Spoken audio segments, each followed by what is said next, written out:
Oh my God, I moan. My skin is slick with sweat. So flushed, it's practically hot to the touch. We need more fans.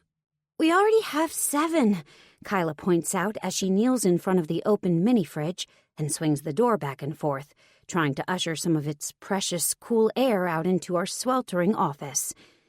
I'm afraid if we add another one, we're going to blow a fuse. I glance down at the power bar that juts out from under my desk. There are so many plugs jammed into it, I'm surprised the whole place hasn't burned down. I collapse backwards against my chair. Big mistake. My back sticks to the cheap vinyl, and I lean forward with another moan, scooping the damp auburn tendrils of hair off my neck. Do you at least have a hair tie? Kyla nods, still swinging the fridge door. In my desk drawer. She's got her chest pushed so far into the appliance that she looks like she's about to crawl right in. She looks ridiculous, but mostly I'm just jealous I didn't think of it first. Despite the fact that right now, Kyla is tits deep in a refrigerator, she's actually one of the most together and effortlessly cool people I know. We're the same age, 27, and about the same height, 5'4", but that's where the similarities end. Her dark hair is bleached blonde on the tips, and she's always wearing t-shirts with bands I've never even heard of. She carries a messenger bag, ironically emblazoned with the logo for the Canadian Broadcasting Corporation. Most of the time, she has on her big, white, noise-canceling headphones. She's the kind of person who always has the perfect song for everything. I, on the other hand, live in yoga pants and only carry purses big enough to fit a wine bottle and a foot-long sub. I cry at most. Okay, all commercials that have animals or babies in them. I never have the perfect anything. I yank the drawer of Kyla's desk and wince at the piercing squeal as it scrapes open.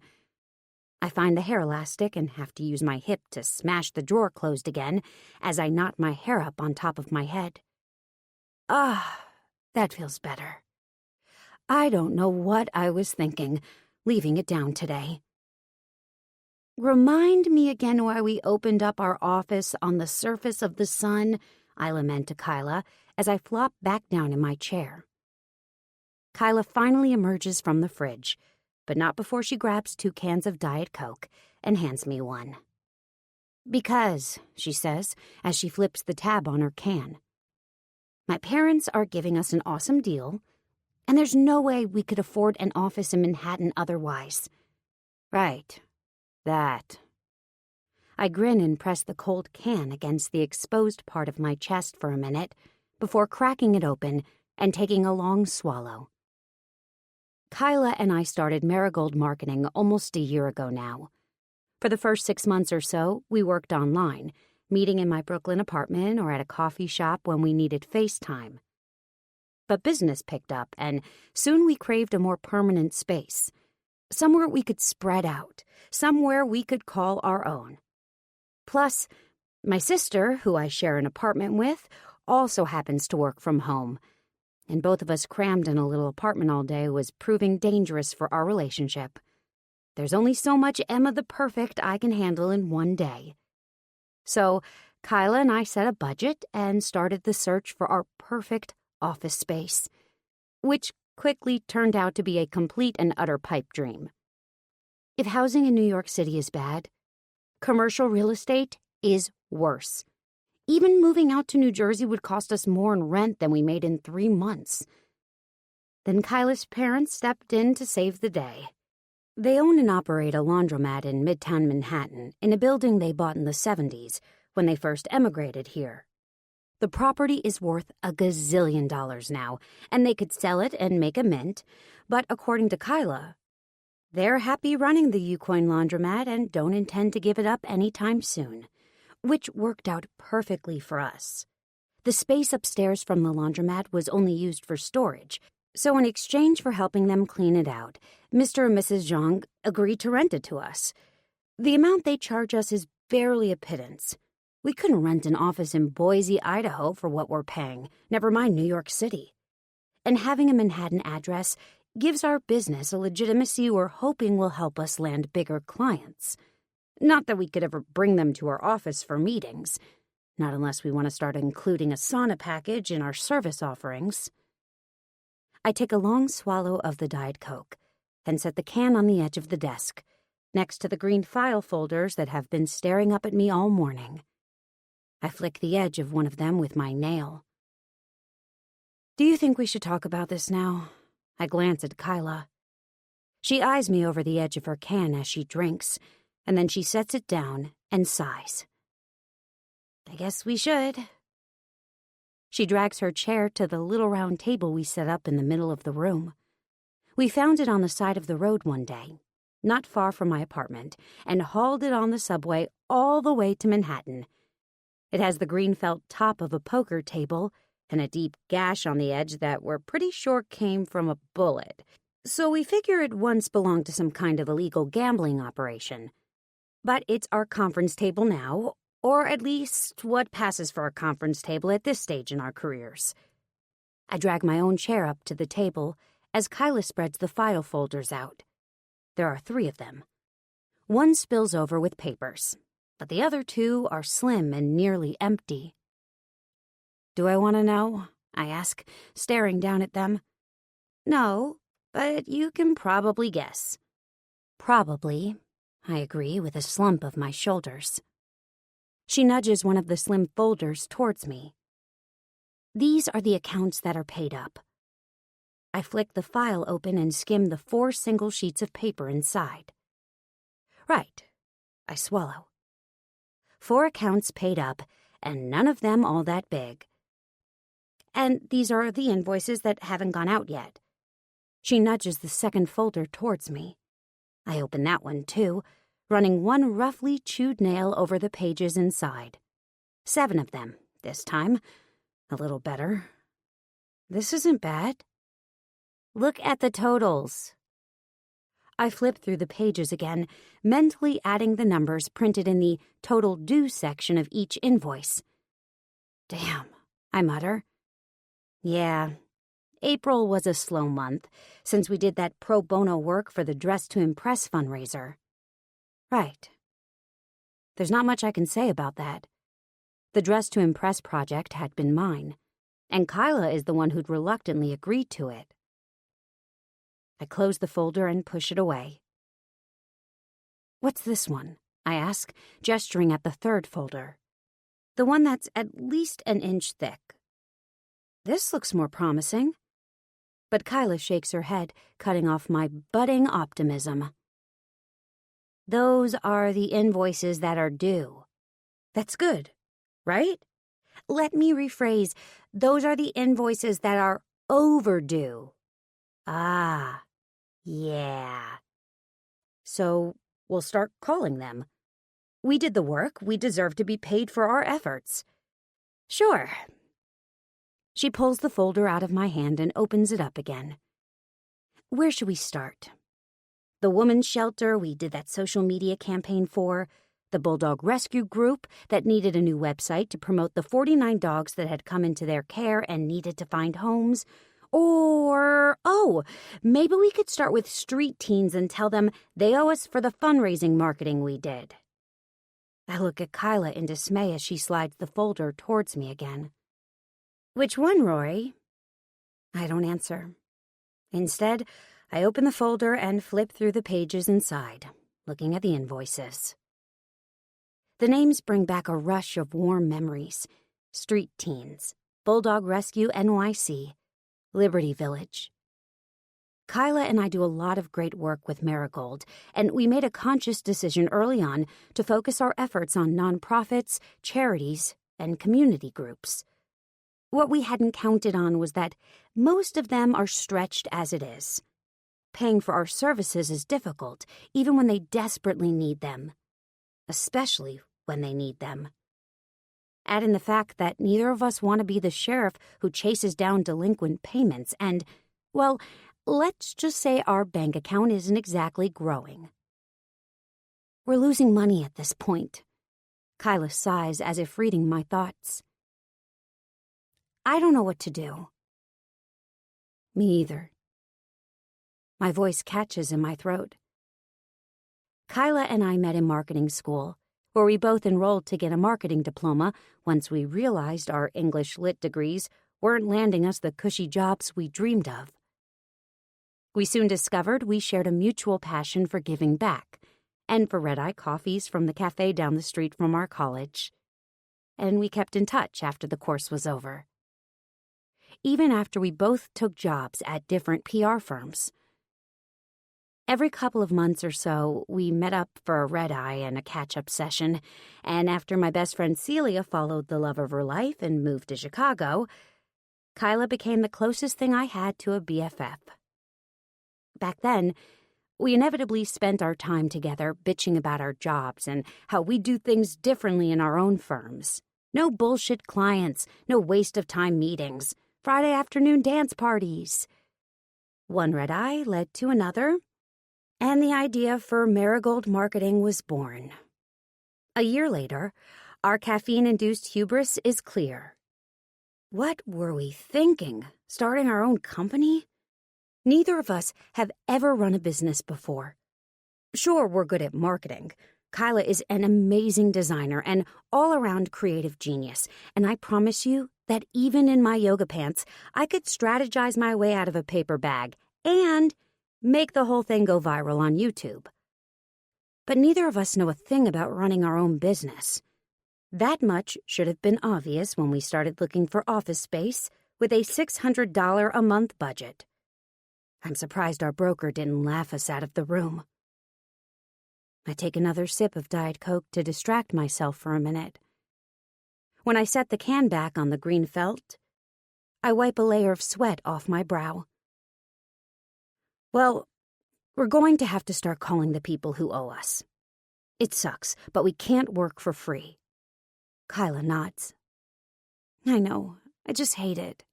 Me too, I agree. I wish we could afford to take on more pro bono work. We've started doing that over the last couple of months, like the Dress to Impress project. The charities appreciate it, and we love to do it. But pro bono doesn't pad the bank account. Okay, then. Agreed? I flip the folder closed. We start calling and following up on our outstanding invoices. We can split the list. I'm sure it won't be that bad. Can we start tomorrow? Kyla asks with a sigh, grabbing the folders off the table. Dear God, yes.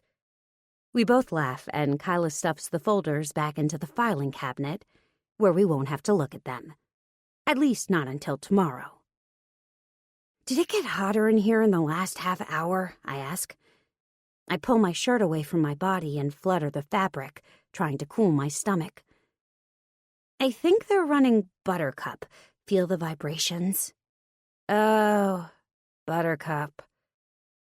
Buttercup is our nickname for the industrial dryer downstairs. It's an ironic nickname, of course, because Buttercup is a bitch. She's a bitch and a half, actually. The machine takes up almost the entire back room, and when it runs, it raises the temperature in the place by a whole 10 degrees, not to mention the rumbles that echo deep in my gut.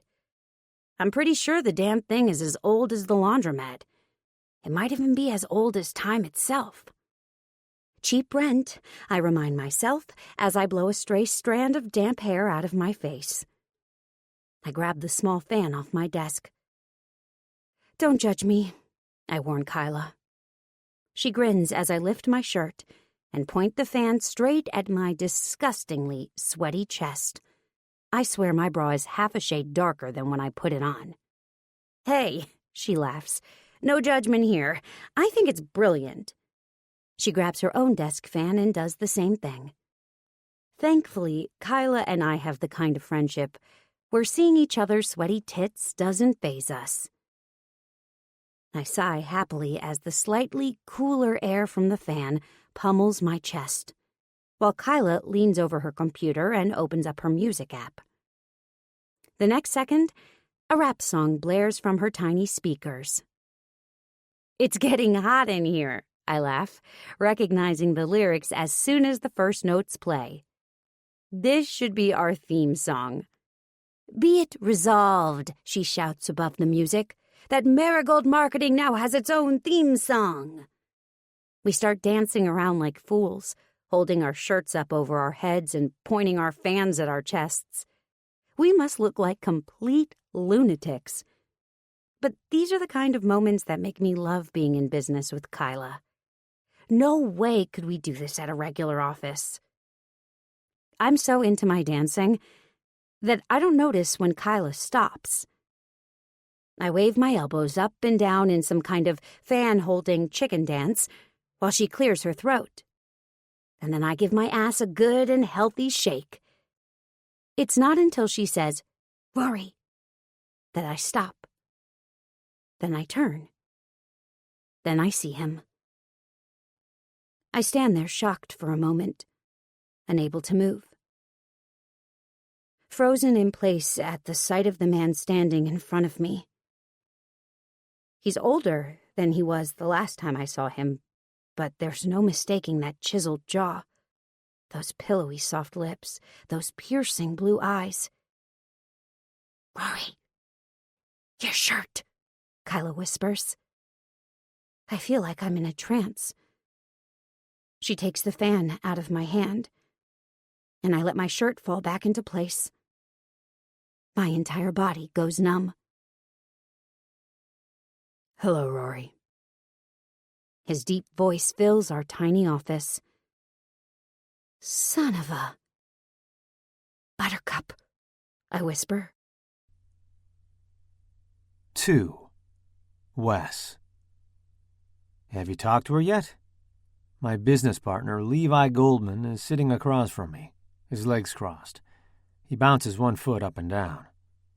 "Going over there this afternoon," I assure him. I don't mention that I've had Marigold Marketing's website open on my computer browser for days now, staring at their About page and the auburn-haired beauty pictured there. Rory Holloway. As breathtaking as the last time I saw her. Her face, at least in the picture, hasn't lost any of the openness I remember, and her wide smile is as friendly and down-to-earth as it always was, despite her more imposing chief strategist title.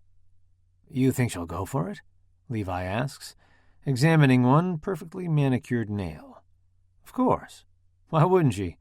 It's a huge opportunity for her." Levi raises his eyebrow, as well manicured as his nail. "Remind me, how do you know this woman?" "We went to school together." An understatement, but Levi doesn't need the whole sordid story. All he needs to know is what I've told him, that Rory Holloway is the perfect person to take on our rather unique marketing needs. "College?" he asks. "High school." I don't elaborate further. "Ah." He says nothing else, but his eyes narrow as he studies me, and I wonder what's running through his mind. Levi and I have been business partners for coming up on 8 years now, and we've built our firm, Gold Lake Developments, into one of the biggest and most successful in the city, which, in a city like New York, is a stunning accomplishment. Levi is everything I've ever wanted in a partner. Cold, calculating, ruthless. He sees everything as a risk or an opportunity. Doesn't matter if it's properties or people. His approach is the same.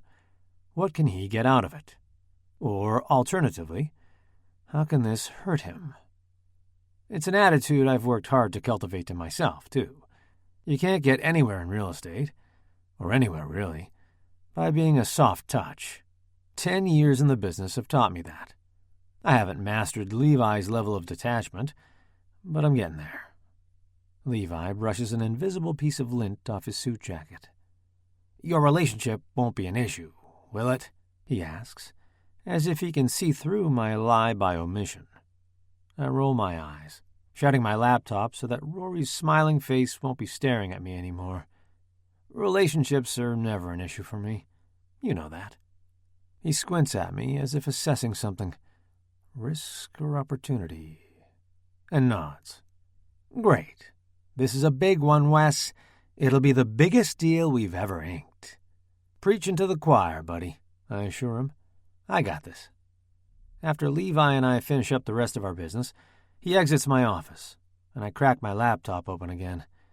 As soon as the screen comes to life, Rory's face greets me. A rush of memories flood over me, but I force them back where they came from, into the deep recesses of my mind, locked away once more. This isn't about the past. It's about the future, one in which I'm about to become a very wealthy man. I stare up at the sign for the U-Coin laundromat, then down at my phone again. This is the address listed on Marigold's website, but this place hardly looks like the chic little boutique firm I envisioned. I think about calling, but I don't want to give her a chance to refuse to see me, which she'd be well within her rights to do. I suppose it's unfair of me to steamroll her by showing up out of the blue like this, but I'm going to do it anyway. I can't explain it. It's just something I have to do. And it's not because I need her help. Ever since Levi and I hatched this plan, seeing Rory again has been all I could think about. I try to peer inside, but the glass on the door is too opaque to see much. For a second, I think the glass is frosted, but then I realize it's just years of wear and tear on the old door. The red vinyl letters are peeling away, and underneath, the glass is yellowed but clear. With my phone back in the pocket of my suit jacket, I pull open the heavy door. Once inside, I'm walloped with a wave of heat. The room is long and narrow, with washers lining one side and a row of dryers on the other. In the middle are a few scattered tables and two large counter-height stands where people are folding fresh, clean laundry. The whole place smells like a strange mix of laundry detergent, mildew, and bleach. Everyone in the room watches me as I stride through the space, toward the service counter at the back. I'm sure I look out of place here, in my custom-tailored suit. Christ, my shoes alone probably cost more than most of the people's entire wardrobes. It's a mixed crowd in the laundromat. There are young moms with little ones clinging to their legs, bored college kids poring over textbooks and clutching their giant Starbucks takeaway cups, and one squirrely-looking guy with a neck tattoo. They all watch me suspiciously, and for a second I wonder if they think I might be the tax man. Some suit from the government, here to give them a hard time just for existing. I get it. 20 years ago, my mom would have been the same way. I never thought I'd grow up to be that guy in the suit. Sometimes I still wake up expecting to be in that old twin bed, shivering under worn blankets. At the service counter in the back, a petite Asian woman greets me without looking up. "How many you need?" she asks, punching open an aging cash register. "I'm sorry?" I have to shout over the din of the machines. "Quarters. How many you need?" "Oh, I don't need any quarters." Now she looks at me. She eyes my suit, squinting. "We don't do dry cleaning. Half a block up, Milano's." "I don't need dry cleaning." Now she stares at me.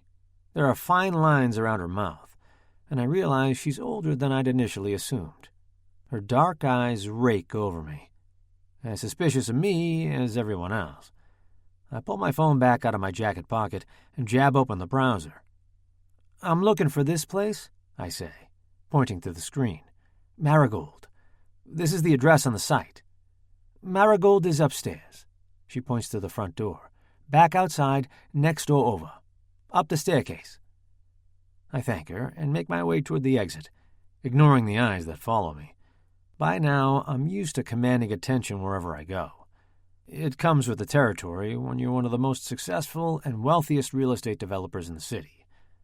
But there's something about being in this dingy little laundromat that's bringing me back to a time in my life when that wasn't the case. When I would have blended in with everyone here. When I could have been one of those little kids, clinging to my mom when she pet my hair with one hand and tried to fold her work uniforms with the other. I push open the door and take a deep and grateful gulp of fresh air. Well, fresh being a relative term, of course. This is still New York City, after all. The din of the washers and dryers is replaced by the sounds of traffic, of a cab driver leaning on his horn, of the distant sound of a barking dog. The chemical heat becomes smoggy humidity. I turn my attention back to the building, looking for this mysterious second door. This time, I spot it right away. It's painted a dull brown, the same color as the exterior of the building. No wonder my eyes passed right over it earlier. I try the handle, and I'm surprised to find it opens easily. I enter into a narrow stairwell, the type of narrow that makes me glad I don't suffer from claustrophobia. It's hot in here, too, and I can hear the distant strains of hip-hop and laughter coming from upstairs. For a second, I hesitate. Am I making a mistake? I haven't seen Rory in 12 years. Not since high school. Not since... I straighten my tie. Stop being ridiculous, I command myself. This is the perfect plan, and you know it. It's what needs to be done.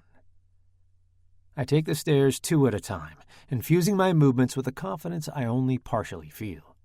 Fake it till you make it has been a mantra that's served me well my whole life, and I have no doubt it applies here too. The temperature seems to raise by another 15 degrees by the time I get to the top of the stairwell. It's fucking stifling. The music is louder now, too, and the laughter has reached a fevered pitch. I turn the corner and find a door propped open with a half-empty case of Diet Coke. And inside the small room beyond that door, Rory and another girl, holding shirts up over their heads, bras exposed, holding small black fans and dancing around. I feel guilty about looking at the other girl, but I can't force myself to take my eyes off Rory. Even with her shirt pulled up, hiding most of her face, everything about her is so familiar. The auburn hair piled on top of her head, the creamy skin of her soft stomach. Even her damn terrible dance moves haven't changed since high school. I'm pretty sure she's doing her signature funky chicken right now. The only change at all is the voluptuous way she fills out that lacy pink bra. Jesus. Despite the oddness of this moment I walked in on, a rush of blood heads straight to my cock. Rory's always had that effect on me, and that's another thing that hasn't changed. It's the other girl who notices me first. She stops dancing, her mouth hanging open in shock. She yanks her shirt into place and clears her throat, trying to get Rory's attention. Rory's lost in her own world, though, and she completely ignores her friend, instead shaking her ass in time to the music. My dick betrays me once again, stiffening further at the sight of her perfect ass, hugged by a pair of tight yoga pants. "Rory?" the other girl says, and it's only then that Rory turns and sees me. She freezes, not even bothering to cover herself. "Rory, your shirt," her friend hisses, taking the fan from her. Rory finally moves, robotically tugging at the hem of her tank top, her eyes never leaving mine. My heart is thudding in time to the music, my eyes locked with Rory's. "Hello, Rory," I say, breaking the silence. She's still staring at me, her mouth open in shock. "Son of a buttercup," she whispers. 3. Rory. I lick my lips, unable to tear my eyes away from the man standing in front of me. I can't believe it's him, after all these years. Him. A flurry of memories windmill through me, stunning me with their sudden intensity, buckling my knees. Kyla elbows me, forcing me back into the present. I shake my head, trying to clear it. "Nice to see you," I force myself to say, though my throat feels thick. This is my business partner, Kyla Zhang. Kyla, this is Westlake. We went to high school together." There's more to the story, of course, but I leave it at that. Wes seems untroubled by this oversimplified characterization of our relationship because he reaches out and shakes Kyla's hand. As he turns his attention to her, I use the opportunity to scrutinize his face. The light crow's feet that have started to form along the corners of his eyes, the neat scruff that covers his jaw, the deep blue of his eyes, which hasn't dimmed at all. He seems taller now, though, and more filled out, and for one red-hot second, I let myself imagine the cut body that's lurking beneath that suit. I swallow. Wes is a partner at Gold Lake Developments, I tell Kyla, wondering if she'll recognize the name. I can tell when her eyes widen that she does. Gold Lake is one of the preeminent real estate development companies in the city. In fact, I'm pretty sure Wes owns or has at least invested in half the city's new builds over the last few years. He is the new Manhattan. "You've been keeping up with me," Wes says, a note of genuine surprise in his voice. "Alumni newsletter," I say casually, even though the truth is more like occasional drunken social media stalking. "Ah, right." I fold my arms. The action reminds me that just a few minutes ago, Wes caught me with my chest hanging out. I flush at the thought.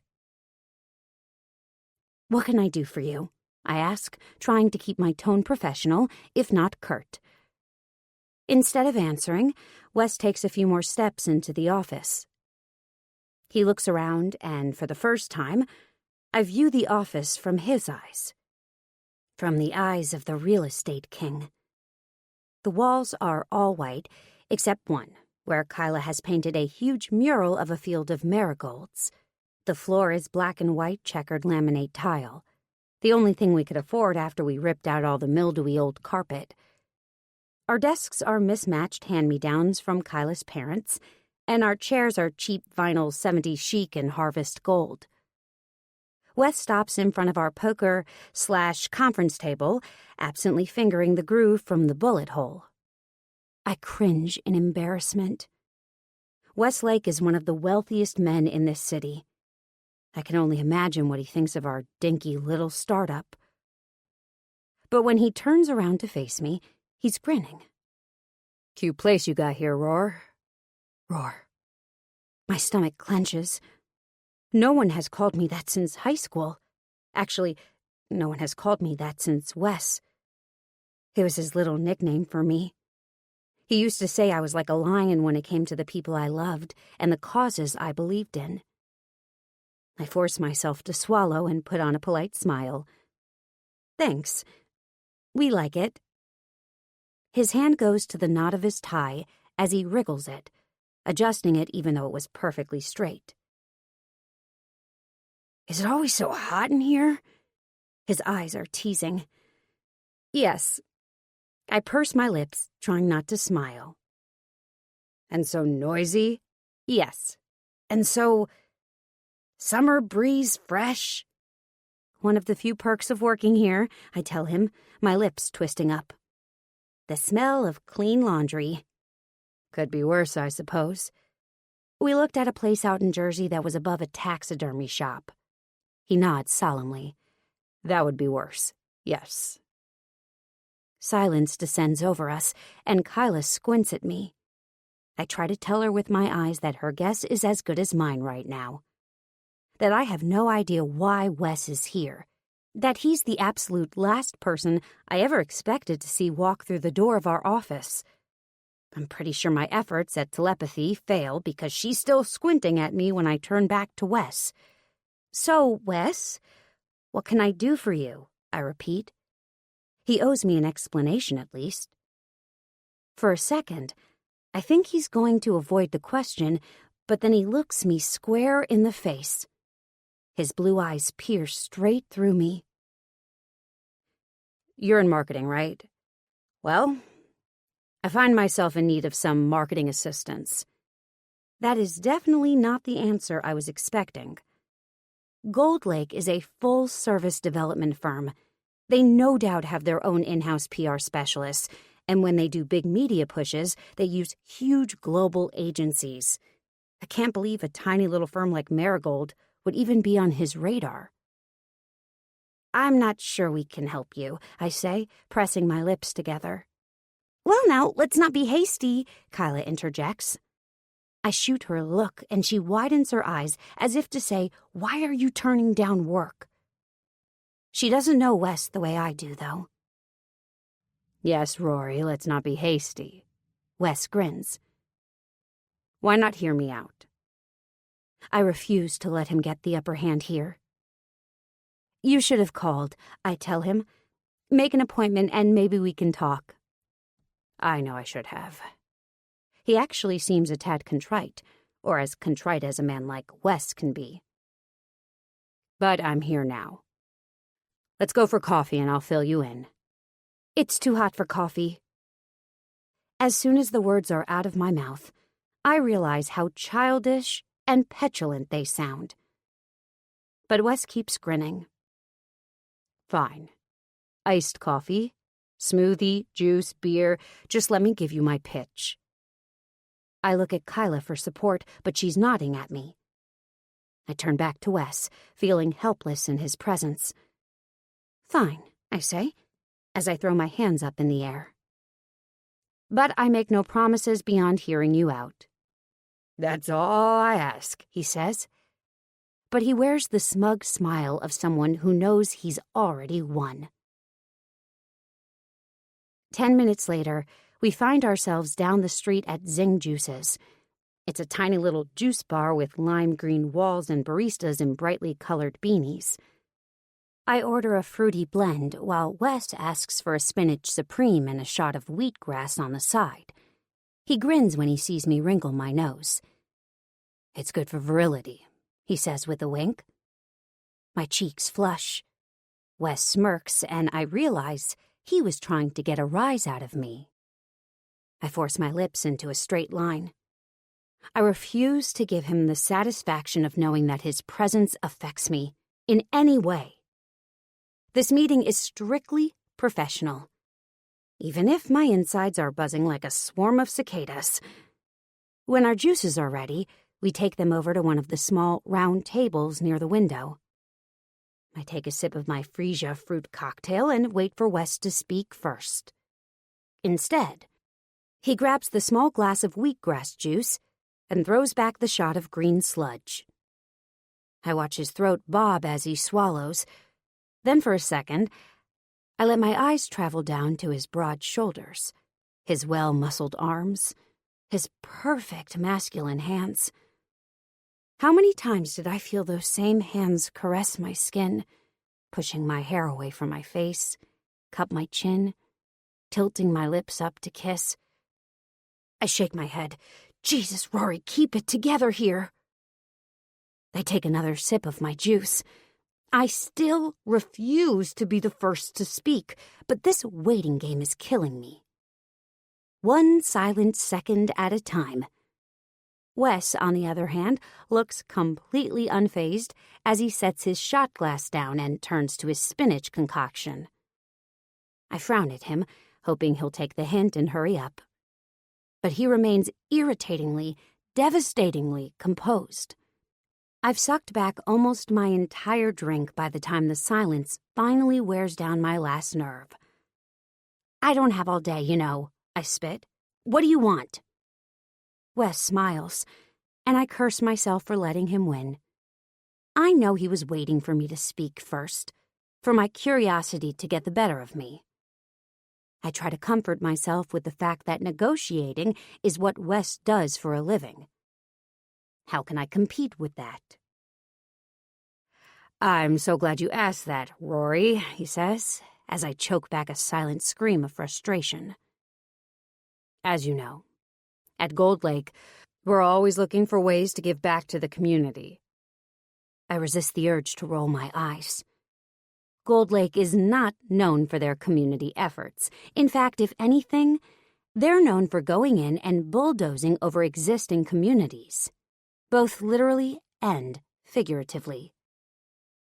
But I've committed to hearing him out, so I just raise my eyebrows and let him continue. We're in the process of launching a bold new hiring initiative that will provide opportunities for immigrant women and women living in poverty. The right candidates will have an opportunity to work at Gold Lake on cutting-edge projects and be mentored by some of the brightest minds in the business. I squint at Wes. His face gives nothing away. I have to admit it sounds like a good program. Too good. And Wes's words are too practiced. What's the catch? He chuckles. No catch. Let me guess. They have to work for free? He shakes his head. All the women we end up hiring will be paid fair salaries, above industry average. Health benefits and everything. Huh. In what is becoming a theme today, I'm shocked into silence. It sounds great. He grins. I'm glad you think so, because we want you to run the publicity for it. My jaw drops. Me? Marigold, he says. I've looked into your work in the nonprofit and charitable sector, and I think you, your company, would be perfect for the job. I have no idea what to say. The program sounds like it would be right up our alley, but this is Gold Lake we're talking about. Their budget for something like this must be astronomical. We build websites for animal rescue groups. We don't run multi-million-dollar ad campaigns. I'm flattered, Wes, I start. But I don't think we're right for the job. His face falls. I can tell by his expression of incredulity that he wasn't expecting me to turn him down. Then again, I doubt Wes Lake is used to women turning him down for anything. And if I'm being completely honest with myself, that's part of why I'm saying no right now. Even though it's true that Marigold isn't really equipped for the kind of work he's describing, that's only half the reason I can't accept the job. The other half is that I don't think I can work that closely with Wes, not without dredging up all those old feelings again, the ones I worked long and hard to bury. Seeing him today is already doing a number on my heart. Working in close proximity with him would be a death sentence. I'm not sure you know what I'm offering you here, Rory, he says. I can tell that he's attempting to keep his voice level. Oh, I do, I assure him, trying to sound cheerful. I just don't think we're who you need for such a big project. I think you're exactly who I need, he says. I suck in a breath. The words hang there between us for a moment. I wrap my hands around my empty plastic cup. Those words, coming out of Wes's mouth, how long had I dreamed of hearing them? Once upon a time, when I was a naive high schooler, those words would have been everything. Wes recovers. His face returns to its default neutral setting. I've gone about this all wrong, he says. Let me pitch you for real. Over dinner. I'll present the program to you.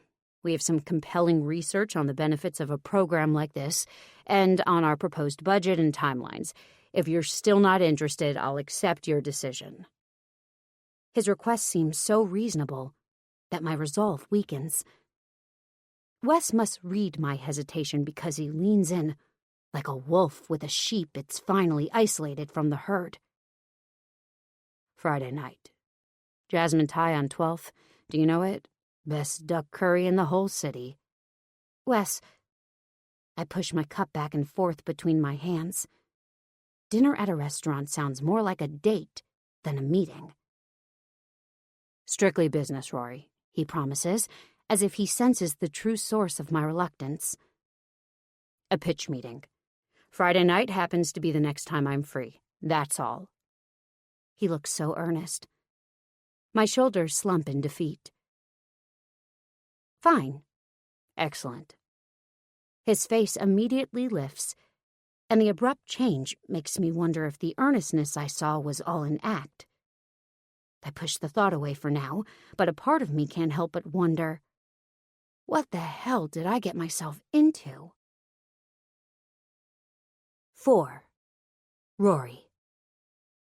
The whole way back to the office, all I can think about is Wes. About what a mistake this is, and about how in the hell he got me to agree to dinner. I climb the stairs above U-Coin with trepidation. I know Kyla will ask how it went, and I owe her the truth, or at least part of it. Sure enough, as soon as I step 1 foot into our small little space, Kyla shifts around in her seat.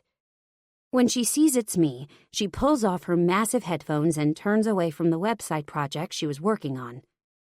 Well, how did it go? Did he offer you a job? I flop down into my chair, not caring that I'm immediately plastered to the vinyl. I let out a sigh. Sort of? Kyla laughs. What does that mean? He wants to pitch me formally on Friday, but yeah, they're launching some kind of new hiring initiative for disadvantaged women, and he wants our help to promote it. He said he'd heard about the work we do with nonprofits. Kyla leans back in her seat. She looks thoughtful. Is all she says. What does that mean? She shrugs. I don't know, just, I let out a resigned huff. Yeah, that's how I feel too. We laugh, and it feels good to have someone to share at least some of my concerns with. That project doesn't sound like Gold Lake, Kyla says. No, I agree, it really doesn't. And we aren't the kind of firm they'd normally work with. Exactly. See, this is why I'm conflicted about it. Well, one of the reasons. She nods. On the other hand, God, I can only imagine the budget they have for a project of that size. Did he mention anything about billable hours? I shake my head. I'll ask him Friday. She nods. Still, I'm going to guess it's pretty high.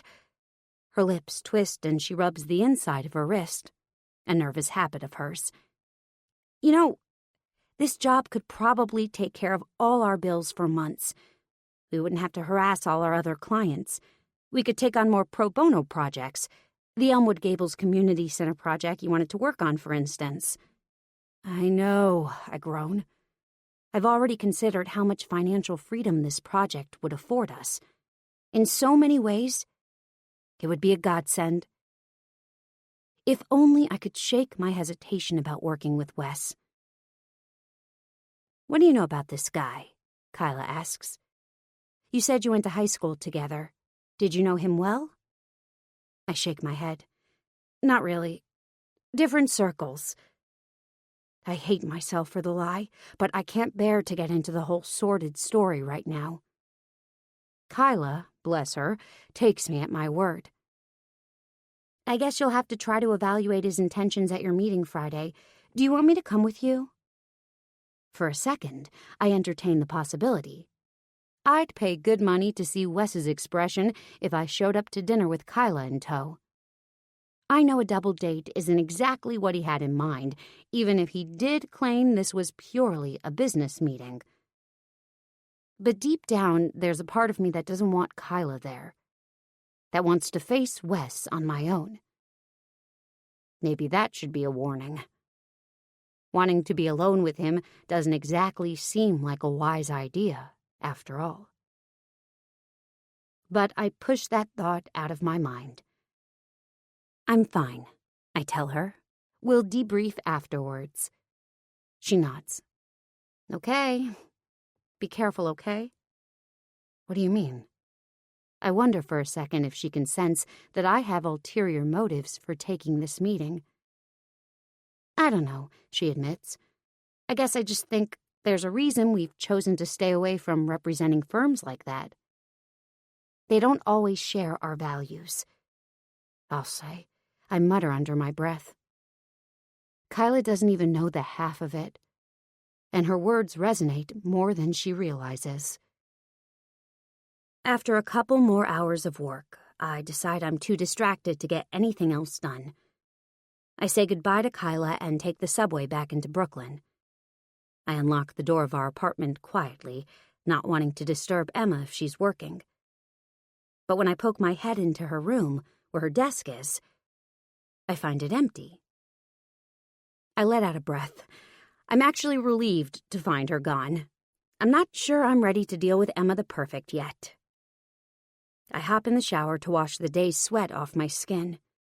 Thank God we don't pay for our own water here, because ever since Marigold moved above the U-coin, my shower quota has shot way up.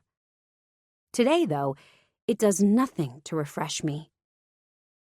Even under the pounding stream of cool water, I feel hot and flushed. Wes. I push the image of his face aside as I soap my body, ignoring the way my nipples pebble when I think about him. Wes. God, why does he have to be so fucking hot? Why couldn't he have gotten a beer gut and a bald spot? Instead, he's somehow even more attractive than he was at 18. Wealthy, successful, powerful, and sexy as hell. It hardly seems fair. I allow myself a minute, just one, to think of Wes's deep voice, of his long fingers on that little shot glass, of the utterly sexy way he'd smirked at me across the table at the juice bar. My soapy hands drift across my skin, over my breasts, across my stomach, inching lower until I find my part and slip one tentative finger over my clit. Christ, what am I doing? I hit the tap, turning the shower as cold as I can make it. I yelp as the frigid water hits me, but I force myself to stand under the spray until all traces of soap and all my thoughts of Wes are washed away. When I let myself turn off the water and climb out of the shower, my skin has finally lost its pink flush. I pull on clean shorts and a tank and head to the kitchen, where I throw a pot of water on the stove so I can boil some pasta. Cooking is more Emma's domain than mine, but I can at least manage noodles. While I wait for the water to boil, I grab my cell phone so that I can check my Marigold email. Nothing new. I feel a twinge of disappointment, and I realize I'd been hoping to see something from Wes. I give my head a shake. I must have issues if I'm hoping to hear from him. On a whim, I find Celia's contact info. I hit the call button. "Rory!" she squeals into the phone after a couple of rings. "This is a nice surprise." "Hey, Celia," I say, relaxing into a smile at the sound of her voice. Celia and I met in college and became instant best friends. We'd shared dorm rooms and then apartments, clothes, shoes, and an endless number of bottles of wine. We'd come to New York City together a few years ago, but she'd recently moved to Chicago to open a bar with her fiancé, Jace. I'm thrilled that she's found such happiness, but I'd be lying if I said I didn't miss her like crazy. "Less than 4 weeks now," she gushes. "Can you believe it?" I can't. "Are you completely and totally freaking out yet?" "Not about marrying Jace, if that's what you mean," she says with a laugh. "But I am freaking out a bit about all the wedding details. Remind me again why I decided to plan a wedding in another state." I grin. "Because you wanted to get married in Connecticut? Because your family is there? And you grew up there?" "Right. Good reminder. I knew I made you maid of honor for a reason," she jokes. "But this is still hell." "Is there anything I can do from here?" I can hear her gnawing on her lip on the other end of the line as she considers the question. "I don't think so, but thanks for the offer." "Okay, well, just say the word," I tell her. "Anything you need." "Thanks, sweetie, you're the best. How's life treating you?" Okay, I guess," I say. The water on the stove bubbles, and I dump an unmeasured portion of dry pasta into the pot, enjoying the second of silence as the water slows its boil for a moment. "Rory?" Celia says. It isn't a question. I sigh as I rummage through the drawer for a large spoon to stir the pasta with. "I saw Westlake today." Celia sucks in her breath. She's never met Wes, but she's heard all about him. Even in college, he occupied an embarrassingly large part of my mental space, and I couldn't help but compare other guys to him. It was Celia who had helped me move on, and in the last year, watching how happy she was with Jace, I thought I had finally put Wes completely and totally behind me. I wanted what Celia had, and I was ready to find it. Not that I had actually done anything to try to find it, of course. The truth is, I don't date much. I blame work for that, but I won't lie. Part of me is hoping that love is going to knock on my door one day, kind of like it did for Celia. I'm not sure I have the stomach for dating in New York City. I swear this entire city is made up of pretentious hipsters, douchebag finance types, 40-year-old party boys, and stone-cold creeps. You just ran into him? Did he recognize you? Did you talk to him? Her questions got more high-pitched until I cut her off. Worse. He showed up at my office. He offered me a job. A job? Celia screeches. What? What about Marigold? I mean, a marketing job, not a job at Gold Lake. That's great. I shake my head, even though I know she can't see me. No, it isn't. This is Gold Lake we're talking about. Aren't they a huge firm? This would be great for you and Kyla, no? I sigh. That's the problem. They're a huge firm. What do they need Marigold for? Because of you, Celia breathes. What? Rory, this is about you. Why else would Wes seek you out after all this time? The marketing thing is just a cover. You're crazy, I say, although my throat suddenly feels dry. I stir my noodles and hot water splashes out of the pot, sizzling on the burner. I'm not crazy, she says smugly. Ooh, this is so exciting. You have to take the job now. Since when did you become Miss Optimism? I miss my old friend, Celia the Cynic. Celia laughs, an irritatingly cheerful tinkle. You can thank Jace for that. And remember how far-fetched and impossible my relationship with him seemed in the beginning? What if it's the same for you and Wes? For a second, I let myself entertain the idea. What if she's right? What if Wes did seek me out? What if he wants to rekindle what we once had? God, I can't go through that again. Even if what Celia is saying is true, I can't do it. I can't let him hurt me like that again. When I was 17, Wes leaving had devastated me. To go through that a second time might just destroy me. Sweetie, I have to go. I'm boiling over here. I rummage in the drawer for a pair of oven mitts. Boiling over? My pasta. Oh, okay. Well, promise me you'll think about what I said, okay? Don't be afraid to bet on this, Rory. I bet on Jason. Look how well that turned out. I promise I'll think about it, I assure her, while I secretly cross my fingers. I end the call and toss my phone on the counter while I tend to my pasta. Despite what I told Celia, I don't need to think about it. Her advice had exactly the opposite of its intended effect on me. Instead of considering the possibility of Wes's offer, I'm more convinced than ever that the whole thing is a terrible idea. I can't work with Wes, and on Friday night, I need to tell him that. 5. Rory. By Friday, my resolve is still strong, but my nerves are out of control. The other day had given me a taste of Wes, just enough to know how my body reacts in his presence, which is to say, I become a hot steaming mess. I'm going to need every ounce of my willpower tonight. I spend the day trying to throw myself into my work so that I won't have to think about the dinner.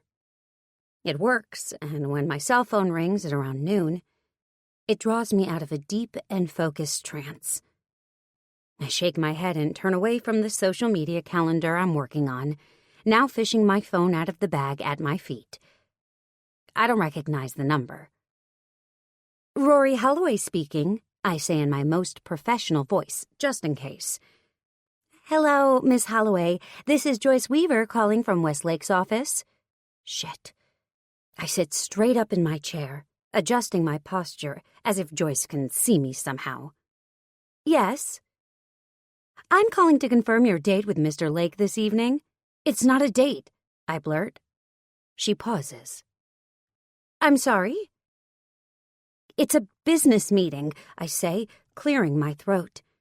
I hate how awkward I sound. "Not a date. Wes, Mr. Lake is presenting me with a proposal." There's another beat of silence on the other end of the line, barely perceptible. "Of course," she says. "My mistake. Your business meeting with Mr. Lake will take place tonight at Jasmine Thai. Mr. Lake will be there at 8 o'clock sharp. He's offered to send a car for you and has asked whether you'd prefer to be received at your home or your office." Be received? Is she freaking kidding me? Wes was never a show-off before, but I guess that's what money does to you. "You can tell Mr. Lake that I'm perfectly capable of getting to the restaurant on my own. I won't need to be received anywhere. I'll meet him there." Another barely perceptible pause. "I'll be sure to pass that information along," Joyce says diplomatically. "Is there anything else?" I feel impatient now, irritated with Wes, and embarrassed about how this conversation has gone. "No, but I thank you for your time. Mr. Lake will see you at 8 o'clock at the restaurant. The reservation will be under his name." "Thank you," I force myself to say before hanging up. When I turn to face Kyla, I find her stifling a laugh. "I've never seen you so flustered," she says. I'm not flustered, just annoyed. I think this whole thing is a mistake. She shakes her head. "Just hear him out. I don't love it either, but the money. Rory." I rub my temples. I know. I turn back to my computer, but instead of diving back into the calendar I was working on, I turn to my email and find the one from the Elmwood Gables Community Center. They'd contacted us a couple of weeks ago about helping them promote their new community garden project. I really wanted to do the work, but their budget is next to nothing, and I know we can't afford to take on another Goodwill project right now. Except if we had Gold Lake money, we could. With Wes's money, we could do something really special for them, for all our clients. Is it worth it to deal with the devil if it's for the greater good? I gnaw on my lip as I scroll through the pictures that Barb Delaney, the director of the community center, had sent. All the smiling volunteers working to bring the garden to life. The empty plots of earth waiting for people to come and claim them and start their own little gardens. It could really be something.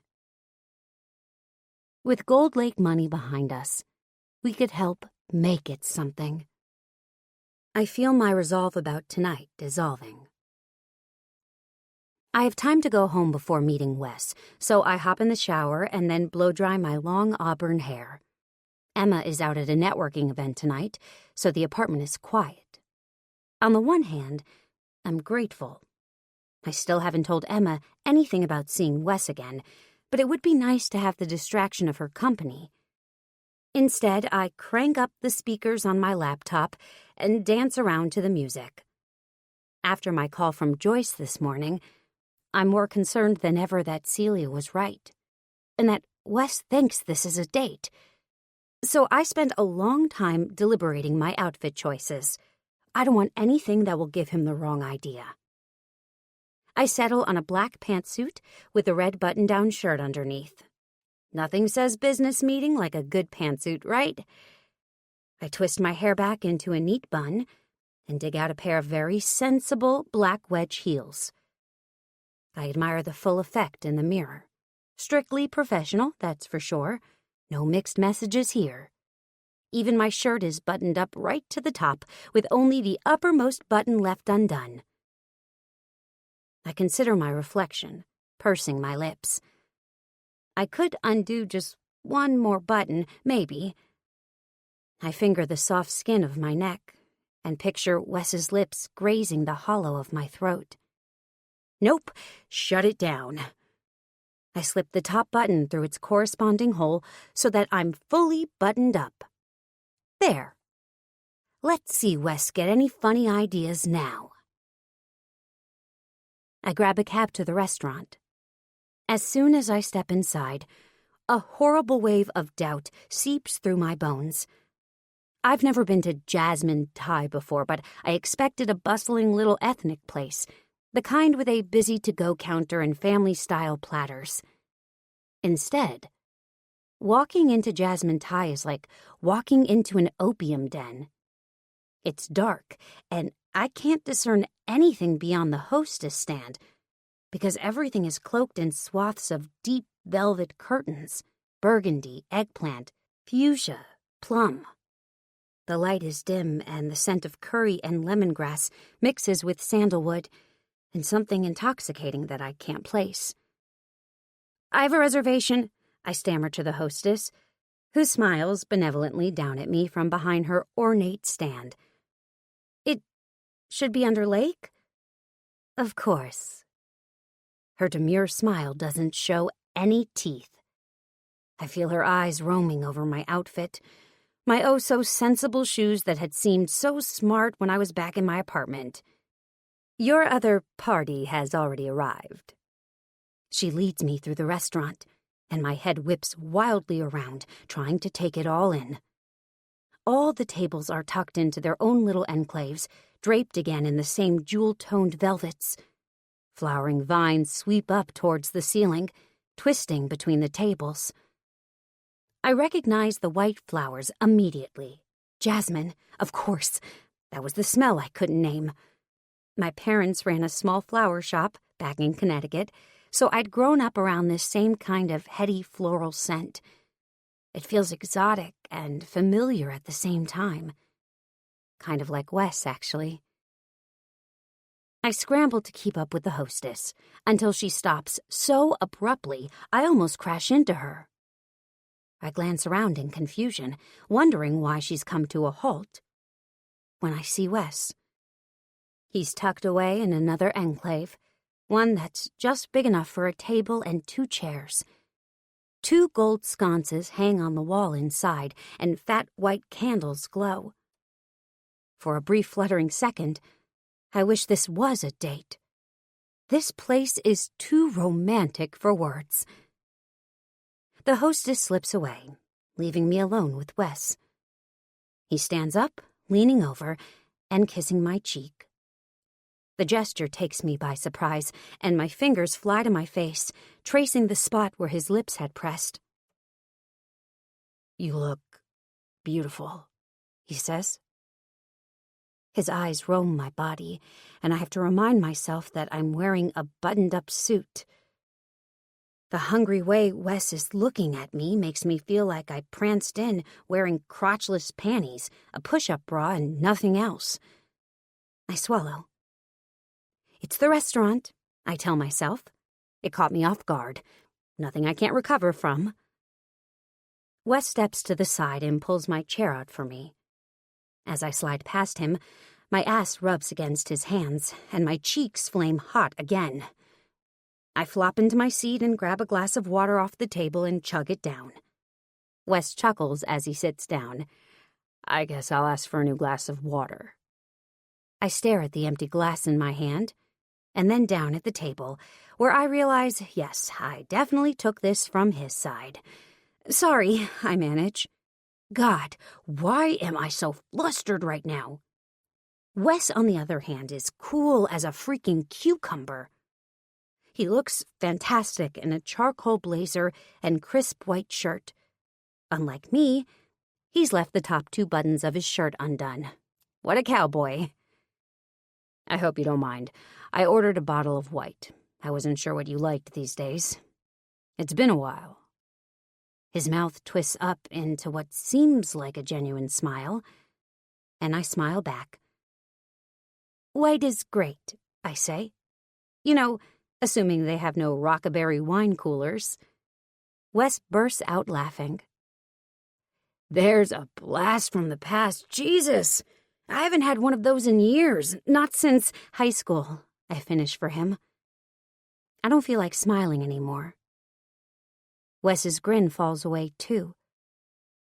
Yeah, he says. It's been a while. Yeah. Ugh, why did I have to say that? Now things have gone back to awkward. We're saved at that moment by our server, who arrives with the bottle of wine Wes ordered.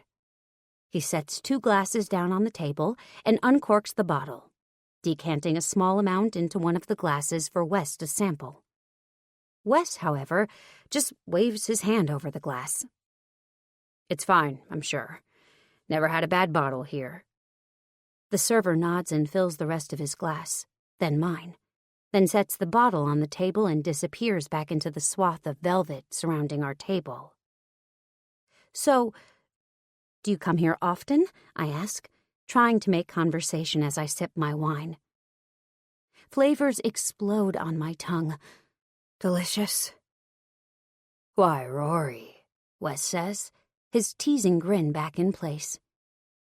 Are you flirting with me? No, I stammer. It's just you said you'd never had a bad bottle here, so I wondered. Wes reaches across the table, putting his hand over mine. His thumb caresses the soft skin on the back of my hand, and a hot chill runs up my arm. For a minute, I can only stare at our entwined hands, at the way they stand out against the rich, dark wood of the table, at the way Wes is still stroking his thumb over my skin. When I lift my eyes, he's watching me. He's wearing a half-smile, but it's different from his usual arrogant smirk. It's more unsure, as if he's as unsettled by this moment as I am. But as quickly as it came, the look fades from his face. He lets go of my hand and reaches underneath the table for something. When he comes back up, he drops a stack of file folders on the table. What's this? I poke at the pile. He grins. Arrogant again. Cocky. Back to his usual self. My pitch, he says. This is a meeting, after all, as you so adamantly pointed out to my secretary. We can get started whenever you'd like. Right. I wrinkle my forehead, though I don't know why. This is what I wanted, isn't it? Purely business. Just 2 professionals having a dinner meeting. No time like the present, then. For the next hour, Wes makes his case. He lays out all the details of the hiring program, presents the research their HR team has done, and outlines the projected numbers for the coming years. I'm impressed. I don't want to be, but I am. The initiative is exactly the kind of community-oriented effort that Marigold prides itself on representing. And even though I don't want to, I get excited about the possibilities. While we talk, Wes and I work our way through an order of duck curry, a heaping papaya salad, and a family-sized platter of pad thai. The food is delicious, but I barely notice as I sit and watch Wes do what Wes does best. Close a deal. Partway through his pitch, I'm barely listening to the words coming out of his mouth, and instead reflecting on how much he's changed since high school. I guess we both have. But Wes is, well, he's practically a different person. The Wes I knew was sensitive, sweet, funny, liked by everyone, but never one of the popular kids. Just a regular kid, one of the good guys. The Wes sitting across from me now is harder, smoother, like a polished stone. What do you think? He asks, interrupting my train of thought. I pause, holding my fork with a bite of salad already speared on it, and think about his question.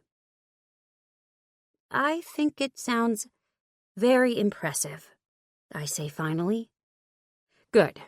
He grins triumphantly. Then you'll really like this part. Our budget for promotions for the first year, which includes the recruitment phase as well as the ongoing promotion, is $4 million. I almost choke on the piece of papaya I've just popped into my mouth. $4 million? I told you this is a big project, but I'm confident you're the right firm for the job. Big? This is huge. God, Marigold's biggest project so far was a $10,000 social media campaign for a paint-your-own pottery chain. We are so not the right firm for the job. But Wes had already moved on, flipping over another file folder and scanning down a column of numbers. We're projecting billable hours to come in at around 1,000 or so for each you and Kyla. I trust you'll set your rate at around $200 an hour. I try to keep my mouth from falling open in shock. I do the math quickly in my head and realize he's offering us about $400,000 in profit. That's more than we'd expected to make in our first 3 years of operations. It's also more than enough to cover all the pro bono projects we want to take on. Wes, that's very generous, but what? He says sharply. Rory, let's be honest here. Any marketing firm in the city would be chomping at the bit to get this project, and yet I'm here pitching you. I want you. His eyes blaze for a minute, and then he wipes his hands on a napkin. For this project, I want you. His face is set in determination. I set my fork down and study him for a minute. Why this project? I eventually say. I'm sorry? His brow furrows at the unexpected question. Why this project? Let's be honest. Gold Lake isn't exactly known for their charitable outreach, so why this project? Wes reaches for his wine glass and sips from it thoughtfully before answering. That alone is enough to impress me, at least a little. I expected him to have a pat, rehearsed answer. Maybe he'll actually give me something real instead of a bullshit line. Do you know what my earliest memory is? He asks. No, I say in surprise. I guess I don't. He sets his wine glass down. It's of my mother coming home at 7 a.m. from her all-night shift at the diner. She worked 2 jobs back then just to make ends meet. So after she was done at the diner, she'd go on to her next job at the taxi dispatch center. Except she'd never go straight there. She'd always come home first, even though it was miles out of her way, and she'd make me breakfast. Oatmeal. Sometimes she'd put sliced banana on it, and sometimes chopped apple and sometimes raisins. My earliest memory is sitting at our crappy little kitchen table, eating my oatmeal, while she rushed to change out of her diner uniform so that she wouldn't be late for work. Wes. I watched him in stunned silence. He's never told me that before. I think back to our time together in high school and realize I don't think I ever even met his mother. Once, maybe, when we'd run into her at the mall. Wes had brushed off the incident, and I'd gotten the sense that they weren't all that close, so I had him pried. But now, the way he's speaking about her, the haunted look in his eyes, it makes me wonder why I never asked about her. Wes shrugs, as if bringing himself out of a distant memory. Anyway, I guess I always felt that if there had been better opportunities for her, she might have been able to get ahead. That things might have been different if she didn't have to work herself to the bone at 2 jobs like that. I have so many things I want to say to him in that moment. So many questions I want to ask him, like, how is his mother now, and why did I never meet her back then, and why didn't he ever let on how his family struggled? Wes was always just Wes. Charming, fun, sweet. More interested in finding the best spot to watch the sunset than talking about his personal life. I had never pushed because with Wes I was always caught up in the moment. When we were together, the only thing that existed between us was us. Now, even with all my burning questions, the only thing I can bring myself to say is, I accept the job. Wes's face breaks into a grin. That's great, Roar. You have no idea how happy that makes me. I still have to talk to Kyla, I caution him as I try to ignore his use of my old nickname. But I think she'll be on board. Like you said, this is a dream project for Marigold. I'm sure she'll see the logic in it. Here then, take this and go over it with her. It's the contract. He slides a blue folio across the table towards me, which I shove into my bag. He grabs the wine bottle and tops off both of our glasses, then raises his own. I think this deserves a toast, don't you? Sure. I lift my glass. To new beginnings? And to old friends. His smile in the candlelight is beguiling, and I shiver as I clink my glass against his. We polish off the rest of the bottle and chat about the project a bit while Wes settles up the bill. When our glasses are emptied and our plates have been cleared away and our server is eyeing us in a way that clearly says it's time to give up our table, Wes looks at me and says, Shall we? He lets me go ahead of him, and then his hand goes to my lower back as he guides me out of the restaurant. The touch is light, mostly polite, but it still sends a shivery wave of longing through my body. Wes. I try not to let it distract me as we step out of the intoxicating dark restaurant. I take a deep breath of the fresh night air. Do you need a ride home? Wes asks. I can call my driver. I shake my head. I'm fine. I'll just get a cab. His eyes stay glued to my face. His jaw ticks. Are you sure I can't give you a ride? I really don't mind. Well, I say. And that's the moment. The moment my resolve begins to weaken. I raise my eyes to Wes, where they land straight on his pillowy, perfect lips. My own lips feel dry all of a sudden, and I run my tongue lightly over them. What happens next happens in less than a second. It happens in a blink, in a heartbeat. Wes pushes me up against the brick wall of the restaurant and covers my lips with his. I gasp as he does it, breathing out into him, but my entire body responds to his touch. His kiss. Jesus, his kiss. Memories flood over me as he kisses me. The way his lips press against mine, the way his tongue strokes mine, the way his hand slips to the back of my neck. It's all so heart-achingly familiar, and yet it's not. Because Wes is a man now, and he kisses like one. Commanding, forceful, powerful, and God help me, I like it. Standing there, pressed between the hard warmth of Wes's body and the cool brick wall behind me. All rational thoughts fly from my brain. All I can think about is getting more of his kiss, of his hands, of his body, of this. So when Wes breaks off the kiss and then trails his lips along my jaw and up towards my ear, when he grazes his tongue along my earlobe, when he whispers into the shell of my ear, "Let me take you home," I do the only thing I can bring myself to do. I run. 6. Rory.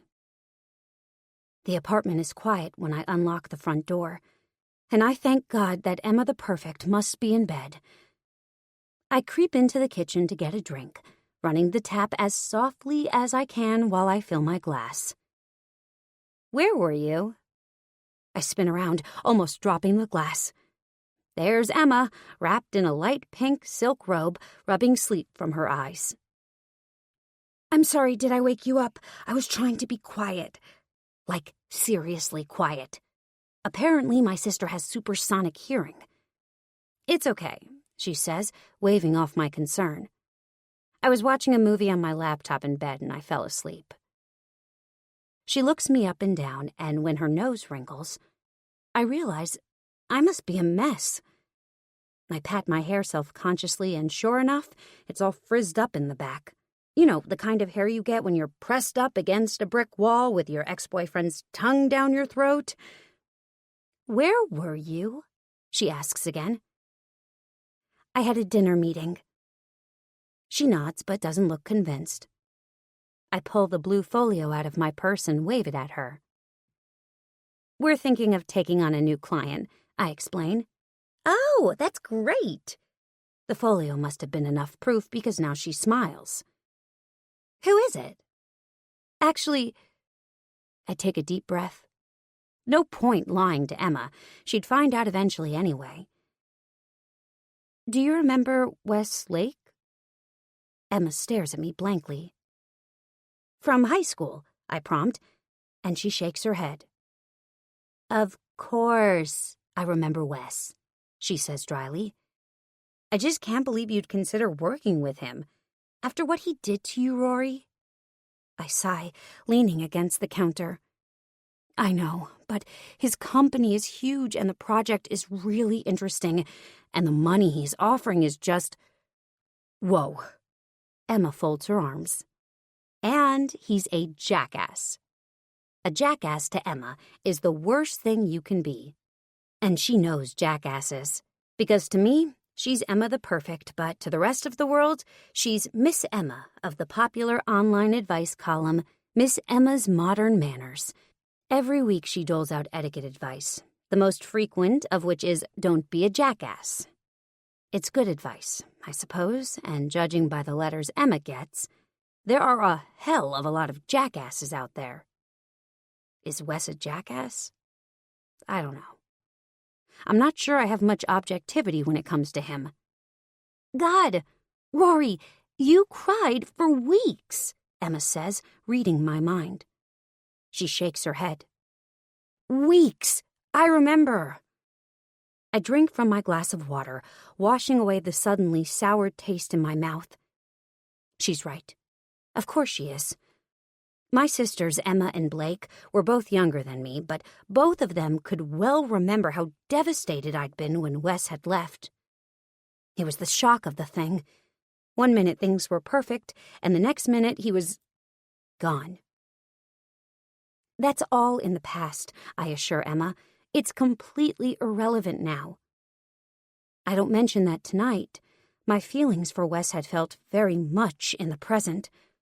At least my physical feelings for him. My lips tingle again, remembering our kiss.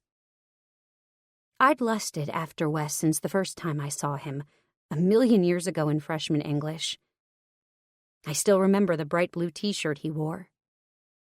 The way it had picked up the cobalt in his eyes.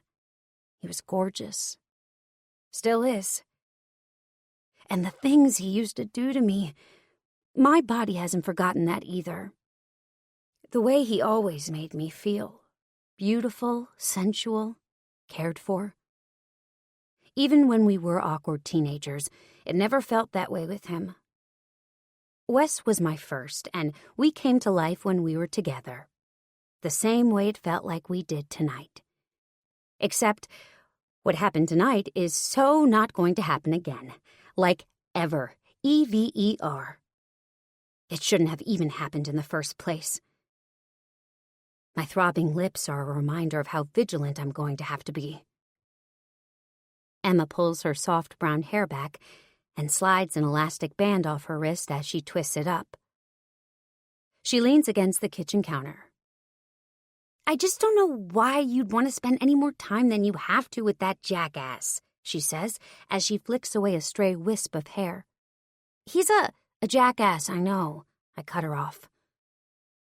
I finish my water and set my glass in the sink. Emma folds her arms, looking cross.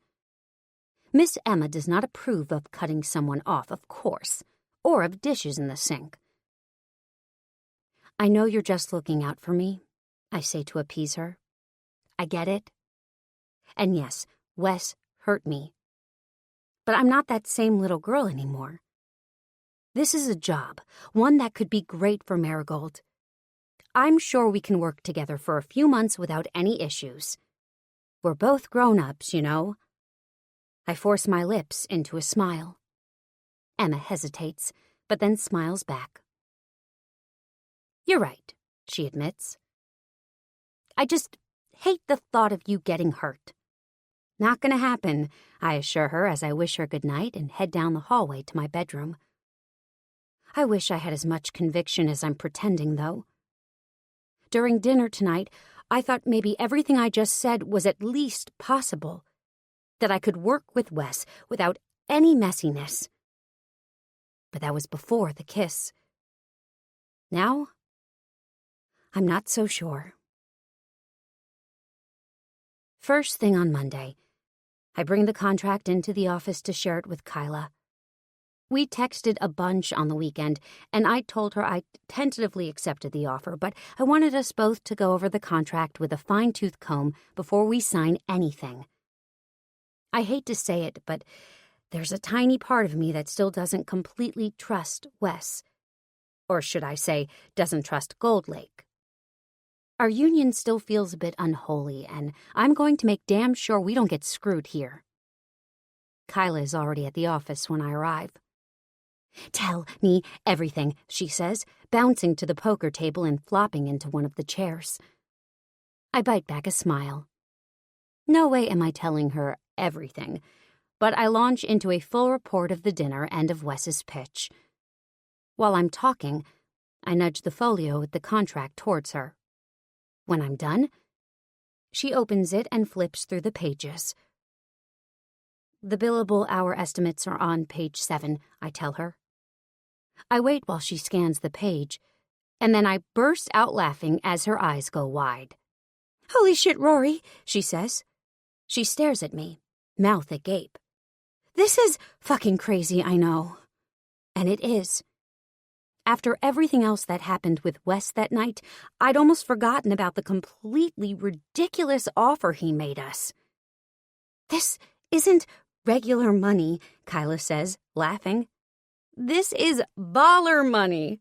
I giggle. Hell yeah, it is. This is gold-plated MacBook, champagne fountain, diamond tooth kind of money. I laugh again. Well, I wouldn't go that far, but yeah, it's amazing, right? It would take so much pressure off us. I think wistfully of all the projects I want to take on. Kyla's quiet for another few minutes while she looks over the rest of the contract. She closes the folio with a sigh. We can read the contract more closely today, but I think we should take it. Yeah? Even though it's Gold Lake? She nods. I don't know how to feel. Even though I'm excited, I think part of me was secretly hoping that Kyla wouldn't want to go along with it. That I'd have a good reason to turn down the job and not have to see Wes again. I've been flip-flopping about the whole thing all weekend. One minute, I think I've decided that working together will be fine, that I can handle it.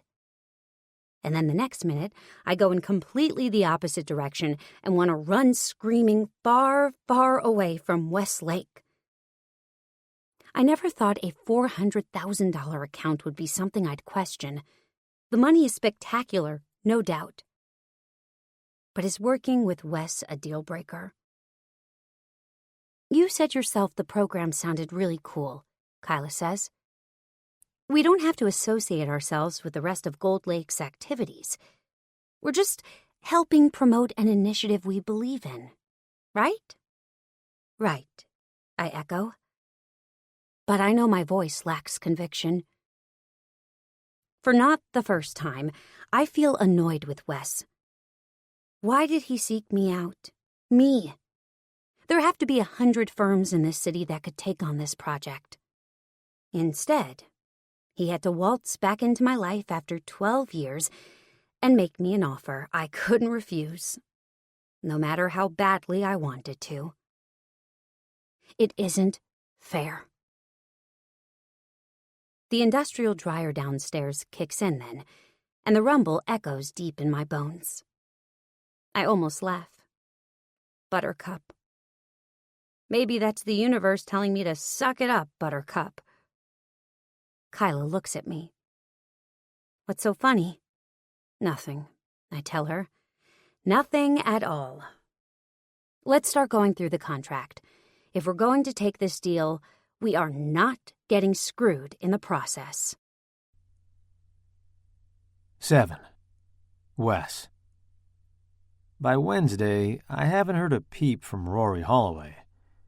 I'm starting to think I made a huge mistake. And I'm not the only one. My business partner, Levi, hovers at my door.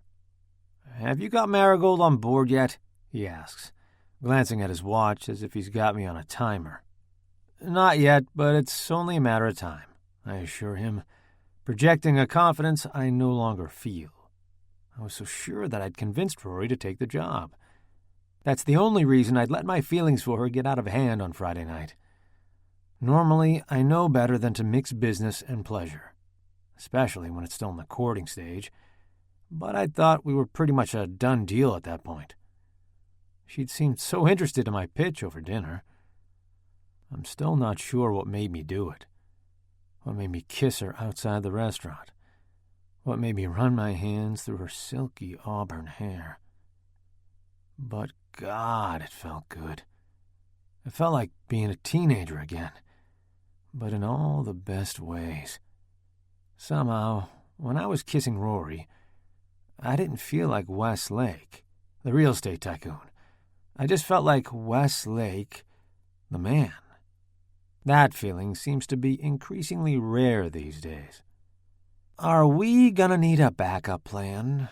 Levi asks me now, drawing me out of my thoughts of Rory's soft pink lips, my hands tangled up in her hair, the feel of her curvy body pressed up against mine.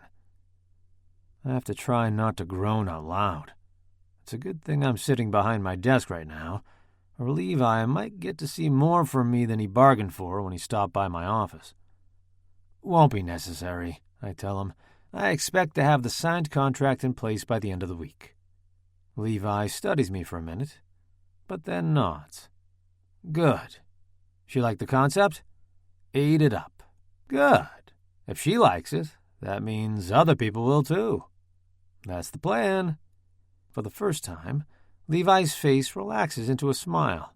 He's a handsome enough guy when he smiles, I guess, though that doesn't happen often. He's only about 15 years older than me, but his face has hardened after years in the business. I wonder if that's how I'll look when I'm his age. I shudder at the thought. Though, if I'm half as successful as he is, I'll have nothing to complain about. Who needs a pretty face when you're one of the richest men in Manhattan? "Excellent," Levi says. He rubs his chin. "By the way, I was speaking to Greg Mamalidi at the Housing Authority yesterday. Just on the down low, of course. He thinks we'll be able to get it approved." "That's great. We've always known that getting the project approved by the Housing Authority, and thus by the city, would be one of the biggest barriers to this project. Levi's contact giving us a verbal okay is a good indicator that we're on track." He nods again. "He's been putting feelers out with the rest of the board, and it's looking like a go. We just need to submit the final proposal. Once the application goes in, the project is effectively public, so we need to be sure we're ready when that happens. So we need to move up the timeline on the hiring program. Is that what you're saying?" He nods. "I think so, yes. It would be good if we already had some materials out there, had hired some people under the banner. There's no guarantee anyone will find out about the proposal right away, but we have to be ready if they do." "Got it. I'll talk to Rory as soon as she signed the contract. Has HR done any outreach yet?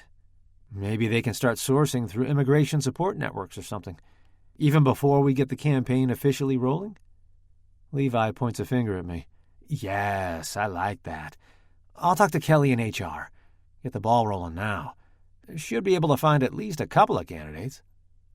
Levi is still standing at my door, as if he's expecting something else from me. I raise my eyebrows, waiting for him to speak. Even though he's standing in one spot, he always seems to be moving somehow.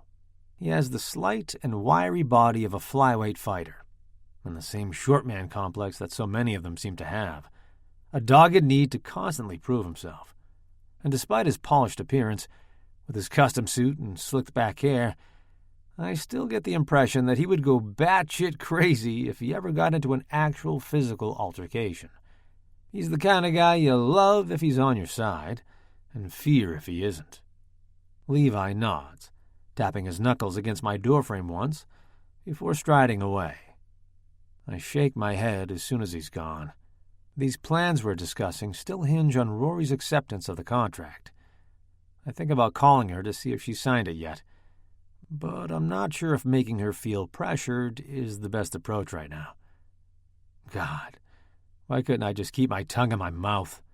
I'd already have a signed contract in my hand if I hadn't been so hard up for her. Then again, I could just as easily blame her for that. Why the hell did she have to let me catch her dancing around in her bra? How the hell is a red-blooded man supposed to resist that? I don't have a will of steel, for Christ's sake. Rory Holloway. This had seemed like such a brilliant idea 2 months ago when Levi and I were first discussing it. We had needed a goodwill project to take attention away from a deal we were trying to close on the Lower East Side. It would be a major jewel in the crown for us, one of the biggest multi-use complexes in Manhattan, with condos, retail space, and more. But the real coup is that the land is owned by the city, under the Housing Authority. It's home to Elmwood Gables, a huge and dilapidated community housing complex. The space is enormous. Multiple residential buildings, a community center, a park, a parking structure, and some kind of garden. The land's never been available for commercial development before, but the Housing Authority has recently started parceling off some of their land to get access to more capital. The project is a controversial one, and Levi and I discussed it a lot before we decided to pursue it. It won't be popular with the community. Nobody wants a high-rise in their backyard, especially an expensive one that drives up the price of everything else. Historical preservation groups will get in on it too. They consider the Lower East Side an endangered neighborhood, which means they don't want people like us, rich bastards, bulldozing it. They don't want us tearing up historic buildings, and they definitely don't want us tearing up community housing and parks. The mayor has already seen a ton of pushback on projects like these. But for us, and for our potential investors, it's a no-brainer, even if it comes with bad press. That land is prime real estate, and the Housing Authority is in such dire financial straits that they're selling it for a song. You can't get land this cheap in New York City anymore. Levi and I have done the math, and whatever we put into this development, we'll get back 100-fold. We've been putting out some covert feelers for a few months now, and we already have at least 8 food and drink franchises ready and willing to set up shop, plus a dozen different companies interested in the flagship retail spaces. We've turned away twice that many more that don't fit our vision of the project. The Lower East Side has never been fully developed. It still has a lot of authentic character and original buildings. This project will be the one to tip it over the edge into full-scale gentrification. Welcome to rich urban professionalville. You must be this high and be able to afford a $12 coffee to enter. That's why our new hiring initiative was born, to mitigate the bad press we know we're going to get from this. If we can get media attention focused on the good work we're doing with disadvantaged women, single moms, immigrants, the same people who happen to live in those types of affordable housing units, then no one can come out and criticize us for bulldozing them, right? Well, actually, they still can. They still will. But at least we'll have evidence that we aren't the completely heartless money-grabbing monsters they'll no doubt paint us as. I mean, we are. But at least with the hiring initiative, it will be debatable. That's why I need Rory. I've been following her career for a few years now. And occasionally drunkenly scrolling through her Facebook profile and thinking about what it would be like to hear her voice again. She's done a good job of building a reputation as one of the few honest marketing firms in the city. Her client roster is filled with do-gooders and charities. Having her and Marigold represent our hiring initiative would buy us way more credibility than if we used our own in-house team or went with one of the big-name agencies here in the city. You can't buy that kind of credibility. And when the chips are down, I'm banking on the fact that we're rep by Marigold will work in our favor. I had expected the whole process to be painless. Working for us would be a major coup for Rory and Marigold, and I knew I wouldn't have any issue working alongside her. And then Friday happened. Actually, scratch that. From the moment I walked into her office last week, I've wanted her. Dancing around in that lacy pink bra, shaking her ass to that rap song. Everything about her so curvy and warm and sweet. Damn, I was a fucking goner from the get-go. I never had a chance. Still, I should have at least tried to keep it to myself. If I'd been able to do that, then maybe she'd have signed the contract by now. Sure, I might have the world's worst case of blue balls, but at least we'd have Rory on board, and I wouldn't have Levi breathing down my neck. I let out a deep breath as I crack open my laptop. I mean to hop into my email to respond to a few outstanding requests, but instead I go right back to Marigold's website again, clicking through to the About page and gazing at Rory's picture. I feel like a fucking stalker. Not that it stops me, of course. I'm so focused on Rory's photo that at first I don't notice the commotion outside my office. I really must insist you make an appointment, I hear Joyce, my secretary, saying to someone as I'm yanked out of my daydream. Another woman's voice cuts through the air, one that I recognize instantly, one that sets my heart thudding out a heavy rhythm in my chest, one that's already sending a rush of blood below the belt. Rory.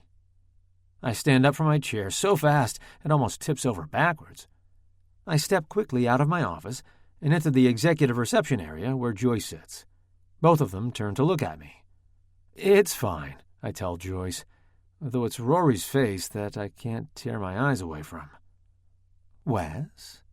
Just the sound of my name on Rory's tongue sends me into a downward spiral.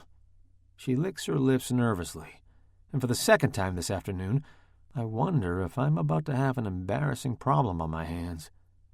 Come into my office. I hold the door open for her. She crosses Joyce's desk wordlessly and steps inside my office as I let the door close behind us. It's nice to see you, I say. My voice sounds hoarse, and I wonder if she notices. Yeah. Okay. Not a warm welcome, but I'll take it. At least she's here. I gesture to the leather chair across from my desk, and she slips into it. I sit behind my desk, closing the laptop quickly and praying she didn't see what was on my screen. I don't need her knowing I was staring at her picture like a lovesick puppy. Not exactly the kind of image I want to be projecting here. I glance down at the blue folio she's clutching in her hands. It's the same one I gave her the other night, the one that held her contract. So, this is either really good, she's here because she signed it, or really bad, and she's here to tell me she won't be signing it at all. I wait, trying to give her the opportunity to speak first. It's one of my favorite negotiating techniques. Never be the first one to speak. Always let them come to you. I steeple my fingers together as Rory fidgets. Her fingers move constantly, twisting around the folder in her lap. She won't meet my eye either, and I'm getting a really bad feeling about this meeting. She looks so uncomfortable that I'm about to cave and say something when she shoves the folder across the desk towards me. I signed it, she blurts. I let out a breath, but quietly, so she won't notice. Great. I pick up the folder and thumb it open, glancing through the pages. I'll sign my portion, and my legal team will get you the fully executed copy within the next couple of days." "Great." Rory tries to smile. She rubs her hands over her knees, which are covered in dark fabric. She's wearing the same black pantsuit she wore Friday night, or at least a very similar one. The realization brings me back to the moment outside the restaurant, pressing her against the brick wall, skimming my hands down over her body, along her curvy hips. Fuck, that is not a mental image I need right now. I'm having a hard enough time controlling my dick as it is. Rory takes a deep breath. She's still rubbing her thighs, and I force my gaze to her face. She isn't looking at me. In fact, she seems to be looking at everything in the room that isn't me. I give her a minute and join her in looking around the office, wondering how it must appear to her. The floor-to-ceiling windows, the view of Manhattan, the bright blue New York City sky casting everything in a pure white light. Every surface in my office is glass, steel, or white. It's fresh, modern, clean. Exactly how I wanted it. But if Rory is impressed by the modern luxury, she doesn't let on. When she looks at me, she's biting her lip. "I wanted to say something else," she says finally. I smile. I figured. That makes her grin, at least a little. "I signed the contract," she repeats, twisting her fingers again. "But it comes with a condition." "Which is?" "What happened on Friday can't happen again." Ah, here we go. I should have known this is what she was agonizing over.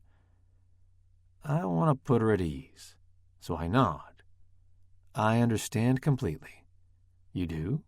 She looks relieved. "I thought you would expect..." She trails off, embarrassed. "Rory, of course not. Christ, I'm not going to make you sleep with me if you don't want to."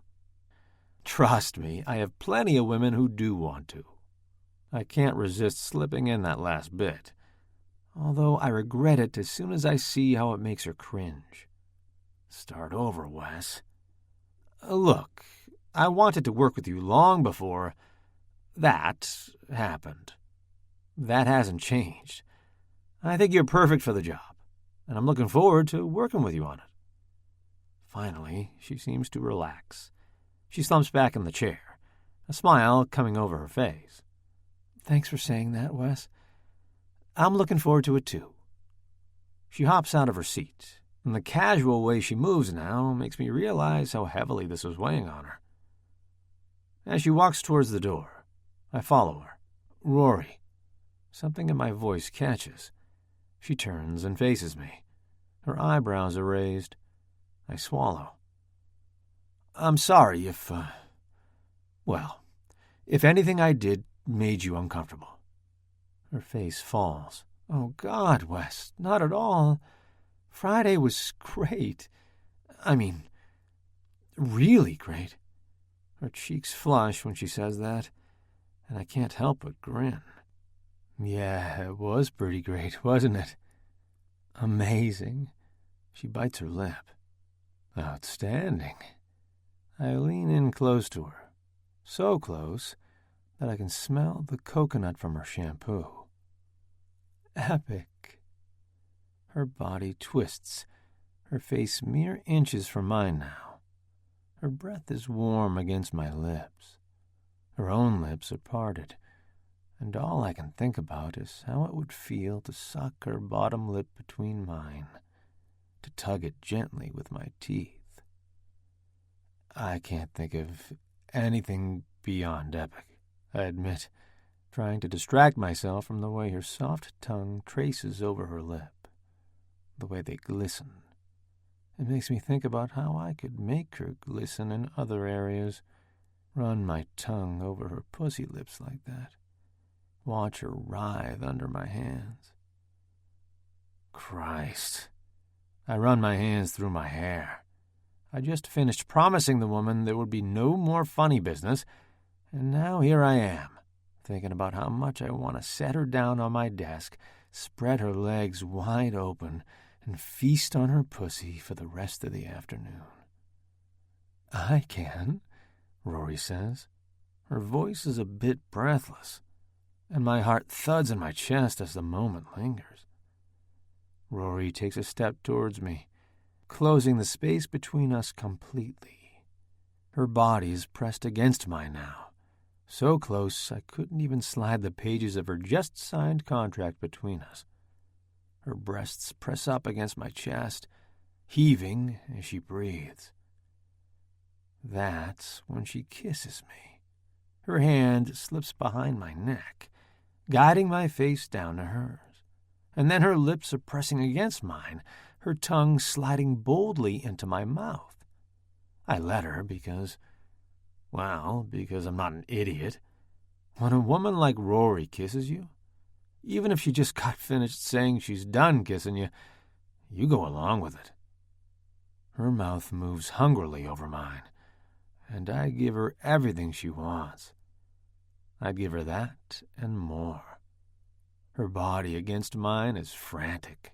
Her hands roam across my chest, then down to the hem of my shirt, which she yanks out of my pants. She slides her hands up under the fabric, as if she's desperate to feel my bare skin. She skims her nails over the planes of my abs, the bulging muscles of my chest. Her hands are so small and delicate, but the way she's touching me right now could bring me to my knees. And then, as suddenly as she started it, Rory pulls away. She jumps back 2 feet as if she's been zapped by something, and then she stands there panting, her breasts heaving up and down. I run my hands through my hair. I can still taste her on my tongue, and I want to savor the moment instead of killing it by saying something stupid. "What is wrong with me?" she mutters, and I know it's more directed at herself than at me. "Nothing's wrong with you, Rory," I answer anyway. "In fact, I rather liked what you just did." She lets out a huff of breath. "You would." "I think you did, too."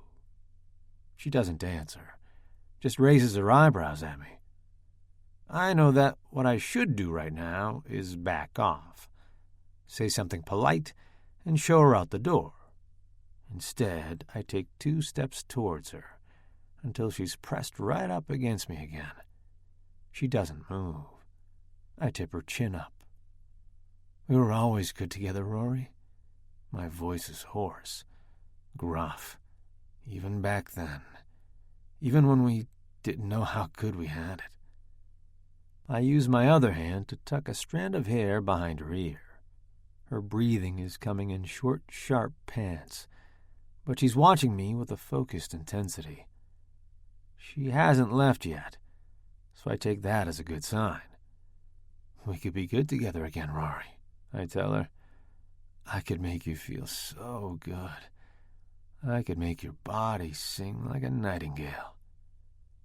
I shouldn't be saying any of this, but all I can focus on is the fact that she isn't leaving, that her lips are parting, that she's leaning in closer.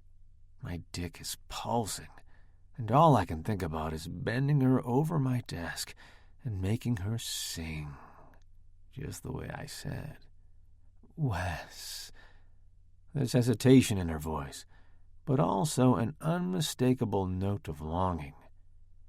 "Tell me you haven't thought about it, Rory," I growl. "Tell me you haven't thought about what it will be like to be together again, to fuck the way we used to, like we were the only 2 people in the world." Her breathing is rapid now, and I can see the throb in her throat as her pulse skyrockets. The air between us is electric. "It would be even better than it was back then," I tell her. I run my thumb along the soft hollow of her neck, where her blood races. I've learned a few things since then, I assure you. I could bend you over my desk right now and have you screaming in under 3 minutes. My name on your lips, my lips on your... She moans, Soft, but so fucking sexy. She wipes the back of her hand across her forehead, as if she's feverish. I grin. Part of me enjoys seeing her so flustered. Tell me, Rory, would you like that? She nods, just slightly, a light tip of the chin. Wes, She starts, stops, licks her lips, shakes her head. I can't, she says, and slips away from me again. 8. Rory. How did it go? Did you give it to him? Kyla asks, striding into our tiny little office and dropping her messenger bag on the floor beside her chair. She's already pulling her headphones off and looking at me expectantly. I almost spit out the mouthful of coffee I'd been about to swallow. I haven't seen Kyla since I dropped the contract off at Wes's office. Since I had... Well, I'm not going to think about that right now. I left the contract with him, yes, I say, choosing my words carefully. He's going to sign it and get it back over to us this week. Wow. So this is really happening.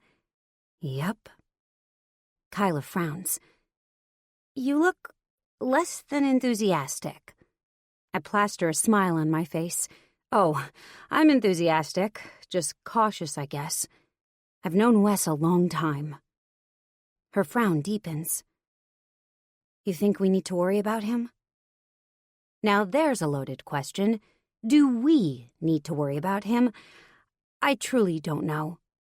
I'm going into this project carefully because I'm still not convinced his motives are completely altruistic.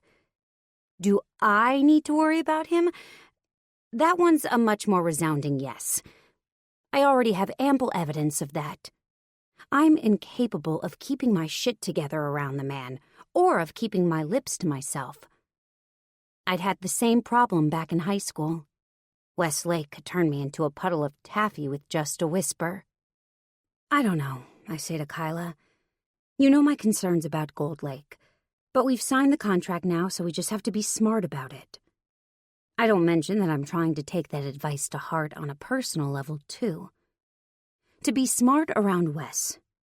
So far, it's a lesson I'd give myself a failing grade in. Kyla nods. That's fair, I guess you're right. Hey, are you going to get in touch with the Elmwood Gables people and let them know we can take on their project now? Elmwood Gables. I hadn't thought of them since I'd signed the contract. I'd been too preoccupied with thoughts of Wes. Now I get excited again. Assuming Wes doesn't keep me too busy, I should have time to work on their garden project now. No, but I'm going to. Thanks for the reminder.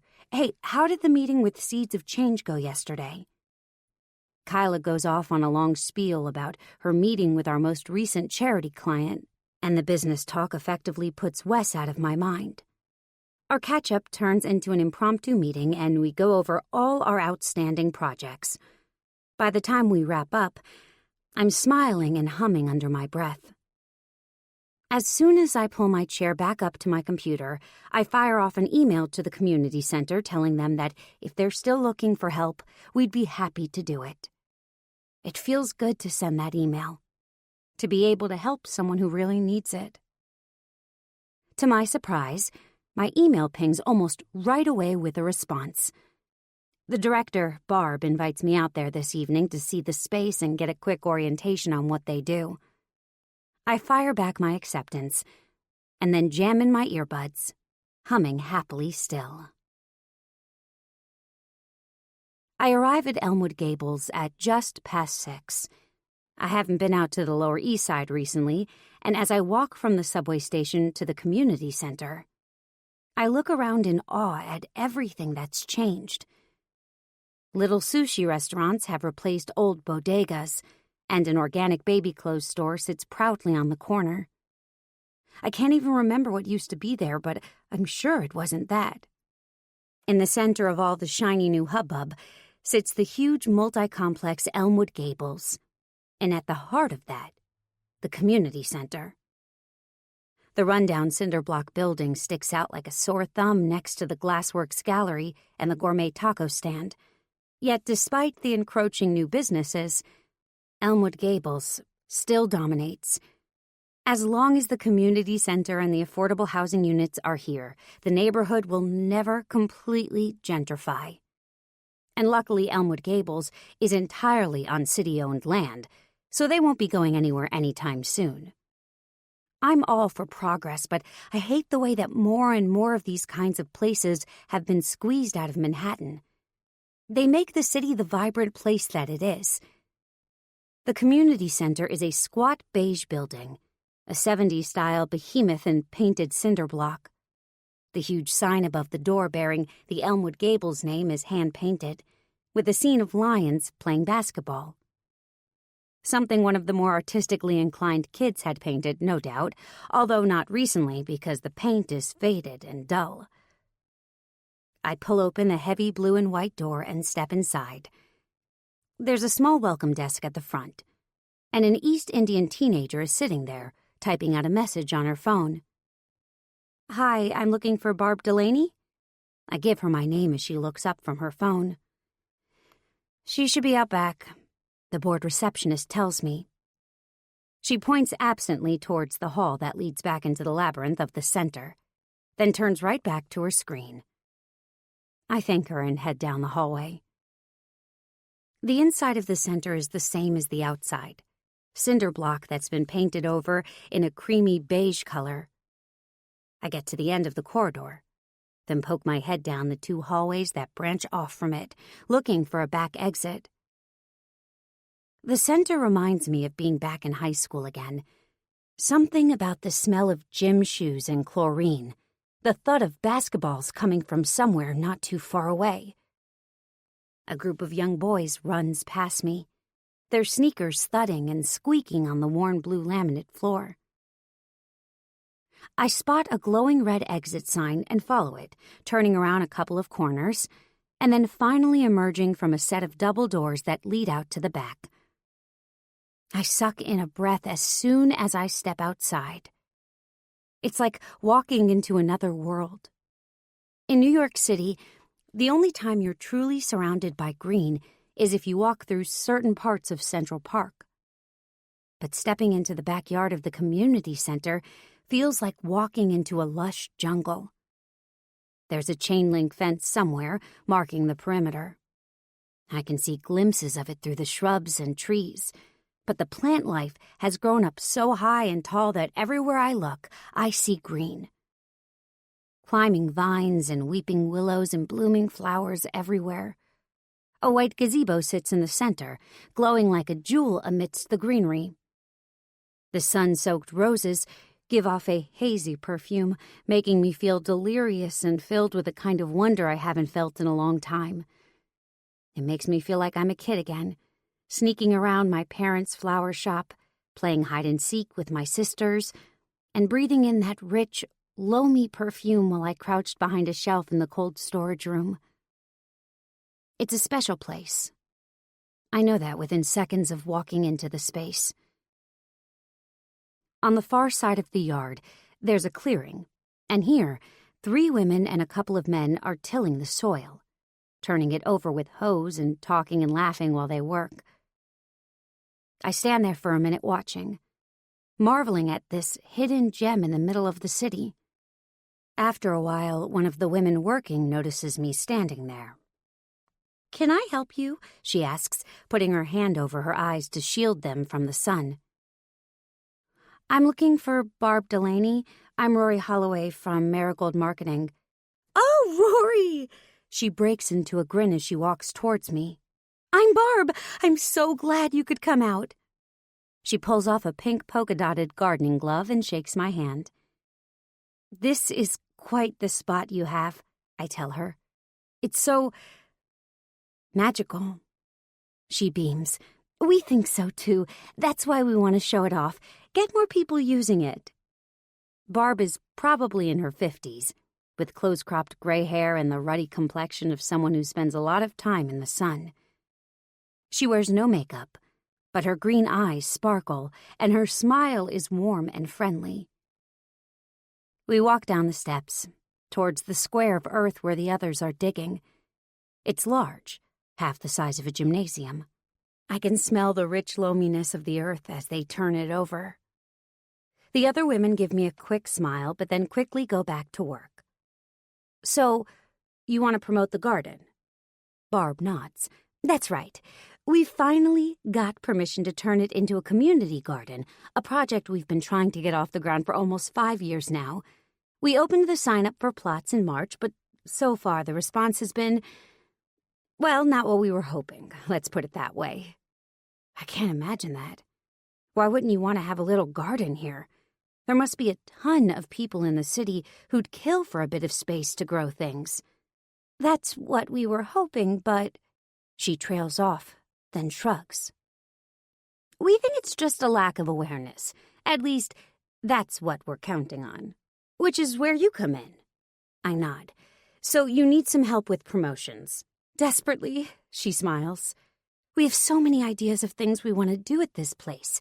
Mini farmers markets, community dinners, concerts, special events.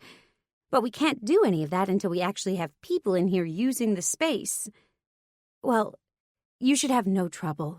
It's an amazing spot, I say, looking around again. I've never thought of myself as someone with a green thumb. That's my mom's domain. But even I want to get on my knees and dig in the dirt out here. Come on, let me introduce you to some of our volunteers. I pick my way through the dirt with her, wishing like hell that I'd worn my flip-flops today instead of these stupid wedges. At least I didn't go for the stilettos, though. Everyone, this is Rory Holloway. She's going to help us get the garden growing, so to speak. I hope so, I say, reaching out to shake hands with the men and women in front of me. One woman, who has long dark hair and the kindest smile I've ever seen, introduces herself as Maria. When I ask how long she's been here, she smiles warmly and says, "Too long." Barb guffaws. Don't say that.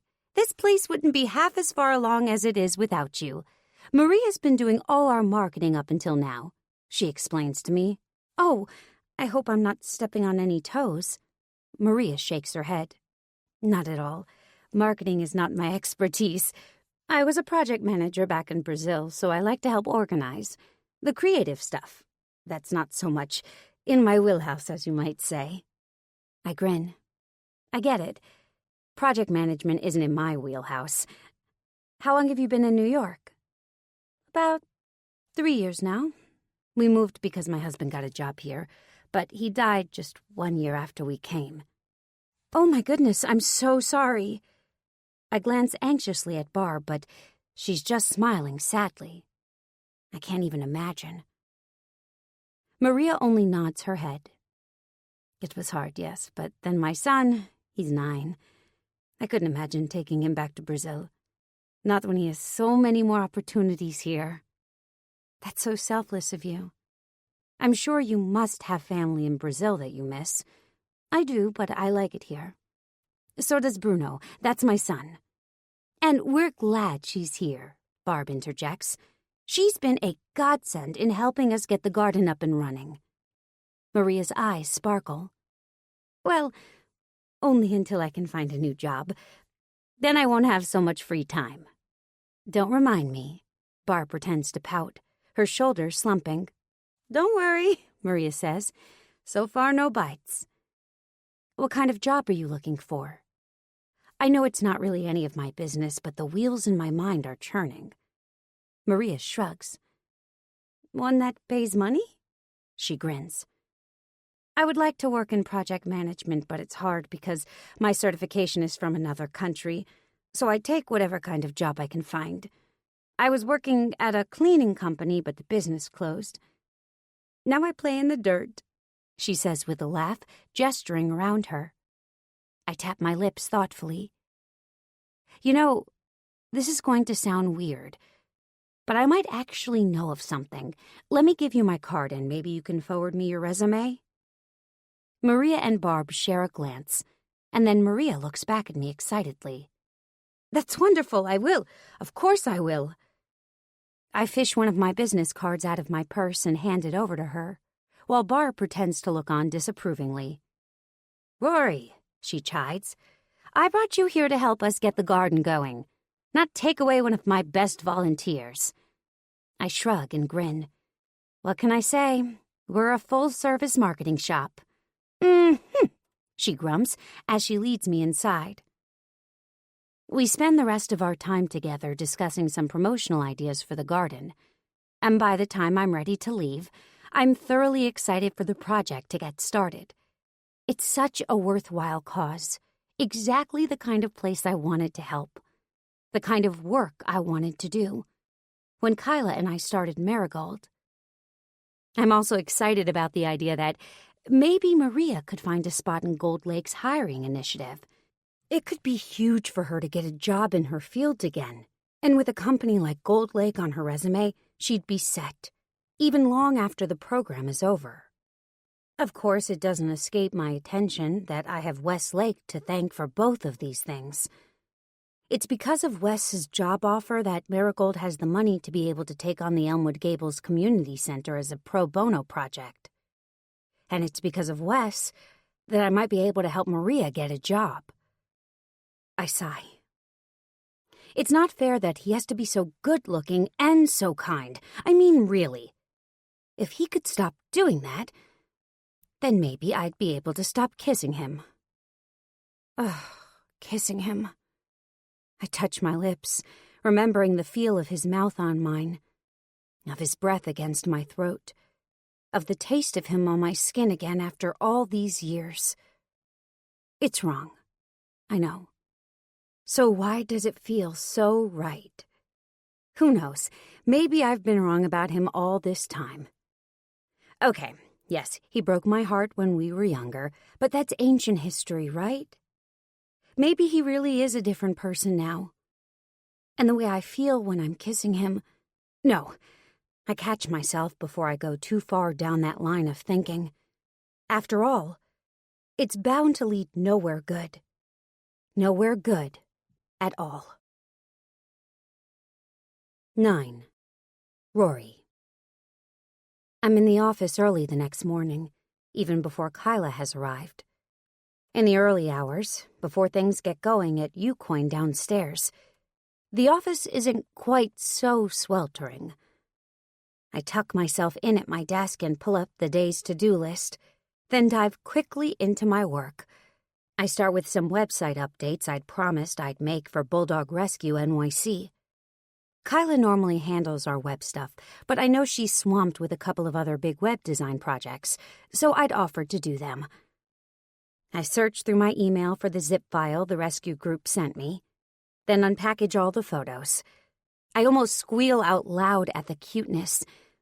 It's their new batch of adoptables, about a dozen squishy-faced bulldogs, all looking for new homes. I wish for the 1,000th time that our apartment allowed dogs, although maybe it's a good thing it doesn't. Otherwise, I might end up taking them all home with me. Not sure what Emma the Perfect would think about living in a dog hotel. I bite back a laugh at the thought of her grimacing as she defers every piece of clothing she owns. No, Rory, no torturing your sister, even if she does border on obnoxious sometimes. I upload the new photos and the adorable little descriptions the rescue provided. Hi, NYC. My name is Roxy, and I'm a shy 8-year-old girl who loves nothing more than going for walks and snuggling with my foster family. I'm deep in the rhythm of it when my cell phone rings. I pause as I'm uploading a photo of a snaggle-toothed puppy named Henry. My foster parents say I'm almost completely housebroken, and fish my phone out of my bag. Rory Holloway, I say, still cooing at Henry's lopsided doggy grin. Hello, Rory Holloway. My own grin falls away. I sit up straight in my chair, pressing the phone against my ear. Hello, Wes. My voice sounds strangely formal. How are you? Fine. A slight pause. Great, I'm fine too, thanks for asking. Even through the phone, I can hear his teasing grin. What can I do for you, Wes? Part of me almost wants to call him Mr. Lake, to emphasize how strictly business our relationship is. Except I get the distinct impression he'd enjoy that a little too much. "I have your signed contract," he says. "I thought I could take you out to dinner so that I can give it to you and we can discuss next steps." Next steps. I fell for that one last time. "I'm not sure dinner is such a good idea, Wes. I think about suggesting I come by his office, but clearly that isn't a good idea either. How about a quick lunch? Lunch should be safe. There's nothing romantic or sexy about lunch, right?" "We can do lunch," he says amicably, without missing a beat. "Where would you like to go?" "Fran's," I say quickly, naming a bustling diner close to our office. Fran's is known for their amazing home-cooked meals, but most of all, it's the least romantic place I can think of off the top of my head. It mostly attracts the senior set and a few regular homeless people who know they can get a hot cup of coffee and a place to get in out of the rain or the scorching heat without being hassled. "Fran's." I hear the surprise in Wes's voice, but he recovers. "Sure, that sounds great. Meet you there at noon?" I swallow. "Oh, so you meant today?" "No time like the present, right? Unless you have something else planned." My mind won't work fast enough to come up with a plausible excuse, so instead I nod. "Sure, today's fine." I get off the phone with Wes and look down at my outfit. Yoga pants, again, and a tangerine-colored t-shirt that says, "I woke up like this," which is almost in fact true. I pretty much did wake up like this. Why, oh why, can't I be one of those women who wears cute polished suits to work all the time, or at least a smear of lipstick? Well, if there's any advantage in going out with Wes today, it's that I don't have to spend a lifetime agonizing over what to wear. I'm just going to have to go as is. I go back to my website updates, but now even the cute doggies can't distract me from my upcoming lunch meeting. I arrive at the diner before Wes. It's bustling, but I snag a booth near the front. Unlike our seating arrangement at Jasmine Thai the other day, this booth offers absolutely no privacy whatsoever, which is exactly what I want. It also gives me a perfect view of the door, so Wes won't even be able to take me by surprise. I order a coffee while I wait for him, but I don't have to wait long. At 12 o'clock sharp, I see him. I take a long slurp of my coffee and try to ignore the way my throat tightens when I swallow. He pulls the door open, steps inside, and scans the restaurant. My throat tightens further when I see the way his face lights up when he spots me. He cuts easily through the crowd to the booth where I'm sitting. People seem to give him a wide berth, as if they can somehow sense his wealth, his power. Hell, maybe they can. That suit he's wearing has to have cost a fortune. It's a deep charcoal color, and he's wearing a sky blue tie that sets off his eyes perfectly. His attractiveness is completely out of line. Someone should have a talk with him about that. He slides into the booth across from me and grins. "Interesting choice," he says. His eyes travel over my chest, across the stupid t-shirt I'm wearing. I raise my eyebrows, daring him to say something about it, but Wes just gestures around him. "In restaurants, I mean." What can I say? I had a craving for mac and cheese. That sounds good, actually. Our waitress arrives then, dropping 2 tall menus in front of us. I don't bother picking mine up, and neither does Wes. "2 orders of your finest macaroni and cheese," he says, "and another coffee, please." The waitress nods and slips her pad back into her apron pocket without writing anything down. Once she's gone, Wes turns his gaze back to me. I try to meet it as well as I can, forcing myself to sit up straight and be professional. Despite the yoga pants and the stupid t-shirt. "So, you said you were bringing the contract?" Wes hesitates. The grin never leaves his face, but something in his eyes flickers. Then it's gone. Yes, right here. He reaches down to his briefcase and pulls out the same blue folio I dropped off earlier this week.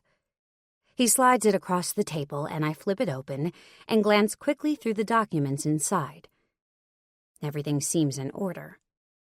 I close the folder and slide it to the far side of the table as the waitress drops off Wes's steaming mug of coffee. You also said you wanted to discuss next steps. Wes raises his eyebrows again. All business today, I see. He chuckles, dumping a small thing of milk into his mug. Hey, I'm not complaining. Not now that I'm paying for your time. By the way, I hope you're recording this as part of your billable hours. Of course, I say, even though I hadn't even thought of that. He nods. Good. And as far as next steps go, we'd like to see a campaign proposal by the end of next week. Does that seem reasonable? We want to get moving as soon as possible. Certainly. I swallow a lump in my throat. A week? Jesus. I guess I should have known that Gold Lake would want to move on Gold Lake-style timelines. But no way am I going to let Wes see me sweat. I distract myself for a minute, taking a long and slow sip of my coffee. Will this be for the entire campaign or just for the recruitment stage? Well, we'll focus on the recruitment stage for now, of course, since that's the most important piece to get rolling. But I'd like at least an overview of the rest of the campaign, along with a cost projection and a rough spending allocation. Sure. My stomach is rolling nervously. By the way, we're starting to move on the hiring process already. We'll still want to focus on a recruitment piece for the campaign, of course, but we're hoping to have the first hires in place by the end of the month. Right. Oh! I perk up, remembering Maria and feeling like I can finally add something to this conversation. I met someone yesterday who might be a good candidate for the program. She was a project manager in Brazil and has been having a hard time finding work in her field here. Can I send you her resume? Absolutely. That sounds great. See, I knew I made the right move hiring you. You're even helping us recruit for the program. A little flutter passes over my heart, but we're thankfully interrupted by the waitress, who drops heaping plates of gooey mac and cheese in front of us. This looks great, Wes says, digging in. I sip my coffee and pick at the noodles in front of me. Around us, the diner is hopping, and I can smell greasy burgers frying up and the sweet scent of maple syrup, and somewhere beneath that, a layer of bacon grease that may be permanently baked into the walls at this point. Wes notices me looking around and follows my gaze. He shakes his head softly. Been a long time since I've been in a diner like this, he says. There's something almost rueful in his voice. Not enough Michelin stars for you? I tease. He shakes his head. It's not that, it's... He pauses and takes a sip of his coffee, and I get the strange sense that he's actually trying to buy himself time. But for what?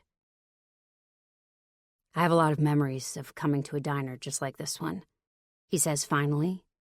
He clears his throat. With my mom, I mean. You do?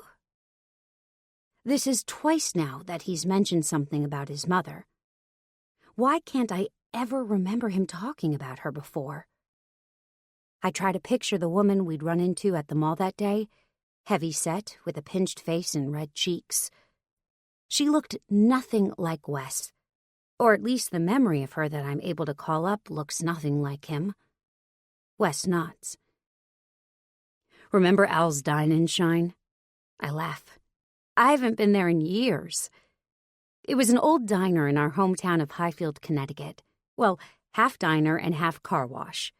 Mostly the only people who went to the diner were the over 60 crowd, who came for the early bird specials and stayed for the bottomless coffee. Well, my mom worked in a diner just like that one for a while, before I moved to Highfield. When my grandmother started getting sick and couldn't watch me as much, my mom would bring me in with her. and I'd sit behind the counter while she worked. This was when I was quite young, of course, 4, maybe 5. She'd give me lemon meringue pie to keep me quiet while she worked. Sometimes she'd put me to bed in the staff break room if she was stuck working the night shift. Wes looks around the restaurant now, and I can tell by his expression that he's lost in the memory. I don't say anything because I don't want to disrupt his train of thought. Whatever he's thinking, it seems to tug at him. Finally, he shakes his head. His eyes are clear again. Anyway, that was a lifetime ago, or at least it feels like it. I know what you mean. Sometimes it seems like I can barely remember the person I was back then. I'm trying to empathize, but Wes raises his eyebrows. I remember everything about you, he says. His voice is low and gravelly, and even amidst the din of clanging glasses and ambient chatter, they lance through me. I force myself to take a bite of macaroni, but it sticks like glue in my throat. The moment stretches out between us until Wes cocks his head. Rory, I've been thinking. I hold my breath, waiting for him to continue. He fingers his fork for a minute, then looks up at me. If we're going to work together, we need to do something about this. This? This, he repeats, gesturing at the space between us. This tension. We've chemistry, Rory. I thought after so many years it would be gone, but I let my shoulders slump, finally feeling like I can relax a little. I know, it's pretty bad. But it's not a good idea, right? We're working together now. We should try to keep it professional. Right? Wes doesn't answer for a minute. His cobalt eyes are as piercing as ever, and now they latch right onto mine. Right, he says slowly, although he looks as if he was thinking exactly the opposite. I force my gaze away from his face. It's too hard to look into those deep blue eyes of his. I feel like I'm going to fall in and never be able to find my way out again. Instead, my eyes light on the blue file folder on the table next to me. Our contract. A professional agreement, rules and expectations clearly outlined and agreed to by both parties. I tap my lip thoughtfully, then turn to face Wes again. What if we had a contract? His brow furrows. We have a contract. His eyes go to the folder and gesture. Not that kind of contract, a personal one. Are you talking about a sex contract? He gets a devilish grin on his face, one I ignore. No, I'm talking about a no-sex contract. That sounds distinctly less fun, but 1,000 times more professional, don't you think? I sip my coffee and stare at him over the rim of my cup. Wes does the same. Theoretically, what would this contract entail? He asks finally. Well, it would just stipulate that we would have no physical relationship, which includes kissing, I add pointedly. Hey, you were the one who kissed me last time. My cheeks redden. I know, but that was a regrettable lapse in judgment, one that wouldn't be committed again, especially if we have a contract. A regrettable lapse in judgment, huh? Wes frowns, then sighs, grabs the napkin from beside his plate, and spreads it out on the table between us. He reaches into the breast pocket of his jacket for a pen. Contract, he scrawls across the top of the napkin. His handwriting clearly hasn't changed a bit since high school. It's still the same messy scrawl that every teenage boy seems to use. So, what do you think? He asks. Number 1 is obviously no sex, since this is a no-sex contract and all. I nod. This whole thing is absurd, yet I find myself swept away by it. Wes writes a number 1 and then writes no sex next to it. I get a rush of euphoria. This is going to work. It's in writing now. What else? He says, looking up at me. No physical contact of any kind. No kissing, no touching, no hugging. What about high fives? I roll my eyes. No high fives. That would be a kind of physical contact. Got it. He writes the words no physical contact underneath the first clause. Oh, and no dates. He raises his eyebrows. Dates? Well, nothing that could be construed as a date. You know, no having so-called business meetings in places like Jasmine Thai. We meet at your office or on otherwise neutral territory like this place. Fine. He adds the words, no dates, to our napkin contract and stares down at it. How about this one? No talking about the past? Fine with me. I don't need to be reminded of anything that came before this. What happened between Wes and I back then is ancient history, and I'm happy to leave the past in the past. Is that it, then? He stares down at the napkin. No getting attached, I say quietly. I don't know if I'm making this rule for him or for me. When our work contract is over, we go our separate ways. He glances up at me, his expression grim. The look in his eyes makes my stomach somersault, and I wonder if I've gone too far. After all, at one point, Wes was my best friend and, at least I thought, the love of my life. Is it unreasonable to think we might be able to stay friends this time around? But he nods and scribbles the words down on the napkin. Anything else? Or do we have a deal? I look down at the 5 rules he's written out. This whole thing seems ridiculous, and yet it makes me feel better to have it in writing. To know that we're on the same page, that anything happening between us would be a bad idea of epic proportions. We have a deal. Wes tilts the napkin towards himself and scrawls his name at the bottom under our lists of rules. Then he hands me the pen. I scratch my own name into the rough napkin. The fact that I feel I need this contract in the first place should be a major red flag, yet here I am, signing it and feeling like it's going to magically fix everything I'm feeling. I slide the napkin back towards Wes, but he waves it off. You keep it, he says. I trust you. I take it and slide it into the blue folio with our other contract, the real one, for safekeeping. For the first time since Wes walked back into my life, I feel like I actually have a chance of getting out of this unscathed. 10. Rory.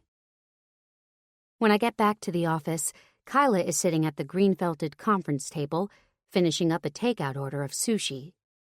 How was the meeting? She asks right away. Do you have a better sense of the project now? I don't tell her we barely talked about the project at all. I run my finger along the spine of the blue file folder before I drop it on my desk. Yeah, sort of. I think we're going to be pretty busy, though. They want a full proposal by end of next week with cost breakdowns and everything.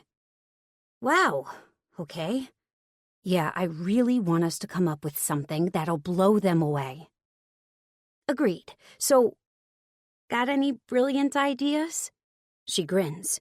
I wrinkle my nose. No, we might be screwed. Kyla laughs. You always say that, and then we always manage to come up with something awesome. I'm sure this'll be no different. How about we both start thinking about it, and then we can do some brainstorming tomorrow? That sounds great. And it really does. I'm so glad I have Kyla as a partner in all this. I don't know what I would do if I was facing down Wes alone. I pull my chair back over to my desk and fire up my email.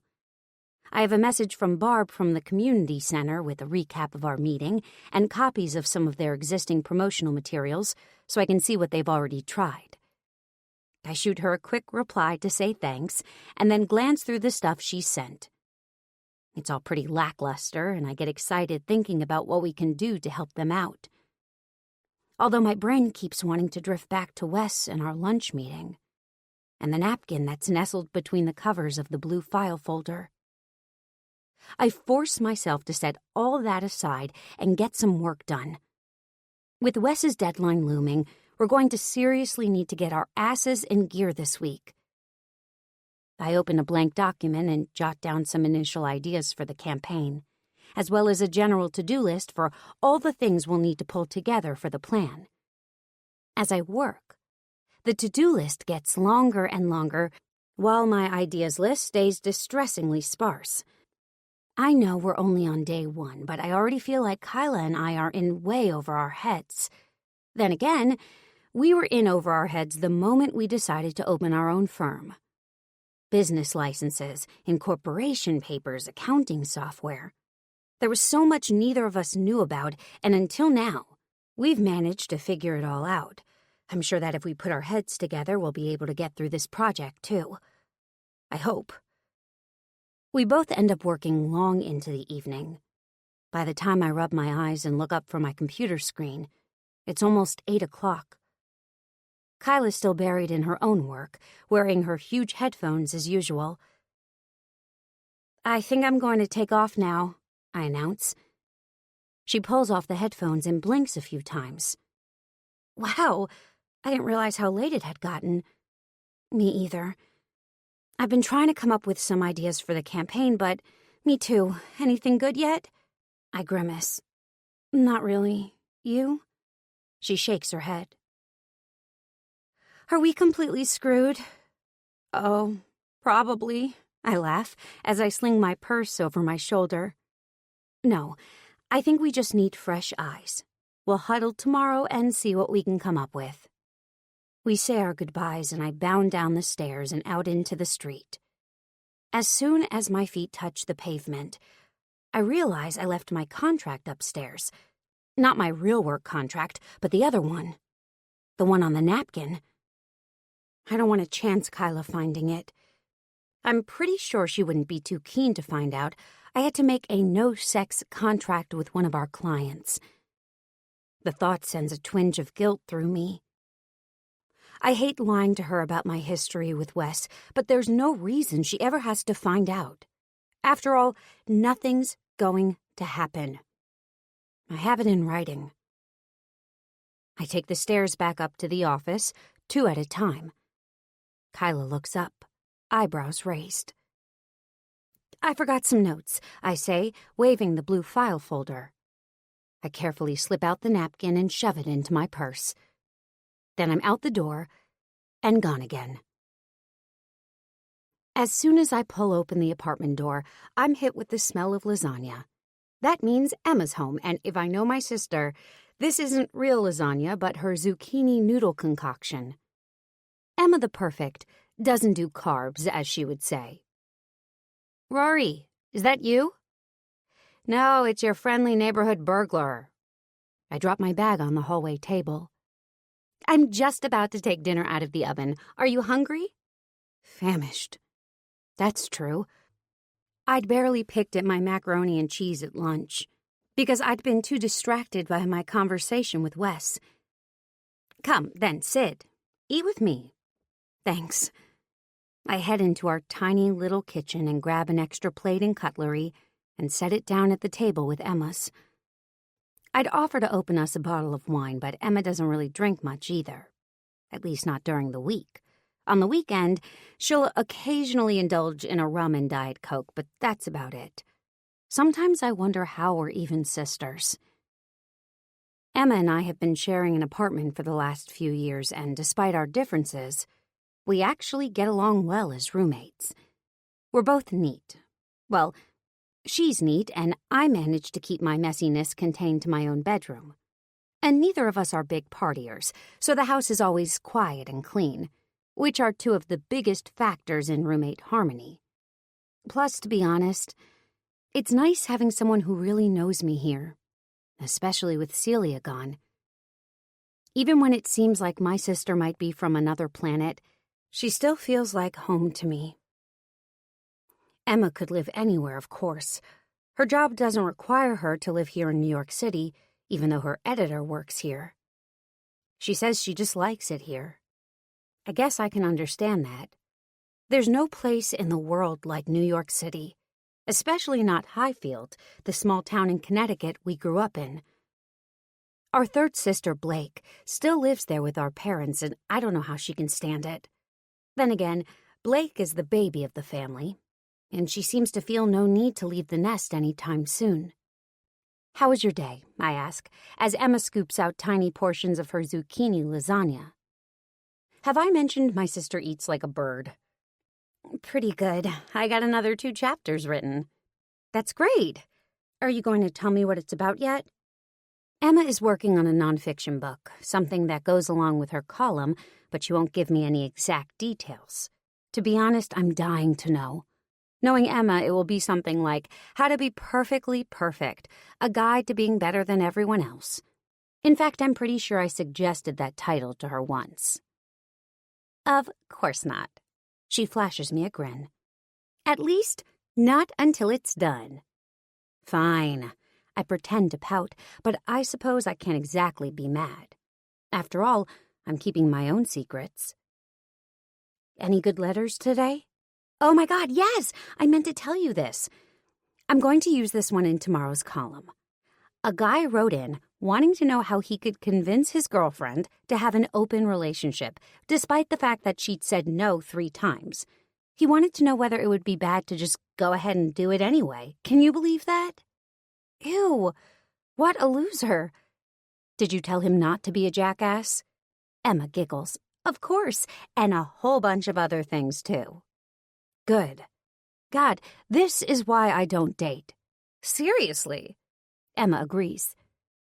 Speaking of jackass guys, whatever happened with Wes? Did you tell him where to shove his job offer? Shit.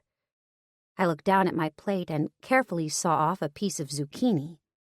I pop it into my mouth and chew as slowly as humanly possible. Emma waits for an answer, and the vegetable seems to stick in my throat as I swallow.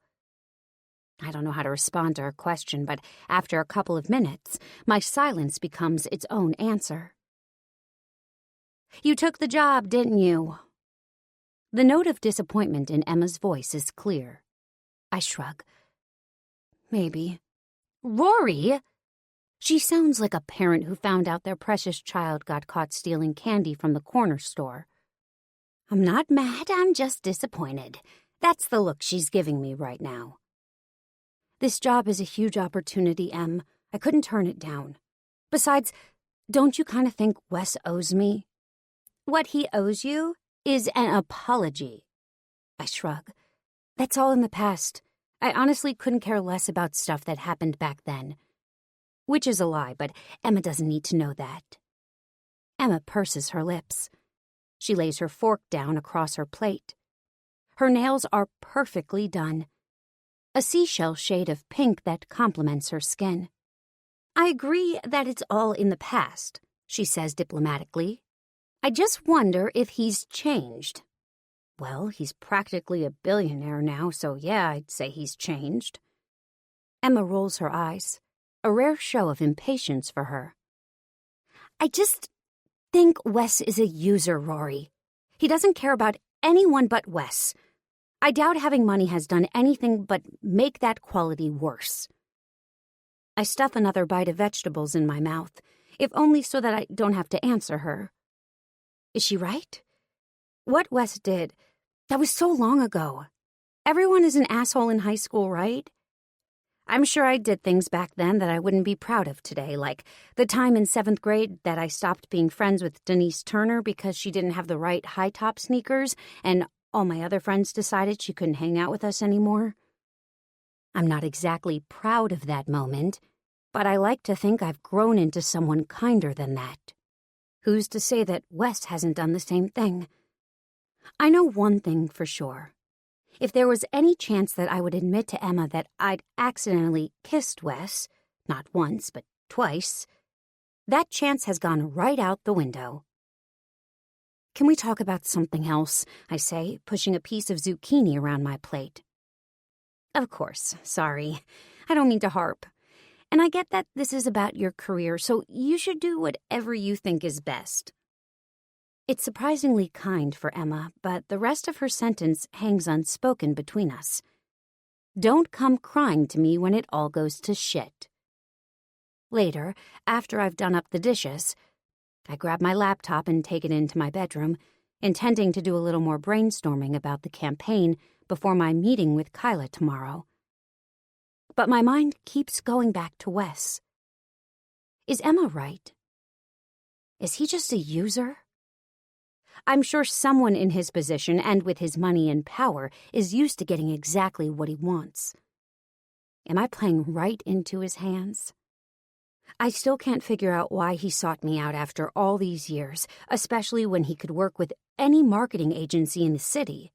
Is this all just part of some master plan I'm not in on? I want to say that Emma doesn't know what she's talking about, but giving out advice is actually what she does for a living. So maybe I should pay more attention to what she says about Wes. After all, she knows him too. She remembers everything that happened. I fish the napkin out of my purse and look over the words Wes had etched onto it this afternoon. I let my fingers trace the lines of his signature, that hard scrawl. I know that I should stay far, far away from Wes, but every time I'm around him, all that logic is nowhere to be found. And the weirdest thing is, I enjoy being in his company. After all this time, he still makes me laugh, still makes me feel heard and strangely understood. I open the drawer in my nightstand and stuff the napkin in there for safekeeping, then crack open my laptop. I may not know what to do about Wes the man, but I know that if I'm going to impress Wes the client, I'm going to need to have a kick-ass presentation by the end of next week. And that means I need to get cracking. 11. 12 years ago. I leaned forward, peering into the mirror as I carefully applied a stroke of primrose pink to my lips. I took a tissue out of the box next to me and blotted, the way I'd seen models do in magazines. My hair was shellacked into a perfect chignon, with a couple of tiny silver beads wound through it, nestled into the twist. Mom and I had researched the hairstyle months ago, and she'd practiced it on me a few times since then, so that it would be perfect for tonight. And it was. It was perfect. I was almost ready. I reached for my necklace, nestled in the small teal velvet box it had come in. A graduation gift from Grandma. I was touched that everyone wanted to make tonight so special for me. You only get one prom, they all said. What they didn't know was that it was already going to be special because I had Wes. I cracked open the little box and gasped. It was empty. The delicate pearl and rhinestone necklace, along with the matching cluster earrings, was gone. "Mom!" I shrieked. Panic rose in my throat. She appeared at my bedroom door a moment later, camera in hand. "What is it?" "I can't find my necklace. The one Grandma gave me. It was right here." My lip quivered. Even though I already knew tonight would be perfect, I had been looking forward to showing off my outfit to Wes, to seeing the way his eyes would widen when I twirled in front of him in the kitchen. I needed the necklace for everything to be complete. "I'm sure it's around here somewhere," she said. She set the camera down on my bed, and we both started hunting. Behind the vanity, under the bed, in my jewelry box with the rest of my other little things. It wasn't anywhere. I sat down on the bed. Frustrated tears were pricking my eyes. Where could it have gone? And then I heard giggling from out in the hallway. I jumped up, just as Mom crawled out of the closet where she'd been digging through old shoeboxes. I bet one of them took it. A pink flash streaked past my bedroom door. Blake or Emma, I couldn't be sure, but I was suddenly sure, 100% positive, that one of them had my necklace. "I'm going to kill them." "I'm sure your sisters didn't touch it, Rory." But by then I was already off the bed and following them down the hall. "Give it back, you brats!" It was Emma I ran into first. She threw her hands up in the air. "Don't look at me, I didn't touch it." I scrutinized her face. It looked innocent enough, and to be fair, Emma wasn't the troublemaker in the family. She was 14 now and got perfect grades and spent an hour every morning ironing her hair to stick-straight perfection. "Blake!" I could hear her giggling from down the hall in her bedroom. Our house wasn't that big, so even with her door closed, I knew she was in there. I stomped down the hall and pushed her door open. "Give it back, you little twerp!" Even from here, I could see the stones glittering around her neck, hanging over her purple sweatshirt. Her eyes widened as I came into the room, and she crab-walked backwards on the bed, laughing. She had twisted her blonde hair up and stuck a clip in it so that it looked like a messy version of mine, and put a slick of some plum-colored lipstick on. I softened when I saw her. Blake was the baby of the family, and though she was 12 now, she'd always seemed much younger. Our parents coddled her. Maybe because they knew she was their last, and so she did silly little things like this to get attention sometimes. "Blake, can I have that back, please?" I said, changing my tactic. "Fine." She stuck her bottom lip out in an exaggerated pout. She reached up and tried to pull the necklace over her head. "You're going to break it!" I rushed over and kneeled on the bed beside her. I took the necklace from her and gently undid the clasp. "Oh, stay there, girls. I just have to get a picture of this." Blake and I both looked up at the same time and saw Mom in the doorway, her camera held up in front of her face. "Mom," we both whined at the same time. At least we could agree on that. "Oh, come on. You girls look so cute." I knew there was no getting out of this, so Blake and I stayed posed like that until Mom had taken enough snaps. When she pulled the camera away from her face again, she had tears in her eyes. "You girls are getting so big," she said. "I can't believe all my babies are growing up." This had been Mom's constant lament for the last year or so, ever since it really started to sink in that I was graduating this year and would be going off to college in the fall. I'd picked a school here in the state, close enough that I'd easily be able to come home on weekends if I wanted to. But just the fact that I wouldn't be living under the same roof anymore had triggered Mom's empty nest syndrome, or whatever it's called. "Can I go now? I have to finish getting ready." Mom sighed and nodded, though she was still smiling sadly. Necklace in hand, I went back to my room. I sat in front of the mirror again and slipped the necklace around my neck. It was as pretty as I remembered. Blake had returned the earrings, too, so I popped those on as well.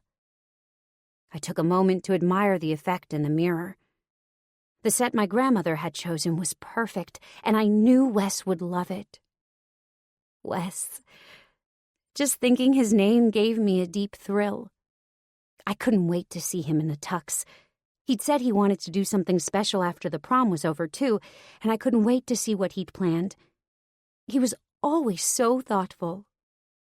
I knew tonight would be amazing. Wes and I had been friends for a few years now, ever since he'd moved here back in 9th grade. I'd always liked him, but over the last couple of years, my feelings for him had grown more than friendly.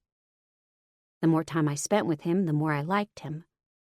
His sweet smile, the way he'd swoop his dark blonde hair out of his eyes. But it was more than that. It was the thoughtful way he'd ask about things that were going on with me. The way he remembered that I liked my hamburgers with extra pickles. The polite way he'd speak to my parents when he picked me up. For a while, I only saw him in groups, but then we started spending more time one-on-one. And then one night, he kissed me. It was right outside the house, here, when he dropped me off and insisted on walking me to the front door. We stood under the porch light as dark moths fluttered above us, hurling themselves at the bright light. When he leaned in, his lips against mine felt right, like we belonged together. Since then, We'd been inseparable. Being with Wes was so easy. It felt like it was as natural as breathing. Maybe I was silly to believe it, but it felt like we belonged together. It felt that way when we had sex, which we did a lot these days, usually in the back of Wes's car. But more importantly, it felt like that when we weren't even doing anything special, just driving around Highfield talking or wandering through the mall or hanging out in my basement watching movies while my parents were at the flower shop. Wes and I could do nothing at all, and it felt like the most fun thing in the world to be doing. "Oh, Rory, you look beautiful." I turned at the sound of Dad's voice in the door of my bedroom. He was leaning against the doorframe, and like Mom, his eyes had a misty sheen to them. "Thanks, Dad." He watched me for another minute, then shook his head. "I almost forgot. This is for you." He held out a small white box. I recognized the green bloomers sticker inside. "Daddy, you shouldn't have." I lifted the lid and found a beautiful corsage, a white rose, backed by delicate greenery, and all held together with silver ribbon and silver beads that matched the ones in my hair. "Oh, come on," he says. "We own a flower shop. Like hell I'm not going to get my little girl a corsage for her prom. Besides, your young man may have come into the store a couple of weeks ago, so I happen to know he's getting you a wrist corsage. Now you can have two." I stood in front of him as he gently pinned the arrangement to the front of my dress. When he was done, he stood back to admire the effect. Perfect. He turned away for a second, but not before I noticed him wiping his eyes. My heart swelled a little. I'd always had a good relationship with my parents. I was the firstborn, so I was a pleaser. But ever since the reality of going away to college and leaving my family behind had begun to sink in, I'd come to appreciate them even more. Even my sisters, who more often than not drove me crazy, I'd miss all of them next year. I didn't want to think about how much I'd miss Wes, too. We hadn't spent much time talking about what would happen in the fall, when I went to college here in Connecticut, and he went off to Harvard. He'd been accepted on a full scholarship, which was quite the achievement. Wes didn't play it up, but he was crazy smart. Harvard wasn't as far away as, say, California, but it was still far enough that I worried about what would happen between us. Part of me felt like the connection we had was strong enough to withstand the distance, but the other part of me was wise enough to know that we were teenagers, and that a lot of things in our lives were about to change dramatically. Would we really be able to last through that? I wanted to believe we would, but... What time did Wes say he was coming to pick you up? 7:30? Dad glanced down at his watch. What? It's already 7:45. A nervous flutter went through me. It wasn't like Wes to be late. Dad must have seen the concerned look on my face. I'm sure he just ran into some traffic. He'll be here soon. Yeah. Neither of them mentioned the fact that Highfield was small enough that traffic wasn't really a thing. I'll just text him. I grabbed my phone off the dresser and fired off a short message. Where are you? You better come downstairs, Dad said. You know your mother's going to want to take 1,000,000 pictures before you go, so you might as well get started before Wes shows up. True. I grinned and grabbed the silver clutch off the bed, then followed Dad downstairs. Sure enough, Mom had an entire notepad page filled with shots she wanted to get. Me with her, me with Dad, me with each of my sisters, me with both of my sisters. You would think I was the Queen of England or something. But as we worked our way through the list, my worry grew. There was still no sign of Wes. By the time we finished, it was well past 8. I grabbed my phone, but he hadn't responded to my text. Just call him honey, Mom said, sneaking a glance at Dad. I think I will. I took the phone into the kitchen, where at least I could get a modicum of privacy. I hit Wes's contact info and then the dial button. There was no answer. The phone rang and then went to his voicemail. The sound of his voice in the message sent a flutter through my heart, as it always did. "Hi, it's me," I said hastily. "Just wondering where you are. Hope everything's okay. Let me know. Love you." I hit the disconnect button and then stared at the phone in horror. Love you? Oh, God, why did I say that? Wes and I hadn't said those words to each other yet, and even though I was pretty sure I felt them and that he did too, I wanted the moment we said them to be special, memorable, not a dashed-off voicemail when I was impatiently waiting for him to come pick me up. I told myself to breathe. It didn't matter. Maybe it would be something we'd laugh about later.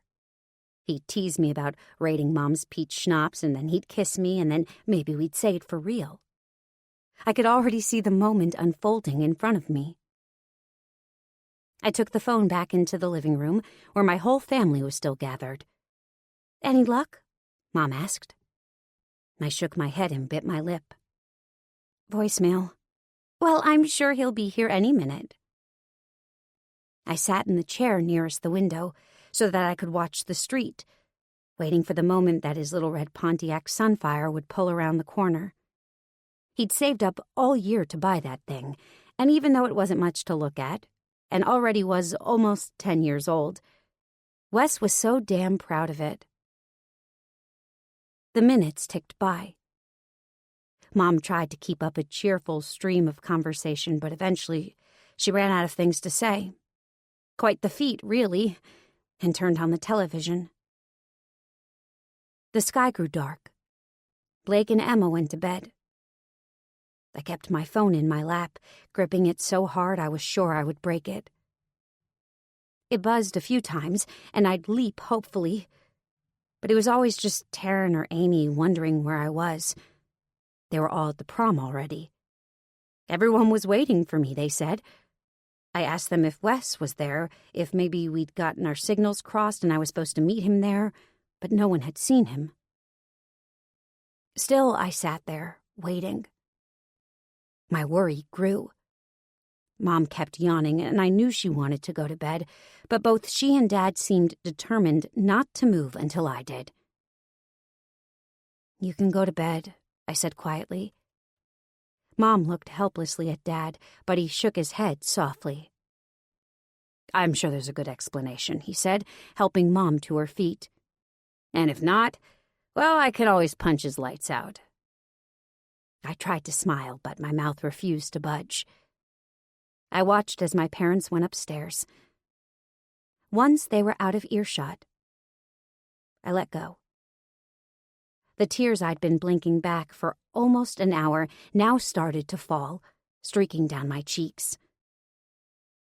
I turned off the television and all the lights, but I couldn't bring myself to go to bed yet. I stood at the window for a minute, watching the street. I don't know why. Maybe I thought that if I concentrated hard enough, I'd see Wes's car peeling around the corner at last. Instead, something else happened.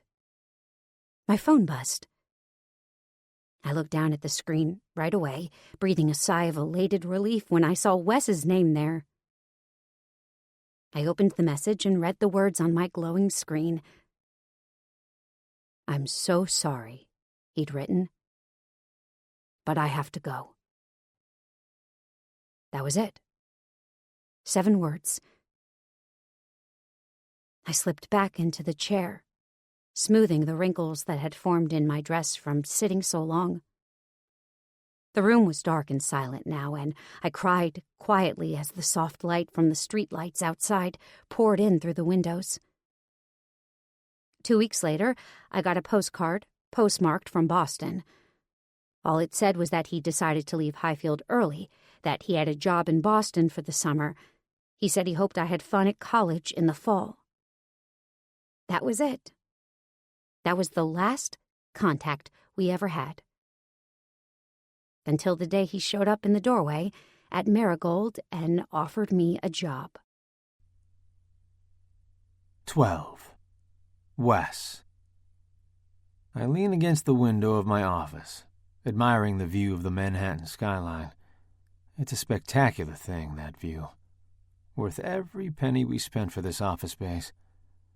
If all goes well, in the next couple of years, there'll be another skyscraper there on the horizon, another sleek tower joining the flock, preening against the sky.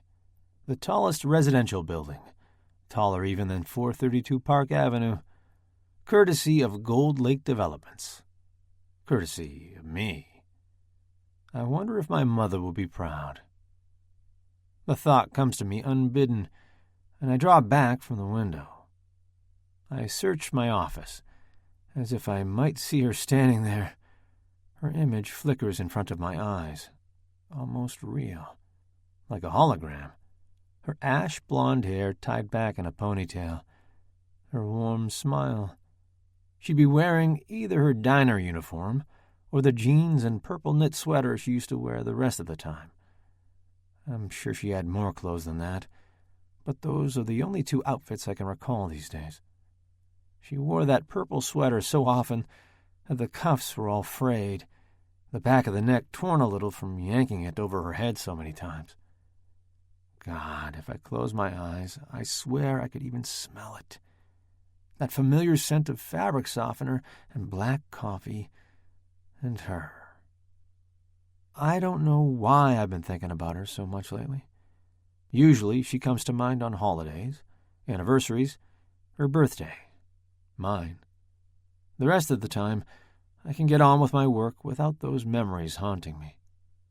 Lately, though, my mother's memory has been lurking constantly, always just around the corner of my mind.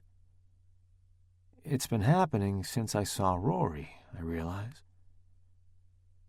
I suppose it's natural that spending time with her means I'm going to think about the past a bit more. Going to Fran's Diner didn't help either. It's been years since I've been to a place like that, and the deluge of memories had hit me as soon as I'd sauntered in. The same way they had when I'd walked through the laundromat the other day. The smells, the sounds, even the squeak of my expensive shoes on the weathered linoleum floor brought back visceral memories I didn't even realize I was still carrying around with me. That life is supposed to be behind me now. But suddenly, it seems to be very much in the present. Rory, too, has become a very real part of my life again. I thought I'd be able to handle that, but now, even thinking her name calls up a picture of her delicate face, the sparkling sound of her laugh, and that's enough to knock me back down into my seat. Rory. The realness of her is a much stronger force than the idea of her I'd been holding on to all these years. Lunch at Fran's hadn't gone exactly how I'd expected. I should have known when she suggested we meet there that she was shooting for something loud and public, where she wouldn't be tempted to reenact our antics from the other day. I just hadn't realized that she felt so strongly about the issue that she would want it codified into a contract. A no-sex contract. I shake my head, a smile on my lips. I've signed a lot of contracts in my life, but I can honestly say I've never before signed a no-sex contract. I guess there's a first time for everything.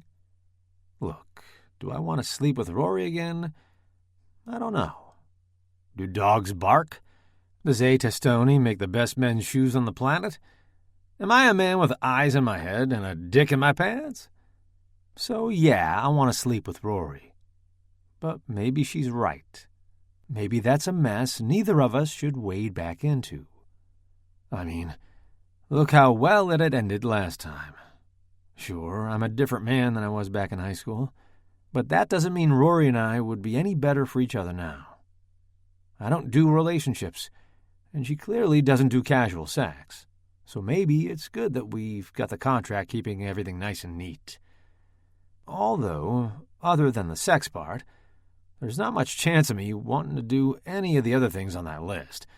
Going on dates? Talking about high school? Neither of those things are happening anytime soon. That I'm 100% sure of. I don't have time to ponder the situation any further. because then Levi is at my door. "Got a minute?" he asks. I nod and gesture for him to come in.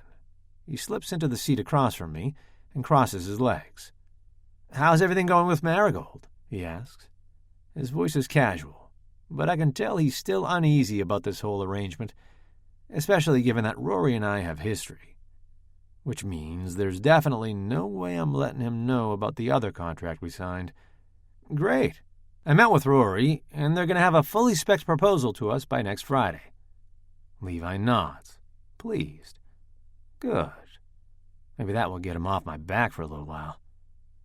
We wrap up a few more items of business, and then Levi heads back to his office. I lean back in my chair, folding my hands behind my head. This is good. Everything is working out the way it's supposed to. If we can succeed in getting this project off the ground, we're going to be very wealthy men. This is life-changing money. Buy a private island kind of money. Mom would be proud, I think. Wouldn't she? She always believed in me. Even when I was really small, she was always telling me that I was going to grow up to do something amazing. I think she secretly hoped I'd become a doctor or something.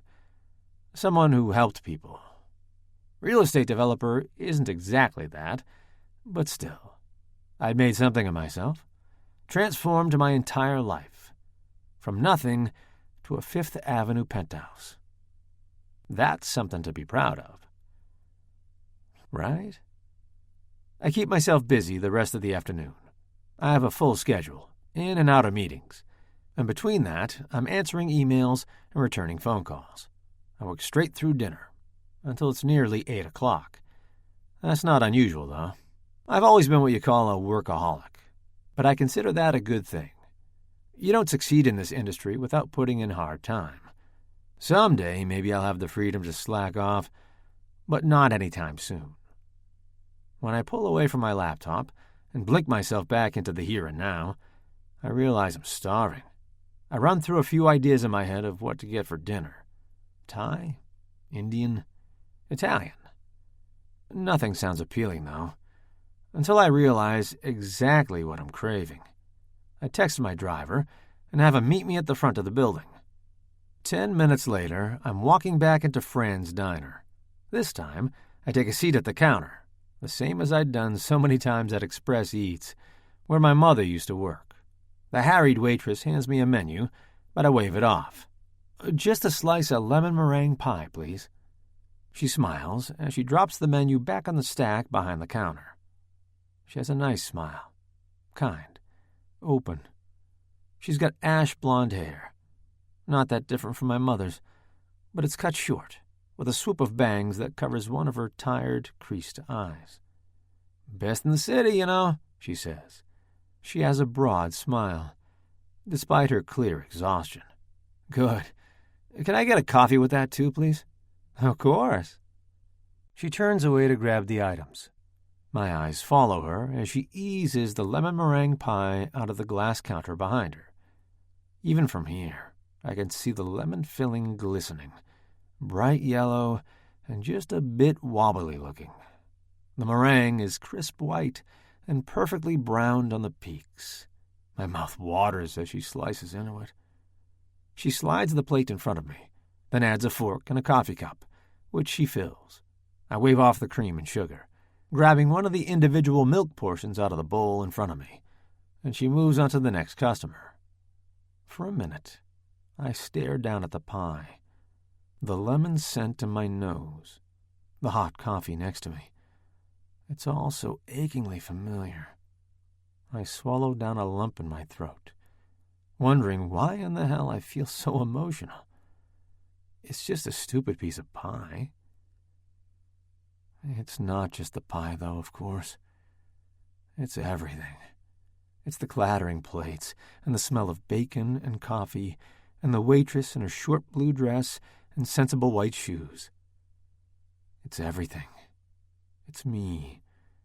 It's my past come back to life.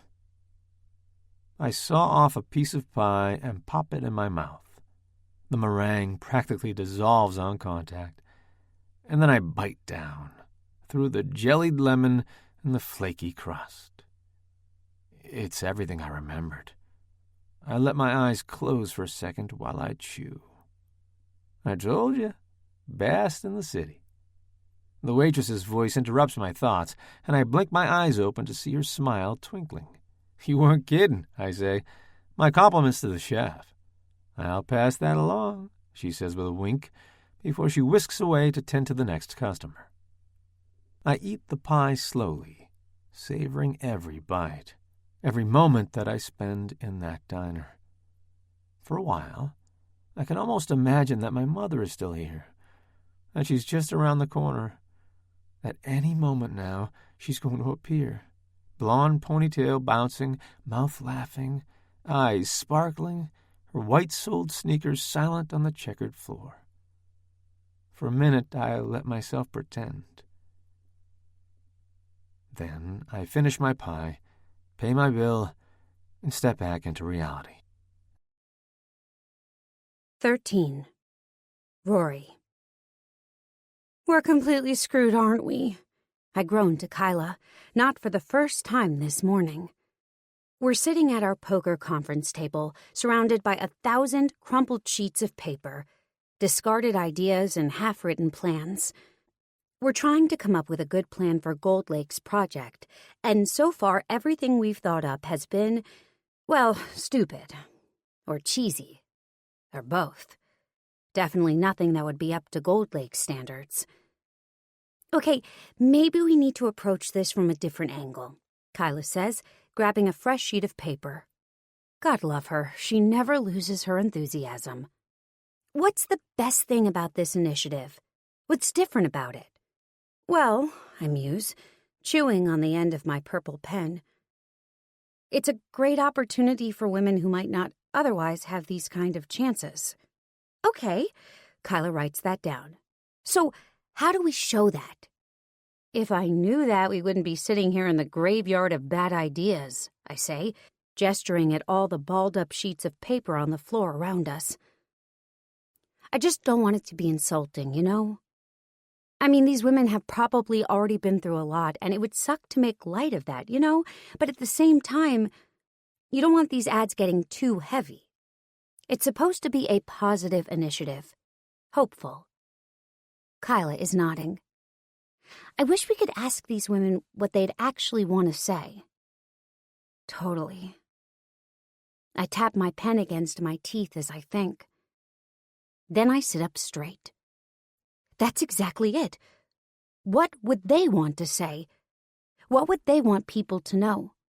About them, about their lives, about what this program means to them. I slap my palm down on the green felt. That's it, Kyla, you're a genius.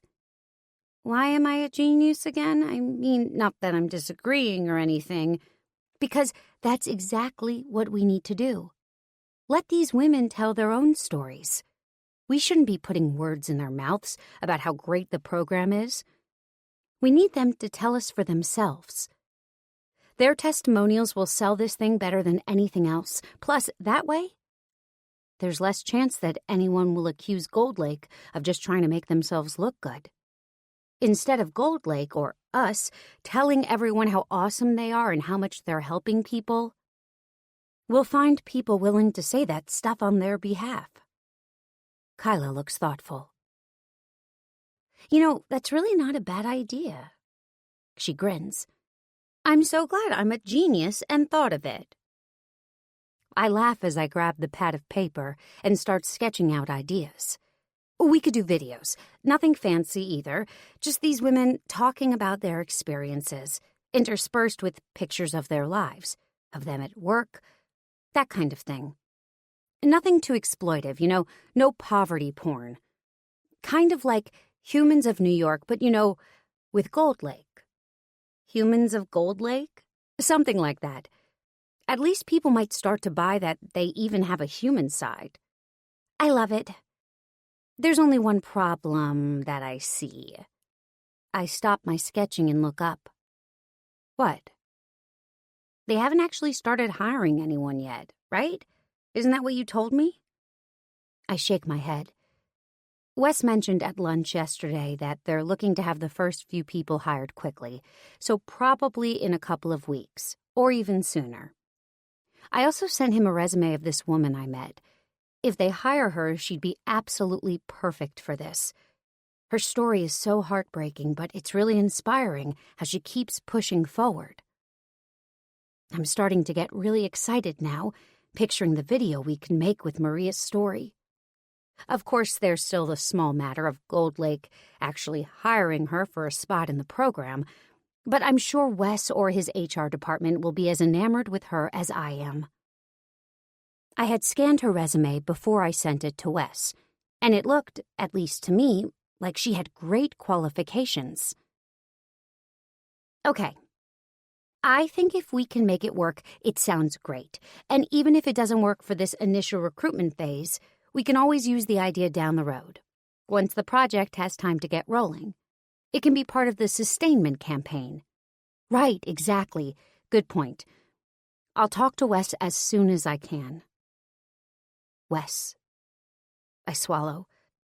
I had hoped to be able to make it through this campaign while dealing with him as little as possible, and now I'm already going to have to follow up with him, and we aren't even on day 2.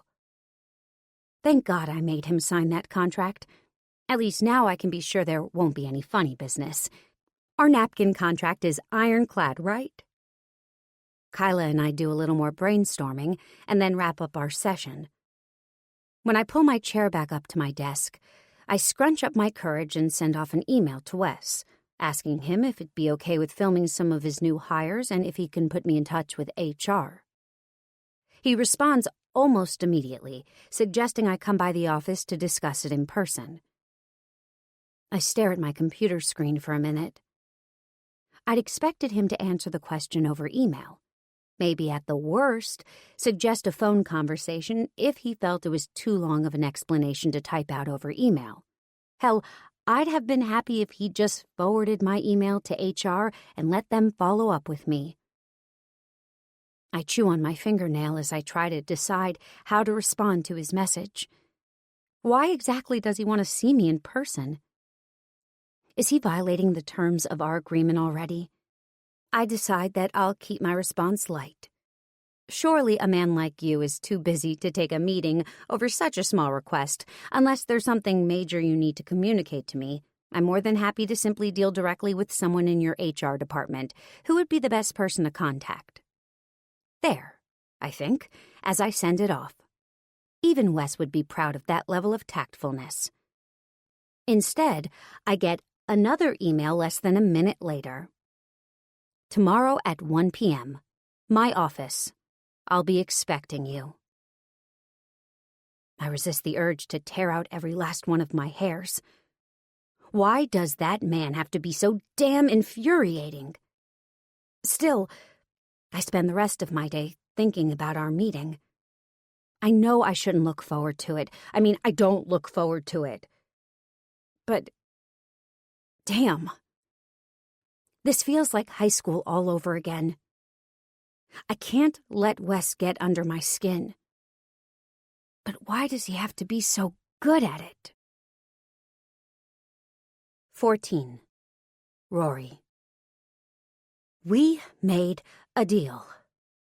That's what I tell myself the entire ride up the elevator to Wes's office. Although I'd considered turning down Wes's request to meet at this office, I'd ultimately decided it wasn't exactly an unreasonable demand for a client to make. And besides, technically we were still abiding by the contract. We were meeting in neutral territory, and we wouldn't be doing anything but talking about work. There'd be no kissing, no funny business, hell, not even a lingering look. When you write something on a napkin, you mean business. That's just common sense, right? But none of my positive vibing stops me from having a mini heart attack when I reach the reception area and see Wes bent over Joyce's desk as he points at something on her screen. He doesn't spot me right away, so I linger there, watching him. Admiring the strong line of his back as he bends and the way his jacket stretches around his bicep as he leans over the desk, gesturing at the computer. The way the tendons in his neck pulse and the easy way his mouth ticks up into a grin at something that Joyce says, the way his gaze drifts up towards me, almost as if he can feel me there, and the way his eyes crinkle in pleasure when he notices me. Rory.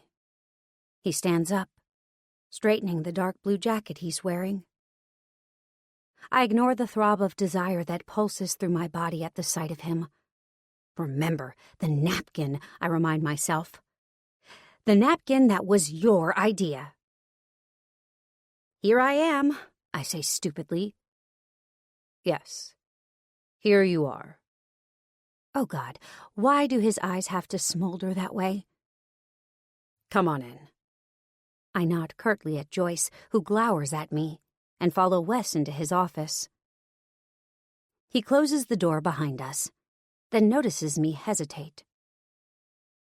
No funny business, I promise. He crosses his hand over his heart as he sits down behind his desk. I just don't want us to be interrupted by Joyce's constantly ringing phone. It seems reasonable enough, so I inch my way towards his desk. Wes watches me with an amused grin on his face. I don't bite, Rory, I swear. I know. I glare at him, but my face pinks up in embarrassment. I sink into the seat across from him and tell myself to pull it together. I'm here to work. Wes steeples his fingers together. So, Rory, what can I do for you? His blue eyes are burning and my skin speckles with goosebumps. 1,000 answers to his question roll through my mind, all of them dirty. Bend me over your desk, spread my knees, unzip your pants and whip your cock out so I can devour it. The amount I want those things, and the sudden intensity with which they hit me, nearly makes me slide out of the chair. A hot flush covers my body. I squirm in my seat while Wes continues to regard me, grinning. Why does he always have to look so fucking composed? Did you get the resume I sent you? I managed to stammer. For my friend Maria. He nods. I forwarded it on to HR. Did it look good? Do you think she has a chance? He shakes his head. To be honest, I didn't look too closely at it. I trust your judgment, so I told HR they should give it serious consideration. Oh, you just took my word for it? Of course. Oh, I say again. I don't know why that pleases me so much, but it does. Is that all you wanted? No. Kyla and I were working on concepts for the recruitment phase, and one of the ideas we tossed around was to put together video testimonials from some of the early hires. Do you think your HR department will be moving fast enough for that to happen, or should we shelve the idea for now? Wes taps his desk, thinking. I like the idea. And yes, I think we should have at least a few people in place within a couple of weeks. I'll give you the name of someone you can work with in our human resources department. Great. Great. He echoes. He's still staring at me in a way that makes my skin feel hot. See, we could have resolved this over the phone, I point out. It really didn't require a meeting. I know, but I like seeing you. Oh. I want to tell him he can't say things like that because of our deal. But I can't think of a specific point that it violates. After all, he didn't touch me or kiss me or do anything inappropriate. The only thing inappropriate about it is the way it makes me feel. Because the way he makes me feel, the way my skin burns in his presence, the way my pulse races and my knees shake, might not be in direct violation of our agreement, but it definitely goes against the spirit of it. I don't have time to respond because at that moment, Wes's phone gives off a very loud buzz. He glances down at it and frowns. Sorry, Roar. Just a sec. He grabs the phone and scrolls through it, still frowning. Somehow, even when he's disgruntled about something, his face still looks handsome.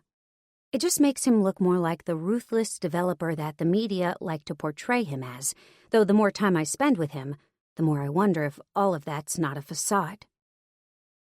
Every time he calls me Roar, all I can see is the kid he used to be.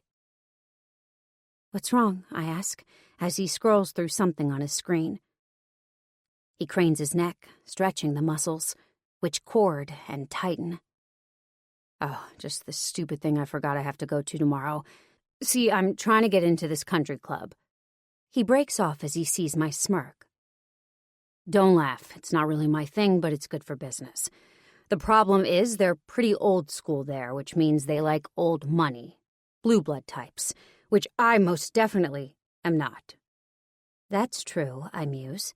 "Westlake is most definitely a man of the red-blooded variety." "Anyway, if you're a slimy new rich like I am, they put you through the ringer before they let you join. You need a sponsor, you need to attend a certain number of events, and so on. I've got a buddy who's put my name up for consideration, but it turns out there's some couples night dinner I have to go to tomorrow." He groans. "Christ, that means I have to find a date too." "I'll go with you." The words are out of my mouth before I can even stop to consider the wisdom of them. What the fuck am I doing? The way Wes's eyebrows shoot up say he's wondering the exact same thing. "I thought we had a deal. No dates. Wasn't that part of your little contract?" "Yes, but this wouldn't be a date. It would be one friend doing a favor for another friend." Good justification, Rory. So good, I almost buy it myself. Of course, the truth is that the thought of him going on a date with another woman was like a sucker punch to my gut. I might not want to go on a date with him myself, but I don't want to think about him going out with anyone else either. And then the offer just tumbled out. If that makes me crazy, then, well, yes, I'm crazy. "A favor for a friend," he muses. "Exactly," I shrug, like it's no big deal. Like I go to the country club with my ex-boyfriend practically every day of the week. But I mean, if you don't want me to go, that's fine. I have a new episode of Scandal to catch up on tonight anyway.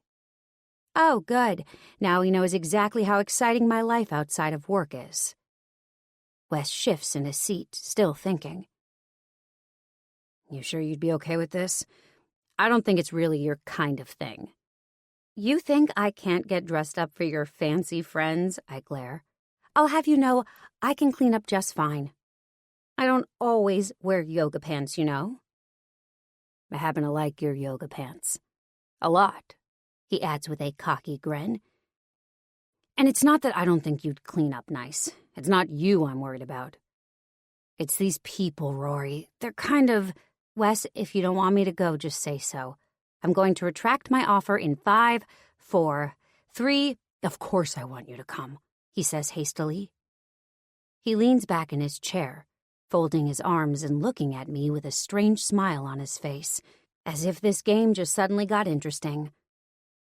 "I'll pick you up at 7, tomorrow night." "It's a date." "I thought it was a favor for a friend," he smirks. "Figure of speech, Wes." I roll my eyes. But inside, my stomach is rolling too, wondering what the hell I just did. As soon as I get home, I know there's only one person I want to talk to. I just pray I can catch her before she heads into her evening shift at the bar. I go into my bedroom, close the door, hit the dial button, and then hold my breath and only let it out after she picks up.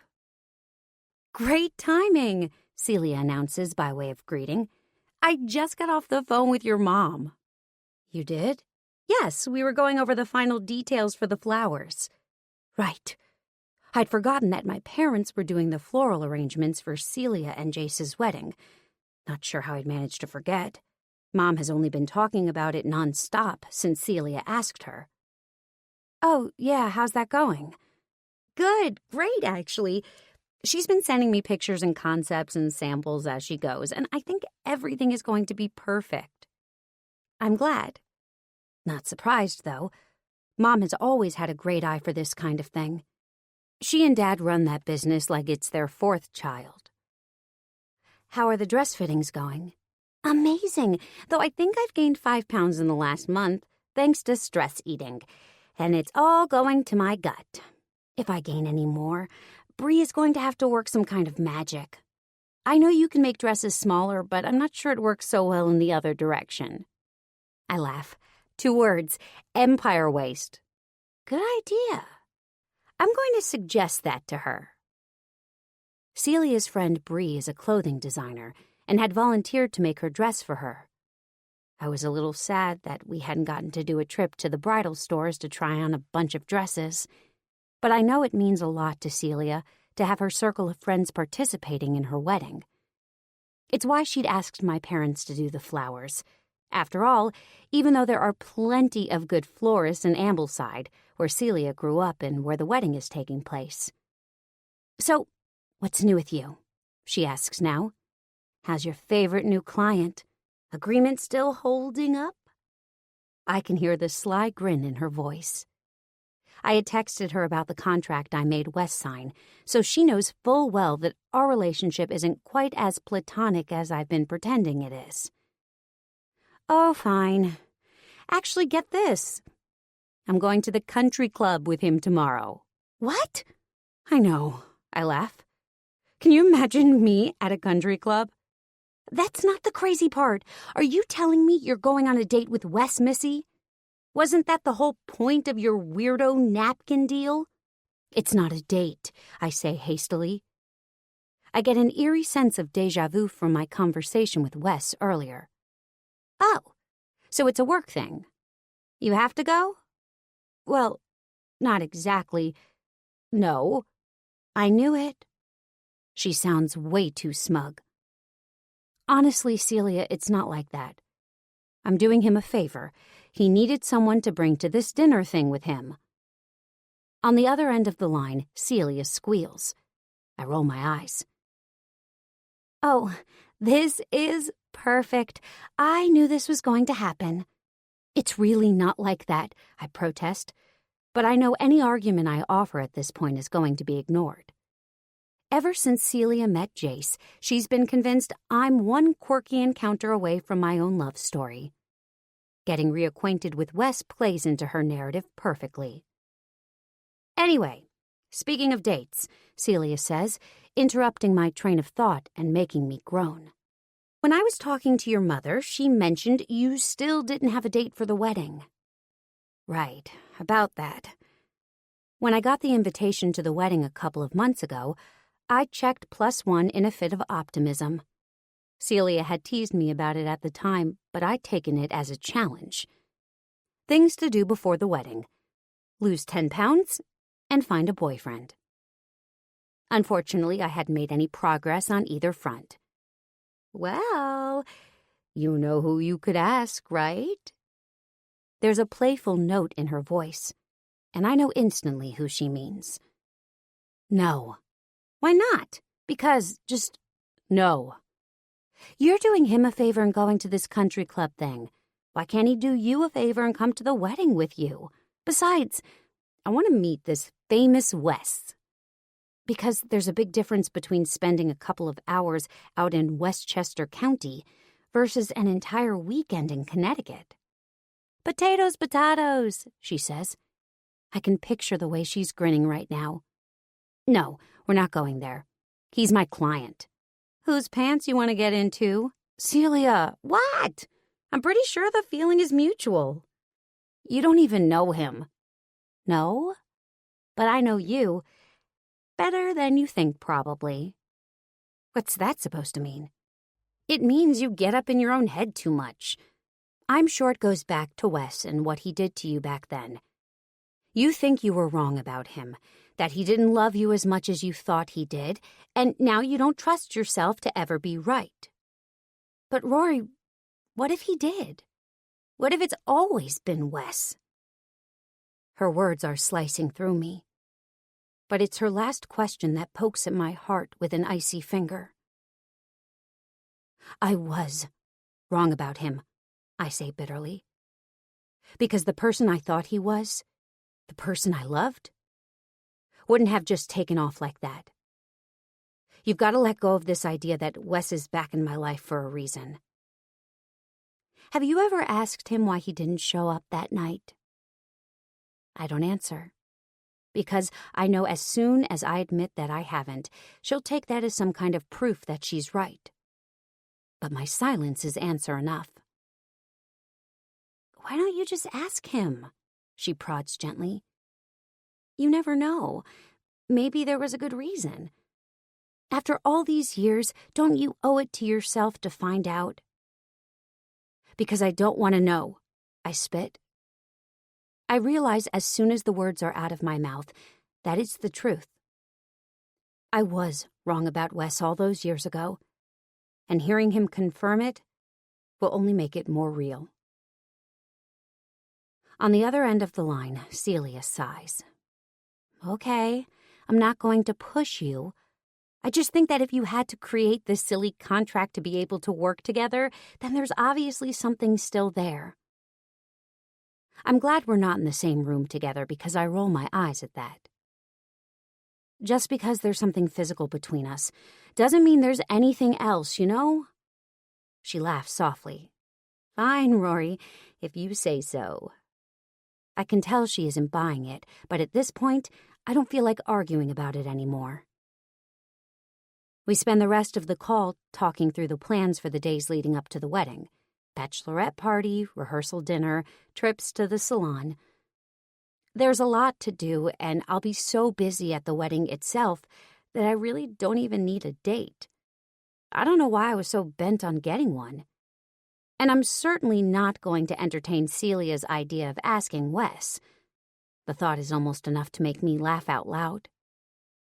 An evil little part of me would actually like to do it just so that I could see the stricken expression on his face when I did, and the awkward way he'd try to clamber out of it. That alone might be worth it. Well, honey, Celia says, I'd love to chat longer, but my soon-to-be husband is glaring at me because I'm sitting here talking to you while he's been unloading the dishwasher and getting tonight's menu ready. Oops, I laugh. I didn't realize you were at the bar already. Tell Jace I'm sorry. Oh, don't worry about it. We needed our girl talk. Have fun on your date tomorrow. Before I can protest, Celia laughs. I know, it isn't a date, but have fun anyway, okay? I grumble out an agreement and get off the phone. It's not a date, I say into my empty bedroom. But the bare mint green walls seem to have no opinion on the matter. 15. Rory. The Kinsman Country Club in Westchester County is only about an hour's drive from Manhattan, but it feels a world away from my tiny two-bedroom walk-up apartment with the laminate countertops and the shower that seems to perpetually drip. From the moment we cross through the huge iron gates, I'm plastered to the window of the car, watching the huge grounds sprawl out before us. So this is how the other half lives, I joke. I had put aside my conversation with Celia yesterday and was making an effort to try to enjoy myself. After all, how often does someone like me get to go to an actual country club? Not half. This is the 1%, Wes answers wryly. I stare in awe at the lush manicured grounds, the tall rose bushes in full bloom, the smartly dressed valets in their white uniforms and matching caps. The building, or should I say buildings, are equally spectacular. The main building, where we're coasting to a stop, is as big as a hotel, with a grand front entrance flanked by ornate white pillars. I can see other buildings behind it, and in the distance, the perfect green pitch of a state-of-the-art golf course. I smooth down the dress I'm wearing and suddenly wonder if I haven't made a huge mistake. These are Wes's people, not mine. My family never hurt for money, but my parents worked hard. They owned their own business, and because the entire success of the endeavor was on their own shoulders, they worked long hours, weekends, and holidays. If our delivery driver called in sick, it was Dad out there in the red van, dropping off orders and making deliveries. We had a small house. We didn't take fancy vacations, and my sisters and I did chores around the house, or the store, to earn our modest allowances. I don't know what the people here are like. Really, with the exception of Wes, I don't even know anyone that rich. But I can't imagine I'm going to have much in common with them. "Are you sure you want to do this?" Wes says, sensing my discomfort. "I'm sure," I say, even though that's far from the truth. "Good. Because I'm not." He smiles again. And for a second, it's that same boyish grin he had in high school. Charming and sweet, and with a hint of self-deprecation.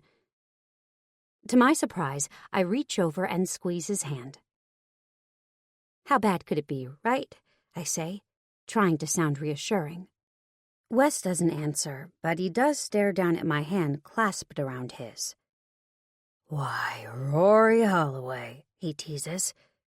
"Who was it that made the rule about no touching of any kind?" My cheeks flush.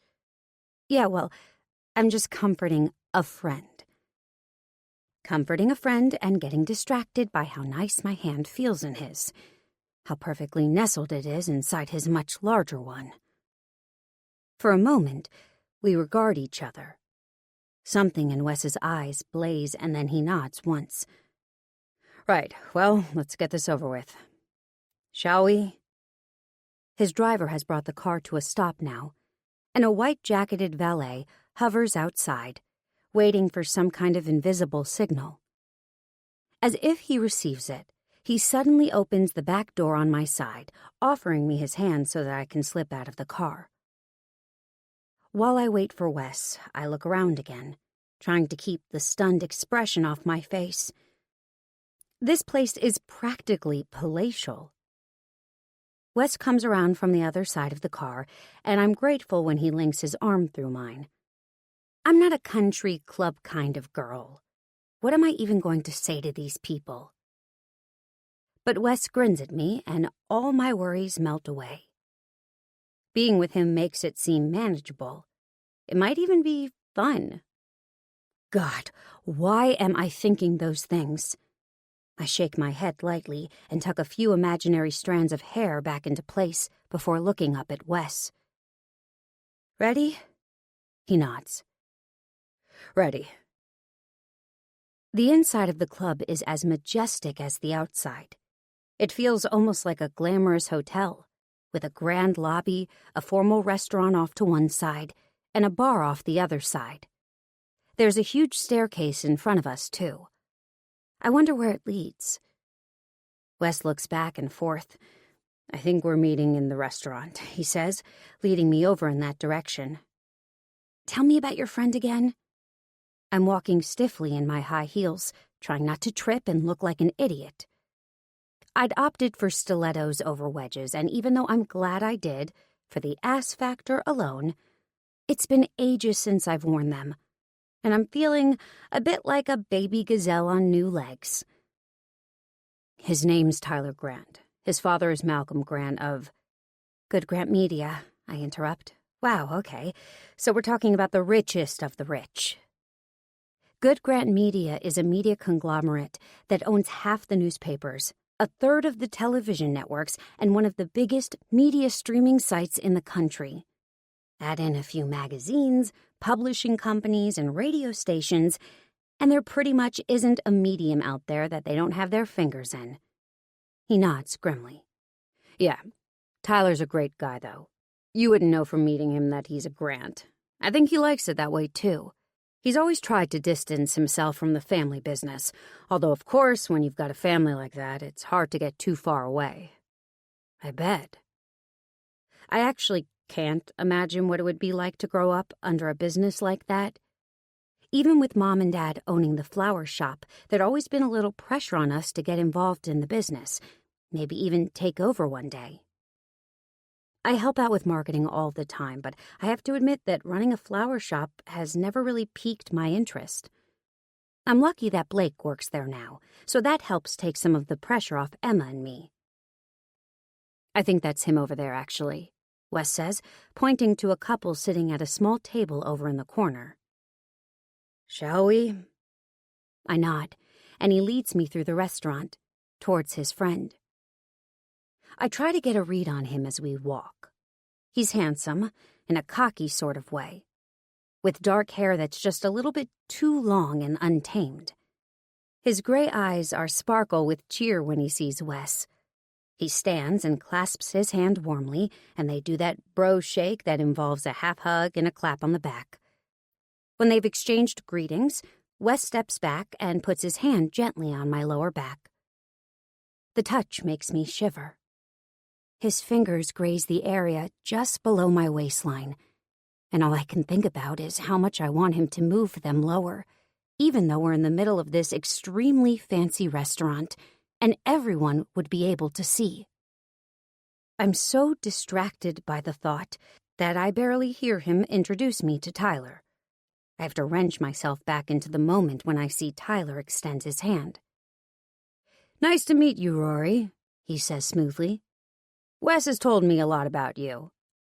Not that much, Wes protests, but Tyler grins. Likewise, I say, shaking his hand. Thank you so much for extending the invitation. Not at all, he says. I'm determined to get Wes a membership here, and bringing a gorgeous date is only going to help make his case. I sneak a glance at Wes and wonder if he's going to point out to Tyler that this isn't a date. But he doesn't say anything, just smiles. I glance down at the woman still sitting at the table. She's turned to her phone now and is ignoring us completely. Her blonde hair hangs in her face, and I realize she's much younger than I initially thought she was. Her purple eyeshadow shimmers in a way that only someone in their very early 20s can pull off. Hi, I say, hoping I'm not interrupting anything. I'm Rory. She glances up, appraises me, then looks back down at her phone without answering. I shoot a side glance at Wes, and he shrugs. Tyler looks slightly embarrassed. This is Amber, he says. Amber, this is Wes Lake and his date, Rory Holloway. At Wes's name, she perks up. Wes Lake? Gold Lake, right? I've heard about you. None of it's true, Wes says with an easy grin. She smiles like she can't tell if he's joking or not, and then decides to go for broke and tosses her long blonde hair casually over her shoulder. I'm sure some of it's true, she says. Her bottom lip sticks out just enough to make the flirtation in her voice unmistakable. Tyler looks embarrassed, but Wes, to his credit, completely ignores the innuendo. He pulls out one of the empty chairs and gestures for me to sit before tucking me neatly into the table. Wine, Rory? Tyler asks, waving a bottle of red. Sure, thanks. I suddenly feel incredibly nervous about being here with Wes's friends. Apparently, I didn't really think this through when I agreed to be his date for the evening. A glass of wine should take the edge off. So, Wes tells me you run a marketing firm? Yes, just a small one. Marigold Marketing. We mostly work for charities and nonprofits. So it has to be a real switch to work for Gold Lake, he teases. You must have given Wes quite the pitch. Actually, it's the opposite. Wes was the one pitching me. Is that so? Tyler raises his eyebrows and glances at Wes. I look over too, but Wes is suddenly very focused on the cocktail menu.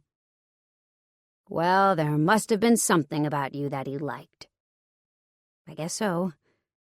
I glance over at Wes. He still won't look up at me, but I swear I see his cheeks flush. Tyler flashes me a grin, and I get the strangest feeling that he's teasing me. I just can't tell if he's doing it because he knows something I don't, or if he's actually just teasing Wes. I sip my wine nervously and wish I could gulp the whole glass back without looking like a lush. So, how long have you and Wes known each other? I ask, changing the subject. Since college, he says. He elbows Wes. This guy was the damn coolest back then. Wes groans. Oh God, Tyler, not this again? Tyler chuckles. Stop being modest. I think any woman you're dating needs to understand just what she's getting here. I laugh. Well, now you have to tell me.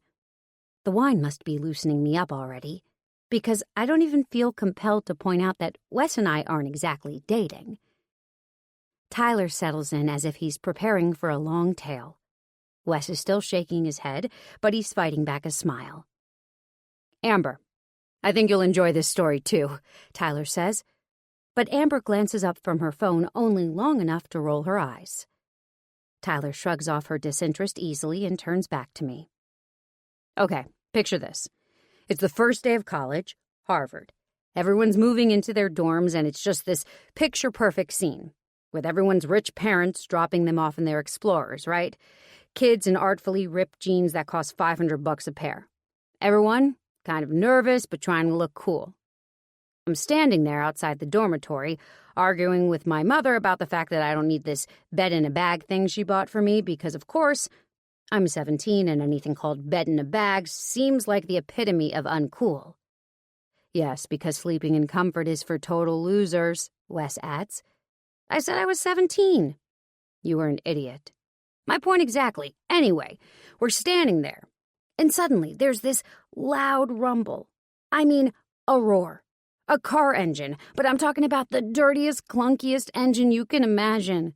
This red sunfire comes tearing around the corner, and literally everyone in the area turned to watch it roll in.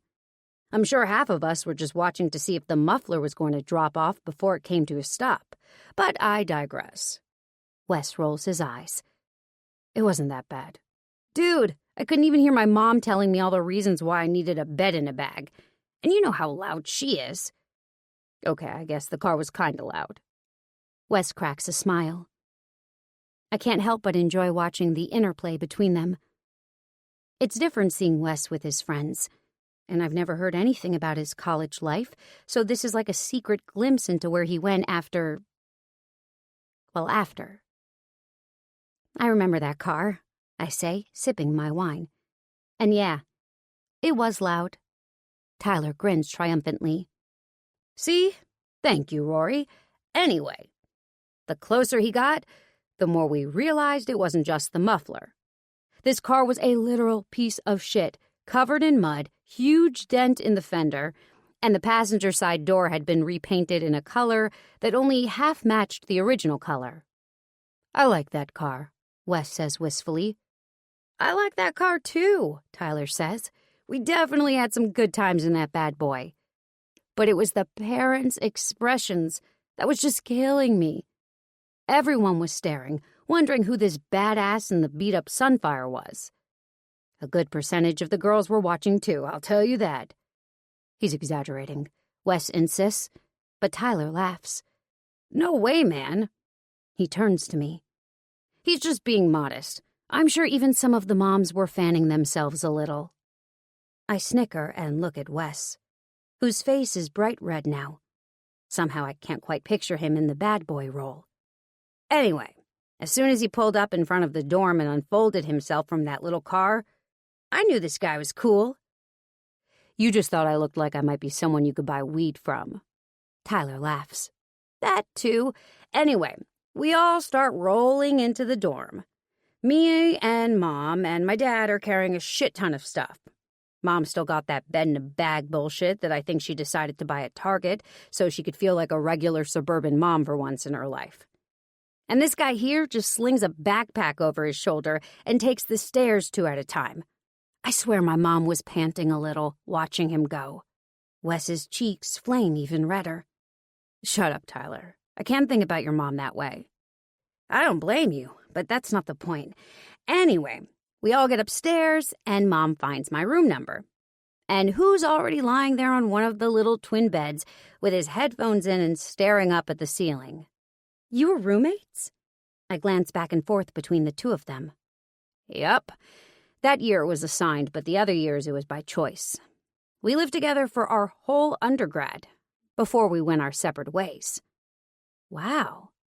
So you guys go back a long way. Yup. And get this, my mom took pity on him because he had no parents there with him and no stuff. So what did she give him? I snort and glance over at Wes. This time he's genuinely smiling. Let me guess, the bed in a bag. Yeah, this fucker stole my own bedding right out from under me. I didn't steal it. Your mom gave it to me willingly, and you didn't want it. I was 17. What the fuck did I know? I was freezing that night. I gave you a blanket. You gave me a fucking pillow sham. It covered the essential areas. Tyler shakes his head. Essential areas, my ass. Exactly. The mood around the table seems light now, and all my awkwardness is melting away.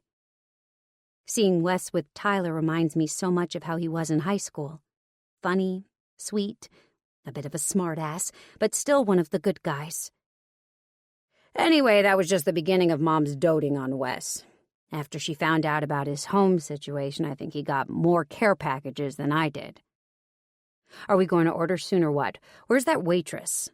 Wes cuts him off abruptly. I look back and forth between him and Tyler. Tyler doesn't seem to notice anything amiss, but I know Wes. And I know that something just made him deeply uncomfortable. Was it the mention of Wes's home situation? He's let it slip a few times that he didn't have much money growing up. But is that all Tyler meant? Or is there more to the story?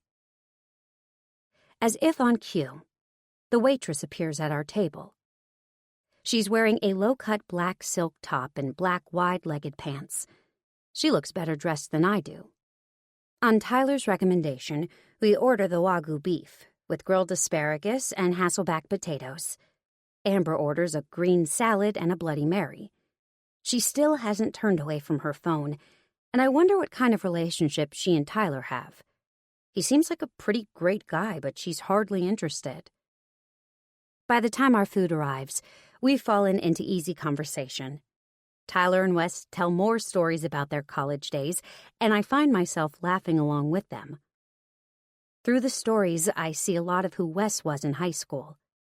But I also see the glimpses of the man he would go on to be. The ruthless dedication to his studies, the networking he did with Tyler. I think that maybe meeting Tyler opened his eyes to the kind of life that he wanted. And it was very different than the life he had in Highfield, Connecticut. I don't know whether to be sad about that his dreams were so much bigger than mine, or happy for him because he's achieved what he set out to do and be. Between those thoughts and the wine, I settle into a kind of melancholy haze, watching Wes and Tyler joke around. It takes me by surprise when Tyler looks at his watch and then elbows Amber, who's barely participated in this conversation beyond the odd blank stare. We should get going, he announces. Amber bolts to her feet as if she's been waiting for this moment since she got here. Wes and I exchange a glance, and I stifle a giggle. We say our goodbyes, and I look around the restaurant, realizing how much it's emptied out since we arrived. I'm a bit tipsy from the wine and tired enough that I could easily crawl into bed right now. But the way Wes is looking at me jolts me awake and alert. Can I interest you in another drink? He asks. His hand is on my lower back again, and my heart begins to race, already hammering in anticipation. 16. Wes. After Tyler leaves with Amber, I'm still not ready to say goodnight to Rory. Can I interest you in another drink? I ask, gesturing towards the bar as I put one hand on her lower back. I try not to look too hopeful, but it's hard. Rory tenses. Her face twists wistfully, but then she shakes her head. I probably shouldn't. I've already had 2 glasses of wine. Afraid you might do something you regret? I tease. Rory doesn't laugh. Yes. Her voice is earnest. She tucks a stray strand of hair behind her ears and runs her tongue over her lips. She must have reapplied her lipstick at some point when I wasn't looking, because they're once again colored in the most flattering shade of light pink. She gazes up at me. Well, not exactly regret, but I think we both know what might happen if we have another drink. I don't know if it would stop at kissing this time. I swallow. Hard. Her words are so honest that they take me by surprise. She's right, of course, but I guess part of me was secretly hoping that's exactly what would happen. Contract be damned. Ever since the moment she'd stepped out of her apartment building wearing that dress, those shoes, looking the way she does, and smiling at me so tentatively, like she wasn't quite sure she was doing the right thing. Well, all I'd wanted to do was slide my hands up under the skirt of her dress, along her creamy thighs, and to the warm spot between them. She looks perfect tonight. Absolutely perfect. And resisting her hasn't gotten any easier as the night wore on. I guess you're right, I say reluctantly. I still don't want to let her go, though. I'm not ready for this to be over. Do you want to take a walk, then? I could show you the rest of the grounds. Rory smiles. That sounds safe enough. I hold out my elbow, and she links her arm through it. The feel of her small hand on my forearm sends a jolt through me. Christ, why, even after all these years, does she still have this effect on me? There's an entire planet's worth of women out there, and yet Rory is the only one who's ever been able to elicit this kind of response from me. It isn't physical either, or at least it isn't just physical. There's something about her that awakens every part of me. My senses feel brighter, sharper. My brain feels more alert. My heart seems to pick up a slightly different rhythm. It's like seeing color for the first time after living in a world of black and white. In order to keep myself from scooping her off her feet and carrying her to my car, I instead force myself to start walking. I lead her not out the front door as we came in through, but down the hall and towards the back, where a huge pavilion overlooks the golf course. The view is breathtaking, and I'd been struck by it myself the first time I came out here. That was just a couple of weeks ago, when Tyler had invited me out for drinks at the bar. In New York, it's rare to see this much green, unless you happen to have a view overlooking Central Park. And now, with the sun setting, the green of the golf course is set off by the blazing pinks and oranges of the sky, by the smell and feel of twilight coming fast upon us. Wow. Rory stops walking as we get to the edge of the pavilion. She casts her gaze out over the horizon. There are stone benches lining the edge of the patio area, and I think about stopping with her here. But there's something else I want to show her first. Come with me, I say. My voice sounds huskier than normal, even in my ears, but I chalk it up to too much scotch. Rory's arm is still linked through mine, and she lets me lead her off the pavilion and down a stone path that skirts the golf course. We walk in silence, though somehow it doesn't feel at all awkward. It's companionable, and for a second I have the strangest mental image of Rory and I in our 70s, taking our evening constitutional after a dinner out. I picture her with gray hair, lines around her eyes and mouth, me with a beard made up of silver bristles. The image makes my stomach flip-flop, and I push it away. What an odd thing to think about. Maybe I can chalk that up to too much scotch, too. I hear the water lapping softly before we actually come upon the pond.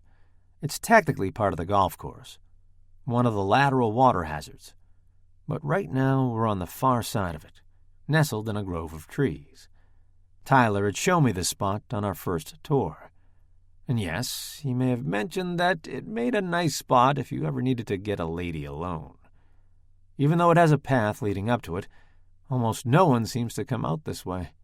Most people seem to stick to the main path and simply go between the main building, the clubhouse, the golf course, and the spa. But me, I like these little hidden gems. And I like being alone with Rory. out of sight of the rest of the club. "Wow," Rory says again. I think that's the only thing she's said since we came outside. I sneak a glance at her as she gazes out over the water. It's a surprisingly large pond, and on both sides of it, the grass is emerald green and perfectly groomed. On our side only, there's a thatch of trees. Willow trees, mostly, the kind that hang down dramatically, draping around us and giving off the feel of a romantic southern city. Not such a bad place, is it? I mean, aside from all the rich snobs. Rory laughs. No, I suppose it's not bad at all. I can see why you'd want to be a member. She's standing beside me, still looking out at the water. I sneak another glance at her profile and find her face relaxed, thoughtful. There's something wistful in her eyes, but I imagine that's the pull of the natural beauty of the place. I feel an urge to wrap my arm around her waist, pull her close to me, but I fight it off. I don't want to do anything to ruin the moment, and Rory pulling away and running back to the clubhouse would definitely ruin the moment. I force myself to take my eyes off her and focus on the lake. It really is beautiful out here. "So, you and Tyler have been friends a long time?" she says, breaking the silence. I tense. I'm not sure where she's going with this. "Yeah, since college." "Technically, I've known you longer." I grin. "Yes, technically you have. But I still don't feel like I know you." She turns to face me, and her expression is serious. I swallow. "Not a lot of people do," I say. She nods, as if this makes perfect sense. "And Tyler?" I shrug and look out at the pond again. "He knows some parts of me." "The parts you let him know." Her words cut through me. It's an incisive observation, but then Rory has always been perceptive. "Yes. No point in lying." "What about me?" I turn to face her. Her hazel eyes are earnest, if a little unsure, but she holds herself steady, shoulders back. "What do you mean?" I feel like there's a lump in my throat. "What parts do I know?" I shrug. It's reflexive. "More than most?" It doesn't feel that way. Sometimes it feels like I never really knew you at all. She says this quietly, without any accusation, like it's a simple statement of fact. I could point out that our contract makes this kind of discussion strictly verboten, but I don't. Instead, I do something else that's not supposed to be allowed. I pull her into my arms. She gasps a little as my hands slide around her waist, and as I pull her so that she's pressed against my body, I can feel her heat already, even through the suit I'm wearing. Her curves nestle perfectly against me, and even though she puts her hands against my chest, it's more for balance than to push me away. For a minute, I hold her like that, both of us just breathing and looking into each other's eyes. The sun is almost completely set now, but there's enough light left in the sky for me to make out the fine features of her face, the way her eyebrows knit, the way her perfect pink lips part, the way her chest rises and falls against me. I lean in and kiss her. It's gentle at first, a sweep of my lips across hers, a graze, a glance. She's just as tentative, moving her lips only lightly against mine. Both of us are hesitant, uncertain. My body feels like a tight coil, kinetic energy ready to explode, but I move as if the opposite was true, as if I had all the time in the world, as if I had the unwavering belief that this is the right thing to do. The truth is, I don't. I have no idea if I'm not completely fucking everything up. All I know is that there's a part of me that wants this, that needs this as much as I need air and water. And slowly, slowly, slowly it happens. The kiss unfurls. Rory leans in closer. Her lips press harder against mine, parting. My hands slide to the back of her head, my fingers twining themselves through the neat twist of her hair. She lets out the softest of moans, and then my tongue is in her mouth, tasting her, tempting her, toying with her. And she gives as good as she gets. Her tongue caresses mine, her breasts press against my chest, her hands have moved to my back, and I can feel them stroking my muscles through the fabric of my shirt. I suddenly want to shrug off my jacket, rip off this shirt, and let her feel my skin against hers. But I'm guessing the club has rules against that. Not that our own contract would allow for it either. But our contract also doesn't allow kissing, and it doesn't seem like we're too concerned about that at the moment. No, in this particular moment, this feels like the exact right thing to be doing. Kissing Rory feels like the thing I was born to do. I pull her closer to me, knowing she can very well feel the effect she has on me. She grinds in closer, and I decide to hell with the club rules. I let my hands roam down her back, over the soft fabric of her dress, until I reach the round curve of her ass. I cup it in my hands and lift her, just a little, bringing her in tighter against me. The skirt of her dress rides up, and I can feel her soft skin under my hands now. It's warm, the way everything about Rory is. I want to feel that warmth everywhere. I need it. I part her thighs, dipping in to find her cleft from behind. Her dampness instantly coats my fingers, sending another jolt of blood straight to my cock. I can already imagine the sweet taste of her on my tongue, coating my shaft as I fuck her, dripping down and soaking my balls. I groan as Rory presses harder against me. "Wes," she breathes. I find her entrance and circle it, smoothing her wetness over my fingers.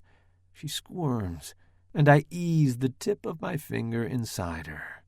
Her muscles immediately clamp down on me, as if they're trying to draw me deeper inside.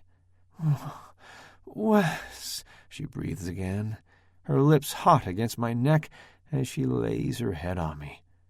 "All right, folks, let's wrap it up." The voice cuts into our moment as effectively as a bucket of cold water. Rory pulls away with a gasp.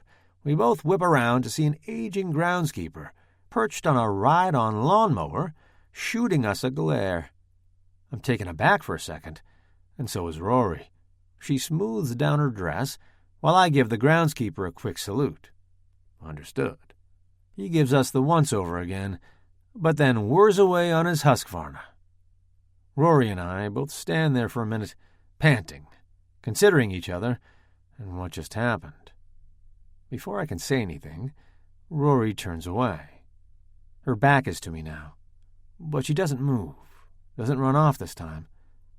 I close the small distance between us, pressing my chest to her back. I can smell her hair now, like honey and jasmine. "Wes," she says again. My name on her lips makes me feel like I'm coming apart from the inside. I know. It's just, I know. We stand like that for I don't know how long. I don't touch her, other than to let my chest graze her back. I can feel her shoulders heave as she breathes. She wraps her arms around herself, even though it isn't cold out. The sun has completely set now, and the only light is from the lampposts on the course and from the stars above. The pond is lapping gently, and it mingles with the sound of our breath and the breeze through the willows. It's perfectly romantic, except for the fact that this isn't supposed to be happening. Rory and I aren't supposed to be doing this, and yet right now, It's the only thing I want in the world. I move my hand to her neck, smoothing away a stray auburn tendril that's fallen from her twist. Rory shivers again, then spins suddenly to face me again. This is going to sound weird, but she takes a deep breath. Would you like to come to a wedding with me? 17. Rory. I can't believe the words coming out of my mouth. This is as bad as offering to come out to the country club with Wes and be his +1. Worse, actually, because going to the wedding isn't just a couple of hours of commitment. It means a drive down to Ambleside, Connecticut, an overnight stay, dinner and dancing and making small talk with all my family. It's a huge ask, especially for two people who have a deal to not make these kind of asks. Which is why I'm shocked as hell when Wes answers with a resounding yes. Not sure, not a reluctant okay, but a full enthusiastic yes. I swallow. My body is still trembling from what happened between us a couple of minutes ago, and suddenly I'm more than a little unsure about my impromptu decision. But even in the dark, Wes's face is lit up. It's quite sweet, actually. It's in Connecticut, I caution him. I love Connecticut, he says confidently. Then his face hardens a little. Wait, it's not in Highfield, is it? I shake my head. No, Ambleside. I don't know that area. It's not too far from Wesleyan. It's my friend Celia who's getting married. She was my best friend in college. I guess you could say she's my Tyler. Wes's face relaxes. That sounds great. I'd love to meet your college friend, and I've never been to that area of the state before. We can make a trip of it. I nod, letting myself get a bit excited. I have to go down early, a couple of days probably to do maid of honor stuff, but maybe we could meet there and then drive back together the next day. I already have a hotel room booked. At the words hotel room, I hesitate. So does Wes. The words hang between us, and I can guess what he's wondering. Should he get his own room? After all, we're not supposed to be dating. Not that this is a date, it's just one friend accompanying another on a social obligation, right? It's supposed to have 2 queens, I assure him. I didn't ask for that, it's just what was available in the block of rooms they had reserved. You could try to book another room, but with the wedding, I think it might already be full. He nods. I could always make a call to the hotel just to see. I mean, if you think, sure, yeah, great. I don't know whether to be disappointed or relieved. I'm going to go with relieved. That seems like the smart option, especially after what just happened. Should we head back in? Wes says. It's getting quite dark. Are you cold? I'm fine, I say, but then I shiver. Even though the nights stay warm in the city, out here, without all the pavement soaking up the heat from the day, the air has turned cool and crisp. Wes chuckles and shakes his head. Still stubborn, I see. He slides his jacket off and wraps it around my shoulders. What, me? Stubborn? I tease. Then I pull the jacket tighter. It's warm and smells unmistakably like Wes. Thank you. Of course. He holds out his arm again, and I link mine through his and let him lead me back up to the club. By the time we get there, my legs have almost, completely stopped shaking. It isn't until the next day that I realize I now have to tell Celia, not to mention Emma, that Wes will be coming to the wedding. I apparently didn't think this through completely. I can't decide which is going to be worse. Emma will be displeased because she doesn't think I should be spending any time with Wes, and certainly not getting close enough to bring him to my best friend's wedding. Celia, on the other hand, will be smug. She'll take this to mean that she was right, and that Wes has feelings for me and me for him. But neither of them are right. At least not entirely. I don't know. Maybe Celia is a little bit right. The way Wes had kissed me last night. The way his hands felt, my lips and nether regions, haven't felt the same since.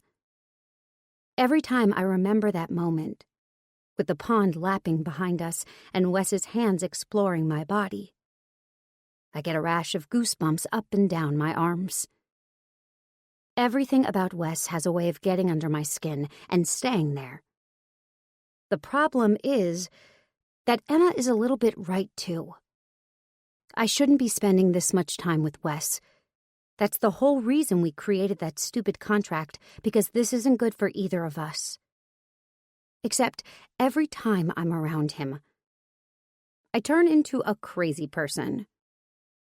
When he kissed me last night, when his hands trailed up under my dress, I should have pushed him away. A little voice in my head was screaming at me to do just that, but my body... God, my body wanted to lean into him so badly. Wanted to let him throw me down in the grass and fuck me on that perfect green lawn. And that was the real reason I'd asked him to the wedding. Not because I wanted to get closer to him, but because in that moment, I didn't know how to keep from throwing myself at him. It was strictly self-preservation. Like I said, I don't think I thought this through very well. Emma is still out at a meeting with her editor when I get home from work, so I take advantage of my time alone to clean the apartment a bit. At least that should help put her in a good mood. I know I shouldn't worry so much about what my sister thinks of who I bring to a wedding, but it's different with Emma.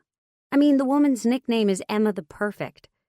She seems to live her own life by these impeccable standards, and every time I do something that falls short of that, I feel like a failure. Especially since I'm the older sister and should be the one who has it all together. I know if she was in my shoes, she never would have invited Wes to the wedding. She wouldn't have even accepted the job in the first place. She'd have stuck to her principles and told him where to shove it. I can't help but wonder why I didn't do that. Before she gets in, I manage to load the dishwasher, scrub the bathroom, and mix up a huge Greek chicken salad for us to share for dinner. I'm just putting the feta back in the fridge when I hear her key in the door of our apartment. "Hello, sister dearest," I call out from the galley kitchen. She doesn't answer right away, just stalks over to where she can see me. "What?" She gives me a suspicious glare. "What do you mean, what?" I reach into the cupboard and pull out 2 big bowls. "You never call me sister dearest." "I don't?" I say innocently. "I should." She looks around the kitchen and misses nothing. "You cleaned," she says.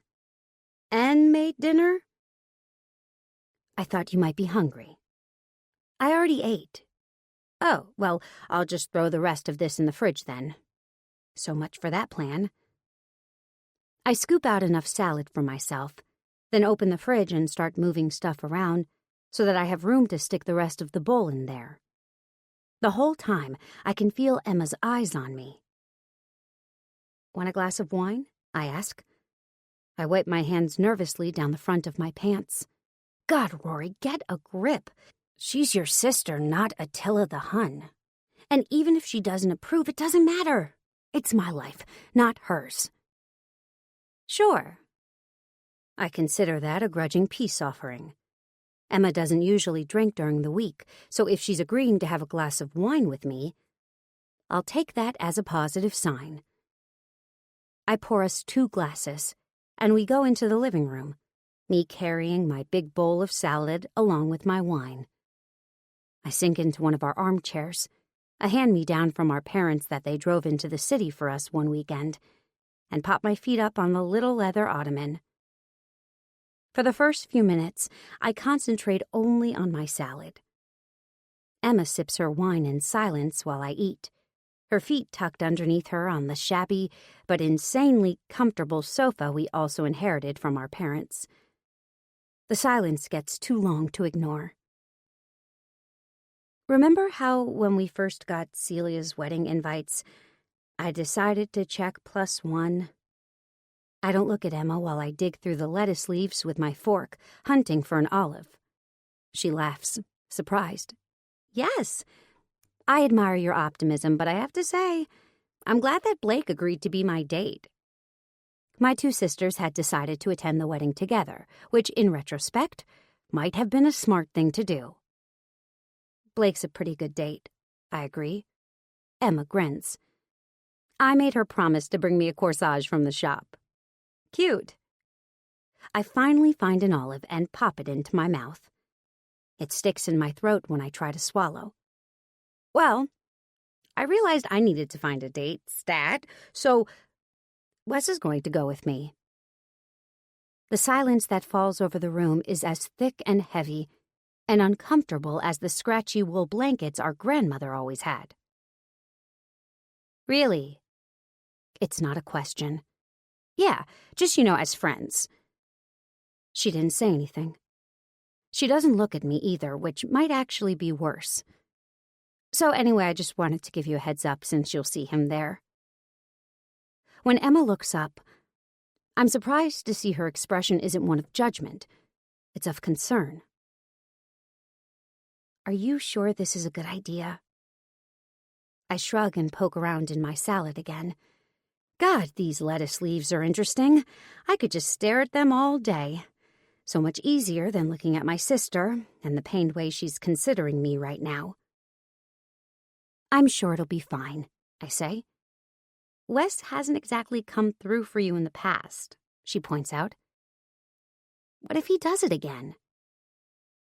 She doesn't have to say what she means by it because I know exactly what she's referring to. What if he stands me up again? He won't, I say, trying to sound confident. Emma is still staring at me. She sips her wine without taking her eyes off me.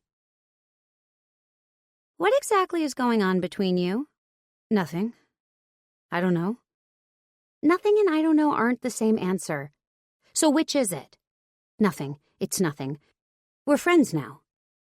Just friends? Just friends? I don't know.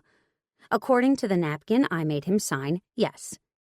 But based on the way I felt when he kissed me again last night, there was nothing friendly about that. That was unbridled lust. The kind that sweeps you out into the murky waters of bad decisions. I set the bowl of salad down on the coffee table. Suddenly, I don't feel hungry anymore. Emma is twisting her hands in her lap, which she only does when she's worried about something, and I realize her concern for me is genuine. I just don't want to see you get hurt again. I know. I look down at my own lap because I don't want to meet her eye. And I won't.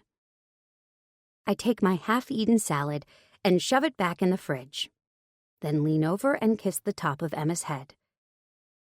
I try to tell her with the gesture that I appreciate her concern, but that I'm fine. I don't know if it quite translates. I have to go call Celia. Don't worry about the dishes. I'll do them when I'm done. Emma nods, but I can feel her eyes follow me as I disappear into my bedroom. As soon as the door is closed, I let out a shaky sigh. Maybe Emma is right. Maybe I'm making a huge mistake. My hands tremble as I grab my phone and hit Celia's contact number. What if she thinks I'm making a mistake too? Even though she was the one who told me to invite him. She probably never thought I'd actually go through with it. The phone rings a couple of times before she picks up. Hey, sweetie. Her voice comes out rushed and breathless. What's up? Am I catching you at a bad time? Because I wouldn't mind putting off this conversation a little longer. No, I'm fine. I just got back from a run. You're running now? In my shock, I forget all about Wes for a second. If there's one thing Celia and I share, it's a lack of enthusiasm for running. If you ever see me running, you better turn and run too, because something's probably chasing me. I know, Celia laughs, but you'd be surprised how easy it is to gain weight when you run a bar and are trying to plan a wedding. Jace kept patting his stomach and complaining about his beer gut, so we decided to try to get back in shape before the wedding. Jace has a beer gut. I snicker, trying to picture it. Jace isn't my type, but there's no denying the man is built like a Greek god. She laughs again. God, no. He still looks like a washboard. Honestly, I think it's more of a way for us to burn off some adrenaline. I can't say I love it yet, but I won't lie. It does feel kind of good to get all sweaty. I bet it does, I tease. It feels good to talk about normal, non-Wes-related stuff. Ha! You're one to talk. Have you gotten sweaty with Wes yet? And there it is. My cheeks flame red, and I'm glad she can't see me. No, but that's actually kind of what I wanted to talk to you about. Ooh, consider my interest piqued. Remember when you said I should invite Wes to the wedding? Interest further piqued, I remember. Don't tell me you're actually thinking about asking him. I can picture the excited gleam in her eyes. I kind of already did, I admit. Oh my God, you didn't! Her voice is a high-pitched squeal, and I have to hold the phone out to avoid rupturing my eardrum. Yes, I did. God, simmer down. I won't simmer. This is too exciting. So you don't mind? Emma thinks it's a terrible idea. Rory, Emma thinks bread is a terrible idea. We don't listen to Emma, remember? She chides, making me laugh. Celia is more than familiar with my sister's perfectionist tendencies, and I feel a rush of gratitude towards her for her understanding. Anyway, of course I don't mind. I can't wait to meet the famous Westlake. He's not that famous, I mutter. To you he is. He's an essential part of the Rory canon. So what does this mean? You asking him to the wedding? Is it like a date? Ooh, are you sharing a hotel room? I know there's no point in lying to Celia, so I tell her the whole story. About going to the country club with Wes, about our kiss, about how I'd blurted out the invite only so that I wouldn't be tempted to let our kiss go any further. The whole time I talk, I can hear her barely suppressing her laughter. It's not funny, I protest. She laughs again. I'm sorry, sweetie, I'm not laughing at you. It is a little funny. You and Wes, I don't know. It's like the universe is holding up a neon sign and screaming, "How can I make this more obvious?" Her amusement is contagious, and soon we're both laughing at how absurd the whole situation is. Wes is my client, my ex-boyfriend, my first love, and now my wedding date. For the first time, I let myself feel a twinge of hope. That maybe Celia is right. That Wes is back in my life for a reason. That maybe, just maybe, things might end differently for us this time around. 18. Rory. Oh no, Kyla groans. They're running Buttercup again. The deep rumble has started, and the temperature in the office is already rising to an uncomfortable degree. Kyla hoists herself out of her chair, and the cheap leather makes a sucking sound as it peels away from her sweaty skin. Oh, God! I fan my hands in front of my face as I shrug off my hoodie. I don't even know why I bothered putting it on in the first place. It feels like she's working overtime. We seriously need to find a new office. We seriously can't afford a new office, remember? Well, maybe we should take some of our Gold Lake money and look for one. It doesn't even have to be in Manhattan. God, it doesn't even have to be in New York State. Alaska sounds nice right about now. Kyla flops down at the poker/conference table. There's already a bead of sweat on her forehead. My t-shirt is sticking to my skin. The floor vibrates underneath my feet as Buttercup does her thing. I sink into the chair across from Kyla. Alaska it is, but in the meantime, we've got to get moving on our Gold Lake presentation. What do we have left to do? Kyla flips open the laptop and navigates to the file she's been working on. I've been doing a lot of research into the models, and I think we have some compelling stats about why our suggested approach is the right one. There's some good data on how audiences connect with real people more than spokesmodels. I'm nodding. That's great. I've been putting together a possible schedule and budget for the campaign. I'm wondering if I should do 2 options, just to give them a couple of different choices, like maybe one that has a consistent spend and one that pushes harder at certain milestones. Kyla nods thoughtfully. That might be a good idea. We don't want to give them too many choices, but Wes seems like the type who might like to keep his options open. What do you think? You know him better than I do. I don't know him that well, I say hastily. I scribble some notes down on my pad without looking at her, then scan through my to-do list. I think we're almost there. You're going to polish up the graphics this week? She nods. Yep, don't worry. It's going to look super slick when I get done with it. Good, I grin, because I don't think Wes would be impressed with the chicken scratch I put together. It needs your magic touch. Oh, I don't know about that. I think he'd like whatever you put together. Her voice has a teasing note to it. But when I sneak a glance up, she's focused on the laptop and won't look at me. I flip my notebook closed and push my chair back, anxious to end this conversation before it goes somewhere I don't want. I think we have all we need to keep working for the afternoon, right? Kyla is still smiling. Yup, let's get back to it. We both return to our desks, and I hop over to my email to see if I've missed anything important. Oh, shit, I mutter under my breath. What? Kyla swings around in her chair. Nothing. Just forgot I agreed to go to this bulldog rescue fundraiser tonight. Is that the one in Central Park? Yeah, I don't know. I guess it might be fun. Come on, puppies, picnic. What's not to like? I like puppies. The voice comes from behind us, and I jolt, spinning around so fast I almost fall off my chair. Wes! The word alone gives my stomach an infusion of butterflies, but add in the actual sexy man standing right in front of me, and the butterflies put down their flag and lay full claim to my insides. Hey. He adjusts his tie, though as usual it's already perfectly straight. Hi, Kyla. Hi. The silence in the room quickly becomes uncomfortable. I can't even look at Kyla. When I can't stand the tension anymore, I force myself to face Wes. I wasn't expecting to see you today, I say. Duh, of course I wasn't. Otherwise, I would have worn something cuter than my old Wesleyan t-shirt with the hole in the back of the neck. When am I going to learn to stop dressing like a homeless person at the office? I know, he says with a grin. A grin that just happens to set the butterflies off in a flurry. But I had some news.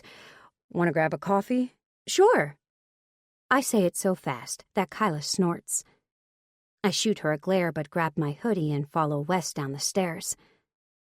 He takes a deep breath of the fresh air outside, and I notice him visibly relaxed now that we're out on the street together. I hate to say it, but I do too. We walk in silence to the closest coffee shop, which happens to be a cute little place called Rocky Road Espresso that makes the most delicious iced coffees in the entire city. We go in and order, and I throw my credit card down. Wes starts to protest, but I silence him with a grin. Don't worry, I'm expensing it to you. He grins back. Fair enough. We take our drinks and grab a seat near the window. Another wave of silence washes over us, but it's comfortable. It reminds me of all the time we spent together in high school, getting coffees to go from Al's Dine and Shine, and then driving around aimlessly along the highway out of Highfield. Life felt so big back then, like there were so many possibilities and we could drive forever and never run out of road. HR met with your friend Maria yesterday, he says, breaking the silence and tugging me out of my memory. I perk up instantly at her name. Yeah, and? He pauses for a minute and my heart dips. Then his face breaks into a grin. They loved her. They've offered her a spot in the program. She's going to start next week, Monday, as soon as the paperwork is finalized. I let out a squeal so loud that half the coffee shop turns around to stare at me. I'm glad there's a table between Wes and I, because otherwise I'd probably be launching myself into his arms right now, and who knows where that would lead. That's great, Wes. Thank you so much. I can't keep the smile off my face. He shakes his head. No, thank you. You're the one that brought us an excellent candidate. I sip my iced coffee while my heart attempts to slow itself to a normal rate. I don't know why I'm so happy about this. I mean, I barely know Maria. But it feels good to be able to help someone. That's what I always wanted to do with Marigold, and even though getting Maria a job isn't exactly part of our service offerings, it still feels satisfying to know I had a hand in helping someone get ahead. Well, I'm really happy, I say. I'm glad it worked out for both of you. I love that about you. My skin buzzes. What? I love that you care so much about other people. Oh, well, I sip my coffee again. Don't play it down, Roar. You're a good person with a good heart. Sometimes, I wish I was more like you. My earlier happiness multiplies tenfold. My whole body buzzes with a warm glow. What are you talking about? You're a good person, Wes. This whole hiring initiative was your idea. I expect him to smile, but something in his face changes, hardens. He stares down at the table, pushing his plastic cup around and leaving a wet trail of condensation in its wake. His jaw ticks once, twice, before he looks back up. He holds my gaze, his blue eyes burning into mine. Will you have dinner with me tonight? Dinner? I pretend to wrinkle my nose, even though my heart is pounding out a marching band beat. That sounds like a date. Isn't that against the rules of our contract? He chuckles. Given that you came to the Kinsman Club with me and I'm going to a wedding with you, I'd say we're a little beyond that point. I can't help my grin. Well, I don't know about that. But anyway, I have to go to a fundraiser tonight, this picnic thing in Central Park. Do you want some company? Company? Yeah, when someone joins you in an activity and you can enjoy it together and perhaps talk to each other a bit while you're doing it. I know what company means. I roll my eyes. But, are you sure you want to come? What I really want to say is, are you sure that's a good idea? I'm sure. What's the fundraiser for? Bulldog Rescue NYC. They're one of our other clients. I love bulldogs. Sounds fun. Then I guess it's a date? I frown. I was going to say friendly social outing. He chuckles. I think date sounds better. I take a deep breath and a long swallow of coffee. Even though it's iced, it does nothing to cool my burning skin. Okay. I say the words slowly, carefully, feeling them out on my tongue. I guess it's a date. 19. Rory. Wes and I meet in front of the plaza. It's a little after 7 and the sun is just beginning its descent, turning the sky hazy and pale. The air is warm and my skin is damp, despite the sundress I changed into. When I see Wes stroll up, though, I break into goosebumps. He looks even more handsome than usual, wearing a pair of well-cut jeans and a dark blue polo shirt. His eyes are hidden by a pair of expensive-looking sunglasses, but the way his face erupts into a grin tells me he's spotted me. Hey, he says as soon as he's close enough. Hi. I sway a little, feeling my skirt float around my bare thighs. I feel like a schoolgirl chasing her crush through the playground. I try to fight the feelings, but the closer Wes gets, the more my heart races. The word date is still tumbling around in my mind, burning hotter with every passing second. You look great, he says, and leans in to kiss my cheek. The feel of his lips on my skin give my goosebumps. He slides his sunglasses up on top of his head and then lets his eyes run over the length of my body. He takes his sweet time, too. Nice dress. Just trying to keep cool. Well, you look hot. He grins and I roll my eyes. That was lame. Oh yeah? So why do my legs feel like jelly right now? Nah, just honest. He's unbothered by my comment, and I can't help but notice the way his gaze lingers over my chest. Oh boy. Breathe, Rory. Where is my damn buttoned-up pantsuit when I need it? I force myself to laugh. Come on, it's a bit of a walk to the picnic area. It's not a far walk to my apartment. I turn back, hands on my hips. What exactly are you suggesting? That I could think of something that might be even better than puppies. Are these the kinds of moves you use on a date, Wes? Really? I can't help but tease him. The sun and this dress and the way Wes is looking at me have me in too good of a mood to worry about his flirting. Actually, no. Usually I'm much smoother. These are the moves I use when the girl I'm with is driving me completely wild, and that only happens with you, Rory. I pretend to roll my eyes again. Bad dog, I tease. Is my voice shaking? If I had a newspaper, I'd swat you. Let's go. He grins again but follows me across the street and into the park. As we walk, he slips his hand in mine. It gives me a jolt and my entire body tingles, like I've just gotten an electrical shock, and yet within seconds, it feels like the most natural thing in the world. My hand snug in Wes's. To anyone in the park, we look like a normal couple, out enjoying a stroll. Only we know all the history and baggage that's wrapped up in this surprisingly simple gesture. Maybe Celia was right. Call it gravitational force, magnetics, I don't know. All I know is that something seems to keep drawing me to Wes, and whatever it is, it's a force more powerful than me. Despite everything, after all this time and distance, he's still in my orbit. Maybe he always will be. We don't talk much as we walk.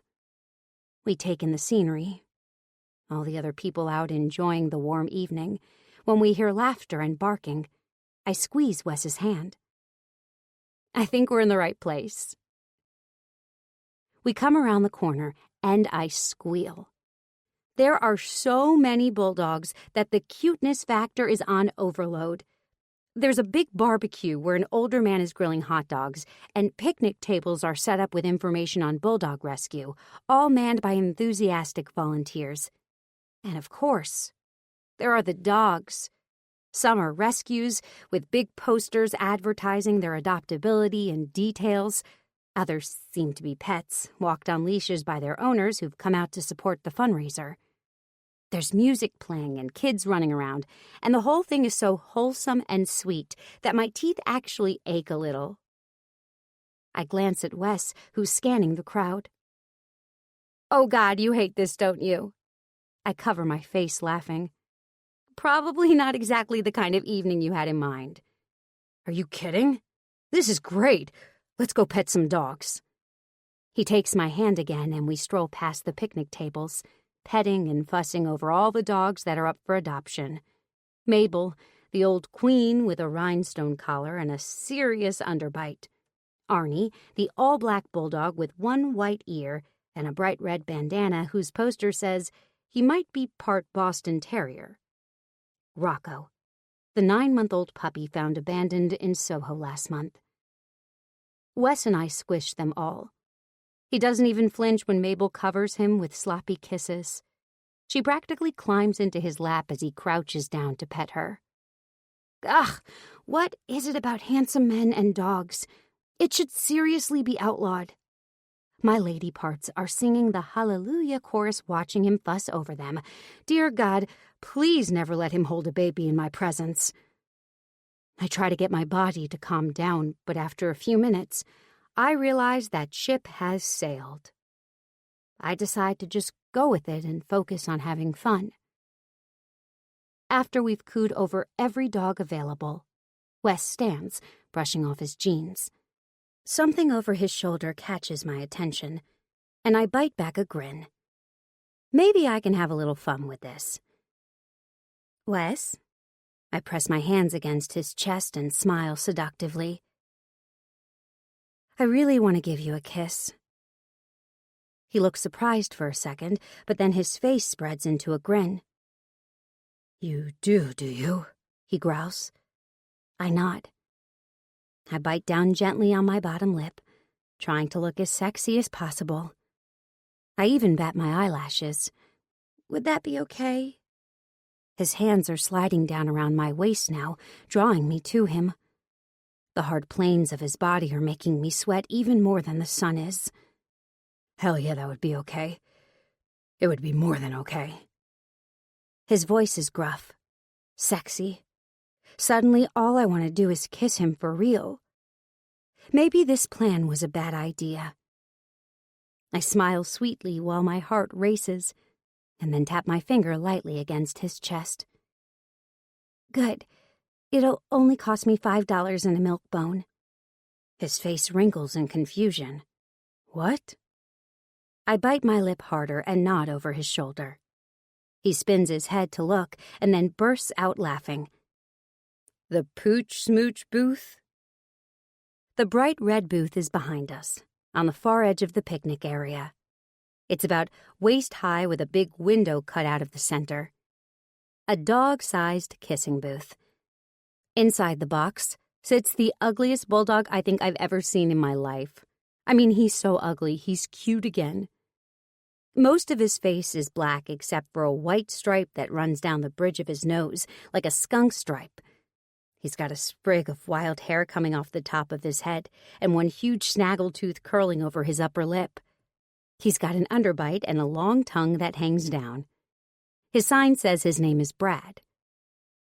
There are 2 jars on top of the box, one to collect cash donations and one to collect milk bones, which a volunteer is handing out. The rescue keeps the donations, and apparently Brad gets to keep his milk bones. Wes chuckles as I drag him over. My friend here would like a pooch smooch, I tell the volunteer. A young guy in his early 20s wearing hipster-tight burgundy pants and a t-shirt with the rescue's logo on it. Go for it, the guy says. He hands me a milk bone and I drop it in Brad's jar, then shove a $5 bill in the other one. Wes grimaces, but he leans in. Brad's long tongue reaches out and sweeps across his chin. I double over, laughing at the horrified expression on his face as the slobbery pink tongue touches his lips. He stands up quickly. I think it's your turn, he says. The volunteer hands him a sanitary wipe, and Wes scrubs at his face. He reaches into his wallet and pulls out a $100 bill, adding it to the jar. I think that's going to buy quite a few smooches, don't you? I giggle, but lean in like he did. Brad makes a snorkeling sound, and then his tongue shoots out, coating my cheek in dog drool. Oh, but I paid for so many more smooches, Wes says, nudging me when I stand up. Get back down there.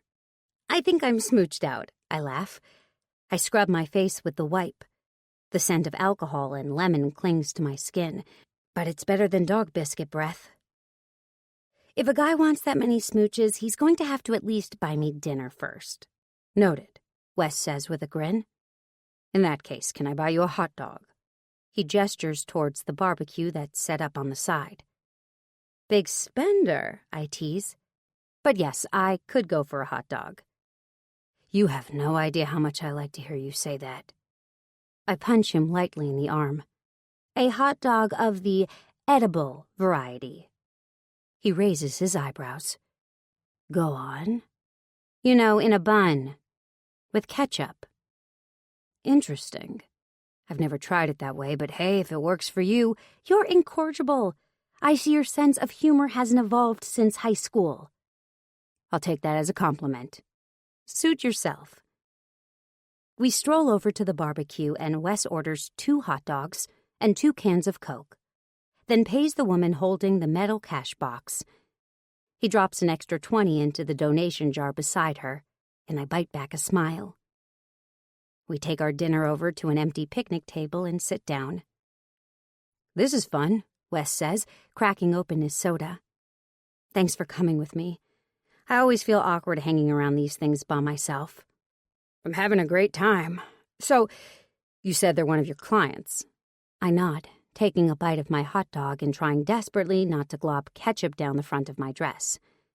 Yeah, we've done a few things for them. Website design, a social media campaign. They can't afford much, but who can say no to all those smushy little faces?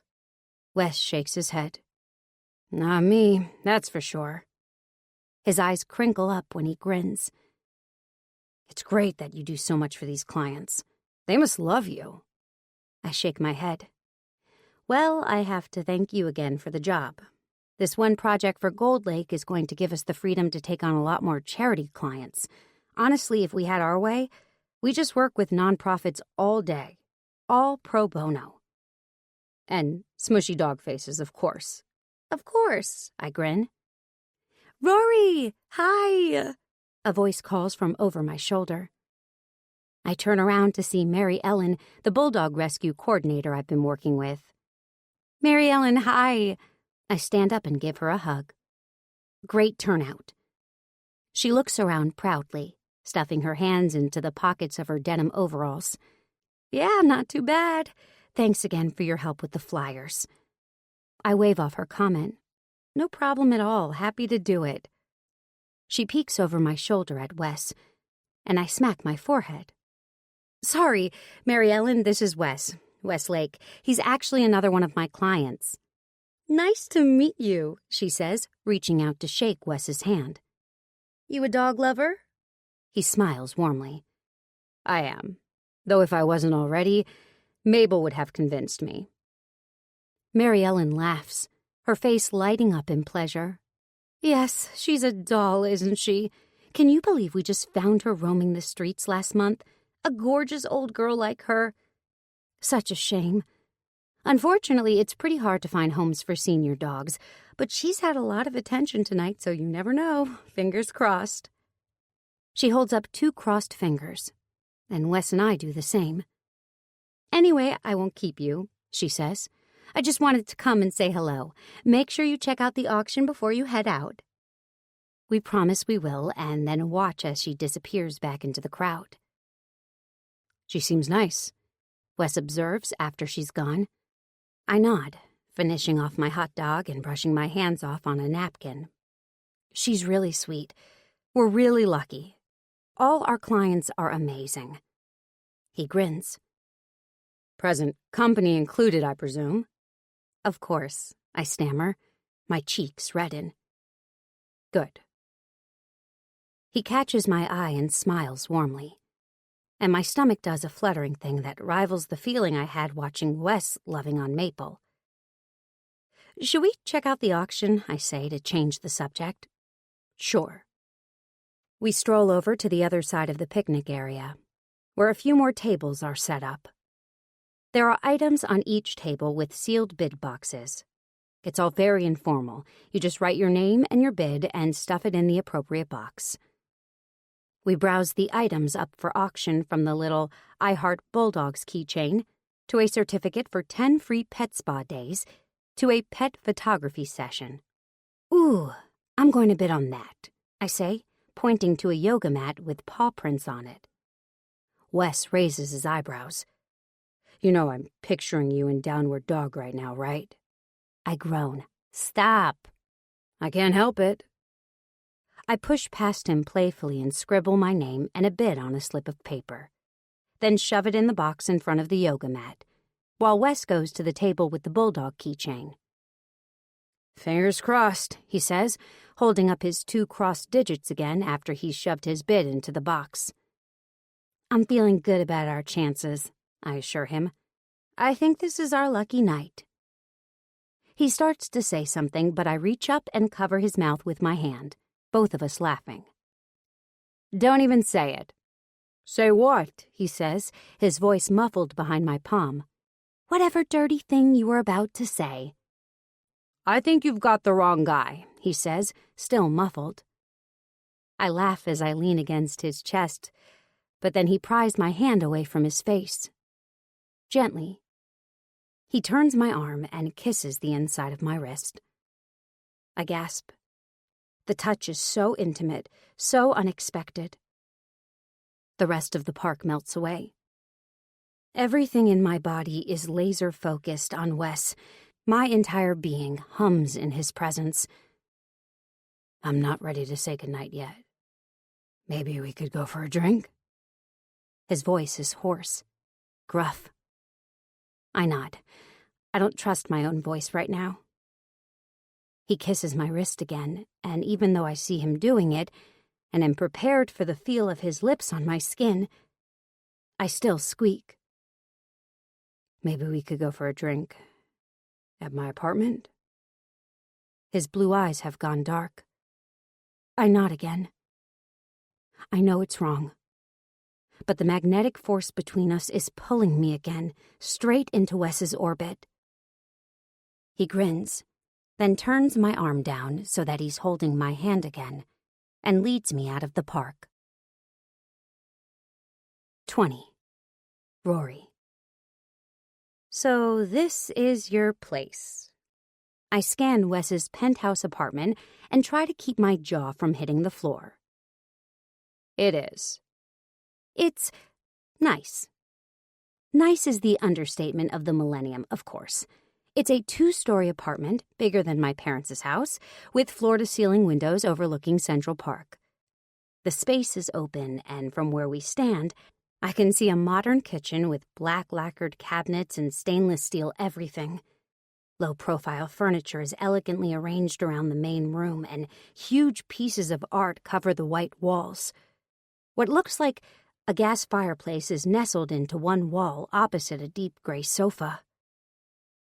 I didn't have much to do with it. An agent found the place for me and someone else decorated and furnished it. I just kind of sleep here. Must be nice. Remind me to never let you see our place. I could probably fit the entire thing into one of your bathrooms. He shakes his head. I'm sure your place is lovely. He scans the apartment.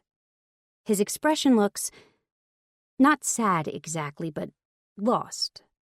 Almost like he's wondering how in the world he ended up here. If you like parquet floors and cracked plaster walls, I joke, trying to keep the mood light. He smiles. I do, actually. His expression changes again, slipping back to his normal confidence. Can I get you a drink? A glass of wine? That sounds great. I follow Wes into the kitchen and watch as he opens a bottle of red and pours out 2 glasses. My heart is thumping at the reality of standing in Wes's apartment for the first time. But it feels good to be here with him. Easy, natural. I take one of the glasses from him and clink it against his when he holds it up to me. What are we toasting to? He thinks for a minute. Bulldogs, he answers with a grin. That makes me smile, and I feel another happy rush as I swallow the first sip of wine. Wes watches me, and then he takes a step towards me. Even though he's just wearing a t-shirt and jeans, he still seems as imposing as he does when he's wearing a suit. His nearness undoes me. The smell of him, the warmth of him, the hardness of him. I sway lightly, already feeling lightheaded after only a sip of wine. Or maybe that's just the effect of Wes.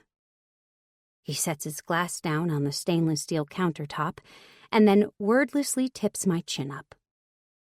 I swallow, but my lips are already parting in anticipation. He leans his head in and kisses me slowly. So slowly that it's maddening. His lips pressing against mine, nipping at my skin. His tongue teasing itself gently over mine.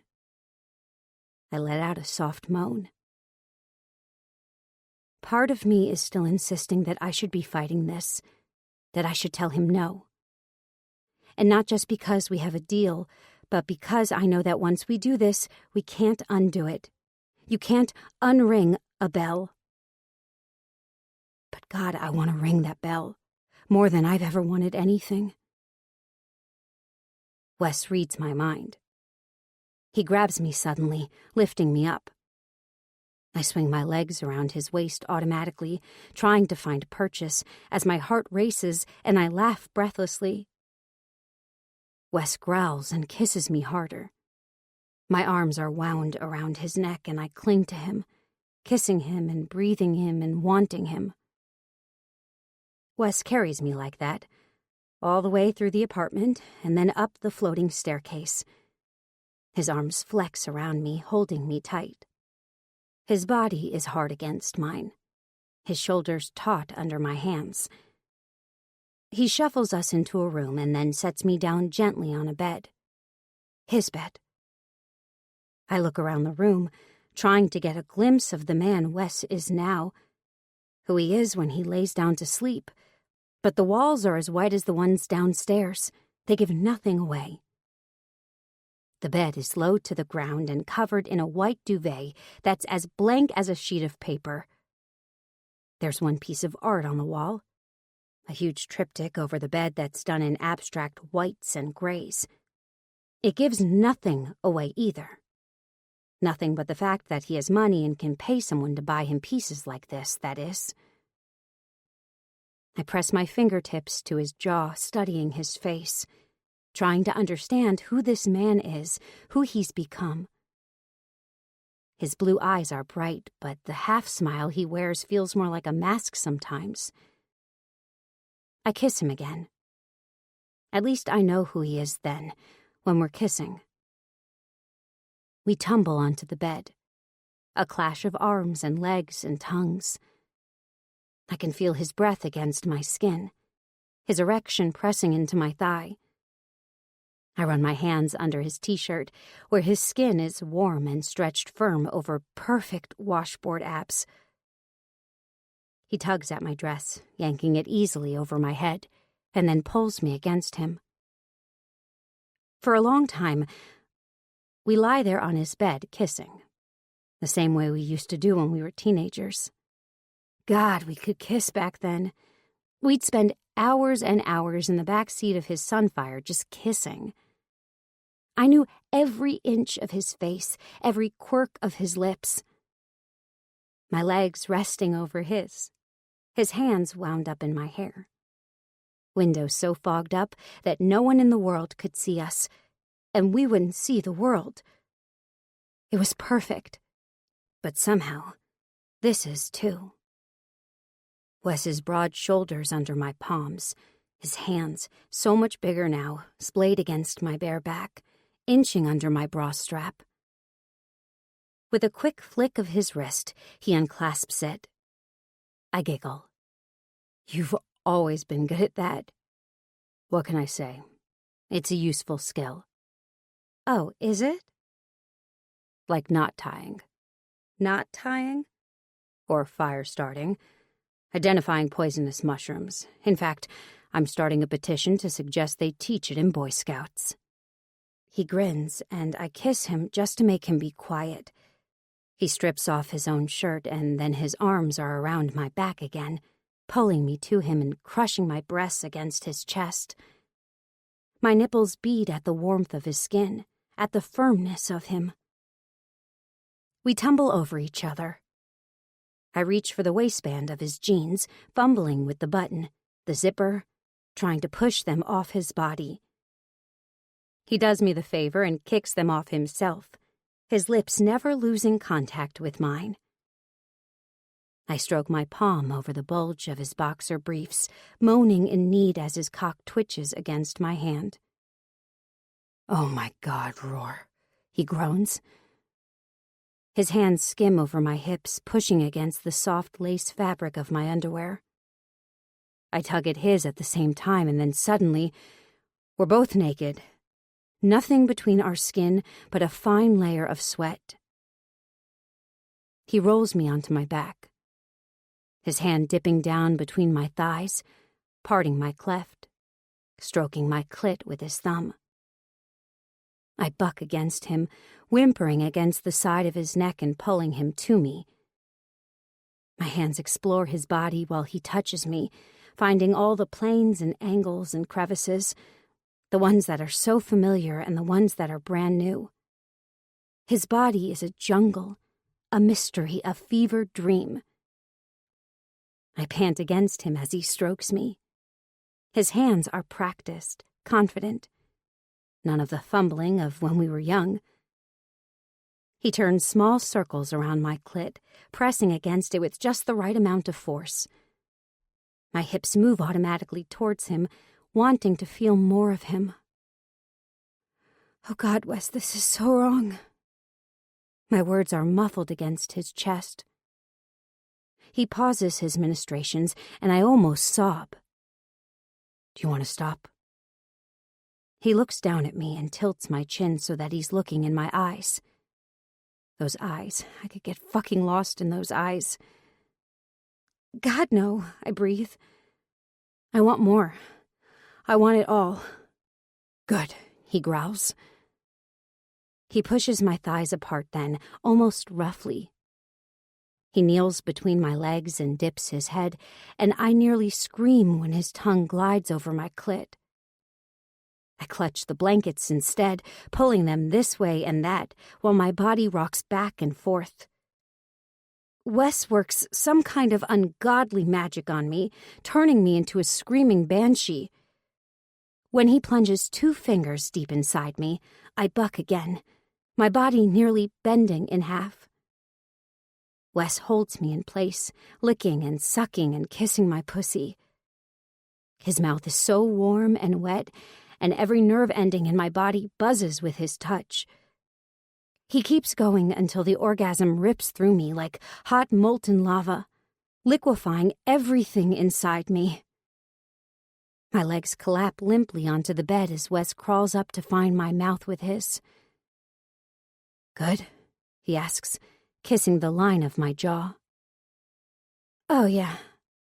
Good. He grins proudly, and I have to laugh. Come here.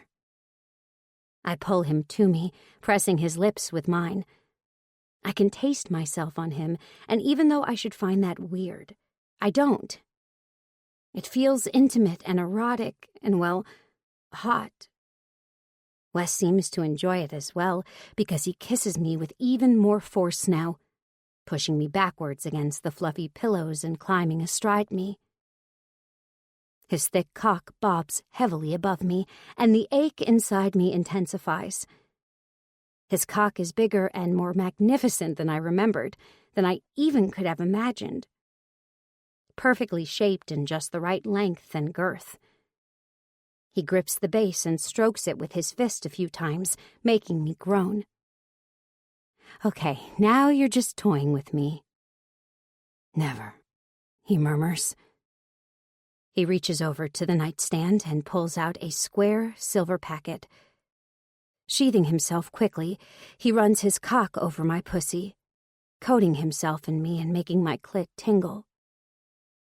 God, Rory, you're so wet. I could drown in you. His eyes are blazing, and every word sends a lick of fire through me. You make me that way, Wes. I want you so bad. I've waited so long for this. Me too. Forever, it feels like. His cock is against my entrance now, and slowly, he starts to push forward. He stretches me, fills me. My pussy starts to clench down around him, and I have to remind myself to breathe. When he's finally all the way inside me, he pauses. For a minute, it feels like all we do is breathe. Breathe and stare into each other's eyes. I graze my fingers along his jaw, feeling the thick stubble that always seems to be the perfect length. Not quite a beard, but more than a 5 o'clock shadow. Just the right amount of manly facial hair. I breathe in and out as his cock pulses inside me, and then, without words, we start to move together. My hips rise to meet his, and he bucks against me. We find a rhythm, but every thrust comes harder, faster, more frantic. It's like we're desperate for our bodies to be joined together to try to capture something we thought was lost forever. It doesn't take long before I'm already cresting towards my second climax. I grip Wes's shoulders, digging my nails in as my body bucks and arches against him, as his name falls from my lips over and over again. He groans as I clench and then slams his hips against mine, driving his cock deeper than I ever thought possible. I feel him twitch inside me, and then he's tensing, groaning, and unleashing everything. We collapse into a spent heap, and I curl my body against his. Even though I'm hot and sweaty, I want nothing more than the touch of his skin against mine. I crave it. I need it. Wes pulls me against him. It feels like he needs this too. Our chests rise and fall together as we remember how to breathe. "Stay the night," he says. His lips are in my hair, close to my ear. My heart skips a beat as I think about the deal we made, the way I was so determined to protect my heart. Then I think of the way he made me feel just now, the way I felt when my hand was tucked inside his. "Yes," I say. "I'll stay the night." 21. Wes. Waking up next to Rory Holloway is everything I've ever dreamed of. It's all I've ever wanted, and then some. Looking down at her sleeping form, curled sideways on my white sheets, duvet twisted around her long, shapely legs, I feel a pang of something I can't even name. It knocks against my heart in a way that feels foreign and scary. Good morning," she murmurs, without even opening her eyes, as if she can sense me staring at her. "Good morning, beautiful." I push a lock of hair off her face so that I can see her better, admire the rosiness of her cheeks, the soft line of her jaw, the curve of her neck. My eyes drift lower, to her bare shoulders, the soft flat plane of her solar plexus, the rise of her breasts under the sheets. It immediately gives me my own rise under the sheets. Rory smiles again, as if she knows what's happening without even looking. She finally opens her eyes, her pupils dilating at the sudden infusion of sunlight. She's still smiling sleepily at me, and I lean in.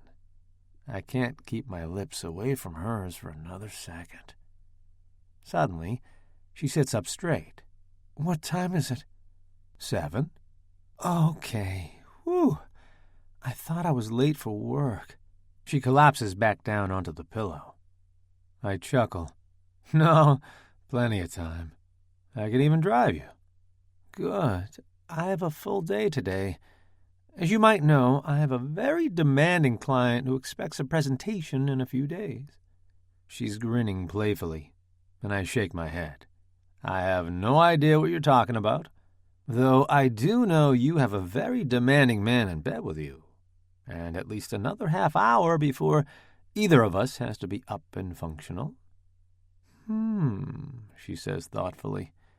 "I wonder what we could do with all that time." "I don't know.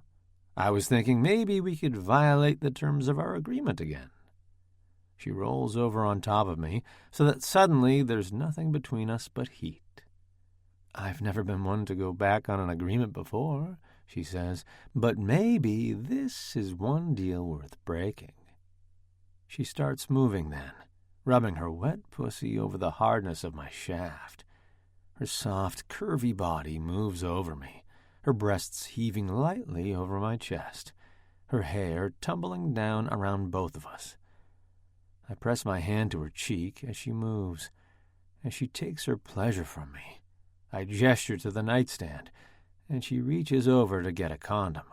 Even though I want to spend hours and hours, lifetimes really, pleasuring her in every way imaginable, this morning we're both hungry for the grinding satisfaction of a quick fuck. Rory wastes no time sliding the condom on my pulsing cock, and then straddles my thighs again.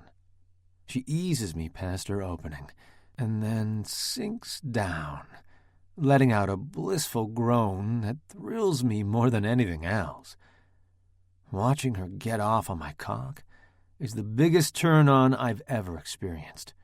My balls are already starting to churn, and I have to take a few deep breaths to slow myself down. But watching Rory grind above me makes that hard as hell. She moves slowly up and down, fingering her clit while she bucks against me. I grab her hips and meet her rhythm, rocking with her. Her lips part, and the softness of whimpers falls from her lips, her breath short and sharp. Oh, God, Wes, you feel so fucking good. I groan. Oh, keep doing that, Rory. Keep fucking yourself on my dick. Use me. She whimpers again, but bucks her hips harder against me, grinding her clit against my pubic bone. Her tits bob up and down, her rosy nipples pointing straight at me. I flick my thumb across one, and she mews, then lowers her chest, aiming the pert little bud straight at my mouth. I happily oblige, and she groans again. Her hips buck harder, and I can feel her pussy starting to tighten and clench around me as she crests closer and closer to a climax. Oh, that's it, beautiful, I moan. Come all over me. She lets go then, and it's fucking glorious to see. Her skin blooms bright red, and her lips part in the sweetest little oh, and her whole body trembles on top of me. I let go at that moment, too, everything rushing out of me in powerful spurts. I pull her down on top of me and hug her to my chest, even though we're both covered in sweat. Her skin against mine is warm and familiar, and even with the scent of sex in the air, I can still smell the honey from her hair, the faint sweetness that is unmistakably Rory. I need a shower, she murmurs against my chest. Her breath is warm on my skin. Me too. She says, drumming her fingers against the muscles of my stomach. I wonder what we should do about that. Later, after we've showered and fucked and then showered again, we make it downstairs and into my car. I drop Rory off at her office as promised. At least I'm wearing a different outfit than I was yesterday at work, she jokes. Although I think Kyla might wonder why I'm wearing an actual dress to the office instead of my usual yoga pants. I think you should wear dresses more often, personally. You would. Easier access. Yeah, I got the joke, she grins. All right, smartass, I say, as I pull up in front of the Ucoin laundromat. Have a good day at work. I lean over and kiss her. Rory's cheeks pink up, and then she gives me a funny look and hops out of the car.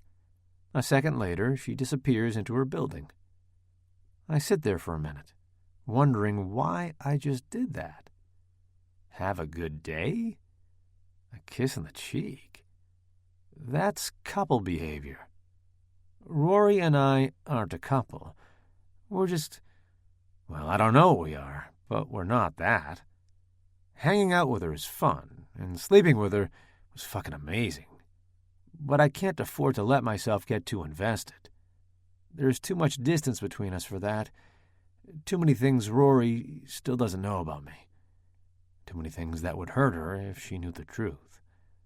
And hurting Rory is literally the last thing I want to do. I make a vow to rein in this behavior. I'm not saying I need a fucking napkin contract to keep my feelings in check. But a little restraint right now might not be a bad idea. That night, I meet Tyler out at the Kinsman Club again. The club is less busy tonight. Maybe because it's a Tuesday, or maybe because the Knicks are playing. I spot Tyler right away, nursing a beer at the bar. I slide onto the stool next to him. "Hey, man." "Hey." He brightens as soon as he sees me, and we clasp hands briefly. I signal the bartender to bring me a beer the same as Ty's. "No Rory tonight?" he asks. I can hear a note of teasing already building in his voice. I shake my head and try to keep my tone light. "Nah, we're just friends. She works for me." "Really? Just friends, huh?" He raises his eyebrows in a way that says he totally doesn't buy that. "Yes, really." I nod at the bartender as he slides an amber bottle in front of me. "It didn't look like that the other day." "Well, I don't know what it looked like, but it wasn't that." I focus on my beer, while Tyler laughs silently to himself. We've been friends long enough that I doubt I'm fooling him. But I have to at least keep up appearances. After all, Rory and I had a deal. And after the silly way I acted this morning when I dropped her off, I'm determined to make sure any and all feelings are safely kept in check. "By the way, how's Amber?" Tyler has the decency to look chagrined. "You know, that wasn't a thing either." Isn't it funny how that works? He sips his beer, grinning. "Yeah, but mine is a different kind of non-thing than yours is. In my case, the woman can barely string a sentence together. So there's that." "Yeah, now that you mention it, she did seem a bit, non-verbal." He chuckles. "Luckily, I wasn't dating her for her verbal skills." I laugh and roll my eyes at the same time. Typical Tyler. Ever since I've known him, he's had a different girl on his arm nearly every week, sometimes more frequently. He's a charming guy, I'll give him that, and he has no problem finding someone for a night or two. He likes it that way. Me, I've never been one for casual relationships. Or relationships of any kind, really. Getting close to people means letting them know the real me. And there are things I prefer to keep close to the chest. "How are things with your dad?" I ask, to change the subject. But Tyler grimaces. "About the same." "Which is?" "He thinks I'm an irresponsible asshole unworthy of the Grant name." "Right." He chuckles. "Yeah, good times. I think he's just glad he has my sister. At least that way, the company will fall into good hands when he's gone." "God, I haven't seen Lacey in years. How's she doing?" "Great. Daddy's little girl, as always." "Does that make you the mama's boy?" "Fuck off," he grins. He spots someone over my shoulder and gives a wave. "Logan, hey, come here. I want you to meet someone." I turn in my seat and see a guy coming towards us. He's probably the same age as Tyler and I, but he's got a more stoic air to him. Full suit, expensive watch glinting under the dim bar lights. The smell of old money. "Logan Cartwright. This is my friend Wes Lake. Wes is the co-founder of Gold Lake Developments." "That right?" He extends his hand, and I grasp it firmly. I don't mean to brag, but I've got a killer handshake. I run the name Logan Cartwright through my mind, trying to remember where I know it from. "Gold Lake," he continues. "You guys are the ones looking at that public land on the Lower East Side, right?" "Word gets around," I grin. "It's a risky project." "Yep. High reward." "That's the idea." He nods solemnly. "Good stuff. I'll be interested to hear how it goes." "Get in touch any time." I hand him my card. I still haven't quite figured out who he is, but it's not hard to deduce that if he's here and dressed like that, he comes from money. He nods and then hands me a card of his own. I shove it into my breast pocket without looking at it. Don't want to be too obvious about the fact that I have no clue who he is. As he shakes hands with Tyler, then heads off in the direction he was going before Ty stopped him. "The reaction's been like that since I first brought you here," Tyler says now, his voice low. "People are really interested in this new project Gold Lake's taken on. Half the people here have been desperate to get their hands on public land. and everyone's watching to see how it goes for you. You're kind of paving the way, charting the course, if you will. I shrug. I guess what he says is true, but somehow the weight of all the expectations of everyone here suddenly feels heavy, especially because it reminds me of Rory and what she's going to think when all of this becomes public. It's just business. You're a fucking pioneer, buddy. People are watching to see if you're going to sink or swim. Right. I take a long swallow of my beer, not wanting to think about what it might mean if I sink. But Tyler seems oblivious to my discomfort. I'm telling you, if you and Levi pull this deal off, I think you'll have no problem securing a membership here. You've already made a good impression on people here. If they see you as someone they want to know, then you're in. Old money or not. Great. That's great. Thanks, Ty. He takes a sip of his beer and then chuckles. Now be honest. You had no fucking clue who that guy was, did you? That makes me laugh. I shrug. Yeah, sorry, no. The name's familiar, but I'll give you a hint. The man could cut glass. I wrinkle my brow and then sit up straight. Cartwright Diamonds. Only one of the biggest, most historic businesses in the city. I guess I shouldn't be surprised, given the type of clientele the Kinsman Club attracts. But somehow, knowing the heir to the Cartwright diamond fortune just gave me his card is still one of those moments that hits me in the gut and reminds me of how far I've come from where I used to be. 10 years ago, I was just a kid from the wrong side of the tracks, trying to scrabble up a ladder that seemed to be greased with bad luck and poor choices. Now I'm sitting in one of the most prestigious country clubs in the entire fucking nation, shaking hands with billionaires and eking my way into their midst. I should be ecstatic. This is what I've always wanted, ever since I got to Harvard and got my first taste of how the other half lived. So why do I have a sick feeling in the pit of my stomach? Why is the only thing I can picture the look on Rory's face when she finds out why we hired Marigold in the first place? 22. Rory. Okay, now tell me everything, I gush. What do you really think about working for Gold Lake? Do you love it? Are they being nice to you? Are you getting to work on any exciting projects? Maria laughs, covering her mouth when she does. Rory, it's still my first day. The answer to all your questions is, I have no idea yet. Sorry, I grin. I'm just so excited for you. Maria and I are at Fran's Diner, the same place Wes and I came when we first hatched our contract. I had offered to take her out for lunch for her first day at Gold Lake, partly to celebrate and partly as a thank you. She'd already agreed to help Kyla and I out with the video we wanted to pitch for our marketing campaign.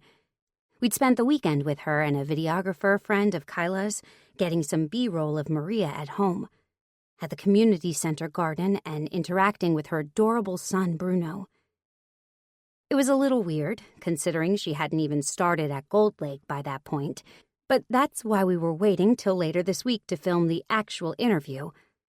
I'm hoping that filming it early will mean she'll give us some honest first impressions, but either way, this is just a rough take for the presentation with Wes.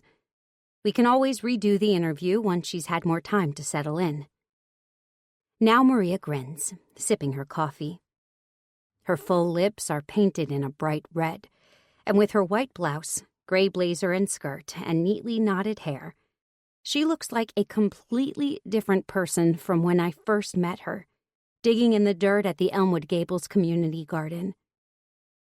Honestly, I think it's going to be great, she says. I mean, it's a lot to take in and I'm a little bit overwhelmed, but I think I'm handling it okay. I have no doubt you are. I smile at her. The more time I spend with Maria, the more I like her. She's warm and funny and smart, and I can't even fathom the kind of inner strength she must have with everything she's been through.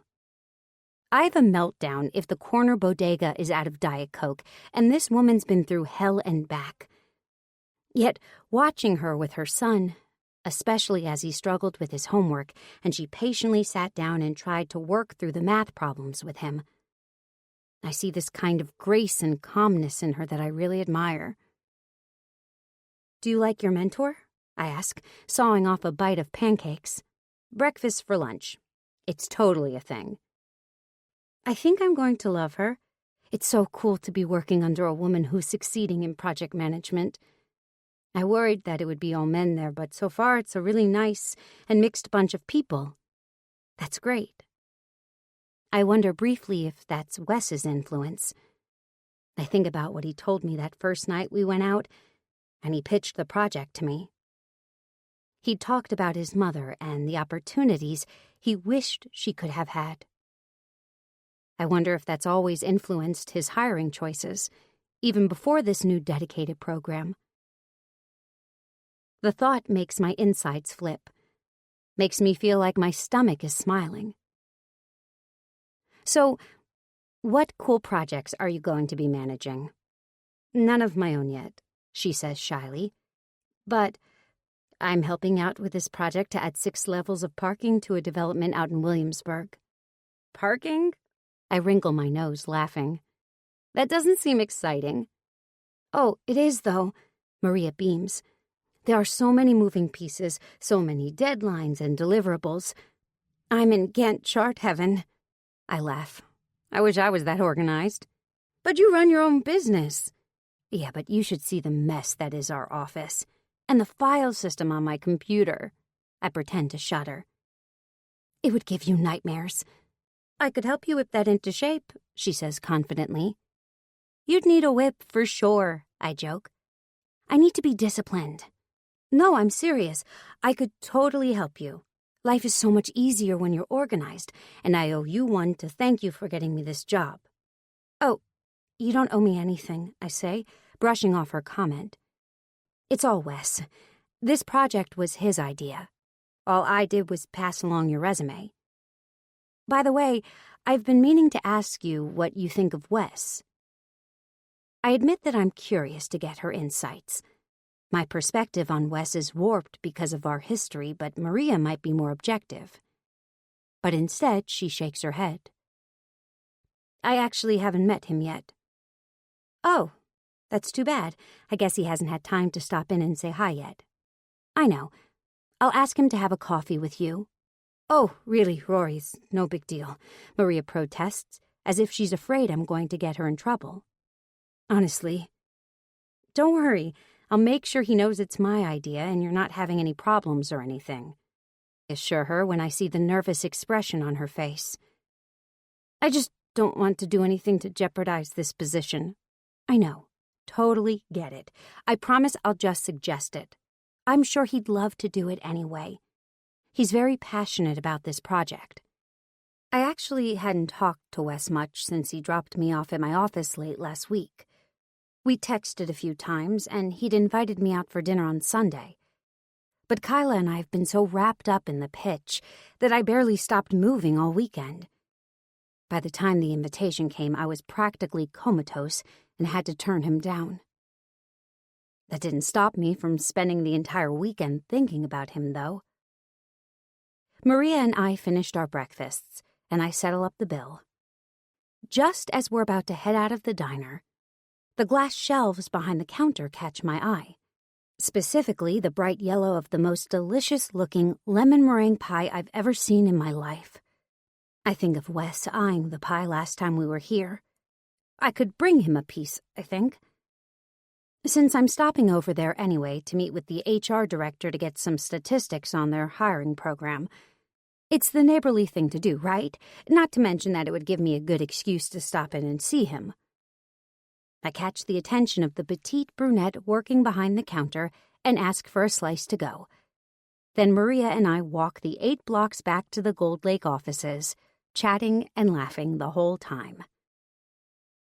When I get to Wes's office, Joyce is sitting there like a sentinel, as always. I feel like she's the Sphinx and I'm supposed to answer some kind of riddle before she'll grant me access to Wes's office. "Yes," she says, raising her eyebrows over her red spectacles. 42. I mutter under my breath. The answer is 42 right. I'm sorry. Oops. Is Wes here? I say instead, smiling sweetly. Do you have an appointment? I haven't needed an appointment to see him in the past. Everyone needs an appointment. If you call him and he says I need an appointment, I will happily come back later. I'm still smiling, and she finally sighs loudly and picks up the phone. I count this as a success. It's the first time she hasn't tried to physically bar me from going into his office. Rory Holloway to see you, she says crisply.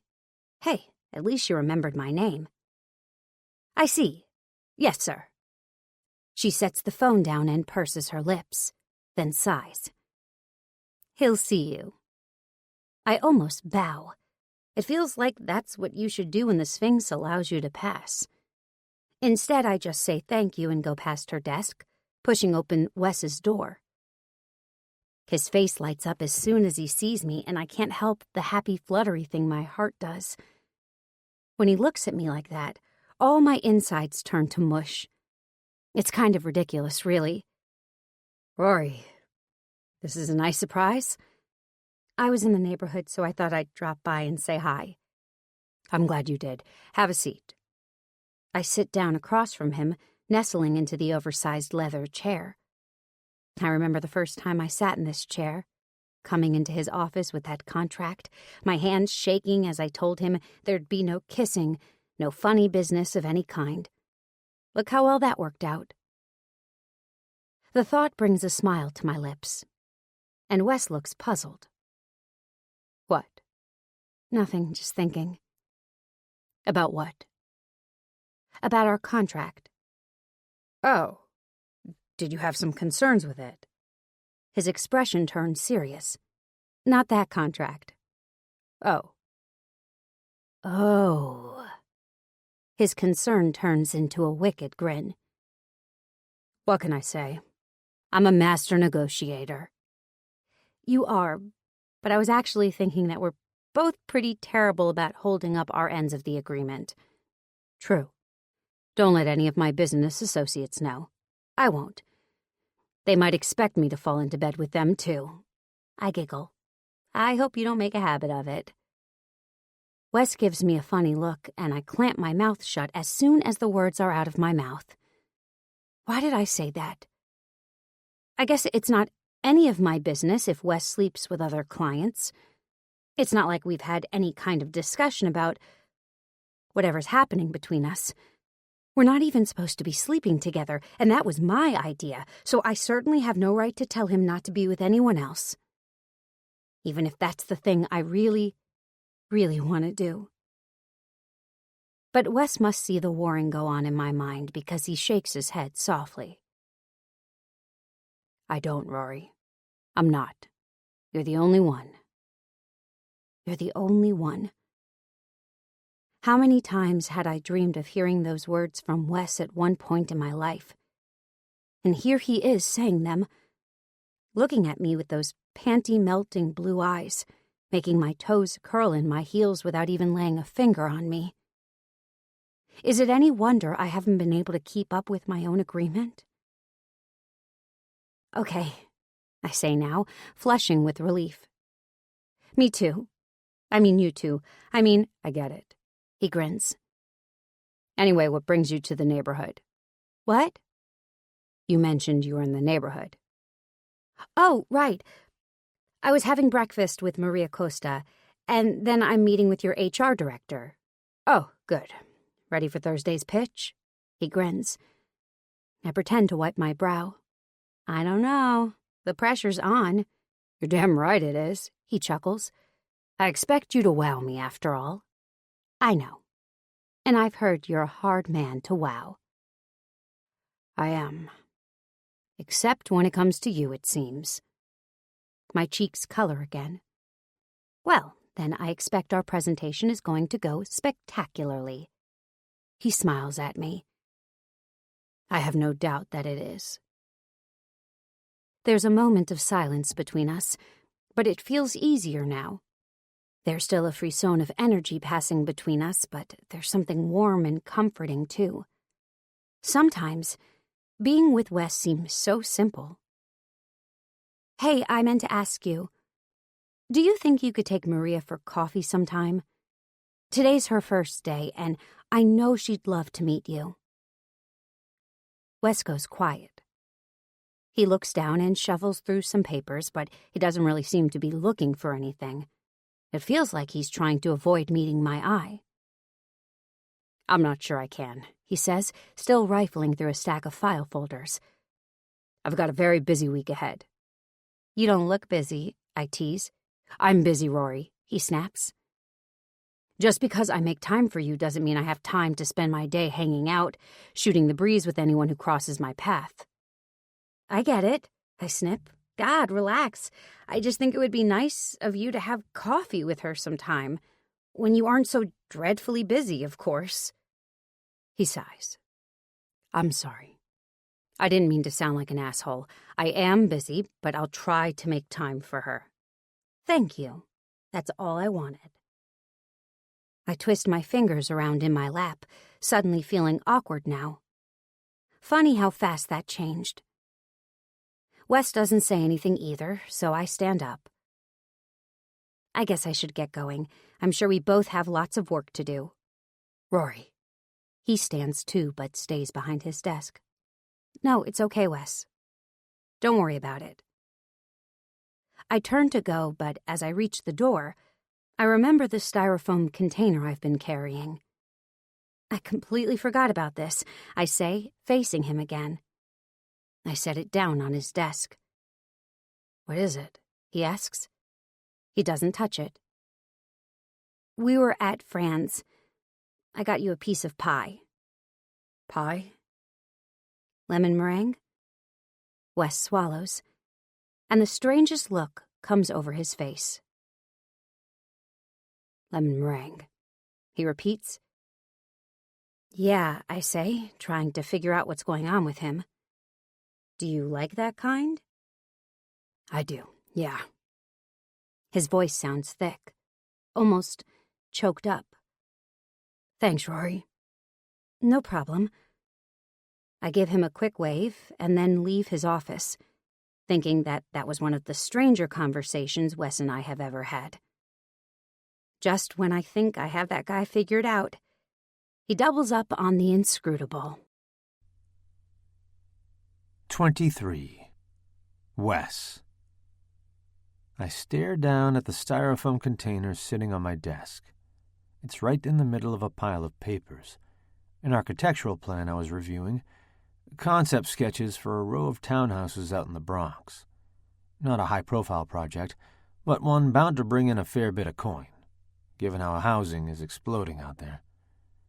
But the drawing is far from my mind. All I can see is that takeaway container, sitting there where it fell from Rory's hand, staring me in the face. Lemon meringue pie. It's like she knows. She knows my soul, even when she thinks she doesn't. I can try to deny it, but it's always been Rory. It will always be Rory. I flop down into my seat, still staring at that damn container. Even with the lid closed, I feel like I can smell that sharp lemon, the buttery crust. This is a fucking disaster. Seeing Rory is always the best part of my day. Something inside me lights up when she's around, like I have a fucking Christmas tree inside my chest. And not a small one either, like a big fucking Rockefeller center tree. And yet, every bright, shiny moment is tinged with darkness, because Rory has no idea what I'm doing, who I am. Talking to her about Maria had reminded me just how deep this fault line runs.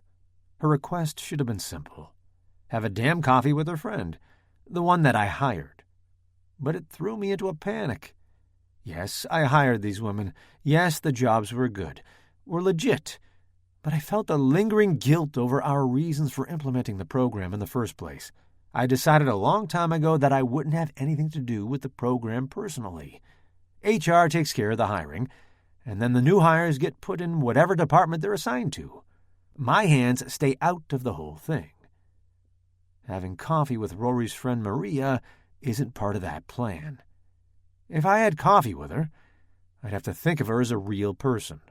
And worse, she might try to thank me for the job. And if she makes a big deal of it, that's only going to make me feel even more guilty about the motives behind it. So I'd snapped at Rory. I'd hated myself the second the words were out of my mouth, especially when I saw the surprised look on her face. In the end, I had no choice but to agree to the coffee, because I couldn't live with hurting her even that much. So what was I going to do when she put two and two together and figured out the real reason we hired her? It's only a matter of time now. That much I'm sure of. Word is spreading around the Kinsman Club, and more retailers are starting to approach me on the sly, trying to feel out their options for getting into the space. And even if that gossip doesn't make its way to Rory, it's still only a couple of weeks until we have to formally submit the proposal for the project. If Levi's contact at the Housing Authority is right, it'll be a quick matter of rubber stamping it, and then we'll be ready to start bulldozing. Rory's a smart woman. When the negative press starts to come out, she'll realize why we were so keen to get moving on this hiring initiative, and probably figure out why we hired Marigold, too. I slowly nudge the container over towards me, using the end of my pen, as if it's a snake that might suddenly lunge at me. I ease the lid open, and I'm struck with the tangy, sweet smell of the lemon. It hits me like a punch to the gut.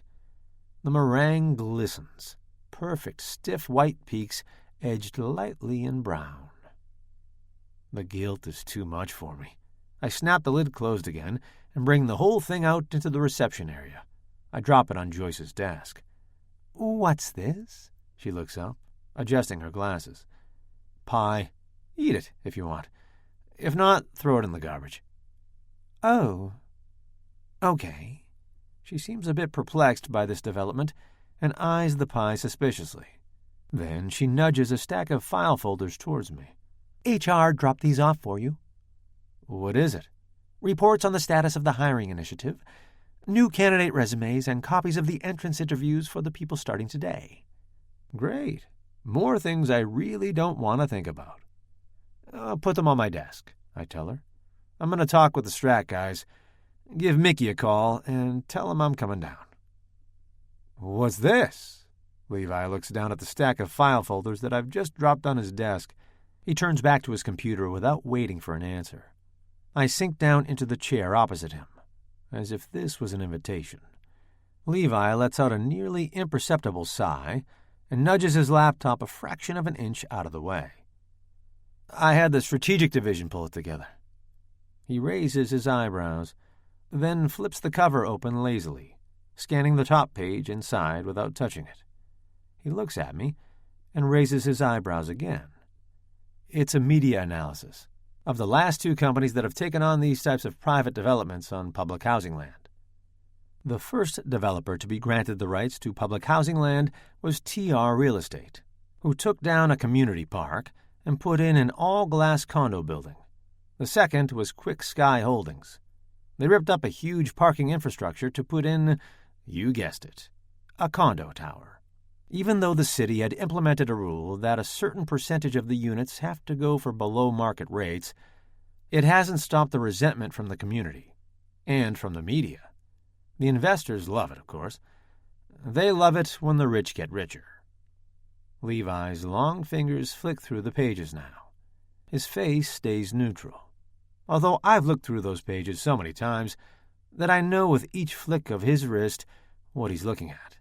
The flurry of negative media coverage that started when the development was announced and continues to this day. A spreadsheet tracking their stock through the entire process, and the dip it took when the project was announced, and again when it was completed.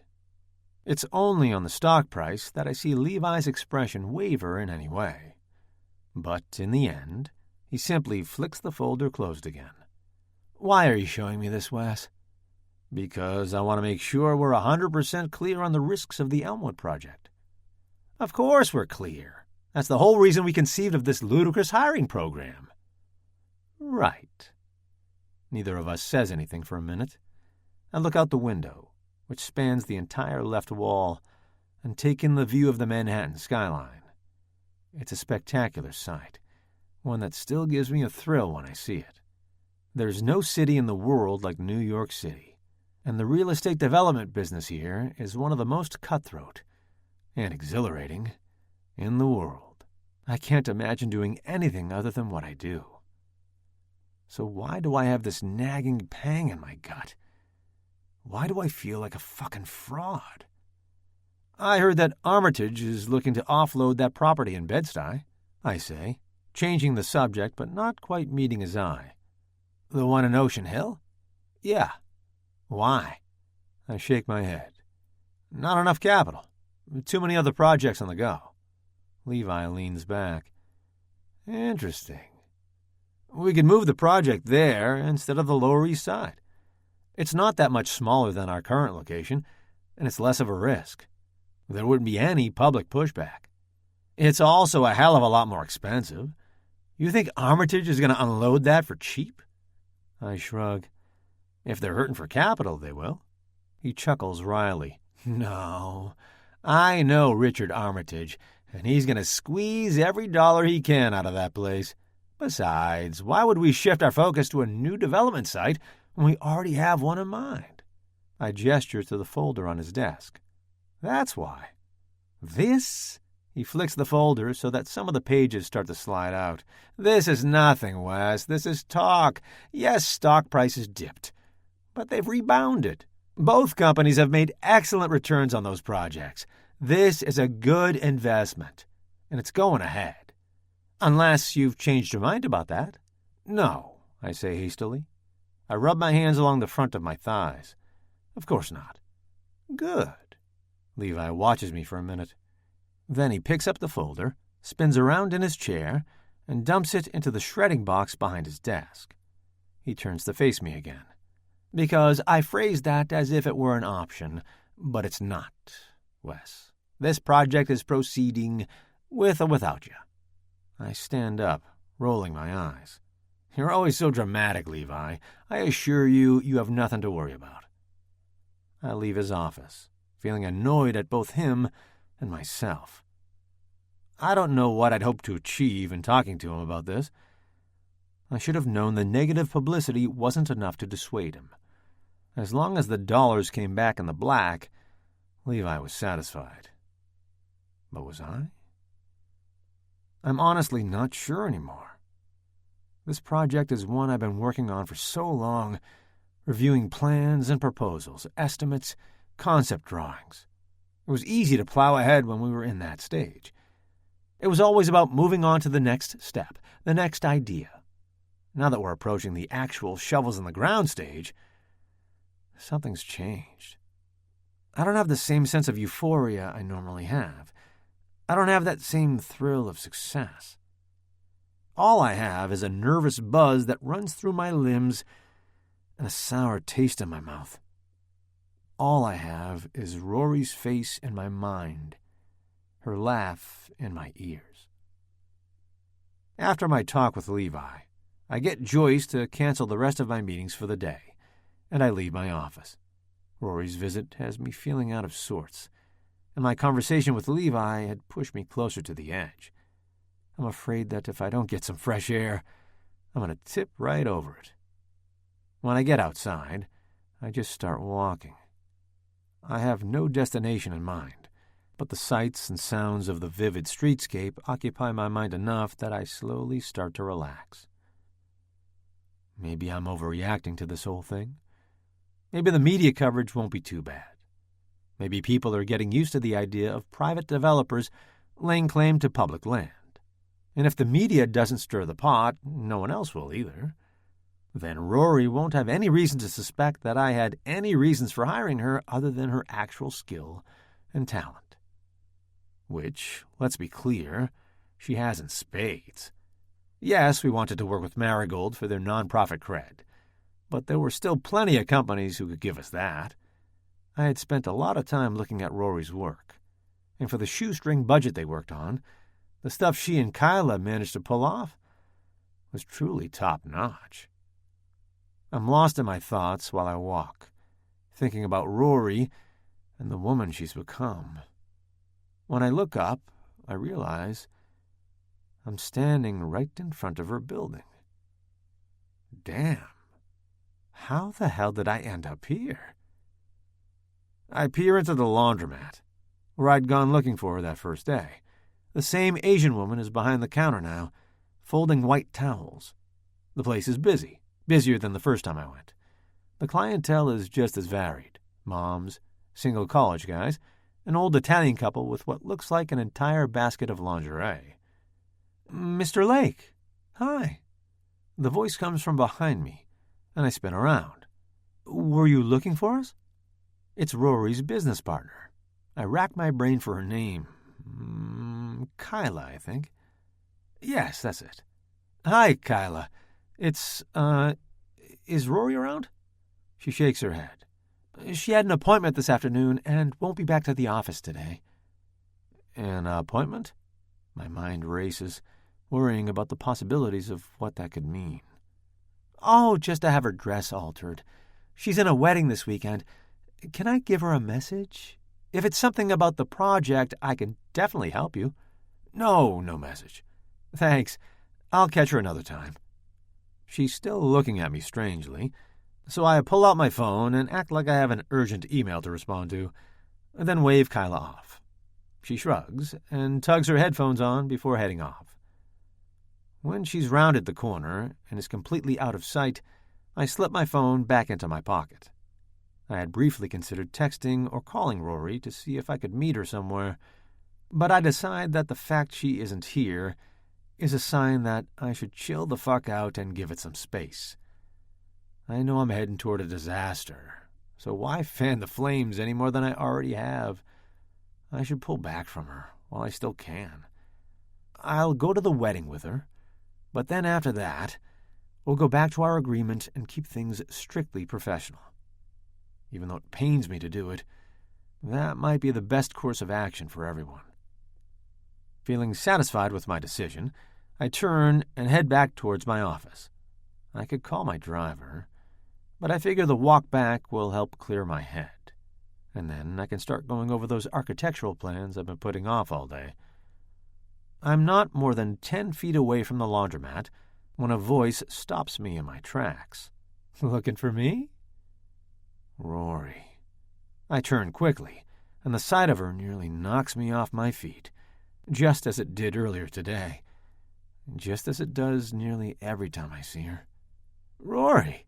Hi!" I run a hand through my hair and adjust my tie. "Hi? What's up?" I can tell she's a little bit cautious after I snapped at her this morning. "I wanted to apologize for earlier. I shouldn't have been so grouchy when you asked me to have coffee with your friend. I'm just stressed out about a few work projects that are on the go." "Yeah, well, so am I." She still sounds a bit pissed, but at least she's smiling. "I know. I'm an ass." "Yes." Now her tentative grin is stretched into a full-blown smile. "I won't argue with that. But you do have your moments." "I do, don't I?" I grin. She shakes her head. "I just came back to grab some work I forgot." "Did you need anything else?" I shove my hands deep into my pockets. "Yeah, I had a question, actually." "Oh?" I hesitate only for a second, then take a deep breath. "Do you like Korean food?" 24. Rory. "So, tell me about your friend Celia and this wedding we're going to," Wes says, a half-hour later when we're nestled into a small table in a bustling Korean restaurant in Lower Manhattan. We're sipping plum wine and waiting for our bulgogi to arrive. I still have a ton of work to get done tonight, but somehow, when Wes showed up in front of my office, I couldn't bring myself to say no to his invitation again. Especially when he looked so cute, standing there and actually looking nervous about asking me to dinner. It's moments like those that remind me so much of the Wes I used to know. We met in our first year of college, I tell him, sipping the sweet plum drink in front of me. She lived down the hall from me, and we both hated our roommates, so we used to spend as much time as possible hiding out from them in the common room. We watched a lot of Friends reruns together, and then, I don't know, we eventually just became friends ourselves. So she's your version of Tyler, he grins. Pretty much. A loud sizzling noise comes from behind us, and we both watch as another table is served with a heaping platter of barbecued beef. The smell makes my stomach growl and my mouth water. And what about her fiancé? Do you approve? Oh, I love Jace. He's a great guy, and he's so good to her. Good for her, too, if you know what I mean. She's more relaxed around him, more like the Celia I used to know. She went into corporate law after we graduated, but she was miserable there. Now she and Jace run a bar out in Chicago, and she's so much happier. I miss her like crazy, but I'm happy for her. It's hard when people leave, he says knowingly. The way his eyes flicker away from mine tell me he's not just talking about Celia. He's right, of course. Losing Celia to Chicago was not that different than how I felt when I lost Wes the first time. Though at least with Celia I could be happy for her, knowing that her life was moving in a positive direction and that we would still be friends even without her being in the same city. With Wes, I lost everything, all at once. My boyfriend, my best friend, my first love, and all I got in return was a text message and a postcard. Suddenly, the smell of barbecue beef is making my stomach turn. I nudge the glass of wine in front of me, swirling the liquid around so hard that it sloshes up the sides of the glass. Every time I think I've moved on from that moment, something comes back and slaps me in the face again. I don't know how Wes and I will ever be able to move forward, even as friends, without actually addressing this once and for all. Across the table from me, Wes is quiet, as if he's thinking the same thing. He puts his hands on the table, almost as if he's about to reach for me, but then he hesitates. He leaves his hands palms down on the table, bracing himself. Rory, He licks his lips as I look up. Everything in the restaurant seems to slow, and then stop.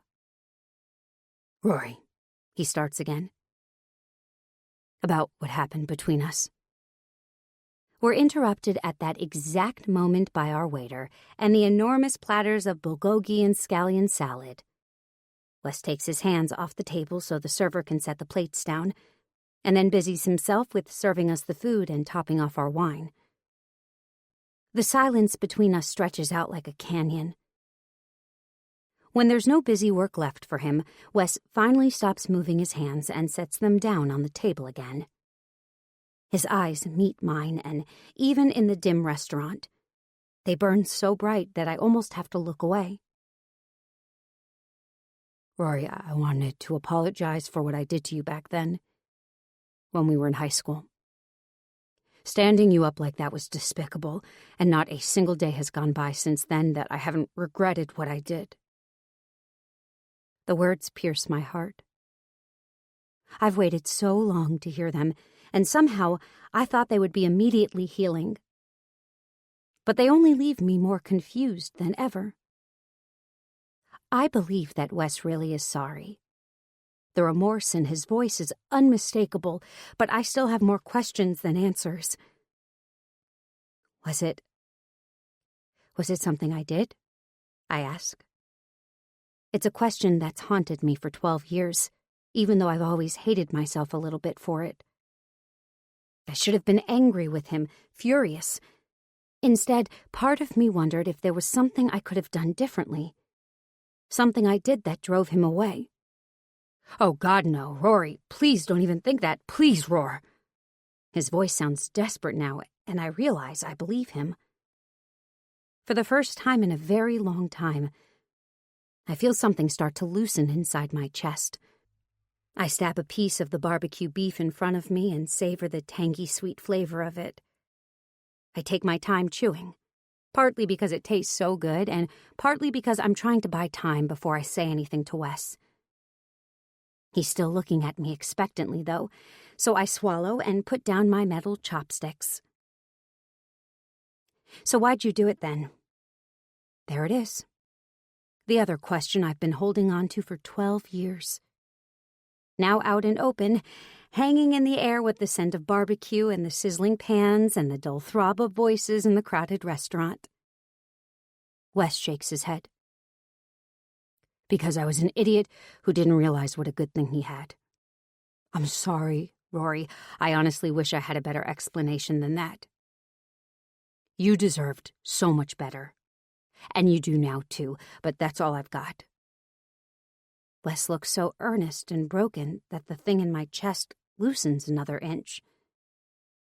I realized something in that moment. That whatever happened back then hurt Wes almost as much as it hurt me. I still don't really understand why he did what he did, but it helps knowing that he understands how hurtful it was and that it wasn't okay.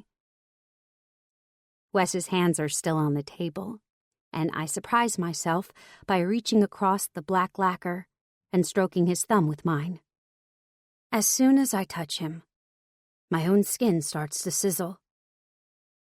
The heat starts low in my chest and then burns both ways, up to my face and down between my legs. Our history might be complicated, but the attraction between us is simple. It's physical, chemical, primal, call it what you want, but Wes has a hold on me that I've never been able to break. Maybe I don't want to. We finish the rest of our meal in relative silence, but an unspoken desire shimmers between us. I'll have my car brought around, Wes says, after we've eaten and he's paid the bill. His car arrives at the restaurant in record time, which is good, because it gives me no time to rethink my decision. The car slides to a stop right in front of us. I can't see inside, thanks to the tinted glass, but Wes opens the back door and gestures for me to get in. A tiny part of my brain is telling me not to do this, that despite the physical pull, this is still all a horribly misguided idea. But the part of me that wants Wes is winning right now. That's the part of me that climbs into that SUV. Wes slides in after me and slams the door behind him. The driver is separated from us by a privacy partition, and even though Wes gives him no signal, he begins driving as soon as Wes is inside the car. I don't have time to wonder where we're going, because then Wes is leaning over and kissing me, covering my mouth with his. In that back seat, his body feels even bigger, more imposing as he covers me. My hands glide over his massive shoulders, his thick biceps, covered in the expensive fabric of his suit jacket. You know, this outfit you're wearing reminds me of the first time we had dinner together, at Jasmine Thai. I look down, and sure enough, it's the same suit I wore to our dinner meeting. Though I think you have fewer buttons done up this time. He grins. Oh, you noticed all my buttons last time? I laugh, but my cheeks are flushing with embarrassment at the way I had tried to cover myself up in the hopes that it wouldn't ignite anything between us. Apparently, that hadn't exactly worked out. Of course I did, he says, nuzzling my neck with his teeth. But you should know that all the buttons in the world couldn't stop me. The hungry look in his eyes tells me that's true. I lick my lips as he deftly undoes the top button on my shirt and then continues to work his way down. God, Rory, he says, pausing to admire his handiwork. You're so fucking gorgeous. He leans his head in, and then he's kissing a line down from my throat to my belly button. One kiss for every button that no longer stands in his way. My skin sears with each place his lips touch down, his kiss branding me as sure as a hot iron. I squirm underneath him, greedy for more of his touch. His big hands move back to my shoulders, pushing off my jacket and now unbuttoned shirt, leaving me in just my bra. Wes looks hungrily at my chest, and under his gaze, I can feel my nipples hardening and poking at the thin lace. Wes palms one of my breasts, running his thumb over my stiff nipple. My breath catches in my throat as desire pulses through me. I reach instinctively for him, pulling him as close to me as I can. My hands go to his tie, loosening it, and then I work the buttons on his shirt the same way he did mine. I need to feel the heat of his chest pressed to mine. I need to lose myself in his body. Our hands move frantically against each other, both of us desperate for as much of the other as we can cram in. I yank at his shirt, tugging it out of his pants and pushing it off his shoulders. There isn't much room in the back of the SUV, but I lean back to take in his sculpted muscles, his perfect chest, the dark nipples that are already puckered and stiff. I scrape a nail over one tight bud and then the other, making Wes groan deep in his throat. He moves in towards me again, more urgent now. Somehow his apology, finally acknowledging the thing that happened before, has broken down another wall between us. In this moment, I feel like I can't get close enough to him. I want to give him my body and take his in return. Wes roughly yanks down the cups of my bra, exposing my breasts entirely. He takes a moment to admire them before dipping his head down and taking one rosy nipple between his teeth. My head falls back as he swirls his tongue around my bud. God, that feels good. He uses his thumb and finger to stroke and twist the other one while he works this ungodly magic with his tongue. My hands go to his hair, pulling him closer to my body, telling him more. More. Wes moves his mouth to my other breast as his hands trail down my body, stroking my stomach and making my muscles flutter. He fumbles with the button of my pants before managing to pop it open, and then he tugs down the zipper. He wrestles with the fabric for a minute before he sits up straight. Up, he commands. I lift my hips just enough to let Wes tug the pants down off my hips, and then I windmill my legs, trying to kick them off the rest of the way. Next time wear a dress, would you, Holloway? He teases. I'm still trying to catch my breath, and all I can do is nod. Then Wes is pulling me onto his lap. I can feel his erection pressing into me, and I'm so wild with desire that I grind my crotch into his, not caring that I'm so wet that I'm probably soaking the front of his pants. Wes groans again, reaching for my hair and tugging at the elastic that's holding my now very messy bun in place. My hair tumbles down around my shoulders, and Wes brings his head forward, burying his face in my locks and inhaling deeply. You haven't changed, Rory. God, you even still smell the same. I want to tell him that I have changed, that I'm not the same naive girl I was then. I want to tell him that he's changed too, or maybe that he never really was the person I thought he was. Instead, I lean forward.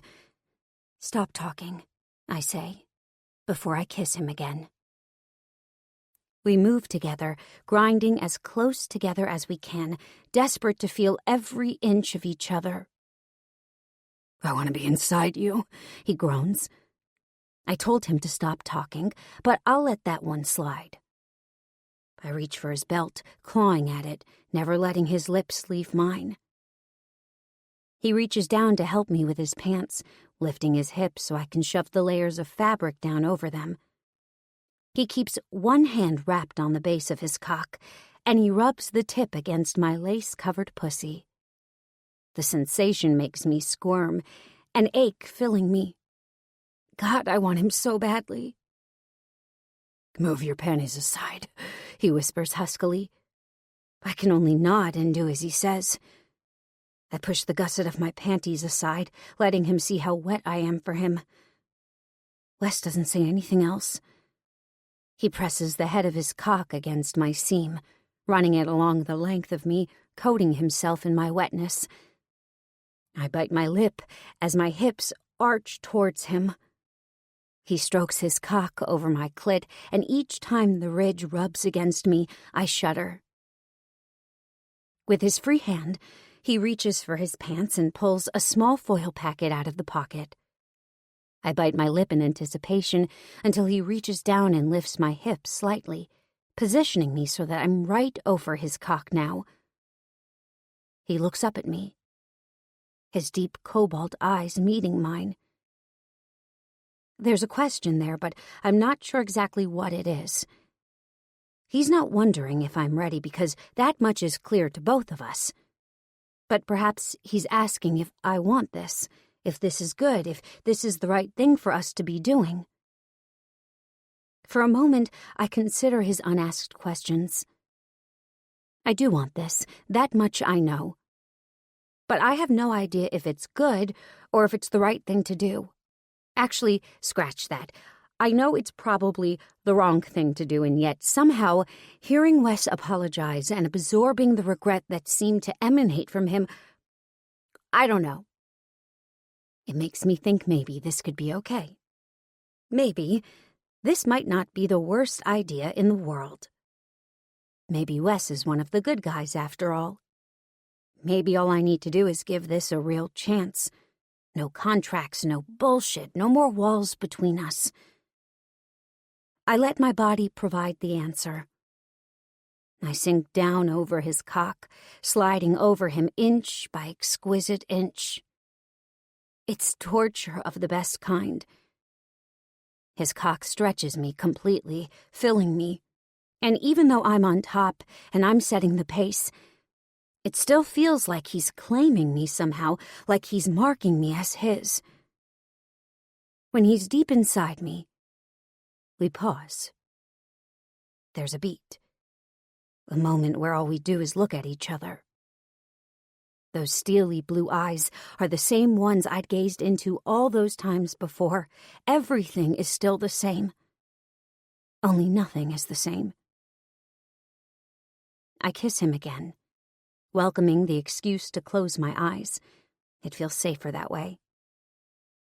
We rock together as we kiss, and I wrap my arms around his neck, using his hard body as leverage as I move my hips up and down. Wes and I find a perfect rhythm, and it scares me how easy and natural it is. We still fit together. After all these years, it still just works. Wes touches a place inside me that no one else has ever reached. I chase the climax with my body, rocking faster and grinding into his lap. I almost lose my mind when he reaches down and starts thumbing my clit. He still knows the exact rhythm I like, how to tug at the hood in just the right way. There's a loud moaning noise filling the backseat of the car, and it takes a minute for me to realize it's me. I don't have time to be embarrassed, though, or to worry about whether or not his driver can hear us. The climax is coming on like a freight train now, barreling through my body at a speed that almost breaks me. I clench my pussy around Wes's cock, hugging him as I bounce up and down in his lap. "Fuck, Rory," he groans, his nose in my hair again. "Fuck." I squeeze him one more time before it's all over for me. Before I'm breaking into 1,000 pieces, before I'm melting into pure liquid crystal.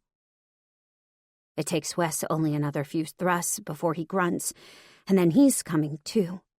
His cock pulsing inside me as he spills everything into the thin layer of rubber that separates us. He doesn't let me go, not even when it's over. His arms stay wrapped around me, his cock nestled inside me until both of us have stopped shaking and our breathing is closer to normal. Finally, he kisses my neck and leans back. "Can I take you home with me?" he asks. It kills me how polite he always is. And it kills me even more that I have to say no to a request like that. "I'm really sorry," I say. "I have so much work to do tonight. As you might recall, I have a very important presentation in a couple of days. And then the day after that, I'm leaving for Connecticut for the wedding. I have a bajillion things to get done before then, and Wes kisses my lips. Rory, it's okay. I respect your workload. After all, I'm responsible for at least half of it. He grins again. I'll drop you off at your place. Thanks, Wes, I say in relief. And though it's not a lie, I actually do have a bajillion things to do. I also feel like I need a little bit of time to myself to process everything. Every time I see Wes, our relationship seems to twist and morph so fast that I can barely keep track of my own feelings. And even though in moments like this, it feels like I'm exactly where I'm supposed to be, I can't shake the nagging thought that lurks at the back of my mind. The one that whispers, "Be careful," over and over and over. 25. Wes. On Thursday, I have Joyce clear my schedule for the entire afternoon. Rory is scheduled to come by and present her concepts for the campaign, and I've been dreaming about seeing her again ever since I dropped her off at her apartment the other day. All our correspondence since then has been over email, and that just isn't enough Rory for me. After I'd apologized to her the other day, I'd felt something open inside me. I didn't realize how long I'd been holding on to that guilt. I'm sure she hasn't forgiven me 100%. That'll take time. But at least she seems open to it. When we'd made love in the back seat, it had felt different than the other times.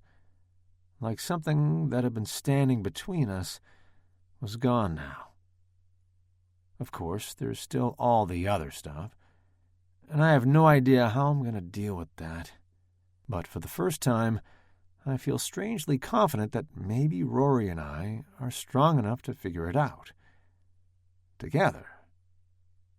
She's supposed to be here at 2 o'clock, and by 1:30, I'm popping out of my office every 5 minutes and scanning the lobby area.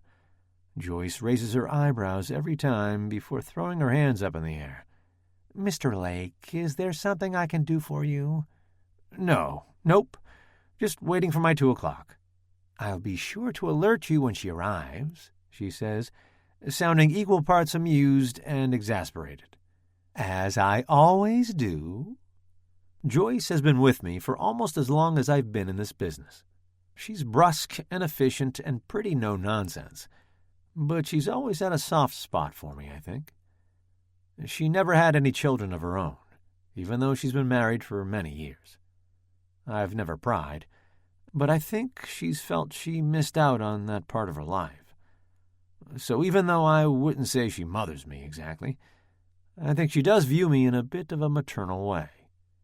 She looks out for me. Every once in a while, she even gives me a much-needed dose of real talk. Right, of course. Thanks. I go back into my office and force myself to sit behind the desk.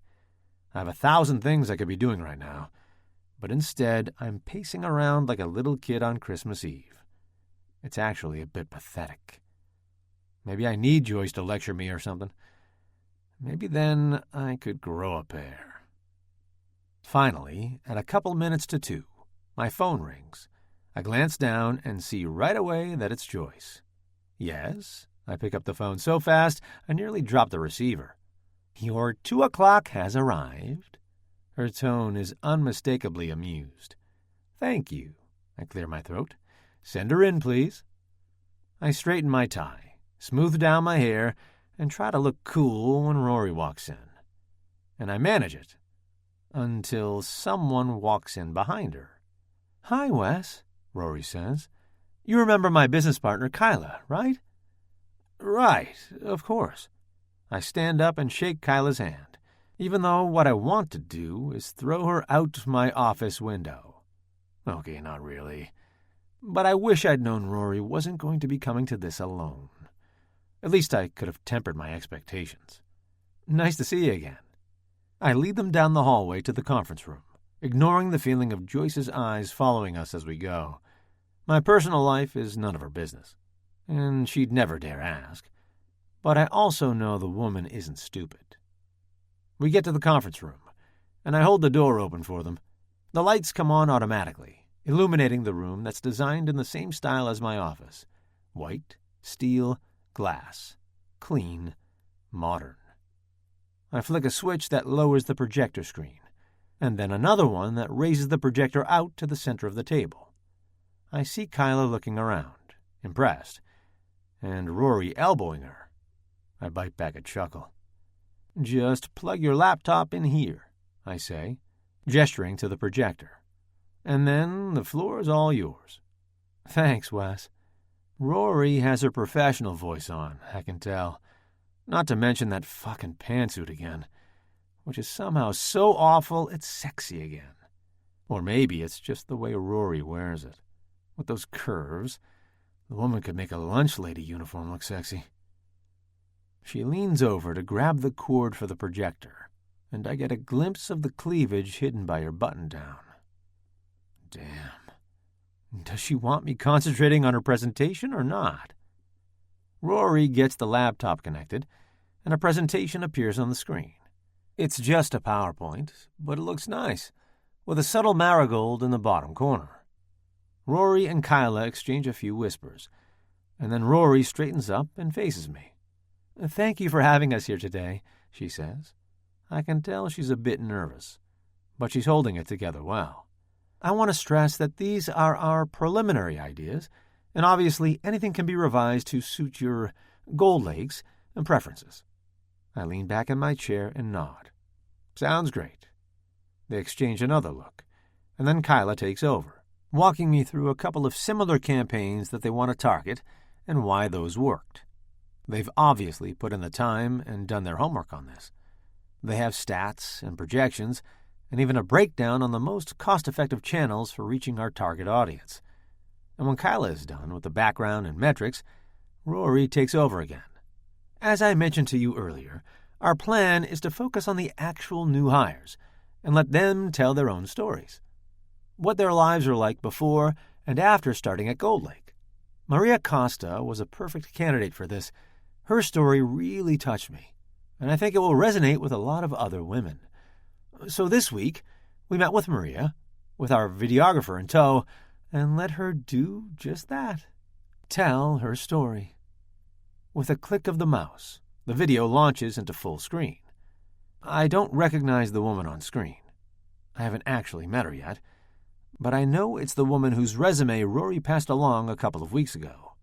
Maria. She's a pretty woman, youngish, with long dark hair that's pulled back over her shoulders. Rory has good instincts. The woman on the screen seems warm and friendly and competent. Exactly the kind of spokesmodel who would work well in a campaign like this. I lean back and watch the video play. "I came here from Brazil 3 years ago," Maria is saying, "but a year later, I lost my husband." She keeps telling her story about the death of her husband and how she's worked to support her son, how he struggled to fit in at his school. I don't mind admitting that my eyes mist over a little as she talks. Her story is hard to hear, and Rory and Kyla have layered it perfectly with still photos of her family and some instrumental music. Nothing too over-the-top cheesy, but enough that it pulls at the heartstrings. The video plays on, the music shifting and getting more upbeat. "We've made it work, though, my son and I. We found an apartment at Elmwood Gables, which is part of the state's community housing initiative, and I found a volunteer job at the community center just down the street. I'm helping get the community garden off the ground, and my son, Bruno, loves coming to work with me on the weekends and playing in the dirt." Maria smiles, and I feel my stomach turn over. The video cuts to footage of Maria and her son walking through the community center, waving at someone, and then emerging out into a blooming garden. But I can barely focus on the screen. Nausea creeps through me. I clench my fists under the table as the video plays on, showing off more shots of the community garden. It segues from there into shots of the Gold Lake offices, Maria talking eloquently about how happy she is to be working here, growing her skills, and learning from her mentor. It's exactly the kind of testimonial we wanted. But of course, Maria's apartment and the community center are right in the middle of our target demolition area. My mind is whirring. We can't have an ad featuring someone who's going to be displaced by our development project. I mean, the whole point of this hiring initiative is to make us look like the good guys, despite the fact that we're tearing down community resources. This is going to completely backfire on us if we go this route. I force myself to stare unblinking at the screen while the video wraps up. "Getting this opportunity has been life-changing," she's saying now. "As a project manager, I'm already getting to work with some of the best in the business. Gold Lake has really changed my life. For the first time in a long time, I can't wait to see what happens next." The video fades to black, and Rory smiles at me expectantly as Kyla flicks the lights back on. I scrub my hand over my jaw, pretending to think. Rory keeps smiling, but as the silence stretches on, her expression starts to get more and more tense. She twists her hands together. "We used our own videographer for this, but obviously we could go with a more professional company if you prefer. We like the sort of handheld look. But if that's not your thing, we can—" She trails off, studying me. I set my hands down on the glossy white table in front of me. "I'm just not sure it's the right approach," I say. "Oh." Rory's face falls, and she and Kyla exchange a nervous glance. "Is there any particular reason?" I shake my head. "I'm just not feeling it." They exchange another look. Rory licks her lips nervously. "It's just any specific feedback you can give us will help us make tweaks to get it more to your liking." I shrug. "I don't know what to tell you. I just wasn't feeling the video. Too touchy-feely for me. It's not on brand for Gold Lake." Rory nods, latching onto my comment. "Okay. Thanks, Wes. We'll take this back and work on something else. When would you like to see a revised proposal?" "Next week is fine." "Do you need me for anything else?" I don't think so." "Good." I stand up. "Thank you for your time. Please set something up with Joyce for next week." I leave them standing there in the conference room as I stride back to my office. My stomach clenches with guilt for the way I shut down their proposal. But this whole thing is just a fucking disaster waiting to happen. The whole point is to draw attention away from what we're doing. And somehow, Rory has managed to create a video that does exactly the opposite. I try not to think about the expression on her face as I walked out of the room. I know Rory well enough to know that she puts her heart into everything she does, and she no doubt is taking this personally.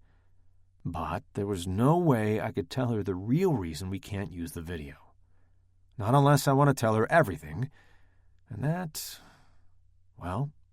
can't happen. Not yet.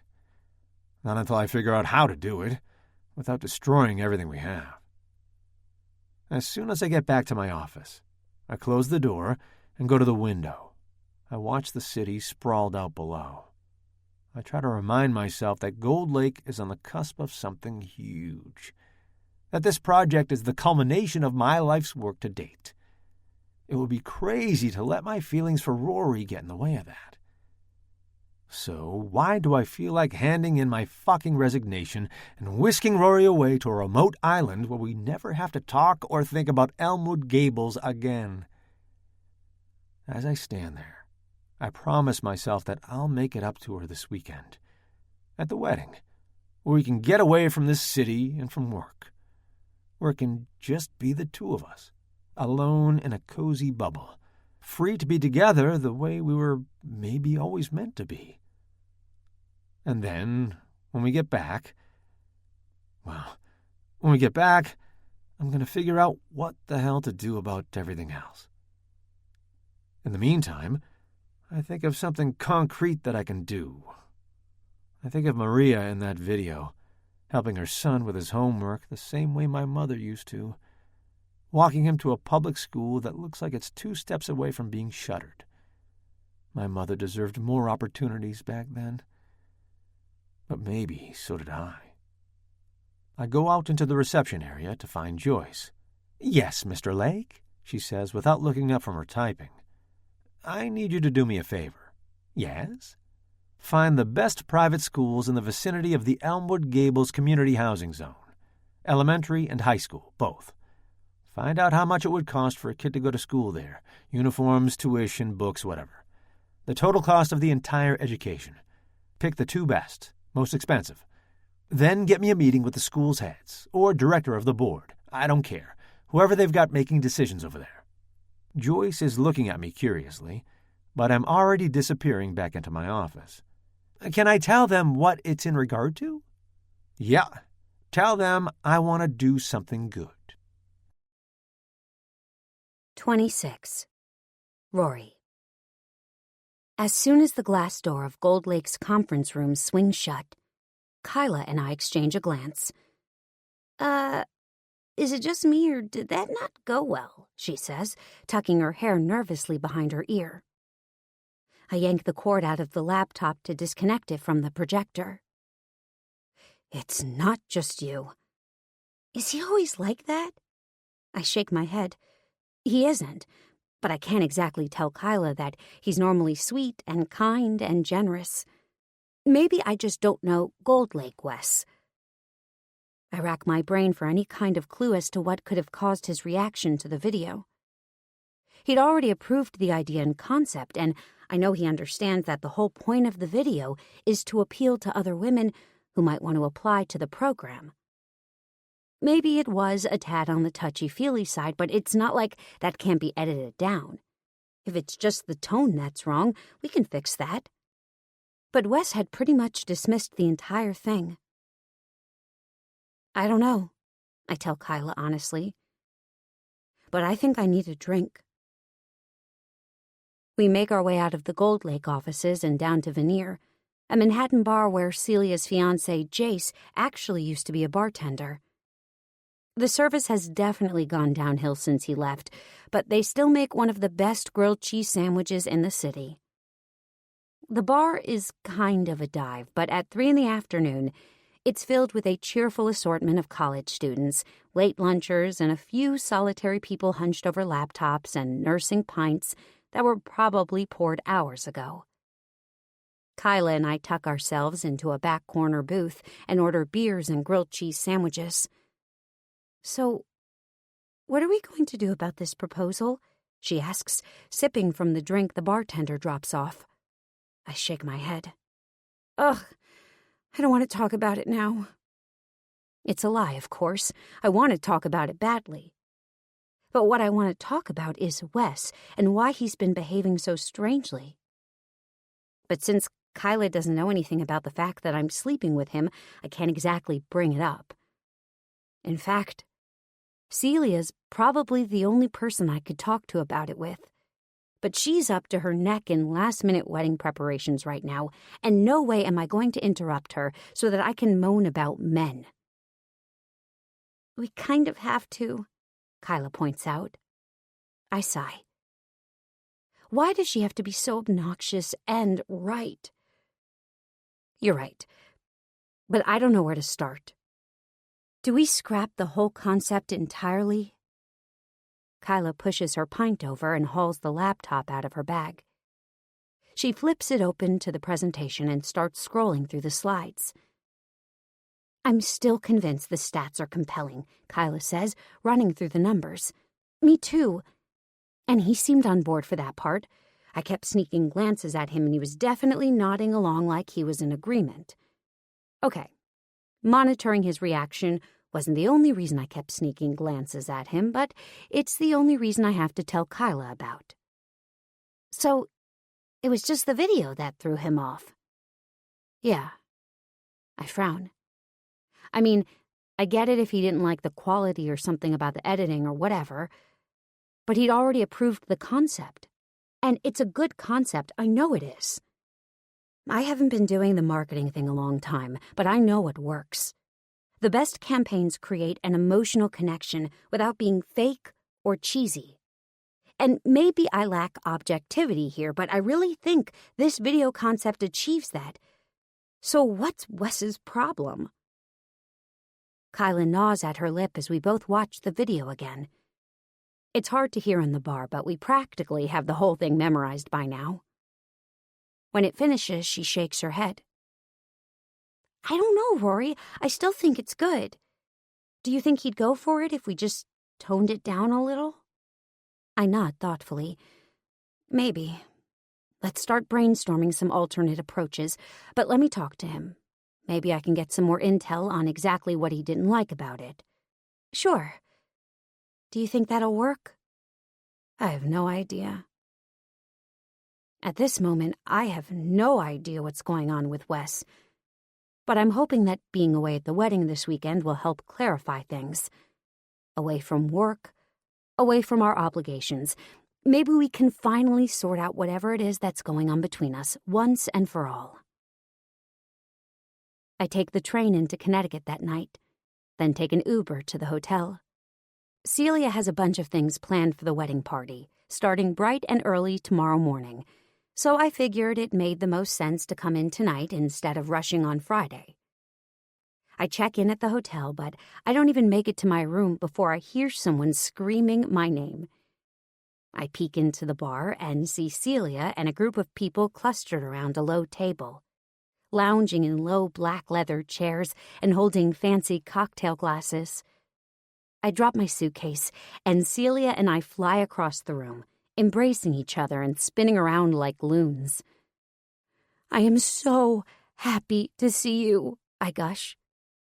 I can't believe the rush of warmth that comes over me at seeing my BFF again. Everything is right with the world again. I know, it's been too long. If I'd known I had to organize a whole wedding just to see you again, I might have thought twice about leaving New York. I heard that, Jay says from behind us. He's chuckling, and I pull away from Celia and give him a hug, too. Sorry, honey, Celia deadpans. Sisters before misters. He nods agreeably, grinning. Can't argue with that logic. Where's Wes? Celia asks, looking behind me. He's not coming until Saturday. He has work, and I figured he'd be bored trying to entertain himself while I'm off with you. I don't mention the fact that things ended on a weird note with him today.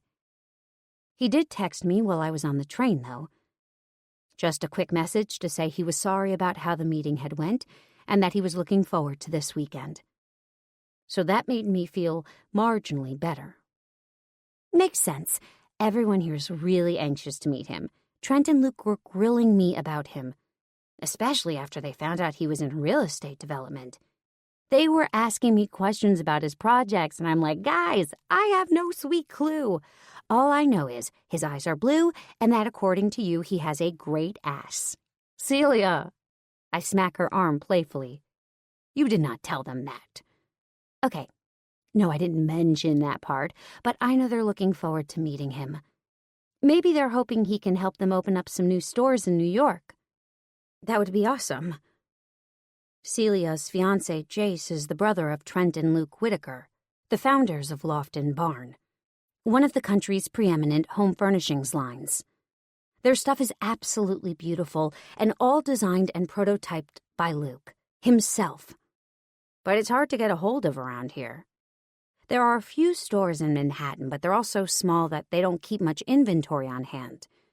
To get to the bigger stores, you have to go way outside the city, and who really wants to do that? Come on, come have a drink with us. Can I go put my luggage away first? Celia raises her eyebrows. Is that a serious question? Drink first, luggage later, and you have to do what I say because I'm the bride. I pretend to roll my eyes. You're going to be completely insufferable this weekend, aren't you?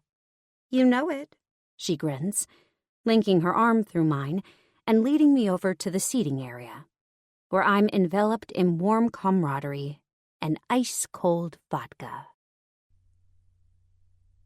27. Wes.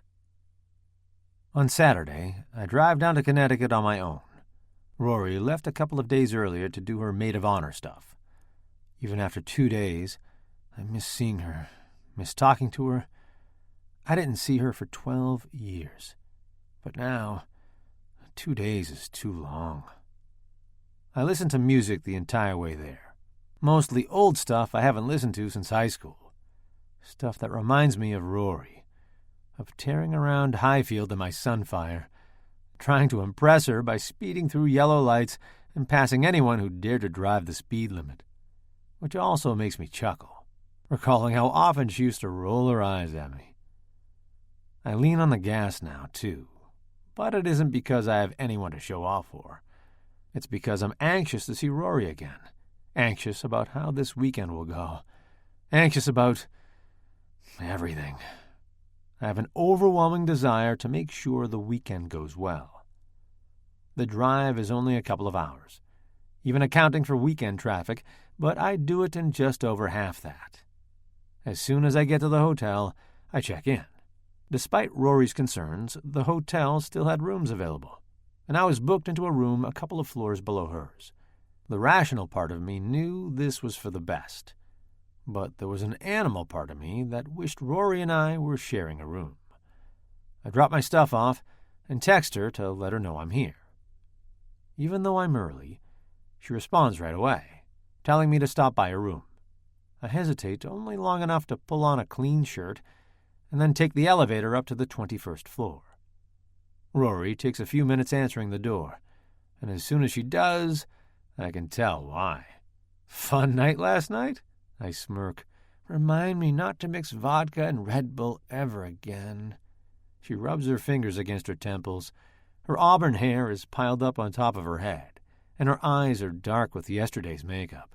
She's wearing a short lavender-colored robe that shows off her bare legs. I try not to spend too much time letting my gaze linger there, but, well, it's hard. The woman really does have killer legs. All those years of high school volleyball. There's a silence in the room that stretches between us. I don't know if it's because she's hungover, or if it's residual tension left over from the presentation. I'd apologized over text message, and she'd seemed to accept that. But I knew I still owed her more than that. Look, I'm sorry about Thursday. Your presentation was really good, and I should have given it more thought before I dismissed it. She shrugs. That's okay. You're the client. If you don't like something, you don't have to pretend you do. It's not that, Rory. I really did like it. God, I can't explain to her the real reason we can't feature her friend Maria in a video. Maybe we can just find someone with less of a sad story? Focus less on the hardships and more on the work.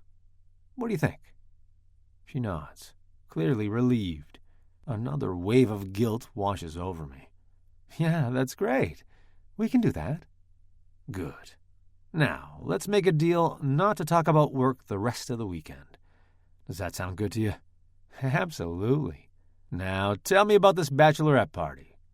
Did you have a lot of penises? Rory tilts her head up. Her spark is back. I'll have you know it was a very classy affair. Not a penis in sight. Really? I raise my eyebrows. So, what's that? I gesture at the desk behind her, where a tumbler half filled with orange juice sits. Sticking out of the glass is a bright purple penis straw. Rory glances over her shoulder. Her cheeks turn a particularly vibrant shade of pink. Okay, there may have been a small amount of penises. A small amount. A perfectly reasonable amount. I'd say that's really a matter of perspective. From where I'm standing, for instance, anything above one penis is probably too many penises. Well, you're in luck. I expect the wedding to be virtually penis-free. Hearing Rory say the word penis that many times in a row is starting to have an embarrassing effect on me, so I change the subject. How was the rehearsal dinner? Also penis-free, Rory laughs. Now I think she's just doing this to torment me. She opens the door wider, beckoning me into the room. I sneak a glance around. Even though she's only been here 2 nights, her things are strewn across the room.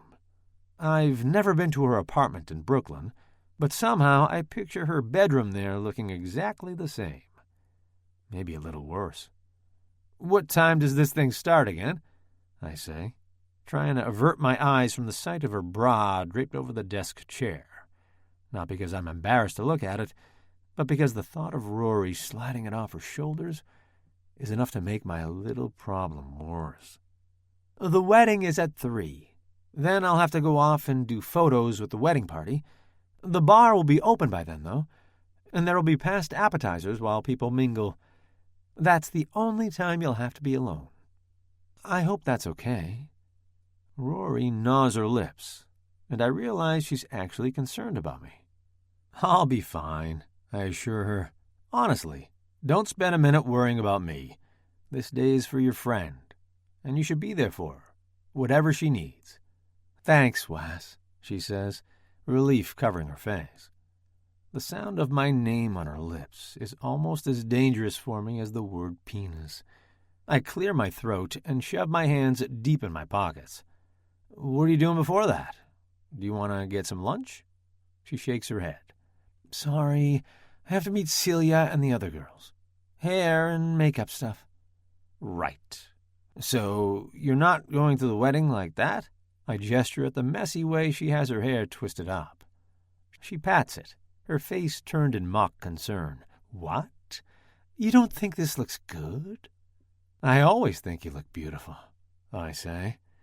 The words take us both by surprise. Rory's cheeks go bright pink again, which only makes her look even more beautiful. I imagine that flush spreading down her neck, across her chest, warming the skin beneath that little purple robe. "Right," she says.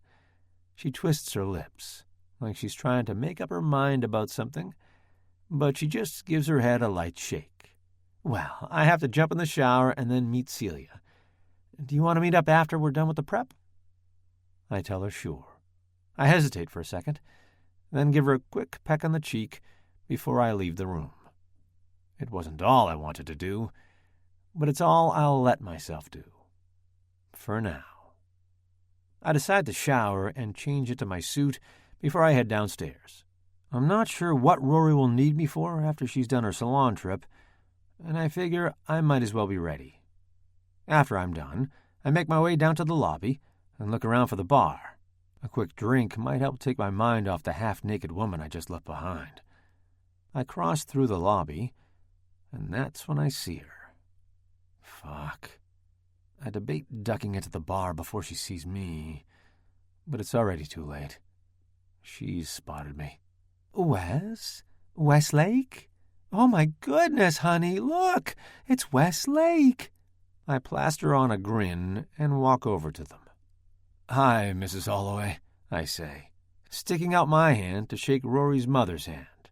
She ignores my handshake and pulls me into a hug. Guilt fills me. I haven't seen her since a couple of days before the prom. A couple of days before I fucked everything up completely. "Call me Janine, you silly boy," she says. She takes a step back and looks me up and down. "My goodness, you've grown into such a handsome young man." "Not so young anymore." "Well, in comparison to us, you're still young." She smiles. I glance over at Mr. Holloway and reach my hand out again. He takes it grudgingly, not quite meeting my eye. Well, I can't say I blame the guy for hating me. If some kid stood up my daughter, I'd probably try to have him killed.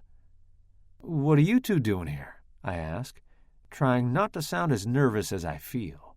"We're here for the wedding, silly. Rory mentioned you were coming too." I wish she'd mentioned to me that her parents would be coming, I think.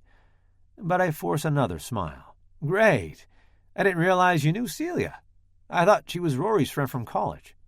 "Oh, she was. But those two were inseparable for years. Celia spent all kinds of time at our house, and we got to know her quite well. We're actually doing the flowers for the wedding." "Did Rory tell you?" I shake my head.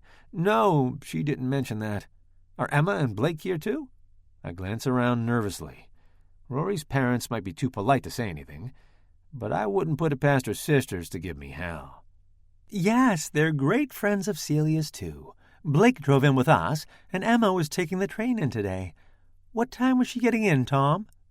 Tom, Rory's dad, glances down at his watch. Oh, round about noon, I think. Oh, that's soon. Well, don't let me keep you, I say hastily, anxious to get away. We'll see you later, right, Wes? Janine says. I'd love to hear what you're up to these days. Sure, yeah, of course. I say my goodbyes and make a quick exit to the bar, where I order a double scotch, neat. I down half of it in one gulp. I wish I had known Rory's family was going to be here. Would I have still agreed to come? Well, probably, but at least I would have been mentally prepared. I know what it is that's eating away at me. It's guilt. I know that what I did back then was unforgivable, and even though Rory seems to be putting it behind her, I have no expectations that her family should be as charitable. And of course, if they knew what I was doing now, well, I'd kick my own ass if I was any one of them. I finish the rest of my scotch in one swallow and rest my elbows on the gleaming ebony bar. I'm about to start feeling sorry for myself and questioning all my life choices when two guys stumble into the bar laughing. They're both wearing tuxes, and I glance over as they grab seats at the bar next to me. Let me guess, you're here for the wedding. It's not like me to make conversation with strangers at a bar, but they seem so jovial that the words just come out of my mouth. What gave it away? The taller one asks innocently, while the other grins. I don't know, I just have a sixth sense about this kind of thing. I grin back. In fact, judging by those pocket squares, I'm gonna guess you're part of the wedding party. Are you saying real men don't wear lavender? The other one chuckles. Never. I hold my hands up in mock innocence. Good guess, though, the taller of the two says. We're here for our brother Jace's wedding. Jace, as in Jace and Celia, right? Right. He looks surprised. Are you a friend of the bride? Sort of. I'm here with Rory Holloway. Oh. The two exchange a knowing glance. I look back and forth between them. What? Nothing. Let me buy you a drink. The taller one claps me on the back. He orders 3 scotches, and they're delivered almost instantly. We're the only patrons in the bar right now, so the bartender looks glad to have something to do for a minute. The other guy holds up his glass. To happy times and happy couples, and hiding out in the bar to temporarily avoid them. I laugh as we all clink glasses and echo his toast. Wes, right? The tall one says, after he's taken a swallow of the drink in front of him. Yeah, sorry, Westlake. I hold out my hand. Trent Whitaker. This is my brother, Luke. Rory says you're the most handsome half of Gold Lake Developments. I nod, pushing down the tiny thrill I get from knowing she was talking about me at all. Yeah, that's right. You're the one planning to develop that public land out in the Lower East Side. My stomach turns to a brick. How the fuck did he know that? Where'd you hear that? I ask, keeping my voice level. Word gets around, he grins. We're looking for retail space out in that area, and one of our sources tipped us off that you might be the man to talk to. Couldn't believe our good luck when we found out Rory was bringing you here this weekend. I swallow. My throat feels like it's coated in ash. Sorry, I didn't catch what kind of business you're in. We run a furniture company. Loft and Barn. Loft and Barn. I curse myself for not recognizing the Whitaker name. I've heard of Loft and Barn, of course. Have a few of their pieces myself. No one makes an unbreakable bed like Luke Whitaker. And I'd heard that they were chasing properties out in the New York City area. I just had no idea they were interested in mine. I raise my eyebrows. No kidding. Rory didn't mention that. I hope you guys didn't bore to death with questions about the space. I try to laugh, but what I really want to do is put my fist through the bar. The thought that they might have inadvertently mentioned something to Rory is making my stomach feel like I'm on a ship that's about to sink. He shakes his head, chuckling. Nah, the way those girls have carried on these past couple of days, neither of us got a word in edgewise. I relax just a fraction. Maybe this is still gonna be okay. As long as they don't mention anything to Rory, I can get out of this unscathed. I still have to figure out what to do when we get back to the city, though. I'm gonna have to come clean about the whole thing, even if it means she's gonna hate my guts. There's no way Levi is going to agree to back out of the deal, and I don't want to hurt Rory any more than I already have. So telling her seems to be the least destructive option, even though the very thought of it brings a wave of bile into the back of my throat. Good, I say, nodding. I prefer not to talk shop this weekend, if it's all the same to you. Don't want anyone thinking I latched onto this wedding just to drum up business with the guests. Totally get it, Trent says, with a quick nod of his own. But we're definitely going to be in touch after this is all over. Absolutely, sure. The silence digs in between us, but fortunately, Trent's phone buzzes, and he reaches into the pocket of his jacket to grab it. He glances down at the screen and then turns to his brother. We're being summoned to the suite. Pre-wedding toasts and some more photos. Luke downs the rest of his drink. Let's go, then. Don't want to keep the bride and groom waiting. The two men slide off their bar stools, but Trent pauses before they go. Hey, Wes, why don't you join us for a drink?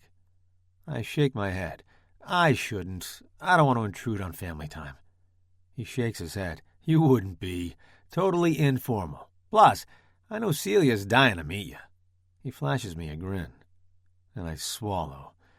I know this comes back to Rory again, and I have to remind myself to be cool. Sure, that sounds great. Thanks for the invite. We signal the bartender and settle up the tab. Then I follow Trent and Luke out of the bar and towards the bank of elevators. 28. Rory. Don't cry, I laugh, wiping at the corner of my eye. Because if you cry, I'm going to cry, and then we're going to have to get the makeup artist back in here. Celia laughs and dabs at the corner of her own eye. I can't help it. I'm just so happy. We're standing in the suite that's been delegated for the women to get ready, though we're expecting the guys to join us any moment. We've been primed, pinned, prodded, and bustled into our dresses, and now the only thing left to do is enjoy the time we have before Celia and Jace walk down the aisle. The dress turned out beautiful, I tell Celia again, for probably the 100th time. I can't believe how amazing she looks. Her black hair is pinned back into an elegant chignon, held in place with amethyst-studded pins. Her earrings are amethyst, too, to match the engagement ring Jace had bought her. Her dress is not quite ivory, but not quite stark white, and it feels just a touch vintage, with its lace overlay and the way it's nipped in at the waist. Bree really outdid herself, Celia murmurs, turning to admire her reflection in the mirror again. Only because I had such a good model, Bree insists. She's one of Celia's new friends from Chicago, and I liked her instantly from the minute I met her. All of Celia's new friends are really nice, and even though there are times I miss her like crazy and wish she would come back to New York, I'm glad that she seems to be thriving out there. Bree is another one of her bridesmaids, along with a girl named Hannah. We're all gathered in the room now, sipping champagne in our lavender-colored bridesmaid dresses. The hotel room has a beautiful view of the river that runs right through the middle of Ambleside, and the mid-afternoon sun is streaming through the window. It's a perfect moment, and I have to look away as I dab at my eye again. Stop it, Celia laughs, catching me despite my attempts at discretion. We're putting a moratorium on crying. It's official. I laugh. Fine. I'll try my best. At that moment, the door opens, and the guys all tumble in, laughing about something. There's Jace, the groom, plus his two brothers, Trent and Luke. Trent is Hannah's husband, and Luke is engaged to be married to Bree. The three couples are all extremely close, and for half a second, I feel just a tiny bit left out. I don't even have anyone to walk down the aisle with. Celia and Jace have an uneven number of attendants, so it was decided that Luke and Bree would go down the aisle together first, followed by Hannah and Trent, and then me by myself. When we'd first discussed it, I didn't mind. I still don't, really. But seeing the guys all spill into the room and head straight for their beloveds sends an unwelcoming pang of longing through my chest. Until I see him. Wes. He follows the other three guys into the hotel suite tentatively, as if he isn't quite sure he belongs here. He scans the room, his eyes searching for something, until they land on me. Then they stop. His expression changes. It cycles from uncertain to hesitant to relieved to something else. Something like reverence. I feel a flush creep across my skin and catch Celia watching me curiously in the mirror. I cross the room towards Wes. Hi. Hi. He clears his throat. His eyes travel the length of my body, and even though it's covered in full-length lilac chiffon, I get the strangest feeling that I'm wearing significantly less. Under Wes's gaze, I feel exposed. Seen. You look beautiful. His voice is deep, and my longing only deepens with it. Thanks. I clean up okay, right? I add to lighten the mood. Yeah, you do. His gaze still hasn't come off me, and suddenly I feel the eyes of everyone else in the room on us. I give my head a little shake and turn to face them. Everyone, this is Wes Lake. We went to high school together, and he agreed to be my date today. Wes, this is everyone. Wes exchanges greetings with everyone, while I avoid meeting Celia's eyes. I don't know why. Because I'm afraid she'll see something in the way Wes and I look at each other, or because I'm afraid she won't. We were told there'd be champagne here, Jace's brother Luke says, looking around the room. Please, Celia says, rolling her eyes. Of course there is. You might have to open a fresh bottle, though. Luke heads to the bar fridge and pulls out an icy bottle of Dom Perignon. While he busies himself with opening it, I turn back to Wes. I didn't expect to see you here, I say quietly. I ran into Trent and Luke in the bar. They invited me up. I hope that's okay. Of course. Good. It's not bad luck to see you in your dress or anything, is it? He teases. I laugh. No. That's only for the bride and groom, and as you can see, Celia and Jace are already bucking that rule, so I think we're safe. Good, because I have to be honest. I'd probably have been willing to risk it. You truly look beautiful, Rory. He looks me up and down again, and goosebumps speckle my arms. We're standing close to each other now, so close that I can feel the heat of his body radiating in the air between us. I want to press myself against the length of him, let him wrap his arms around me, feel his lips against mine. Too bad there are so many people in this hotel room, Wes murmurs. Well, you know, we have 2 other hotel rooms that are perfectly empty right now. Wes's eyes blaze, but at that moment, we're interrupted by Luke, who hands us champagne glasses. Here you go, he announces. Then he winks. Nice and refreshing. Cool you off. My cheeks blaze, but Wes chuckles, and Luke has already turned away, pouring more champagne and handing out glasses. When everyone has a glass, Jace steps into the middle of the room. I'd like to make a toast, he says. The chatter in the room stops as everyone turns their attention to him. He looks nervous suddenly, with all eyes on him. First, I want to thank all of you for being here with us, and helping to make our day so special. Wes looks slightly uncomfortable, and I know he probably feels a bit out of place being here with these people he barely knows. Without thinking about it, I slip my hand into his and squeeze.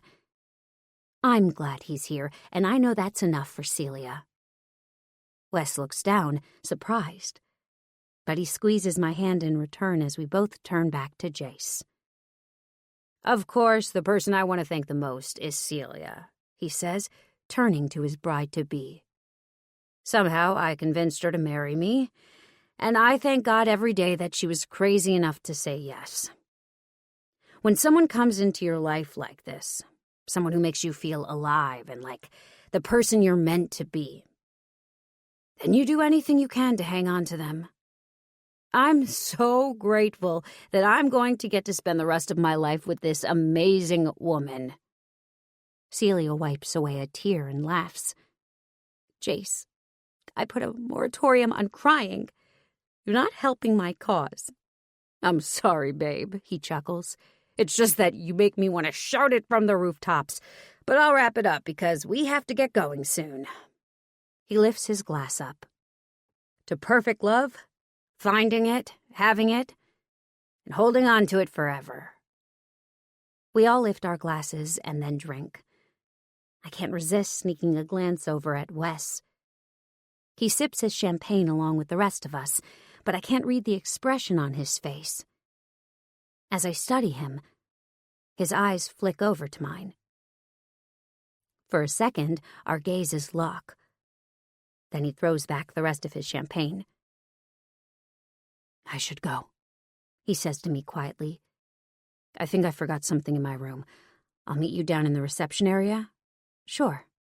I nod, but I feel confused by a sudden change in demeanor.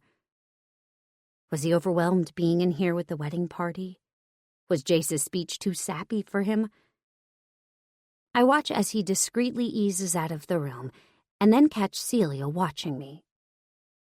Rory, can you help me with something in the bedroom? She asks. I can help you, babe, Jace says, but Celia shakes her head. It's a girl thing. I need Rory. She looks pointedly at me. Sure. I shrug and follow her into the bedroom part of the suite, where she closes the door behind us. Holy smokestack, she says as soon as the door clicks shut. What? That man is... Wow! Wes? She rolls her eyes. No, Richard Nixon. Yeah, he's not unattractive. Not unattractive. Yes, that's exactly the way I describe him, she says, laughing. And the way he looked at you, well, I can see why you didn't waste any time falling into bed with him. It's not like that, I protest. Like what? Like whatever you're thinking. It's just a physical thing. Mm-hmm. What? It is. Now, what do you want me to help you with? Nothing. I just needed an excuse to get you alone. Why? So you could grill me about Wes? Yes, I'm your best friend, and it's my wedding day. If there was ever a day I deserved the inside scoop, this is it. I brush off her comment. There is no inside scoop. I work for him. We're sleeping together. That's pretty much the whole story. With the way he looked at you, Rory, that is so not the whole story. I finger the fabric of my dress, not quite able to meet her eyes. How does Wes look at me? What did Celia see exactly, and do I even want to know? We're saved at that moment by the sound of someone rapping on the door. Ready, babe? We should get downstairs. Jace's voice comes from the other side. We're ready, she says. She links her arm through mine. Right? Right. I smile, and we rejoin the group. 29. Rory. More champagne? Wes asks, holding the bottle up. Sure. I nudge my glass over towards him, and he tops it up before refilling his own. We're sitting at the table in the reception hall, watching a few brave souls out on the dance floor. The wedding went by without a hitch. I survived my walk down the aisle by myself. It had helped, of course, that Wes caught my eye as soon as I made it to the front and gave me a wink and a grin. The ceremony was beautiful and was followed by a surprisingly delicious dinner. I'd even managed to give my maid of honor speech without completely losing it or totally embarrassing myself. All my obligations are done with now, and Jace and Celia are in that delirious newlywed haze where they're making heart eyes at each other, regardless of where they each are in the room. It's pretty adorable, actually. Whatever weirdness was going on with Wes earlier seems to have mostly dissipated, and he's been sweet throughout the whole evening, always making sure my glass is full, pushing my chair in for me every time I come back to the table. He even made polite conversation with my parents and sisters. Mom was a little over the top. Champagne will do that to her, but at least Emma held her tongue.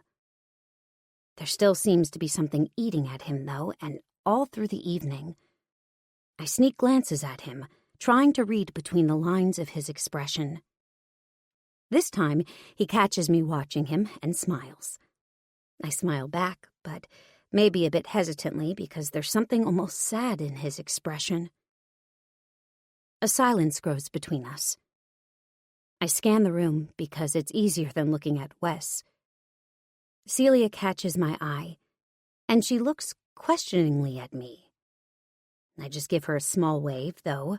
I definitely don't want her spending any of her wedding night worrying about me. I don't even know what I'd tell her if she asked. My feelings for Wes are confusing as hell, and I don't think I could explain them even if I wanted to. There are times he seems incredibly sweet, and like he might have real feelings for me. But then he always pulls back. And I have no idea if that's because of this dumb contract or if it's for another reason. Maybe the same reason he pulled away the first time, whatever that was. And I don't know if this is what I want anyway. The way I feel in Wes's presence is indescribable. Like I'm in exactly the right place with exactly the right person. But there always seems to be something holding us back. Something murky that I can't quite see or touch. Something that I don't understand. Then again, maybe I don't want to. What we have feels tenuous at best.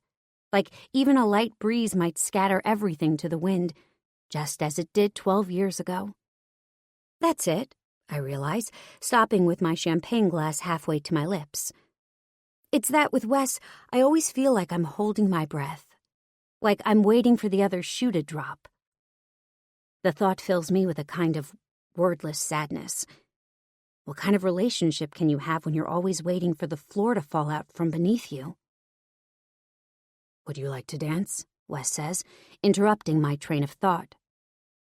The wedding's almost over and we haven't even had a dance yet.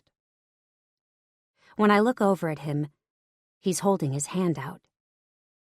His smile is so sweet and earnest. And I know this is another one of those moments that he'll pull me in and make me forget all my doubts. I decide to let him. Sure. I put my hand in his, and he leads me onto the dance floor. As soon as we get out there, the pop song that was playing is replaced by a ballad. Good timing, Wes says with a grin. Or bad, depending on how you look at it. I was looking forward to seeing some of your kung fu fighting moves. He chuckles. Those are in my past, I'm afraid. He wraps his hands around my waist and draws me close to him. As soon as his arms are around me, my body relaxes. All my confused feelings take a back seat to the sensation of his body firm against mine, of his hands skimming over my hips. It feels like this is where I'm meant to be, even if my head doesn't always agree. I lay my head against his chest as we sway to the music. I'm acutely aware of every inch of Wes's body, even though I try to relax and enjoy dancing with him. All I can think about is what else we could be doing right now. I get the feeling Wes is entertaining the same idea, because he pulls me closer to him and his hands slip lower. Not quite on my ass, but not chastely on my waist anymore either. "Is it wrong that I really want to kiss you right now?" he says. His words are buried in my hair, but they get my attention. I pull my head up and gaze at him. His eyes are dark, his expression serious. After a beat, I shake my head. "It's not wrong." "Good, because I'm going to do it now." He leans in then, grazing his lips across mine. I suck in a breath at the sudden intimacy of it. He somehow pulls me even closer to him, crushing my breasts against his chest as his kiss deepens. When we pull apart, I take a deep breath. Maybe it's the champagne, or maybe his lips have made me delirious, but I decide in that moment that I'm tired of waiting for the other shoe to drop. "Wes," I say, craning my neck up to gaze at him. "What are we doing?" "Well, I thought we were dancing," he grins. "But I could be wrong, of course." I smile lightly but shake my head. "I'm being serious. What are we doing? This. Everything. What is this?" Wes takes a long moment to answer. His eyes go to the ceiling for a second and then light down on my face again. God, I could get lost in that blue. Deep as the ocean and just as dangerous. "Rory," he says. He brushes his fingers along my cheek. Finally, he shakes his head. "I don't know. But I hope it's something real." My toes curl as he leans over and kisses me again. I lose track of everything. The walls around us, the music, the slight buzz in my head from the champagne, even the fact that somewhere in this room, my best friend is celebrating one of the most special days of her life. The only thing I can see, hear, smell, taste, feel is Wes. Everything is Wes. In that moment, the entire world rolls into a small ball, a wide-open plain. Everything is laser-focused, yet spread out into an infinity of space and time. Everything is in this kiss. And this kiss. God, this kiss? Poets couldn't adequately capture it. Artists wouldn't dare try. This kiss is everything. This kiss is the only answer I need. I lean into Wes and let myself be carried away by the moment. This perfect moment. He presses his lips more firmly against mine, and I open to him, letting him claim me with his mouth. My mind shuts down in that moment, as if it's decided my body will be making all the decisions from this point on. And my body knows what it wants. My body wants Wes. "Come on," I murmur. I take his hand from my waist and drag him off the dance floor. He frowns. "Where are we going?" "Just follow me." "You didn't like the dancing?" I stop and spin around to face him. "I did, but I'd like something else even more." That shuts him up. His mouth snaps closed so fast it almost makes me giggle. Except I'm not in a laughing mood. We find Celia and Jason say our goodbyes, once again wishing them well. Wes's hand never leaves my hip, and I like the possessive way it feels like he's claiming me. I lead him out of the ballroom and down the hall towards the bank of elevators. It's late now, and a lot of the wedding guests have already departed. But the hallway still has the odd cluster of people in it, laughing and mingling and clinging to smuggled cocktails and glasses of champagne. I ignore all of them. I suddenly don't care if anyone sees us or what they think if they do. I jam the elevator call button and we wait impatiently while the floor indicator lights tick downwards. Wes squeezes my hand at the exact moment that the door pings open in front of us. We step into the elevator car as if we were one being, moving in tandem, almost breathing in tandem. The elevator ride passes in a flash. There is no question about which floor we go to. Wes is letting me take the lead in this moment, and he doesn't say anything when I hit the button for the 21st floor. I lead him down the hallway to my room and fumble in my purse for the key card. God damn it, I mutter. I seem to have everything else in this stupid clutch except my key card. Lipstick, tissues, breath mints, safety pins, hair elastics, Band-Aids, Advil. I was determined to be prepared for anything Celia might have needed today.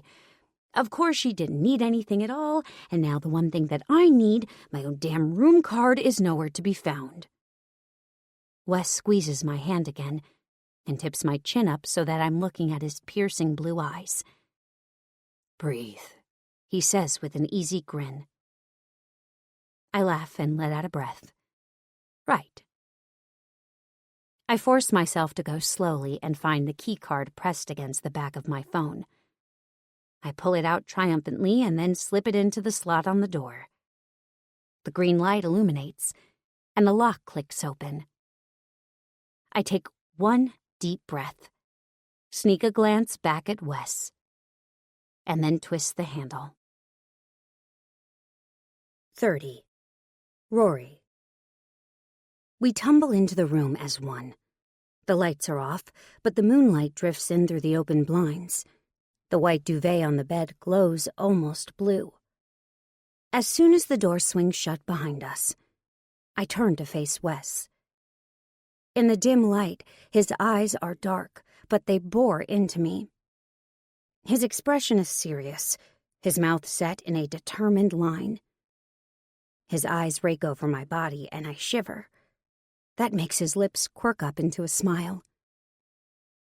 Come here. His voice comes out as a growl, and I feel no choice but to obey. My body moves towards him, my feet shuffling over the patterned carpet. He loops his arms around my waist as soon as I'm close enough and pulls me the rest of the way. The suddenness of it makes me stumble, and I fall against his chest, giggling. But my laugh is silenced as soon as I look up at the expression on his face. My smile falls away, and I swallow. Hard. Wes leans his head in, and my lips part automatically. His kiss makes my toes curl, the same way it always does. The way it always has. It's sensual and powerful and all-consuming. I lean into it the way I always do, the way I always have. His body against mine is warm and solid, and we move easily towards the bed. Our lips never lose contact.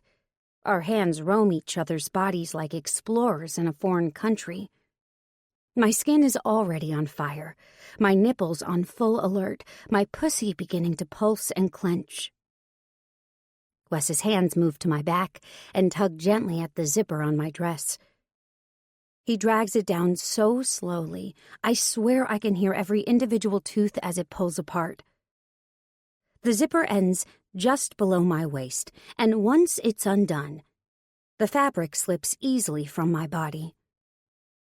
I let it pool on the floor around me.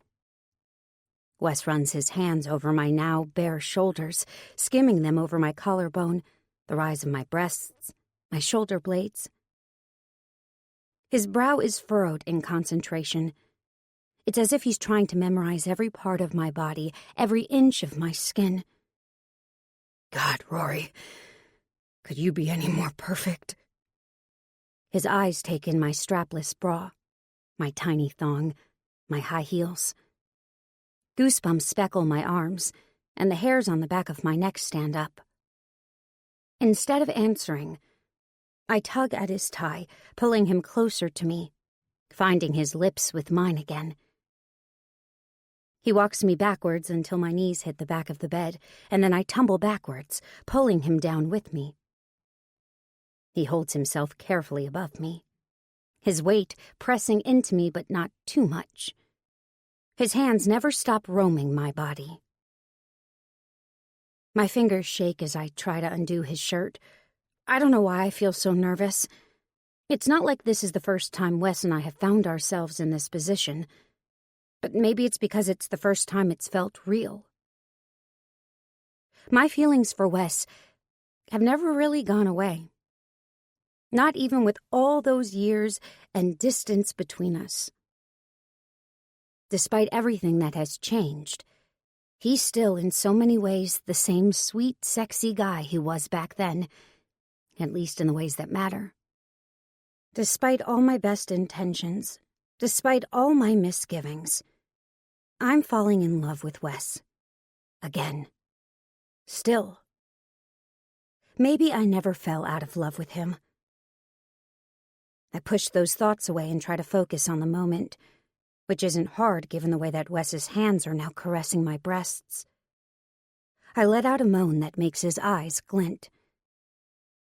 "You can't do that, Rory," he growls, "because when you do that, you make me lose all control." I shiver at his words, but only because I feel the same way. Being with Wes, from the first moment he walked into my office that day, has made me feel completely out of control. Like my body and my heart have been completely taken over by someone else. "I want this, Wes," I whisper. "I want you." He growls again, and then his lips are on my throat, my collarbone, my chest. He moves lower, running his tongue over the rise of my breasts before pushing my strapless bra down and out of his way. He groans as my breasts spring free, and then runs his tongue over those too, lavishing his attention on one nipple and then the other.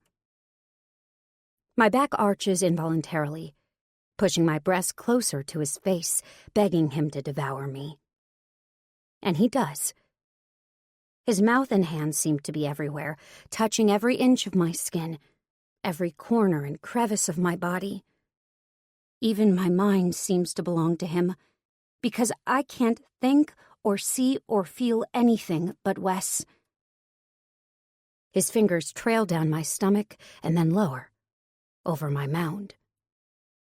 Even through the lacy fabric of my thong, his fingers drive me crazy. He presses into me, grinding the heel of his hand against my clit while his fingers reach lower. I whimper. His touch makes me insane. But I want more of him. I arc my hips against his hand, trying to drive him deeper. Instead, he takes his hand away. I moan again. "Wes." He grins. "Yes?" I cover my face with my hands and groan, which only makes Wes chuckle.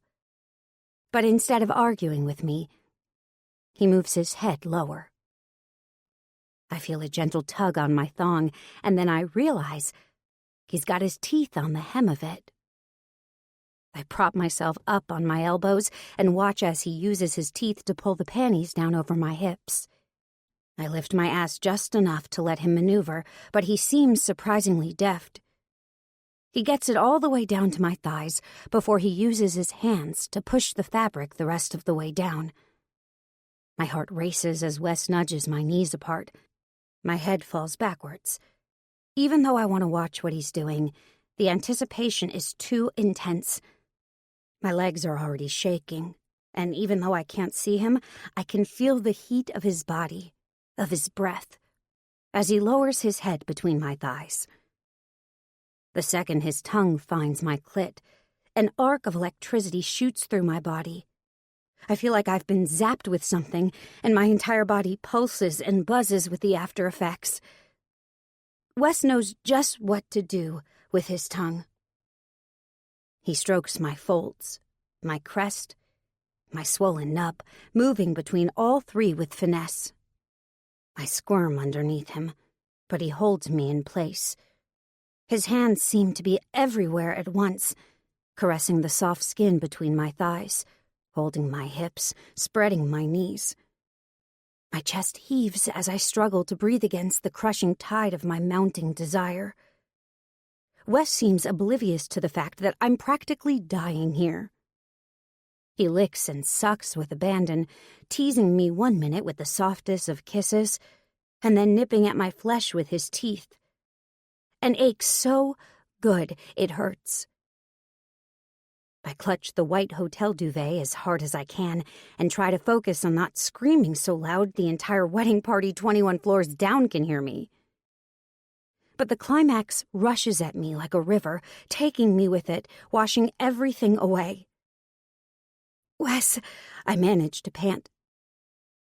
But then I'm gone. Everything in my body clenches, tremors, arches. I make a sound that's like something between a sigh and a scream.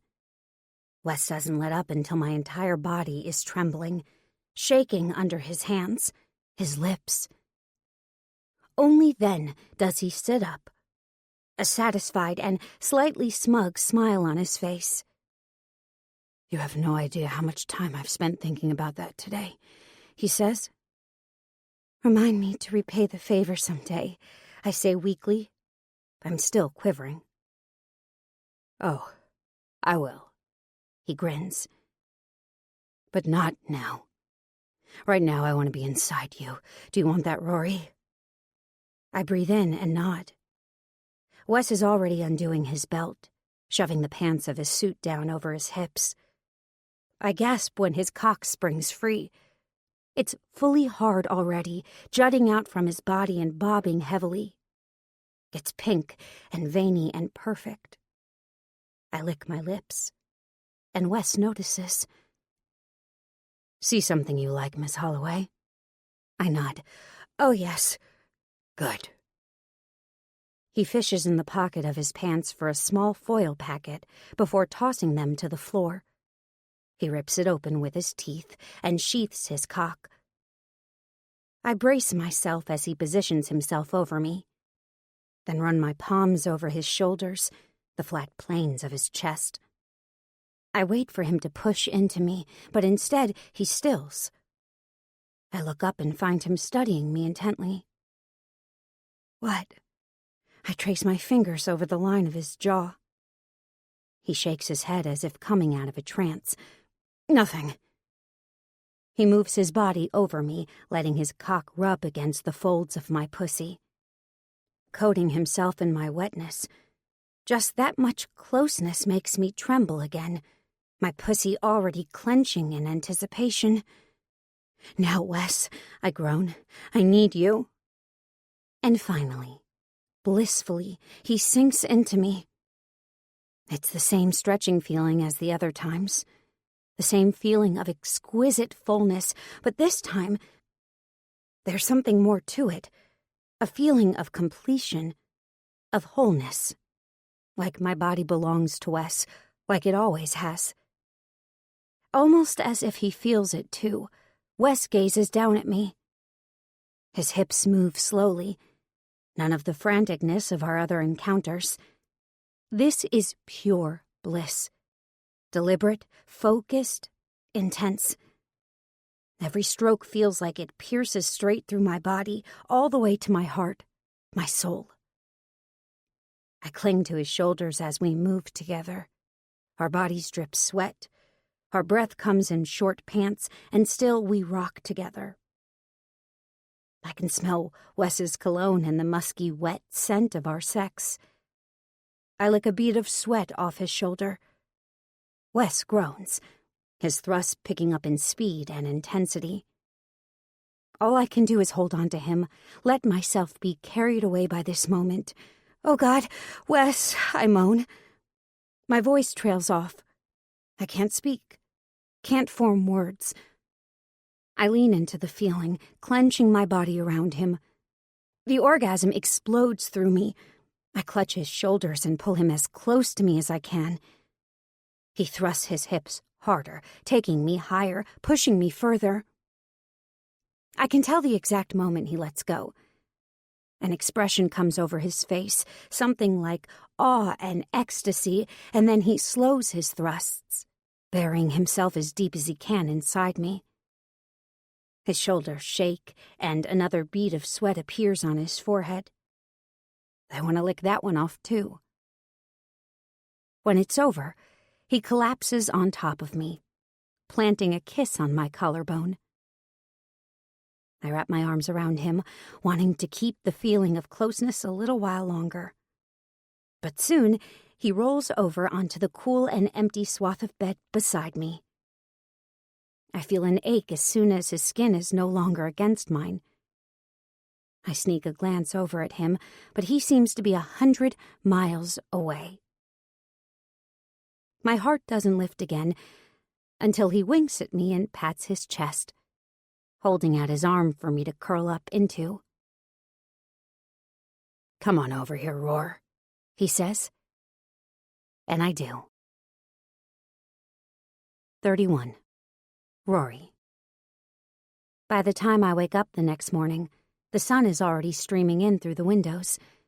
We hadn't bothered closing the blinds last night, and now the bright light is assaulting my eyes. I bury my face in the pillow and groan. It's too early for this.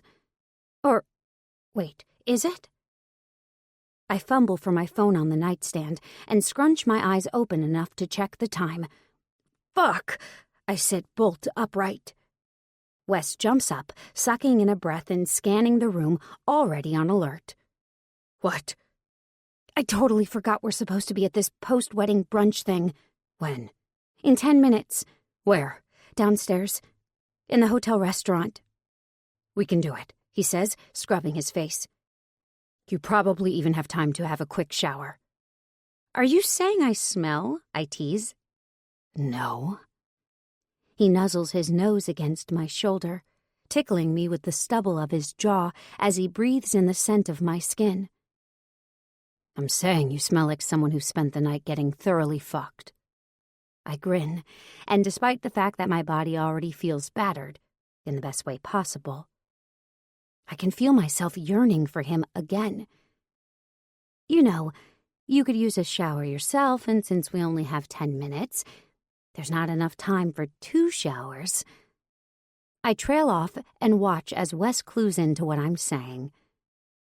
In about 2 seconds, he leaps up off the bed, the sheet falling away from his hard-toned body. Get in there, he growls, because I'm going to soap every inch of you. I'm going to soap places you never even knew existed. I squeal as Wes chases me into the bathroom, and then even more as he does exactly what he said he was going to do. Never has anyone felt so clean, and yet so dirty at the same time. We stumble into the restaurant a half hour later.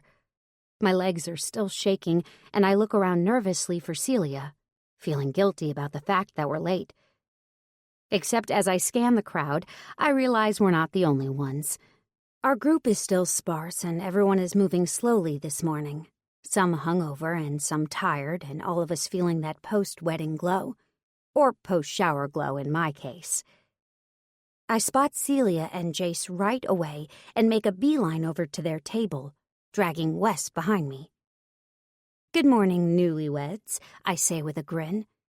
I suppose there's no point in asking how you slept last night. Celia and Jace exchange a heated look, and Celia shrugs, laughing. We'll sleep on the plane later. She looks up at me and then squints. Judging by those circles under your eyes, I'm guessing you got about as much sleep as we did. My cheeks turn pink. The mattress was a bit lumpy. Mm-hmm. Celia grins and appraises Wes knowingly. I love a good, lumpy mattress. My flush intensifies. I don't know what you're talking about. Me either, Jace admits. And I can tell by the way the table jostles and the way his eyebrows go up that Celia's just kicked him under the table. Go get some food, she says to me and Wes, nodding towards the buffet. Then we'll catch up. We escape to the omelet station, and I'm happy to get away from her knowing eyes.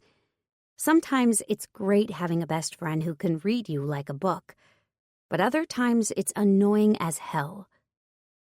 We order ham and cheese omelets and take them back to the table.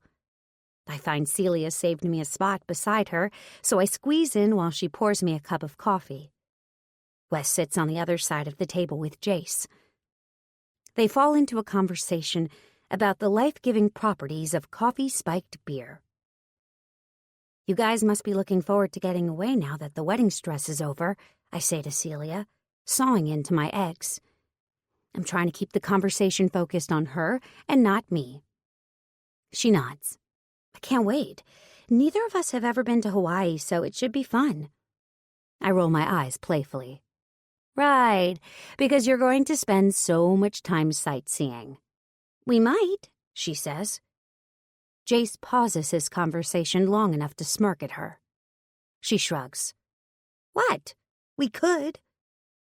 I snicker as he leans across the table and kisses her jaw. Celia turns pink and giggles. Okay, you guys are just too cute. I'm trying to eat here. I pretend to roll my eyes as I drink some of my coffee. Oh, God, that hits the spot.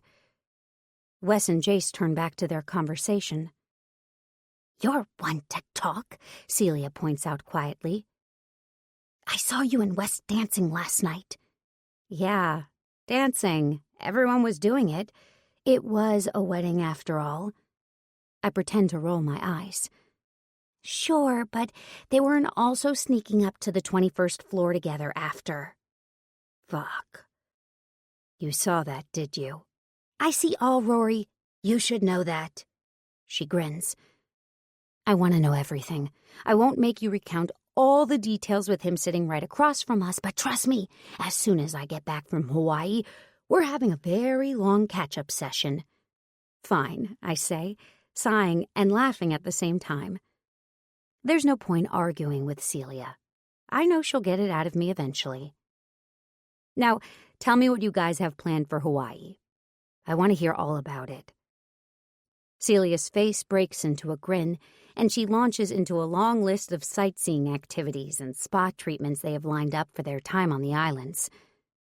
I lose myself in her excited chatter and try to put my feelings for Wes far, far from my mind, which isn't exactly easy, given that he's sitting right across from me and keeps flashing me devastatingly gorgeous grins every time he catches my eye. We finished eating and are finishing up our third round of coffees when there's a commotion near the entrance of the restaurant. Trent and Luke, Jace's brothers, stumble in wearing rumpled shirts and looking even more hungover than I feel. They make their way over to our table, while Jace laughs. The princesses are finally up, he jokes. Stop shouting, Trent says, rubbing his eyes. We all laugh, which only makes him wince. You guys hit the scotch hard, Jace chuckles. Oh yeah, we hit it real hard. Luke runs his hand through his hair, which somehow seems to fall back in a way that looks perfectly disheveled. How the hell do guys do that? We're going to grab some food to hopefully soak up some of the leftover alcohol in our stomachs, Trent adds. Can you ask the waitress to bring another pot of coffee if she comes over? Make it two, Luke groans. As soon as they make their way over to the omelet station, Wes catches my eye. We should think about heading out soon, he says. Oh, I say, surprised. His mouth is in a firm line, and there's something serious in his expression that wasn't there before. Is everything okay? Fine, he says brusquely. I just have a lot of work to get done today. I'd like to get back to the city before it gets too late. Oh, okay, sure.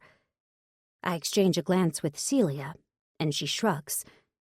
I have no idea what's going on with him either. We're heading out soon anyway, and everyone else is already starting to roll out, she says, smoothing things over.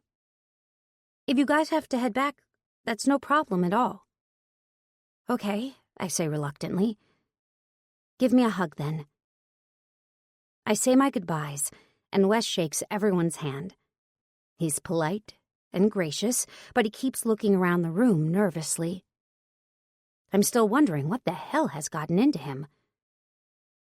5 minutes later, we're making our way to the door. Wes's hand is on my lower back, and even though his touch feels gentle, I can't shake the feeling that he's trying to usher me out of there as fast as possible. We step out of the restaurant and into the lobby. Wes lets out what almost sounds like a sigh of relief when we hear someone running up behind us. "Rory, Wes, hold up." We turn around and find Trent standing there, still holding his empty plate from the buffet line. "Are you guys taking off already?" "Yeah, Wes has to get back to the city. For work." Wes shifts his weight from one foot to the other. I can see the tension that comes over him. I'm more confused than ever. Does he not like Trent? I hadn't even seen them talking together last night, so I don't see how he could have an opinion either way.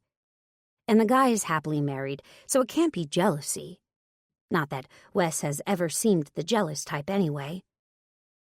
"Right, yeah. I'm sure you're a busy man," Trent says, scrubbing his face. "I should probably be getting some work done today, too, but fuck it. It's my brother's wedding weekend, right?" Wes smiles, but it's strained. Trent seems oblivious. I look back and forth between them, completely flummoxed. "Well, it was nice meeting you," Wes says. His hand is on my lower back again, and I can feel the no longer so gentle prod as he pushes me towards the elevator bank. "Likewise. Like I said, I'm definitely going to be in touch." "Sure." Wes starts walking faster. "Hey, Rory. Put in a good word for me with your boyfriend, okay?" I stop. Never mind the fact that he just referred to Wes as my boyfriend. Why does he need me to put in a good word? "About what?" I say, smiling, still oblivious. "The Elmwood Gables development project. They haven't filled the flagship retail spot and I want it, so do whatever you have to do to butter him up for me, and I do mean whatever," he adds with a wink. "Sure." My mind is turning 100 miles an hour, and this time, when Wes prods me, I follow him along wordlessly to the elevators. The Elmwood Gables development project? Elmwood Gables is city land. It's where the community center is, where Maria lives. We ride the elevator in silence. My mind is still churning. Next to me, Wes is a live wire. I can practically feel him vibrating. The elevator doors slide open on the 21st floor. Neither of us moves. 32. Rory. "Wes." I start to say something else, but my throat seems to close around the words. I swallow over the lump that's forming there and force myself to speak. "What was Trent talking about? What Elmwood Gables development project?" Wes doesn't answer. He doesn't look at me either. The elevator doors slowly slide closed again. The car jerks lightly and then starts to go back down. "Wes." I force myself to face him now. My heart is ricocheting against my ribcage, but I try to breathe through it. Maybe there's an explanation for this. Wes has his hands in all kinds of projects. Maybe Trent was mistaken. Breathe. "Please just tell me, what was Trent talking about?" He shakes his head. His shoulders are slumped, almost as if he's already resigned himself to something. That doesn't exactly fill me with confidence. "It's just a project we've been considering." He's staring straight ahead now at the mirrored wall in front of us. What does that mean, considering? What exactly are you planning to do at Elmwood Gables? Wes breathes slowly, his nostrils flaring. His jaw ticks. He meets my eye, finally, but only in the mirror. "It's a development project. Condos, retail space.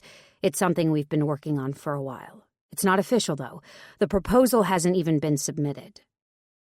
"But why would you even consider a project like that? It's community housing. You're just going to tear it down?" "We're not going to tear the whole thing down, just parts of it." "Which parts?" He doesn't answer. I put my hands on my hips. Which parts, Wes? The community center, he admits. The garden, the park, a couple of the older buildings. The city wants to offload any of the land they don't consider essential. My heart aches, and my hands fall away from my hips. I picture that beautiful garden, paved over and replaced with yet another glass tower. What a fucking depressing cliché. How can you do that? I expect my voice to be filled with fury, but all I can hear is an overwhelming sadness. We reach the lobby floor, and the elevator doors slide open, but once again, neither Wes nor I move. There's a group of people waiting to get on, and even though I glare at them, they pile on anyway. Wes and I stand in awkward silence while the car trundles up through the floors of the hotel, stopping every minute to let someone else off. Everyone seems to take their sweet time, and it feels like forever before Wes and I are alone again. I'm sorry, Rory. I should have told you. He sounds apologetic, but my stomach is still twisting at the news. That beautiful space is so perfect. I can't believe that Wes would tear it down like it was nothing. Every time I think he's changed, something new comes along and knocks me back down. Did you know the community center is one of my clients? I desperately want him to look me in the eye this time. I want him to know that those anonymous people who live at Elmwood aren't the only ones he's going to hurt. I get my wish. Wes whips his head around to face me. What? What do you mean they're your client? Once again, the elevator glides open on the 21st floor, and once again, Wes and I don't budge. Our eyes are locked in battle that I don't even understand. In a minute, the elevator doors slide closed again. What do you mean they're your client? Wes repeats, as if I hadn't heard the question. Just that. I cross my arms over my chest. They hired me to help them promote the garden, to get more people using it.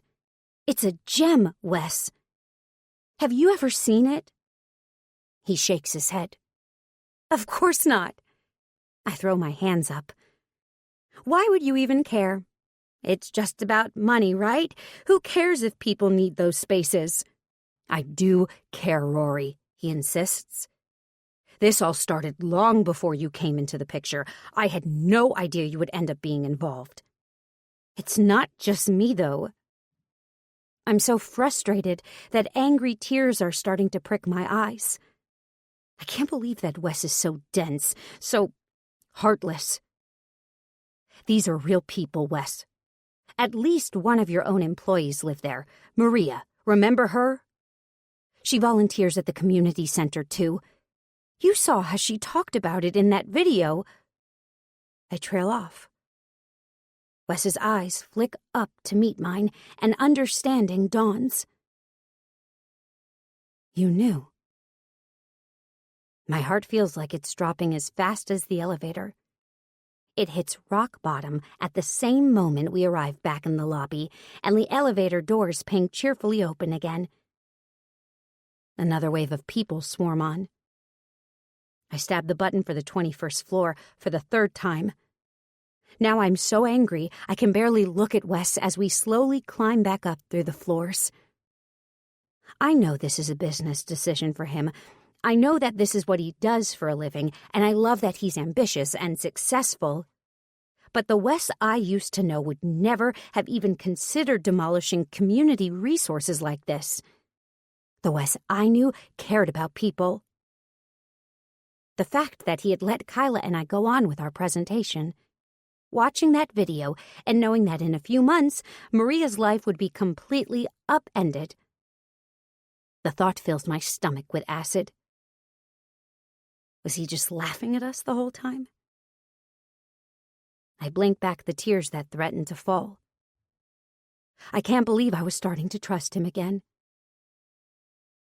That's why you didn't like our presentation. I hiss once we're alone in the elevator again.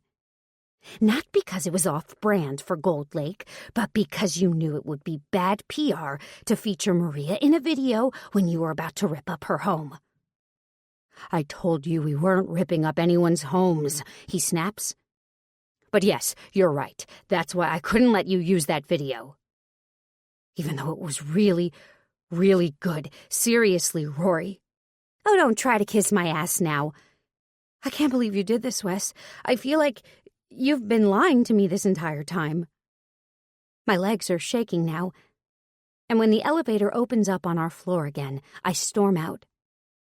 Wes follows behind me. He seems to be moving slowly, as if he's trudging through quicksand. But I have enough angry energy for both of us. I can't look at his face, though. If I do, I'm going to cry. We make our way silently to the room. I try to slam the door behind us, but the stupid soft close function means it just clicks softly into place. How unsatisfying. Rory, I'm so sorry, Wes says. He scrubs his hands over his face. Honestly, this whole thing feels like it's turned into a shit show. You were never supposed to get hurt by any of this. I had no idea you'd end up so personally involved with this place. We needed someone to help us get the hiring program off the ground. Someone who could help us make it look like it was legit. Like it was legit! I whip around to face him again. My heart hammers out an anxious rhythm. It's not legit? No, that came out wrong, he says hastily. It's legit. So why did you need me exactly? I ask the question out loud, but it's more for me than for Wes. I'm pacing back and forth in the room now, even though there isn't a ton of space. I push past Wes, trying to think through what he's telling me. Or not telling me, as the case may be. You needed the program to look legit, I mutter to myself. It is legit, he repeats. I'm not talking to you. I bite the knuckle of my thumb. My brain is working on overdrive, but I feel like there's still a thread I'm missing. Why'd you hire me? I turn to face Wes now. He sits down on the bed, resting his hands on his knees. It's the question I've been wondering since Wes reappeared in my life a few weeks ago. Celia was convinced that he was really back because of his feelings for me, and I realized that at some point along the way, I let myself start to believe her. That Wes sought me out for me because there was something unfinished between us. We needed you, he says now, to help us promote the hiring program. I know, but why me? I want to scream the words at him, but I force my voice to stay level. You have your own in-house marketing team. You work with global PR firms. I work in a startup over a laundromat, so why me, Wes? Why, after all this time, did you come looking for me? Wes looks broken, but he doesn't look away this time. I'm so sorry, Rory. We hired you, initially, because you work with nonprofits, and it would look better for us if we had an authentic firm vouching for us. No one's going to believe our own marketing on something like this, but we thought if we had a company like Marigold promoting the initiative, it wouldn't look like it was just a PR move.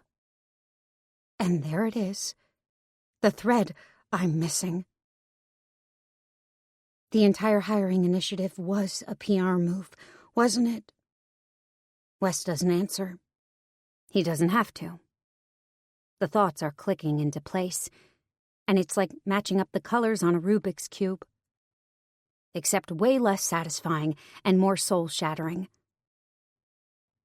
It's all been a lie, I say weakly. My legs are so wobbly now that I have to sit down on the bed, but I choose the opposite corner from Wes. The whole width of the bed stretches out between us. You've been using me this whole time. You needed some good PR, and I was the perfect patsy. Just a little do-gooder you could manipulate into helping you look like a good guy. And I fell for it all. God, I even fell for that bullshit about your mother. It hasn't all been a lie, Wes says quietly. You have to believe that, Rory. The stuff about my mother was all true. And the way I felt for you, the way I feel for you, that's not a lie either. He reaches his hand out across the bed, but he's too far to reach me. And I refuse to reach my own hand out towards him. I can't even look at you right now. I fold my arms and turn towards the window. The sun is streaming in, bright and cheerful. Oblivious to the fact that inside this hotel room, my heart is breaking all over again. Rory, you have to talk to me. We have nothing to talk about. I don't agree. I'm not leaving here until we talk about this. Fine. Don't leave. I will.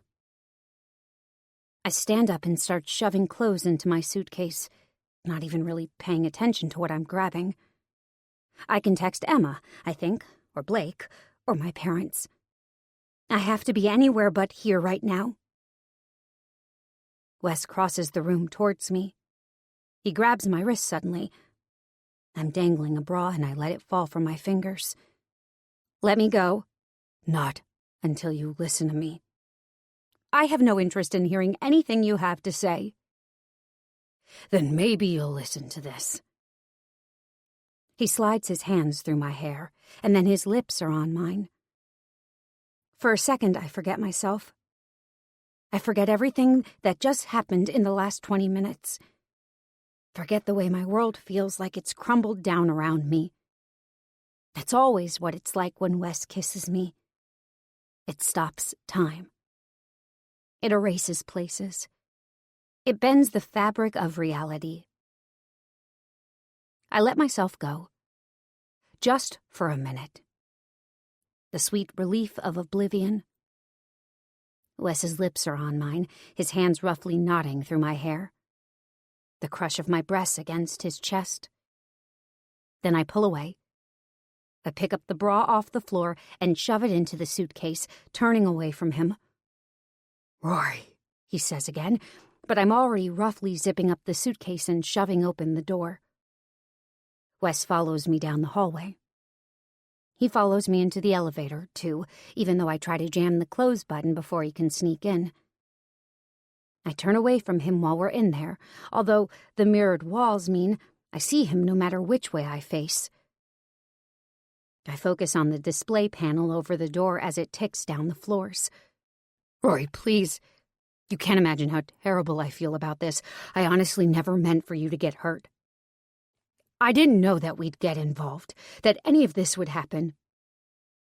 I didn't know that my feelings for you would be... I didn't know that I'd fall in love with you. I suck in a breath, but still refuse to meet his eyes, even in the reflective glass. He reaches out and puts his hand gently, hesitantly on my shoulder. In a moment of weakness, I tilt my head, resting my chin against his fingers. We stay like that for a minute.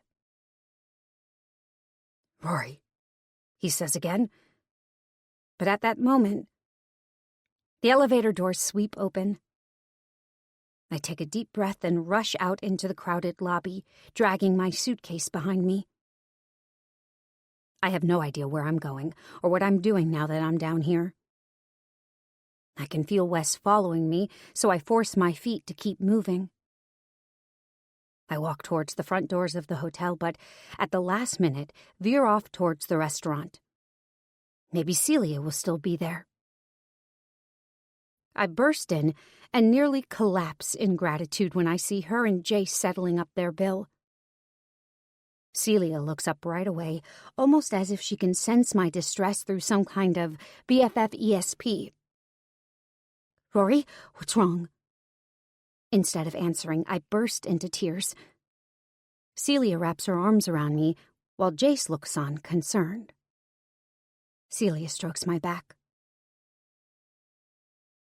Maybe you should go, she says quietly. I sneak a peek behind me and realize she's talking to Wes. I'll talk to her. Rory, I still want to talk to you. Wes's voice like lava dripping down my spine. I turn to face him. I take a deep breath, steadying myself. What's the point, Wes? We have nothing to talk about. You should just go back to the city. I expect Wes to fight me, but instead he nods solemnly. I watch as he walks out of the restaurant, away from me and from all of us. Celia reaches for some napkins and passes me a handful. I mop up my face as best as I can. I'm so sorry, I mutter. I didn't mean for you to have to deal with any of this today. You're supposed to be celebrating. How can I celebrate if I know my best friend is crying her eyes out over some guy? She pauses. I mean, I'm assuming it's over some guy.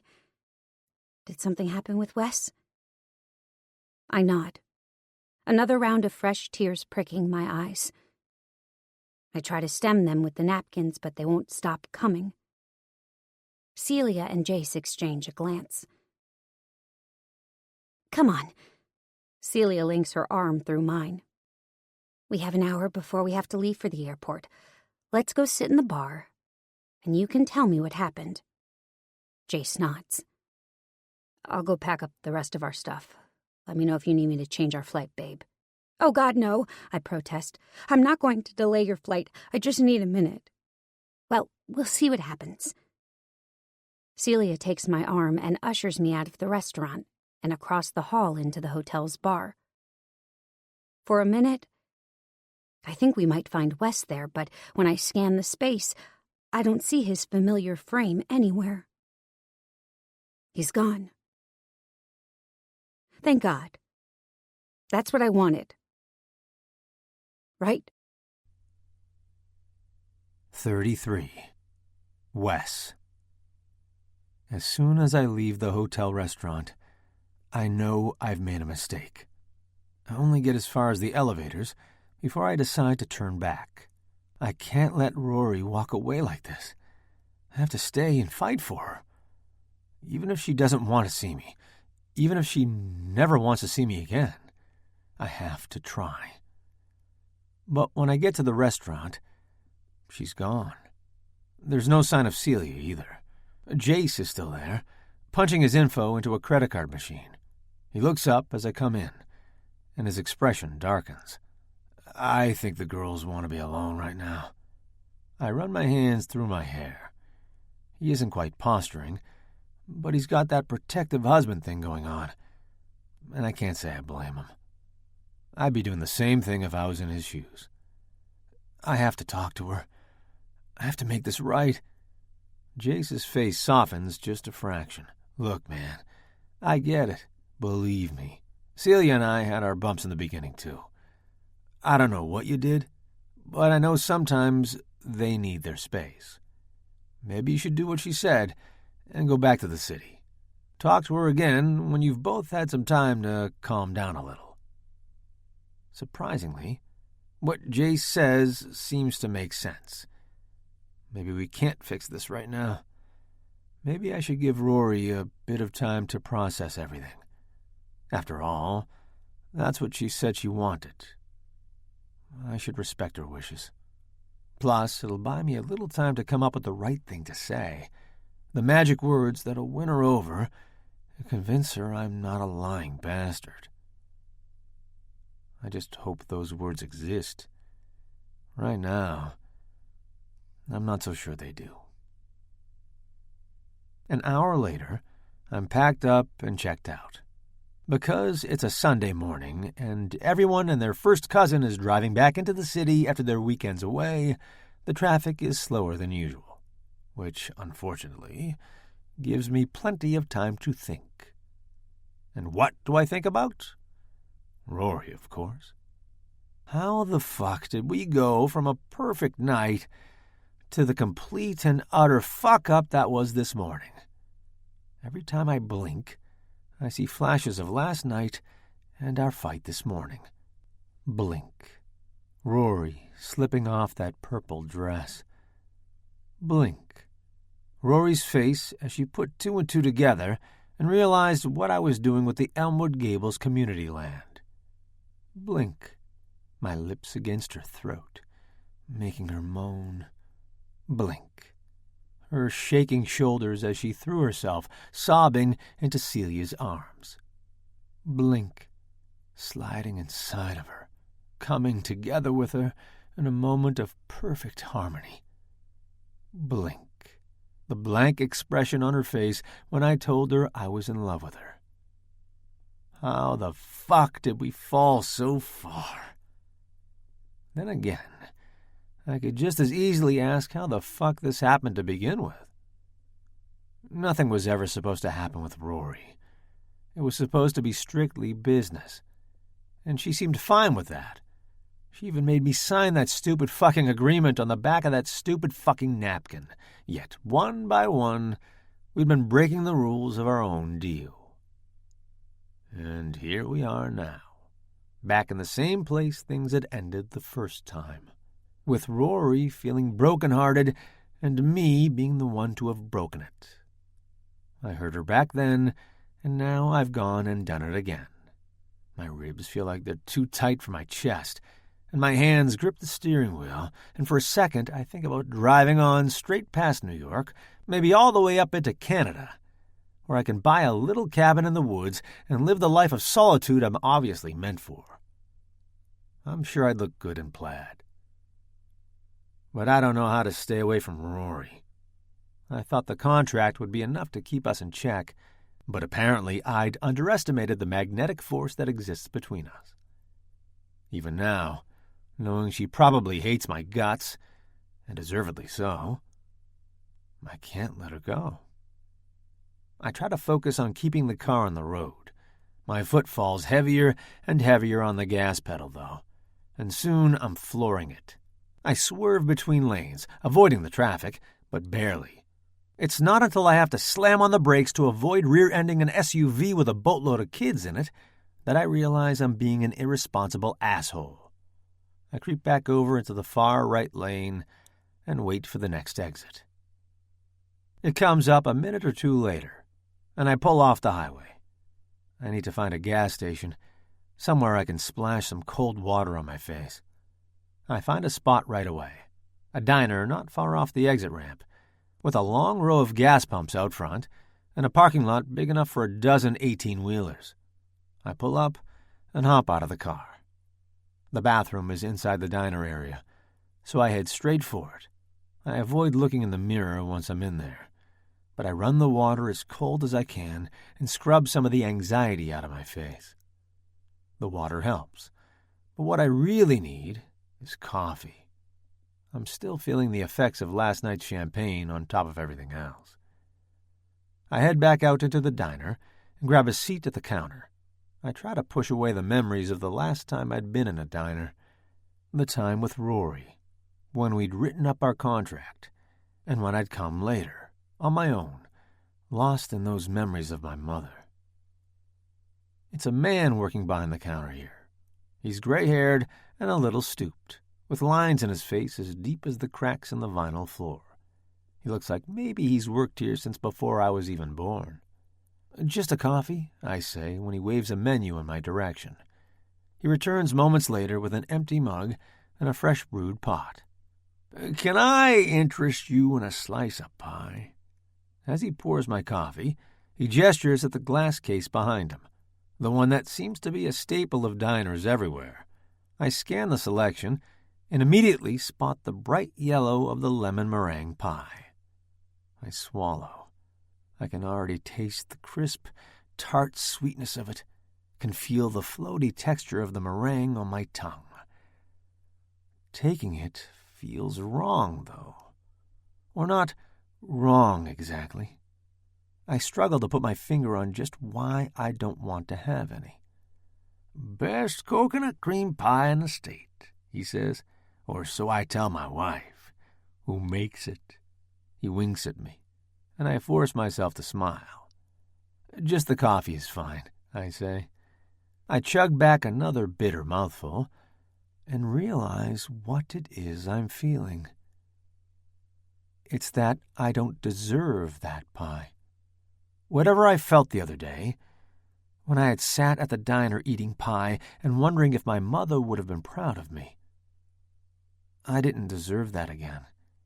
She wouldn't be proud of me, not if she knew what kind of person I'd become. We didn't have a lot of money when I was growing up, but she was the kind of person who'd give you the shirt off her back if you needed it. She was a giver. It's the same quality I'd always loved in Rory, too. I was the opposite, a taker. And now I'd hurt the most important person in my life for the second time. So no, I don't deserve to bask in the memory of my mother for another precious minute. Not until I can fix this with Rory. And if I can't, well, I finish my coffee, drop a couple of dollars on the counter, and head back out into the parking lot. I sit in the SUV for a minute, wondering what the fuck I'm doing. Then I flip my sunglasses on and pull out of the lot and back onto the highway. I'm not going to even consider what happens if I can't fix this with Rory, because that thought, right now, is the most unbearable one of all. 34. Rory. As soon as Celia and I are seated in the bar, she flags down the bartender and has him bring us a couple of vodkas. He asks if we want tomato juice with that, and Celia glares at him. "Do we look like two women who want tomato juice with that?" "No, ma'am," he says stiffly, then shuffles off to get our drinks.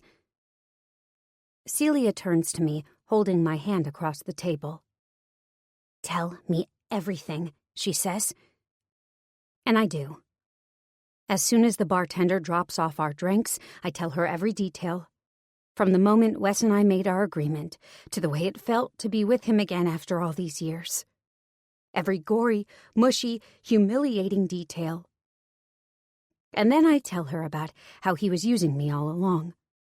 That I was nothing more than a means to an end. The whole time I'm talking, Celia's frown deepens. When I'm done, she downs the last of her drink. "You think I'm an idiot, don't you?" I ask, burying my head in my hands. "Oh my God, Rory, no!" She seems horrified by the thought. I smile weakly, but I can see her gnawing at her lip. "What? You're just humoring me, aren't you? I really am an idiot." "No, stop it. That's not it at all. It's just..." "What?" "It's just... that doesn't sound like Wes." I roll my eyes. "You've known him less than 24 hours. I've known him over 15 years. I think I'm a better judge of his character." I bat my glass slightly back and forth between my palms, then snort. And even I fell for his bullshit. "Maybe," Celia says reluctantly.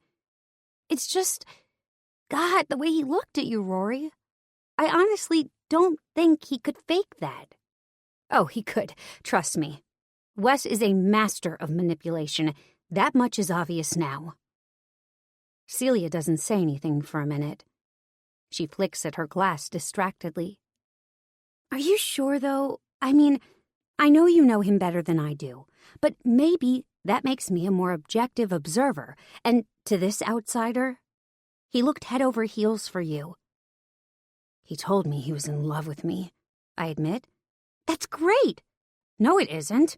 I glare at her. "Sorry, that came out wrong. I just mean, why wouldn't you believe him?" "Because I have no reason to believe anything he says at this point." "Okay, let's look at this objectively. What does he have to gain by telling you he loves you?" "To hurt me even more," I mutter.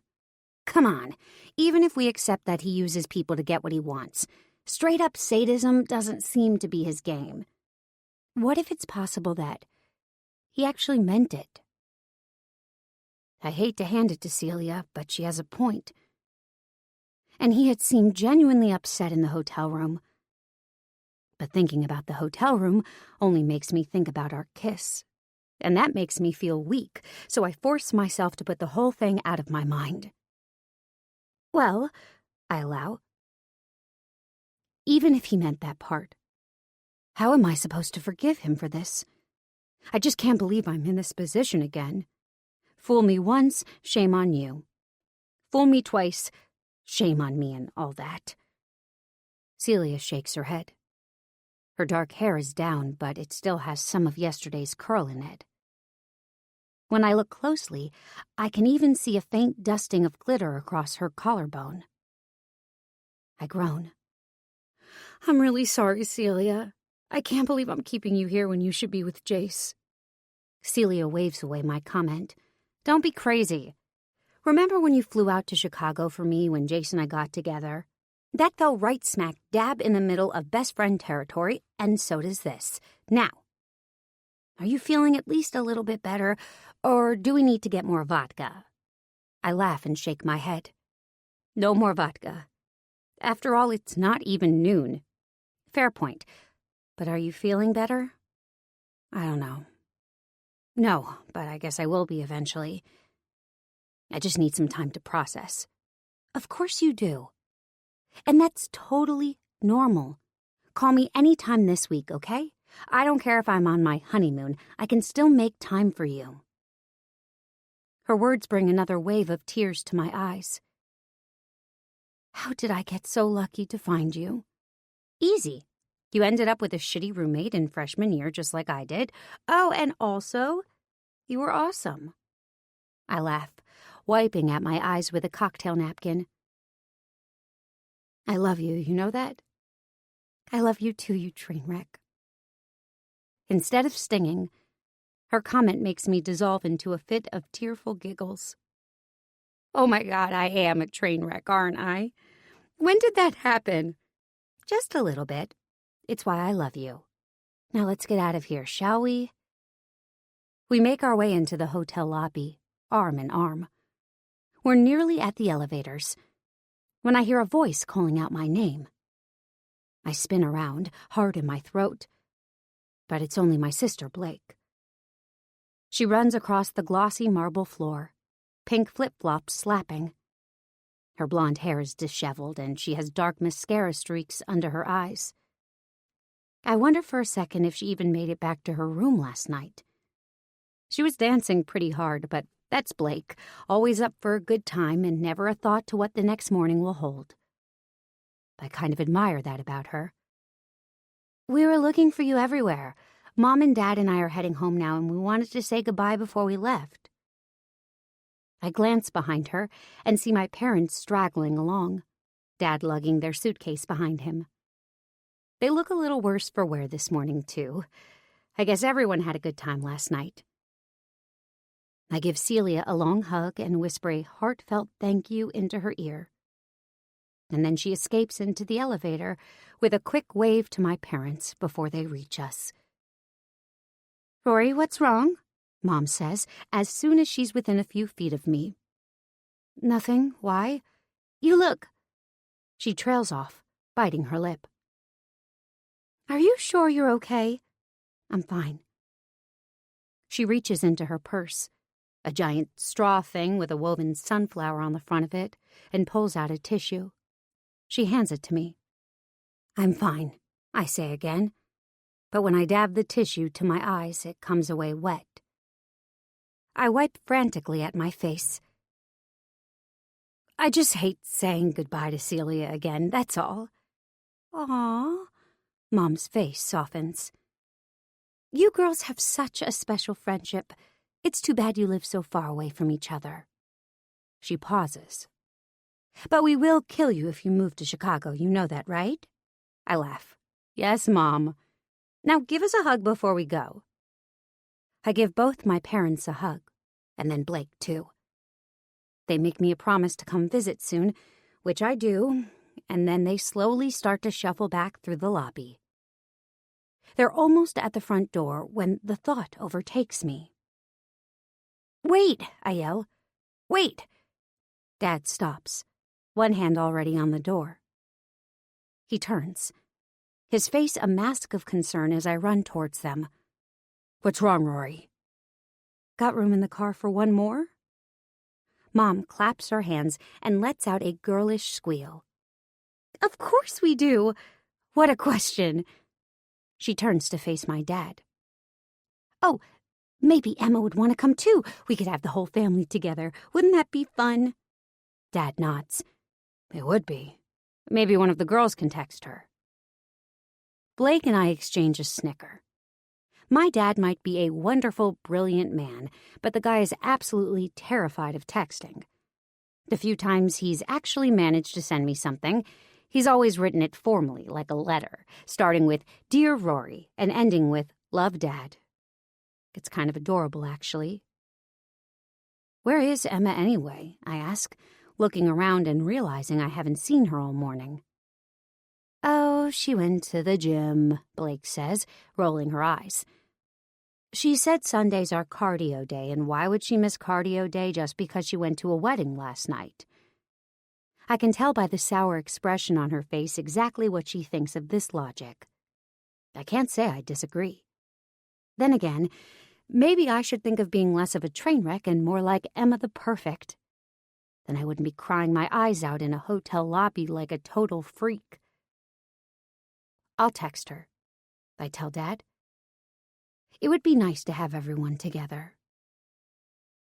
As I text Emma, I realize it's been a whole 5 minutes since I've thought about Wes.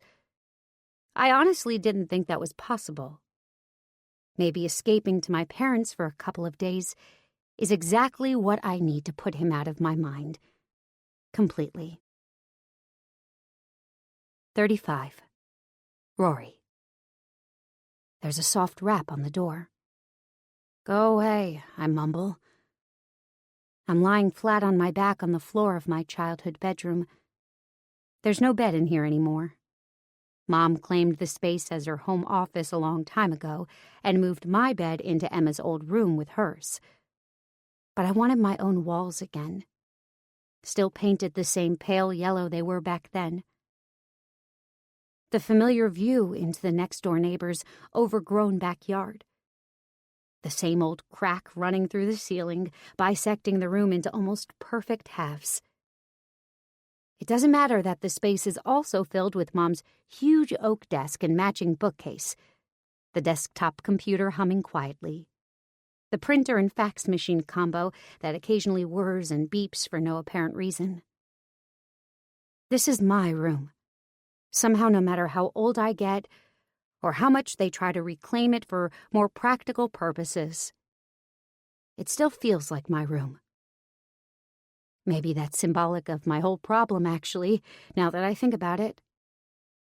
It was the same with Wes, even though we're both older now and hopefully wiser, and have at least in theory moved on.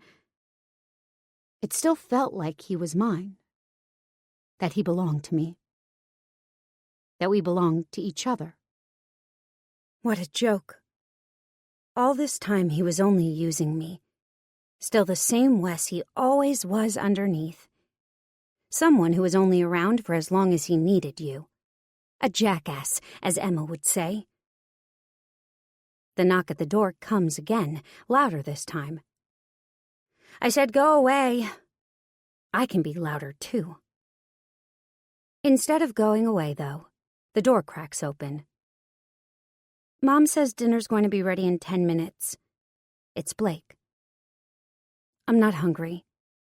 Yeah, she said you'd say that. She said to tell you it's non-negotiable. I'm not negotiating, I'm just not hungry. I know I'm behaving like a baby, but I'm starting to regret my decision to come here instead of going back to the city. What I really want to be doing right now is hiding out in my apartment, drinking wine, and watching reruns of crime shows until my brain starts to feel like it's bleeding. My parents don't even have a freaking television. Blake slides in through the door and closes it softly behind her. She pulls out Mom's desk chair, the wheels squeaking as they roll across the floor. I can feel the vibrations through my back, even through the thin rug my mother's added to the space. Are you going to tell me what's going on? Nothing's going on. So you're just lying on the floor of Mom's office because it's fun? Yes. Right.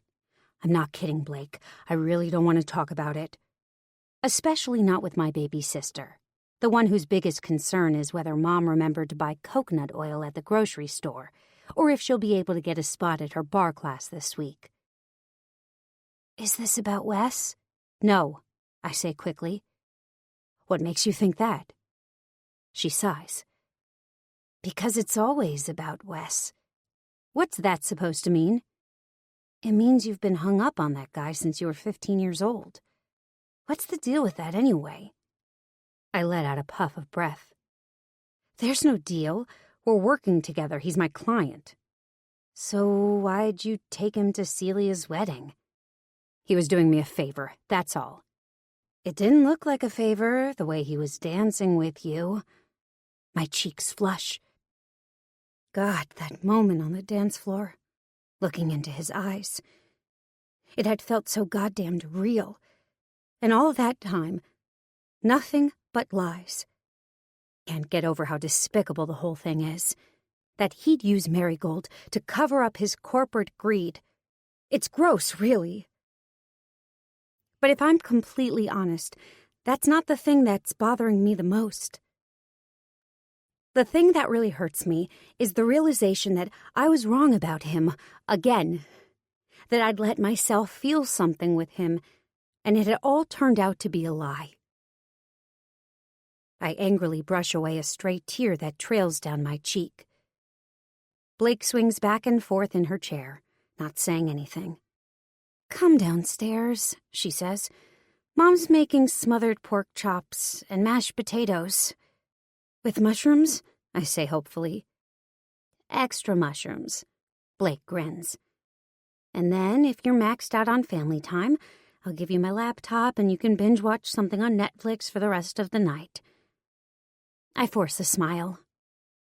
I do love my sister, even if I happen to think she's a bit of a spoiled baby sometimes. Thanks, Blakey. I force myself to sit up and shake out my hair, then follow my sister downstairs to the kitchen.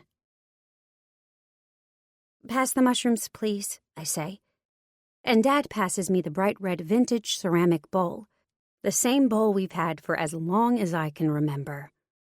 I scoop a heaping helping of Mom's famous sautéed mushrooms onto my plate. It turns out I was way hungrier than I thought I was. I add them to the mammoth pile of mashed potatoes, with fresh chives from the garden out back, and feel my mouth start to water. Save some for the rest of us, Rory. Gad, Blake whines. I glare at her, but she grins, and I know she's just playing. Mostly. I pass her the bowl and then dig into my meal. Well, that was certainly a beautiful wedding, wasn't it, girls? Mom sips her white wine and smiles at us. I swallow, and Emma and Blake both glance my way. Even though neither of them know exactly what happened, they both know something did. Most of all, they know I definitely don't want to talk about the wedding right now. I pick at my mushrooms, my appetite somehow mysteriously gone. Mom looks around the table. Her brow wrinkles as no one answers her. Well, I thought Celia looked beautiful, and the flowers were perfect. Don't you think so, Tom? Dad nods. They were perfect, honey. You did a fantastic job, as always. Mom looks around the table smugly, as if daring any of us to disagree with Dad. I crack a half smile. The flowers were perfection, Mom. Honestly, Celia was thrilled. Mom takes my comment as an open invitation. They really had a perfect space, she gushes. I loved how they had the wedding and the reception in the same hotel. It's easier for us, of course, setting up the flowers, but I think it's better for the guests too, don't you? I mean, that way no one has to be running around trying to find the reception hall. You're just in one place and that's it. It's great, Mom, I say through a mouthful of mashed potatoes. Emma and Blake exchange another look, and Emma dabs at her lips with a napkin. I suspect she's hiding a smile. It sure was nice to see Wes again, too, Mom says. A lance of ice goes through my heart at the sound of his name. You didn't tell me you were back in touch with him. I always liked him. He's just a client, I mumble. Although even that's not true anymore. No way am I doing another minute of work on this project, now that I know what he's really up to. Oh, isn't that nice, Mom says. He certainly seems to have done well for himself. At what cost, though? I don't mean to say it out loud, but the words slip out. Mom wrinkles her brow in confusion. Then she shakes her head, as if my comment doesn't even register. Well, I'm happy for him. He was always such a sweet boy. I stare at her. A sweet boy? Even without knowing about his most recent antics, he's still the guy who stood her daughter up at the prom. You'd think that would earn me at least a little sympathy. Strangely, it's Emma that stands up for me. How can you say that? Mom's eyes widen as she spins to face her. Say what? That he was a sweet boy. Don't you remember what he did to her? Mom looks confused for a minute. Then she squints. That thing with the dance? Emma rolls her eyes. Yes, the thing with the prom. He stood her up, Mom. He broke her heart. I want to protest. Insist that he didn't break my heart, that he never had any power over me at all. But it would be pointless. I know everyone here remembers that night. The way my heart shattered into 1,000 pieces in front of my entire family. But to my surprise, Mom waves off Emma's comment. Well, yes, there was that, but it's almost understandable given what he was dealing with at the time. I freeze, a forkful of mushrooms halfway to my mouth. I set the fork down carefully and force myself to face Mom. What was he dealing with at the time exactly? Mom shrugs. I can tell she's enjoying the fact that all of our attention is on her. But the way my eyes are burning into her makes her squirm a little. You know, everything with his foster family. His what? The words pierce something inside me. Wes never had a foster family. He's told me many times about his mother, about how she worked at the diner and used to bring him in with her and sneak him pieces of pie. I even met her that one time when we were at the mall, slurping orange Julius smoothies and eating cinnamon sugar pretzels. I feel Emma and Blake both looking at me. I sneak a glance at Emma, and she shrugs just slightly. I can tell she doesn't have any idea what Mom's talking about either. I push a mushroom around on my plate. It looks slimy and unappetizing now, and it leaves a streak of brown goo across the white glazed ceramic.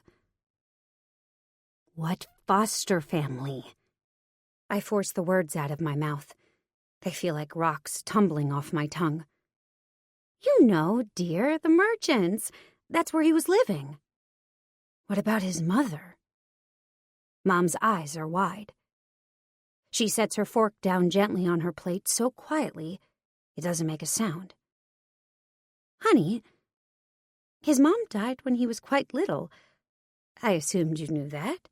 He went into the foster system when he was, maybe 8, 9. He wasn't always with the Merchants. That was only from 9th grade or so, I think. Until he turned 18. Mom's words are like a blazing hot spear piercing my insides. My brain is rolling 1,000,000 miles an hour down a mossy hill. The Merchants, I say. Was she kind of stocky, short black hair? I described the woman we had run into at the mall that day, the one Wes had seemed reluctant to introduce me to. Yes, that's her, Patty. Real piece of work, I tell you. Not sure why she was ever allowed to be a foster parent. Mom shakes her head, real anger coming over her face. It takes a lot to piss my mother off, but when it happens, look out. My stomach is doing unhappy cartwheels, and I can't even look down at the food on my plate. What What did she do to him? I ask the question, even though I'm not sure I really want the answer. Oh, nothing like what you're thinking, Mom says hastily. But she sure as hell didn't love him either. Kicked him out the door the day he turned 18. Wouldn't keep him a day longer than that since he wasn't good for a paycheck anymore. My stomach rolls again. I do the math and realize Wes had turned 18 a few weeks before high school ended. I glance over at my sisters. Blake is staring down at her plate, her blonde hair hanging over her face. I can't see her whole expression, but the downturn of her mouth tells me she didn't know any of this either. I look over at Emma and find her watching me, an expression of sadness on her face that I'm sure mirrors my own. Except I can't quite tell if she's sad for Wes or sad for me. I can't believe that all this time I had no idea Wes was a foster kid. He hadn't talked much about his family. The stories he told me this year, about his mom and the diner she worked at, were honestly the most I'd ever known. Now I know why. With a shaky hand, I reach for my wineglass and force myself to swallow down a small mouthful. Just enough to wet my throat, which suddenly feels incredibly parched. Where did he go? I ask. After she kicked him out, I mean. Mom shakes her head. You'd know better than me. I always assumed he was staying with a friend. He only had a few weeks to go until graduation, if I recall correctly. I figured he left for Boston early because there was more chance of him finding summer work out there, something to keep him going until school started in the fall. I nod, but my neck barely feels strong enough to support my head, so it's more of a dipping of my chin. I have no idea where he would have been staying. He had a few friends, but I was the only one he was really close to. Or at least I thought I was. But now it feels like maybe I never really knew him at all. That thought upsets me almost as much as the thought of Wes getting kicked out of his foster home, though I don't know why it would surprise me at this point. If I learned anything this week, it's that I don't know anything about the real Westlake. How did I not know any of this? I feel tears starting to prick my eyes, but I will them not to fall. I will not cry over Westlake at my parents' dinner table. I won't. Mom reaches over and puts her hand on my wrist. I don't know, honey. I suppose he didn't want you to worry about it. It was pride, Dad says suddenly. All this time he'd been slowly plowing through his dinner, slicing at his pork chop wordlessly while Mom talked. But now he looks straight at me. Wes was always a proud man, even back then. He loved you, and he didn't want you to know anything about that part of his life. I nod dumbly. Somehow that does make a certain amount of sense. He came into the shop, a couple of weeks before prom. Dad sets his fork down, wipes his mouth with the blue cloth napkin. Said he wanted to get you a corsage, but he didn't have the money to pay for it. Asked if he could do some work around the shop in exchange for the flowers. A lump forms in my throat, and this time, a single tear does trickle down my cheek. I wipe it away with the back of my hand. What did you tell him? Dad shakes his head, a sad grin coming over his face. I told him he didn't have to do that I'd gladly let him have the corsage. Have your mother do up something really nice for him. He wouldn't hear it, though. Came in every day after school for a week and did anything he could around the shop. Chores I never would have even thought of doing myself. Cleaning out the inside of the air conditioning vents, installing shelves underneath the cash register counter so that we didn't have to keep everything piled in those old wicker baskets we had. He was a smart kid, hard worker. The lump in my throat is the size of a fist. How could that Wes be the same one who stood me up a few days later, who tricked me into working for him? It was always a mystery to me why he never showed up that night, Dad says, as if echoing my question. He picked up the corsage that morning. Had a fresh haircut and everything. I remember teasing him about it, asking if he was trying to impress you. Boy, I never saw a kid blush like that. Dad chuckles at the memory, but it only makes the lump in my throat grow another 2 sizes. There are too many memories flooding over me. Too many, too much. I feel like I'm getting sucked up into the undertow, carried along to somewhere I don't understand and don't want to go. May I be excused, please? I toss my napkin down on the table and push out my chair without waiting for an answer. And then I bound up the stairs to my room. Well, Emma's room, really. The room that holds our 2 twin beds now. I throw myself down on mine and bury my head in the pillow. It still somehow smells the same way it did when I was in high school. Some magical combination of Mom's laundry detergent, the baby powder perfume I used to love, and something that's perfectly, indescribably home. I breathe in the scent and let the tears flow freely. I cry for Wes. And for me. And for everything that could have been, but now would never be. 36. 12 years ago. I woke up with a crick in my neck, the way I always did. I sat up and rubbed the stiff muscles at the nape, and then used my sleeve to wipe down the windows of the car. They always got fogged up overnight, when I'd been in there too long, which I supposed was good for privacy, but not so great for the whole not having my car smell like morning breath thing. I pushed open the car door and stuck my feet out onto the pavement of the parking lot so that I could stretch my legs. I had discovered that sleeping in the back seat was more comfortable than staying in the front, even if I leaned the seat all the way back, but the fact that I still couldn't stretch my long legs out was killer. I hopped out of the car and did a few squats, just to get the blood flowing. It was Friday, but the school parking lot was empty. School had finished up a week ago, and ever since then, it had been quiet here. Just a few teachers in and out, wrapping things up, but they used the staff parking lot, which was on the other side of the gym. No one noticed the single red sunfire that never seemed to leave the student lot. I'd been there 6 weeks at that point, sleeping in my car. For a while, I would try to find different spots around town to park every night, not wanting my car to be spotted or to have anyone question what I was doing. Now I was used to it, and I knew the places that no one would look.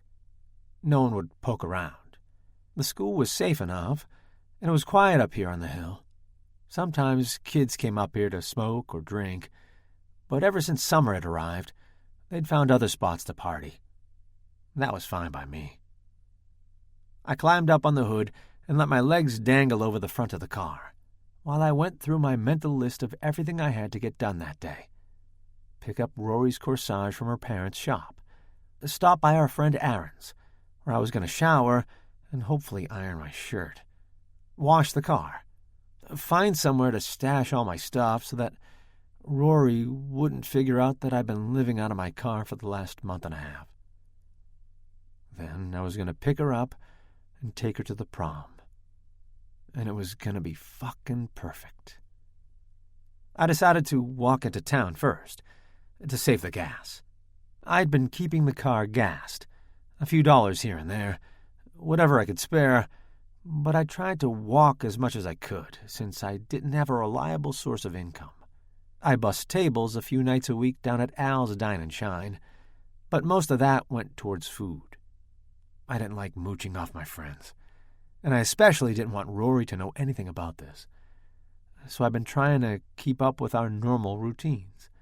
Pizza at lunch from the school cafeteria, pretzels from the mall on Friday nights, beer when we could get Aaron's older brother to buy it for us.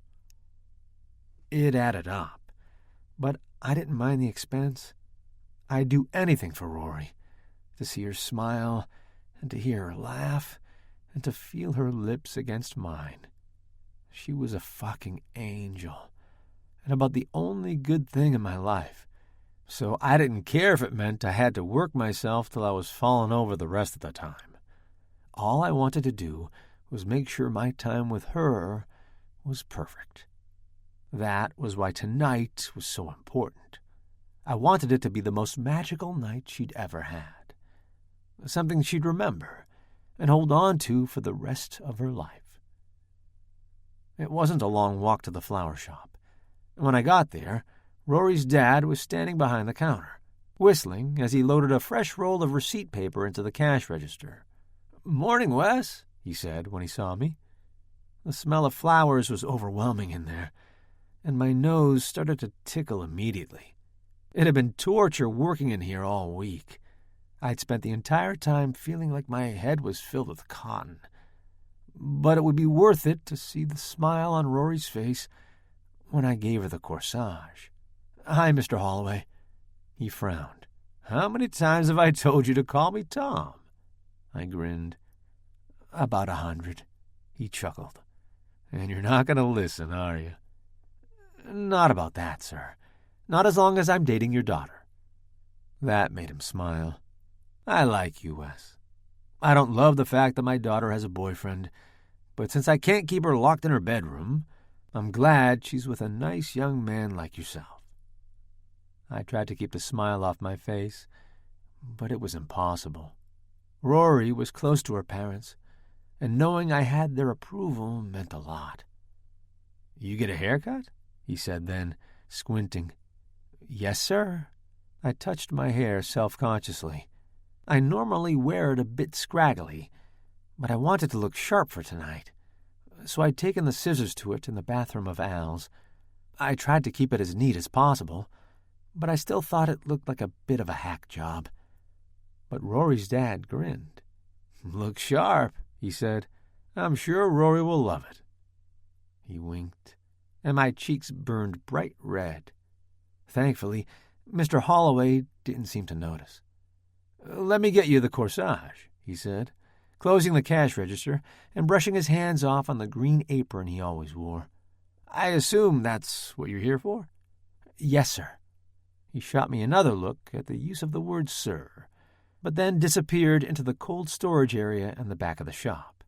He returned a minute later with a small white box with the green and white bloomers sticker on the side. "Here you go." He lifted the lid off the box and presented it to me. Inside was a cluster of white roses, shimmery pearls, and sprigs of something green. I didn't know much about flowers, but I knew Rory was going to love it. Mr. Holloway took it carefully out of the box to show me the elastic attached to the back. "This goes right over her wrist," he said. "Easy as pie." Janine matched everything to Rory's dress, and, I don't know, the things she's wearing in her hair, I think. It's beautiful. And it really was.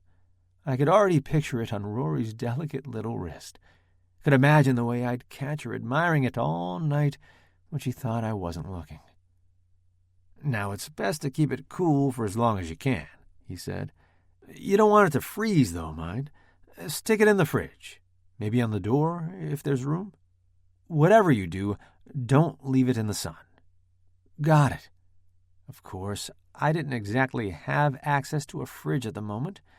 It was just going to have to stay in my car. Maybe I should have waited until later in the day to pick it up. I didn't want to tell Mr. Holloway that, though. So instead, I nodded in agreement and thanked him. "Anytime, Wes," he said kindly. "We'll see you tonight at the house." "Looking forward to it." I walked back to the school carrying the corsage in its white box. I ended up stashing it under the passenger side seat, or at least it was shielded from the sun. But I worried about the temperature inside the car. Even though it wasn't noon yet, the sun was hot, and I could tell it was going to be a scorcher. I didn't have time to worry about it right then, though. I had to move on to the next to-do item. I started grabbing all the stuff that was in the back seat and shoved up on the dash and wedged between the seats and began moving it all into the trunk. I've tried to keep the car as neat as possible.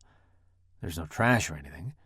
But when all your earthly possessions are relegated to such a small space, it kinda tends to spread. I had notebooks and clothes stashed everywhere. A basketball sat in the footwell of the back seat.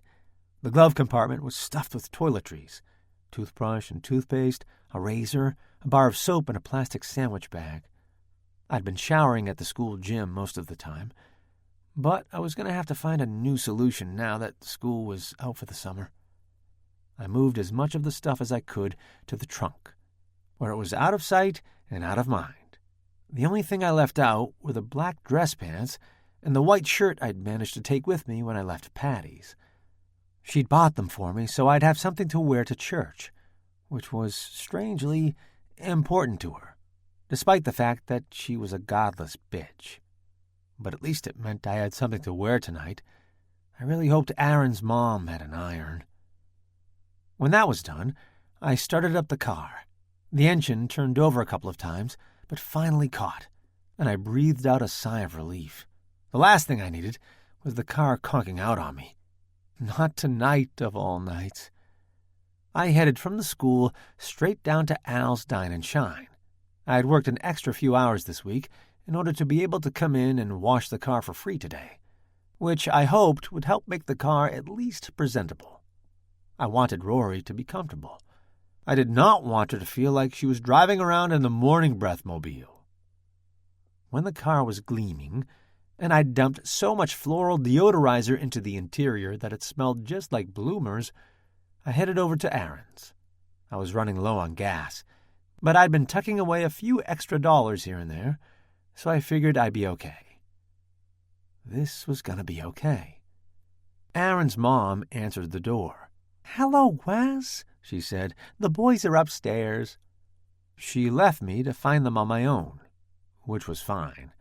I'd been here a couple of times before. The house was huge, practically a mansion by my standards, though Aaron's family mostly seemed pretty normal, and not like they were uber rich or anything. They lived on one of those streets where all the houses looked the same and had green lawns that looked like AstroTurf. I made a mental note to see if I could maybe pick up some lawn mowing jobs around here over the summer. I found Aaron and our other friend Pete up in Aaron's room. They were laughing as I came around the corner, and when I crossed into the bedroom, I did a double take. They were both in full tuxedos, with shoes so shiny I could see myself reflected in them from here. Aaron was standing in the front of the mirror, fastening a black bow tie under the collar of his shirt. "You guys going to the Oscars or what?" I grinned. "Dude, this is prom. You gotta do it up right." "But really, tuxedos? Don't you think that's overkill?" Aaron stared at me. "Dude, come on. Everyone wears them for prom. It's just what you do." I was holding my shirt and pants over one arm, and now I looked down at them embarrassed. I knew some of the guys were renting suits for tonight, but I guess I didn't realize it was like this. This fancy. Aaron saw me looking down at the clothes I was carrying and raised his eyebrows. "Is that what you're wearing?" "Yeah." He shook his head. He muttered something under his breath that sounded like, "Loser." "Can I use your shower? Our hot water is busted." A white lie, but necessary. No one knew about my home situation, and I intended to keep it that way. "Go ahead. There's towels in the closet there." I went down the hall to the bathroom and took my clothes with me. I laid them out on the vanity, hoping the steam would help take out some of the wrinkles. I suddenly felt stupid about asking Aaron's mother if I could use her iron, even though I was sure she'd say yes, even though I was sure she'd probably even insist on doing it for me herself. There was a mounting tension in my shoulders, my neck threatening to crick up again. I turned on the water, as hot as I could stand it, and then I stood under the stream until it seared my skin bright red. When I got out, I inspected the clothes and found them as wrinkled as they were before. Great. I pulled them on anyway, buttoning the shirt up over my still damp chest. The pants were a couple of inches too short, bought before my most recent growth spurt. Patty hadn't wanted to buy me new ones, so I'd been wearing these every Sunday. Going to church, the "where's the flood" look didn't bother me. But now I felt ridiculous. Aaron and Pete were in full tuxedos, and I had a wrinkled white button-down and pants that showed off my sports socks. It fucking sucked. I stared at myself in the mirror.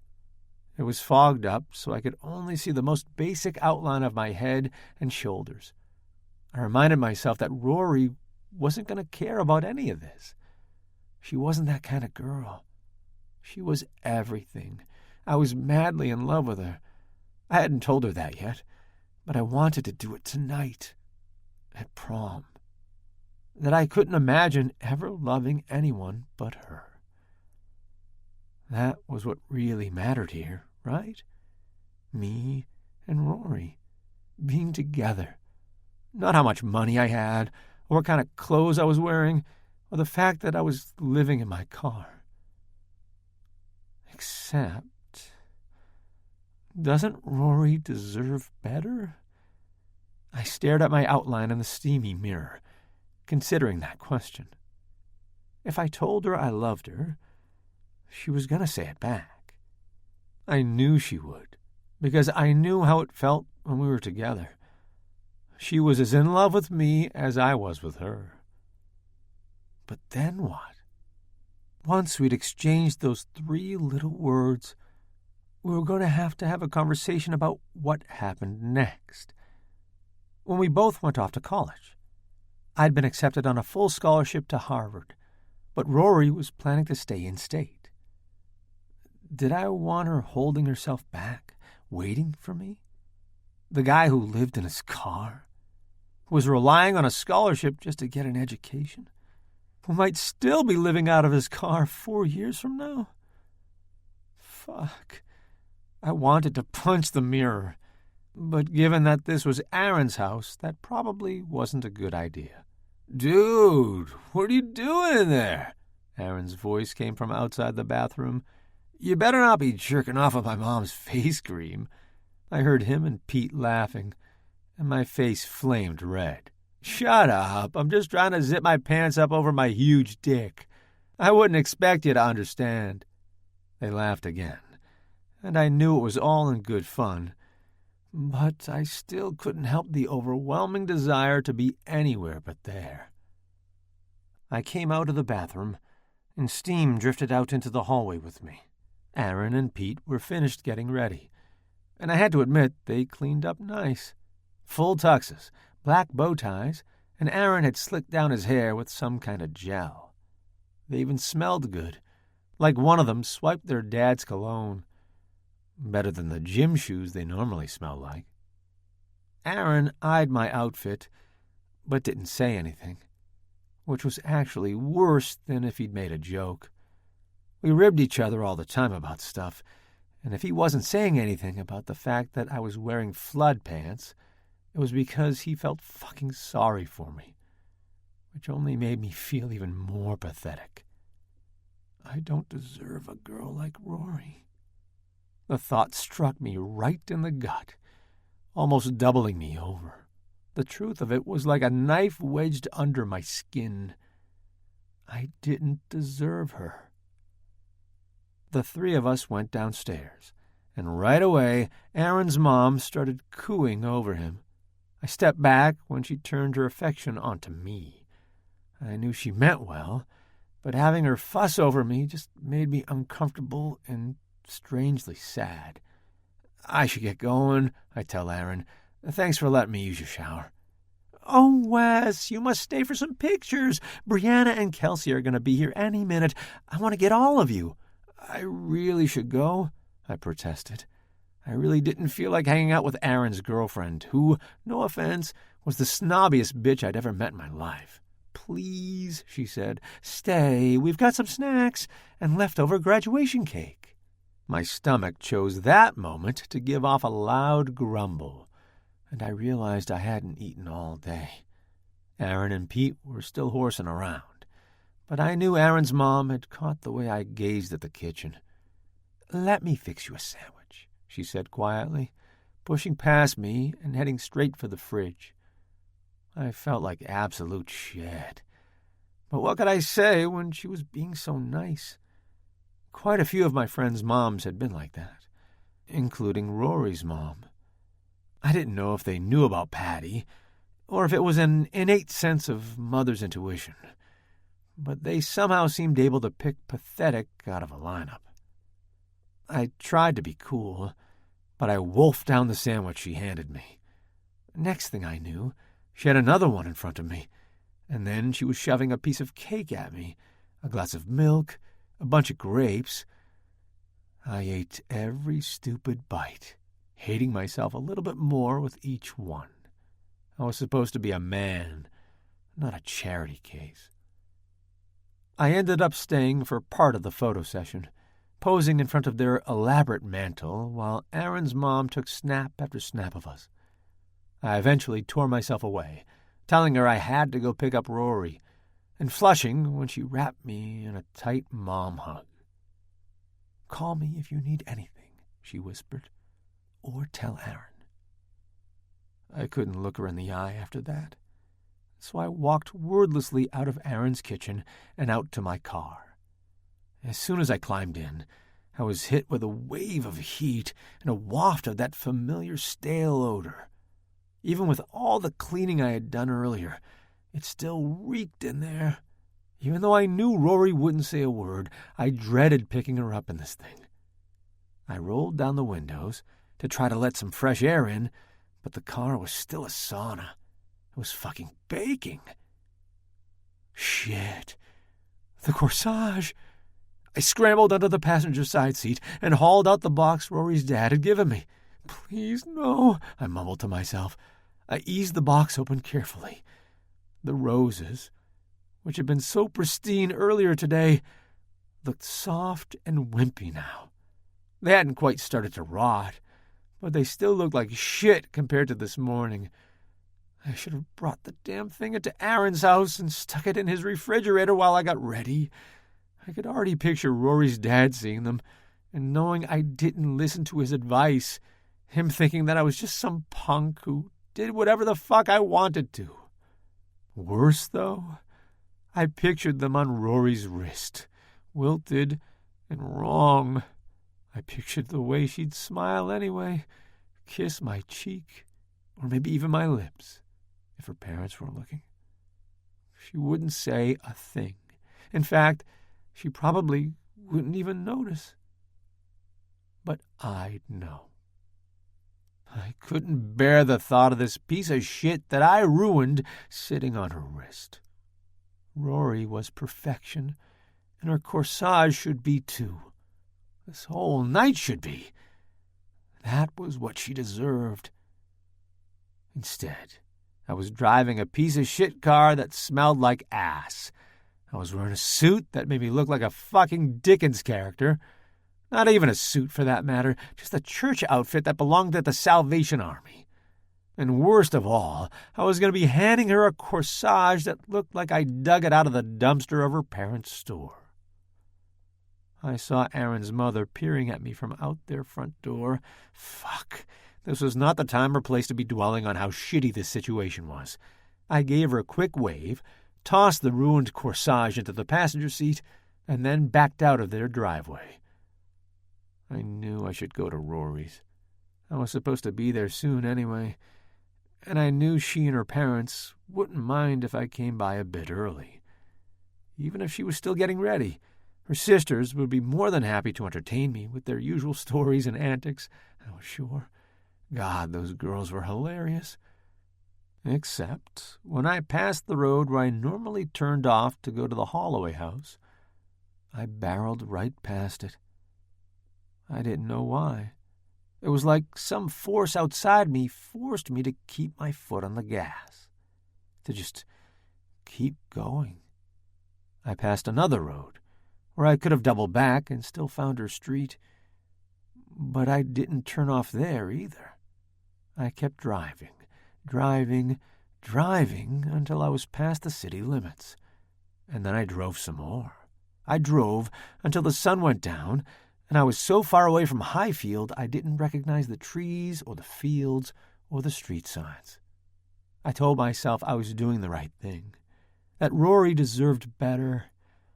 Yes, standing her up on this night of all nights was terrible. Despicable, really. But in the end, it was for the best. We should make a clean break. This felt like a scalpel. Nothing cleaner than that. And at least this way, she wouldn't harbor any feelings for me. She'd hate my guts after tonight. And even though the thought killed me a little, I knew it was the right thing to do. Someday, maybe I could come back for her. Someday I'd earn enough that I'd never have to worry about what kind of car I drove, or what kind of suit I bought, or where I was going to find dinner. Someday I'd be the kind of man that she deserved. Someday I'd come back for her. And all I could do was pray that she didn't hate me. Pray that whatever we had could stand the time and the distance between now and then. Pray that this hole in my heart doesn't completely consume me. Pray that my future was one with Rory in it. I couldn't imagine not loving her. I just had to become the man she deserved first. 37. Rory. On Thursday, Mom, Dad, and Blake all pile into the car to drop Emma and I off at the train station. It's been nice hiding out at my parents' for a few days, and Kyla's been great about letting me work remotely. But it's time for Emma and I to get back to our own apartment and the rest of our lives. Even if it seems like I barely have any idea what my real life is anymore. It's still early in the day, so the train is busy with long-haul commuters who live out here but work in New York City. We look out of place amidst the suits and briefcases, since we're dressed like we just rolled out of bed, which, to be fair, we did. I haven't slept much since I've been out here, though. I spent most nights staring at the bedroom ceiling and listening to Emma breathe as she slept in the other twin bed. Her breath coming in short, quiet little puffs. No snoring for Emma the Perfect, of course. Why couldn't I be more like her? My eyes are burning this morning, and I have a queasy feeling in my stomach. I don't know if it's from too many nights of not enough sleep, or if it's the thought of going back to the city.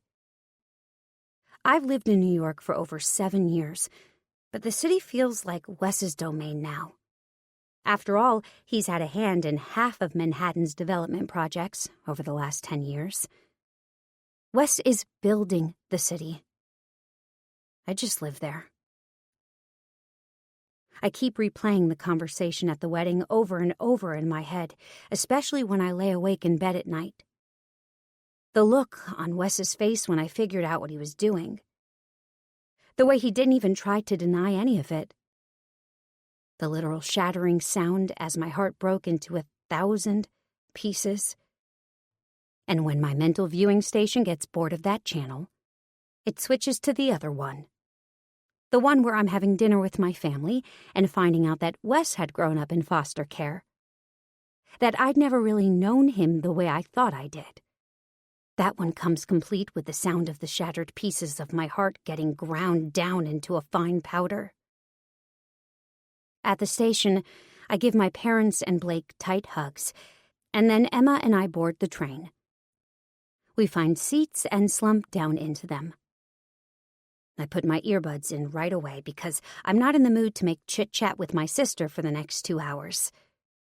Luckily, she does the same. I stare out the window, and she leans her head back and closes her eyes. And we pass the ride in silence. At some point later, I'm jolted out of my trance by the feel of Emma's hand on my wrist. I look over at her and see her holding out a tissue to me. I blink in confusion, and she points to my face. When I reach up and touch my cheek, I find it wet with tears. I hadn't even noticed I was crying. I take the tissue and dab at my eyes, wiping up the mess that my face has become. "Do you want to talk?" Emma says. I can barely hear her through my headphones. I think about ignoring her, but then I sigh and slip the buds out of my ears and pause the music. "This is about Wes, right?" I nod. "And not just the stuff Mom told us at dinner, right?" I shake my head this time, twist my hands in my lap, run my thumb over the smooth screen of my phone, let out a shaky sigh. Wes and I have been seeing each other, I guess. I know it was stupid, and I don't think we meant for it to happen, but I trail off and shrug. I brace myself for the inevitable Miss Emma lecture, but my sister's face stays soft and open. "I kinda thought so," she admits. "You did?" She nods. "You had that look about you." "How did I look?" I ask suspiciously. "Happy?" "Oh." My stomach bottoms out for a second, like I'm free-falling. Then I hit the ground, hard. "Well, look how well that worked out." "So, do you want to tell me about it?" I shrug. I look out the window again and watch the trees go by in a blur outside. The train passes right through Bridgeport and Stamford, and I imagine all the people in their little houses living their lives and doing their thing.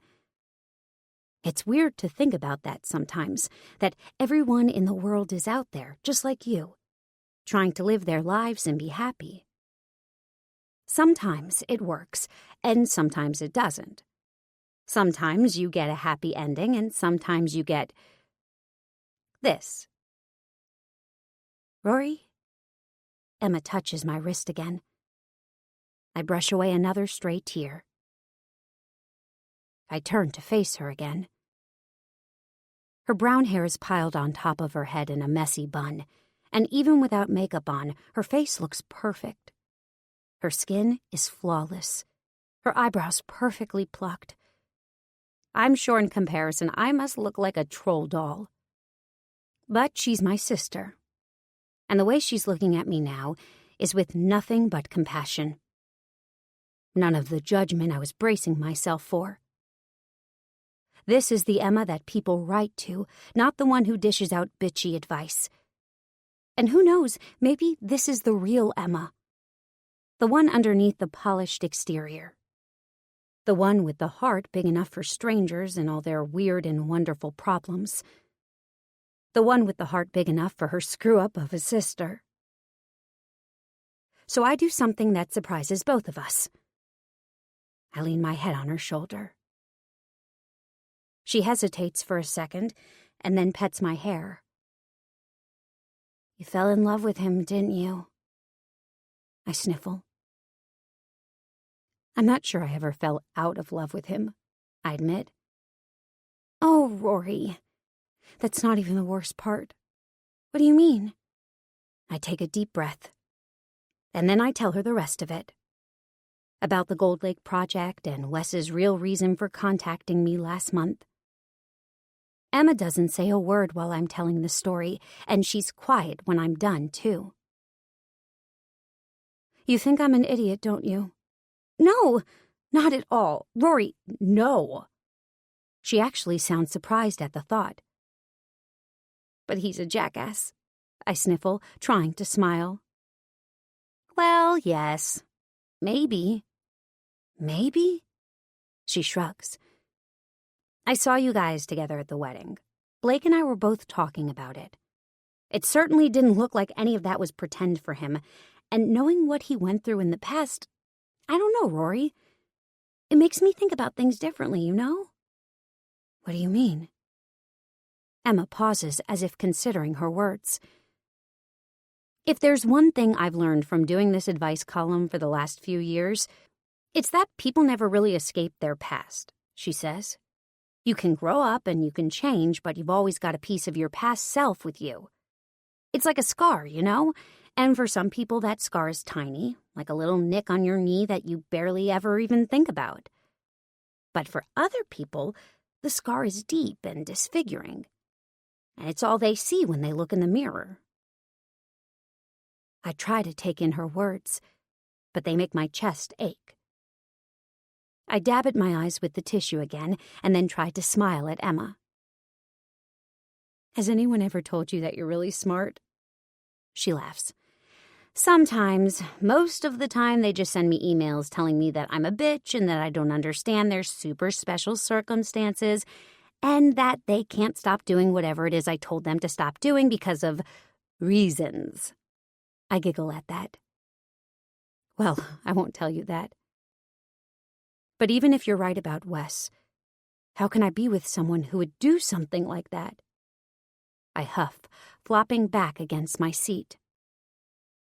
This whole project, which he pretended to be so passionate about, was actually just a PR spin so that he could tear down a community center without getting shit all over. That's slimy. And being in foster care or whatever doesn't excuse that. No, you're right. It doesn't, she admits. But she still seems hesitant. But, I prompt. But it just doesn't seem like Wes, that's all. It doesn't seem like he would intentionally hurt you. I'm not even sure he intentionally hurt you back then. And trust me, I never thought I'd say that. I lean back and sigh. Well, I think the lesson here is none of us really know Wes at all. That was made pretty clear this weekend. Over and over, in fact. I can't keep the bitterness out of my voice. Emma doesn't say anything this time, and we pass the rest of the ride in silence. When we get back to the city, we go our separate ways. Emma goes back to the apartment to catch up on some work, but I go straight into the office. I know if I go home, I'll spend the entire time moping around. At least if I'm at the office, I'll have Kyla and work to distract me. I climb the stairs to our office with my suitcase clunking up the stairs behind me, feeling the temperature rise with every step. Buttercup rumbles under my feet as I go. By the time I get to the top floor, I'm already drenched in sweat. Sweet Jesus, I mutter, collapsing into one of the chairs at the poker table. Kyla spins around in her chair. You scared me. I wasn't expecting you until tomorrow. I decided to come in anyway. Figured I might as well try to catch up on what I missed this week. So, how is the wedding? I weigh my answer. I'm not ready to tell Kyla about Wes, especially since that would mean admitting that I've been sleeping with our client, so I plaster a smile on my face. Really beautiful, I say. That's true, at least. The wedding itself was beautiful. Do you have pictures? I bet Celia looked amazing. I dig out my phone and she pulls her chair over, and we spend the next little while going through every picture I took this weekend. Luckily, I hadn't snapped any of Wes. The only tense moment comes when I spot him in the background of the picture I took of the buffet, but Kyla doesn't seem to notice because she skims past the photo without saying anything. We only stop when my phone rings in Kyla's hand. She hands it to me and I press it to my ear. Rory Holloway. Hi, Rory. It's Mary Ellen Bishop. Hi. I blank for a moment and have no clue who she is. From Bulldog Rescue NYC. Fuck, right. Apparently the situation with Wes is making me brain dead. Of course, I say, trying to sound smooth. Hi, Mary Ellen. What can I help you with? Oh, nothing today. I'm just calling to tell you you can come pick up your keychain anytime. My keychain? I heard bulldogs from the sealed auction the other day? Right. I smile. Sorry, I think there must have been a mistake. I only bid on the paw print yoga mat. Did I win it? Sorry, no. She chuckles. But your friend Wes was the winner of the keychain, and he said it was for you. Do you want to come pick it up? If you want, I can hang on to it and give it to you next time we meet. I rub my eyes. I'm too sleep-deprived for this. Wes won the keychain? She laughs again. Yes, not that it was much of a competition.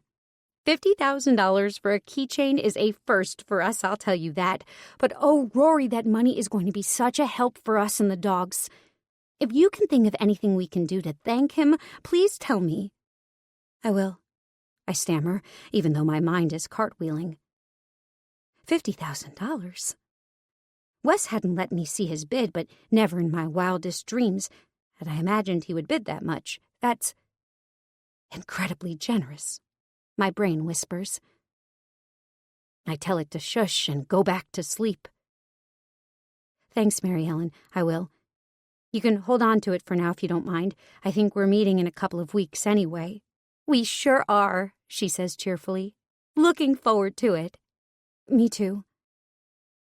I hurry her off the phone and flop down into my chair. What was that about? Kyla asks. Nothing. Brilliant lie, Rory. Kyla is looking at me strangely now. But there's too much to get into with her. Instead of answering, I pull my chair up to my computer and open my email. I have tons to catch up on, and an afternoon of throwing myself into work is exactly what I need right now. 38. Wes. I force myself to watch the video again, and again, and again. It's the video Rory and Kyla made for their Gold Lake presentation. It has Rory written all over it. Her compassion, her empathy, her goodness.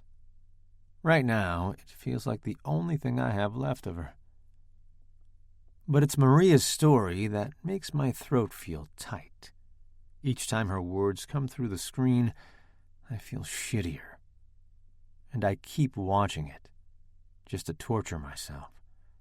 Because I deserve to feel like shit. I've made a complete fucking mess of this whole situation. Rory hasn't spoken to me since the wedding. I've called, left messages, sent texts, but she hasn't returned a single one of them. I even stopped by her office, but Kyla told me she was spending a few days with her parents in Connecticut. That really drove home how much I'd hurt her. The woman couldn't even stand to be in the same state as me. I scrubbed the video timeline back to the part where Maria talks about her husband's death, how she struggled to go on after his loss. I think about Rory, and what an ass I've been. Here, I have the most perfect woman on the planet, alive and well and willing to work her ass off on a project she was passionate about. And I screw everything up. And for what? Money? What do I need more money for? I have enough money to live 100 lifetimes. I have more money than I could have ever dreamed of, back when I was a dumb 18-year-old kid sleeping in the back of my car. All I wanted back then was enough to not have to worry anymore. I wanted a comfortable life. I wanted to be able to provide for the woman I loved. Well, I had that and more after I'd earned my first $1 million. Everything beyond that was greed, ego, something to prove to myself, or maybe everyone else, that I had made it, that I was really someone. But what's the point of being someone if you don't have anyone? That's the thought that keeps rolling around in my head. That's the reason I keep watching Maria's video, listening to the way her voice cracks when she says her husband's name. When she talks about her son Bruno, about wanting the best for him while watching him go to a public school that's practically crumbling to the ground around him. What the fuck are you watching? Levi appears at my doorway, rolling his eyes at the tinkling piano music coming out of my laptop. It's a video Marigold made, to promote the hiring initiative. Oh? He perks up. Is it any good? It's great. Let's see. I hesitate, then reluctantly spin the laptop around. The last thing I want is for Levi to shit all over the video. I think I might punch him if he does. Levi slips into the chair opposite me as I start the video back at the beginning and hit play. He watches in silence, then chuckles when it gets to the emotional part where Maria talks about her husband. Lay it on a bit thick, huh? He shakes his head. Good. People eat that shit up. I resist the urge to roll my eyes. At least he shuts up. I watch him as the rest of the video plays. A frown comes over his face, and he looks up at me. Is that the community center? The one we're going to be tearing down? Yeah, I admit. That's hilarious! Levi slaps his thigh. So, this woman we hired to distract people from our development project actually lives and works in the place we're going to be tearing down. Yeah, I shift in my seat. Levi is nearly doubled over now. Oh my God, you can't make this shit up. That is priceless. Priceless? That isn't the word I would use. It's a fucking disaster. He sits up, wiping a tear of laughter from his eye. Oh, come on, Wes. Have a sense of humor. This is dramatic irony at its finest. My fists are clenching, but I keep them buried in my lap on the other side of the desk, restrained. Then you have a pretty sick sense of humor. I think this is what I'd call a clusterfuck. Levi waves his hand dismissively. Wes, this is not a big deal. It's not. That's news to me. Of course not. We'll just fire her. I sit up straight. What? Come on. We can't have her working here. You said yourself, it's bad. Yes, but the solution isn't to fire her. Why not? She's only been here a couple of weeks. I'm sure she'll find something else. You can't do that. He leans back in his chair, studying me. I'm not going to. Good. I start to relax before he speaks again. You are. My stomach bottoms out. I'm already shaking my head. No, not happening. Wes, we'll find a way to make this work. Levi and I have never really argued about a business decision before. We've disagreed before, but never for long. We've both always had the same vision for the company, that the deal is the thing. We do whatever it takes to seal the deal to succeed. It didn't matter what that entailed. There was no cost, financial or human or otherwise, that was too great, as long as it meant it got us closer to our goals. The business was ruthless, and we thrived on that. We were the most cutthroat in the industry, and everyone knew it. Now, for the first time, I'm the one breaking our deal. The unspoken one. The one that said we ran this company full speed ahead and damn the consequences. Wes, I'm ordering you to fire her. I raise my eyebrows. Excuse me? You heard me. The last time I checked, we were equal partners in this business. I don't believe you can order me to do anything. Levi scoffs. That's in name only, Wes. You and I both know that.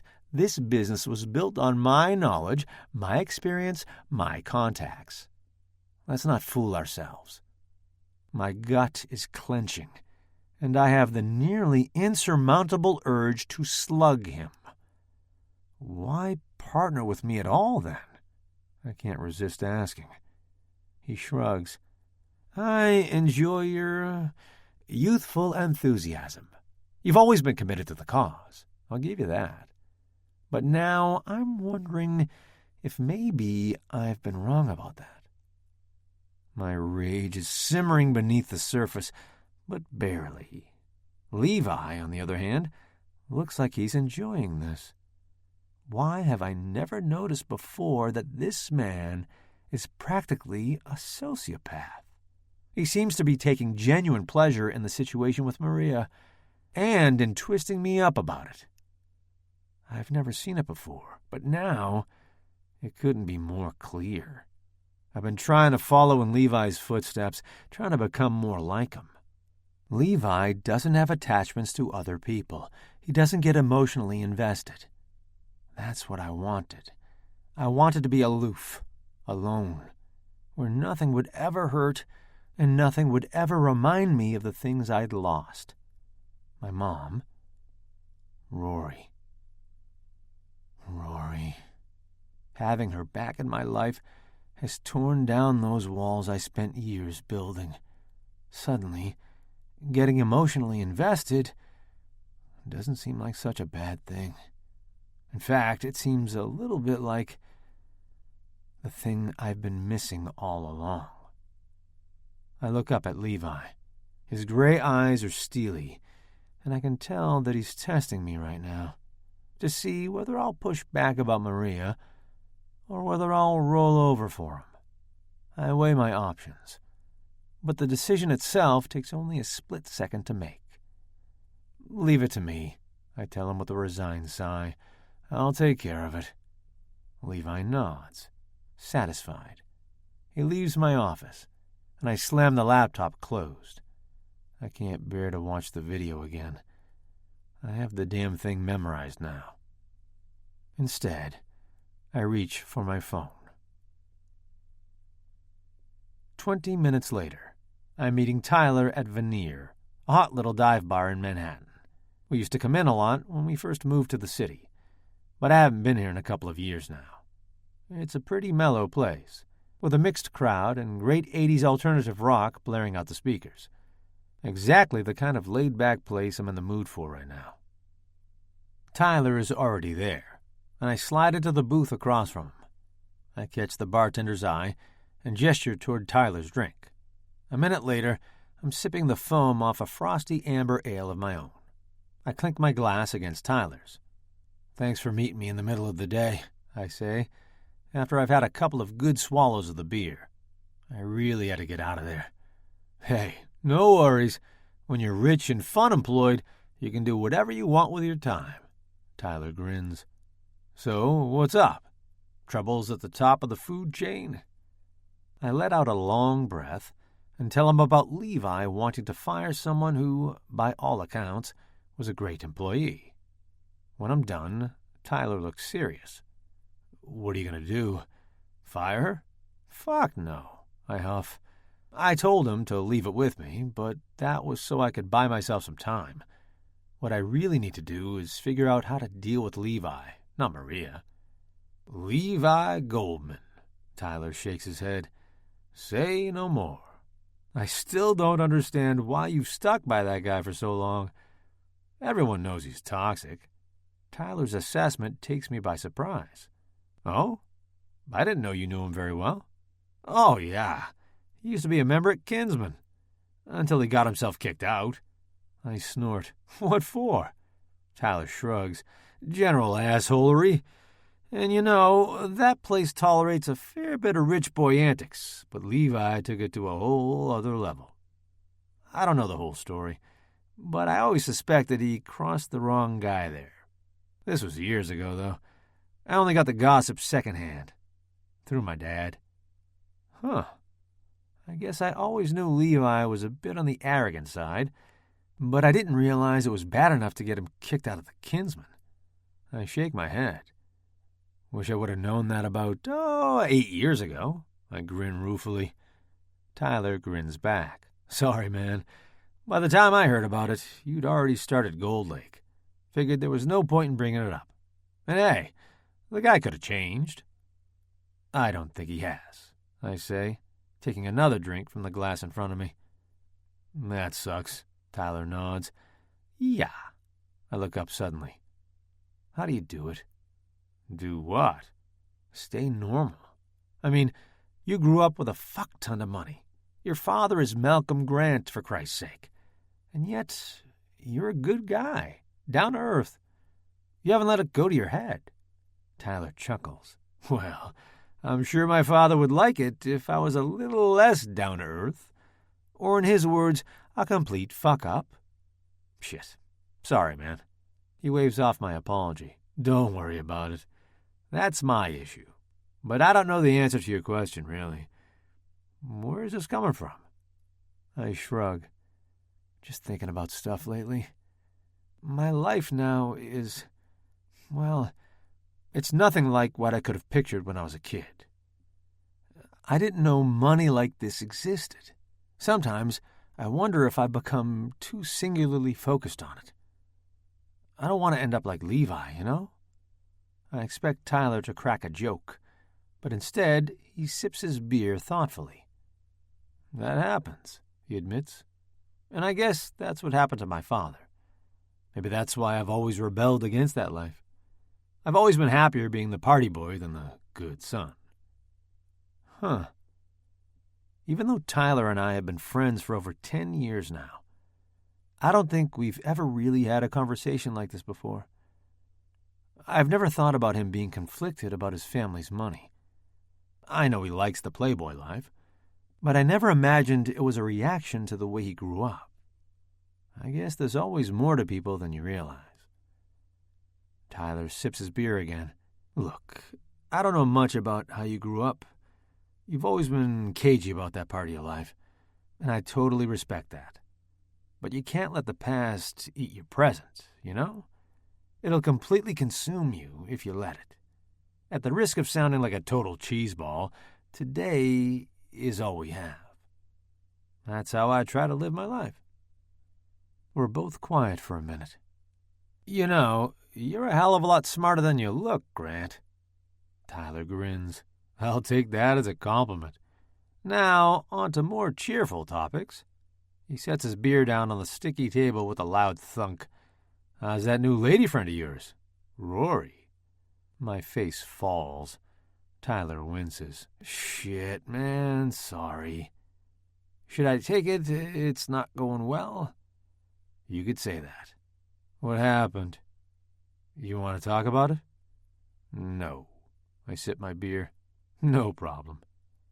There's a moment of silence, and then I crack my knuckles.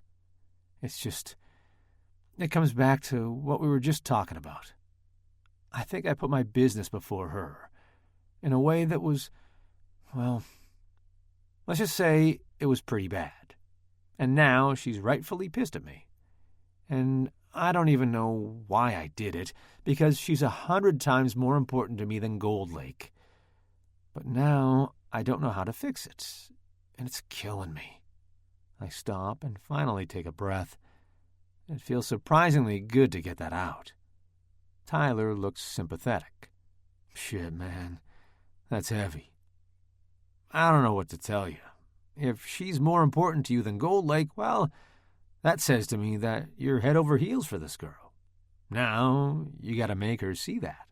I know, but how do I do that? You have to go deep.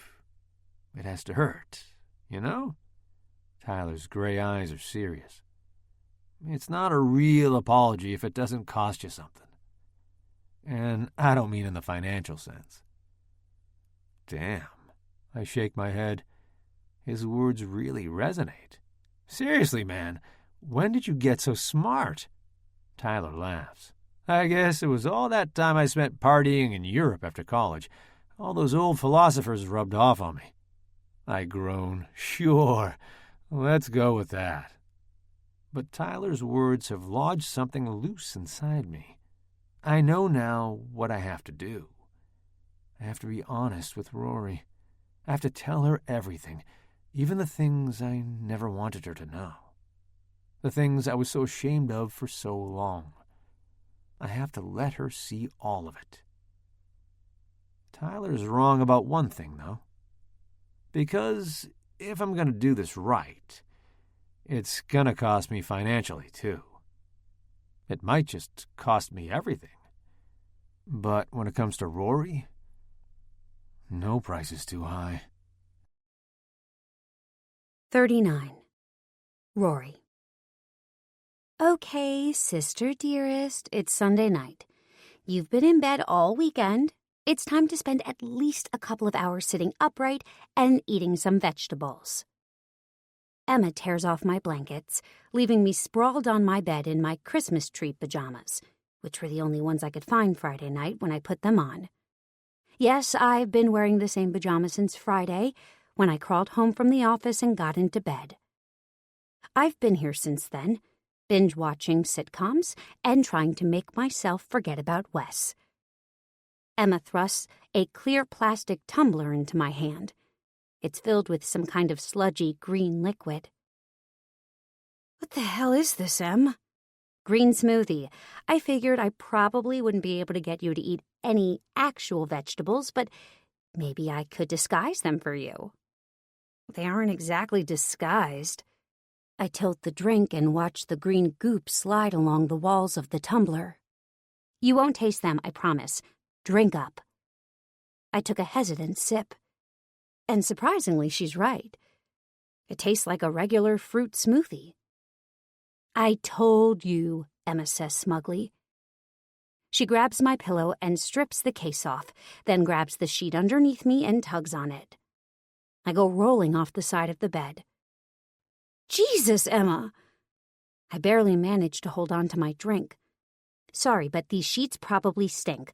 Wouldn't you rather go to bed tonight in nice, fresh ones?" I grunt, which Emma takes as a yes. She smirks as she gathers the sheets into a ball. "Now you're going to have a shower, put on clean pajamas, and I'm going to make up your bed. Tomorrow is Monday, and you know what Mondays are? Terrible? Har har, no.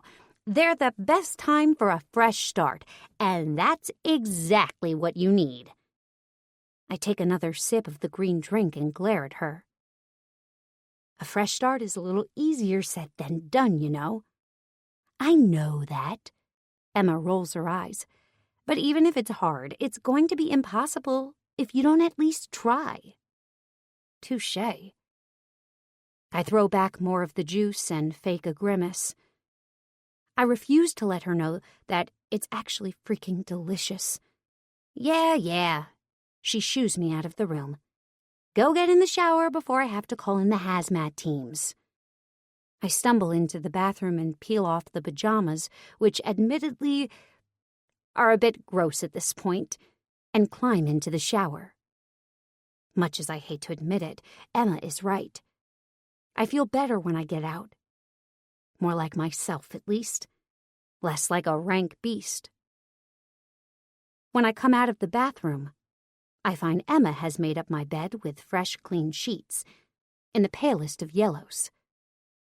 They're hers, I realize, and my heart swells a little at the idea of my sister taking care of me in this way. "Thanks, Emma," I say, throwing back the last of the smoothie which I'd left on my bureau. "Of course," she says. "You do the same for me. Except the difference is I'd never need to." Emma's lips purse into a smile. "I'm not perfect, you know." "Sure." She studies her nails for a minute. Lilac this week and not a chip on them, of course. "You know that book I've been working on?" "Yeah." She pauses again, then looks up at me. "The proposal's been rejected by 6 publishers so far." "Shit, Emma, I'm sorry. I didn't know. Why didn't you tell me?" "I didn't want anyone to know. I guess it makes me feel like a failure." "You're not a failure at all. You're putting yourself out there. That's amazing. Someone will bite on it eventually. Did you know at least 80% of authors get rejected more than 10 times before they get accepted? I mean, I don't actually know that for a fact, but it feels like something I've read somewhere." Emma forces a smile. "Thanks. I'm trying to be positive and hope it'll happen eventually, but it's getting a bit discouraging." I wrap my arms around her in a spontaneous hug. She stiffens for a minute, then hugs me back. "I think you're awesome," I tell her. "And your book is going to be awesome, and you just need to wait until the right awesome publisher finds it. You'll find the right match for you, I know it." Emma smiles, sniffling a little. "Thanks. That's sweet of you to say. And look, the same thing is true for you. Someday, you're going to meet the right match, and Westlake is going to seem like nothing but a distant memory." Instantly, my good mood plummets. Wes. I know Emma means well, but the thought of meeting someone else is about as appealing as the thought of eating tainted chicken. I don't want to meet someone else. I want him to not be an asshole. I want to not have been wrong about him. But since that's not going to happen, I guess Emma is right. I have to look to the future. I don't feel like dating right now, but I'm sure someday I will. Someday, just like Emma said, I'll meet someone else and it'll be like Wes never even happened. So why does that thought make me feel even worse? Thanks, I manage. I'm sure you're right. Of course I am, Emma teases. I get paid to be right, remember? I roll my eyes, but we're interrupted by my phone, which blares angrily from my bedside table. For a second, my heart skips a beat. I have the strangest idea that it might be Wes. If he called right now, I would talk to him, I decide. Call it a moment of weakness, but I'd hear him out. Except when I pick up the phone, I see it isn't Wes, but Celia. Hello? Wow. Could you be any less enthusiastic? Sorry, I laugh. I thought you might be someone else. Ah. I clearly don't have to say any more. Sorry, sweetie. I guess you two still haven't worked things out then, huh? No, and I don't think we will. Well, never lose hope. A little late for that. Now what the hell are you calling me for? Aren't you in Hawaii? Yes, but I wanted to see how you were doing. You're on your honeymoon. You aren't supposed to be thinking about me. Oh, come on. You're my best friend, and you're hurting. Of course I've been thinking about you.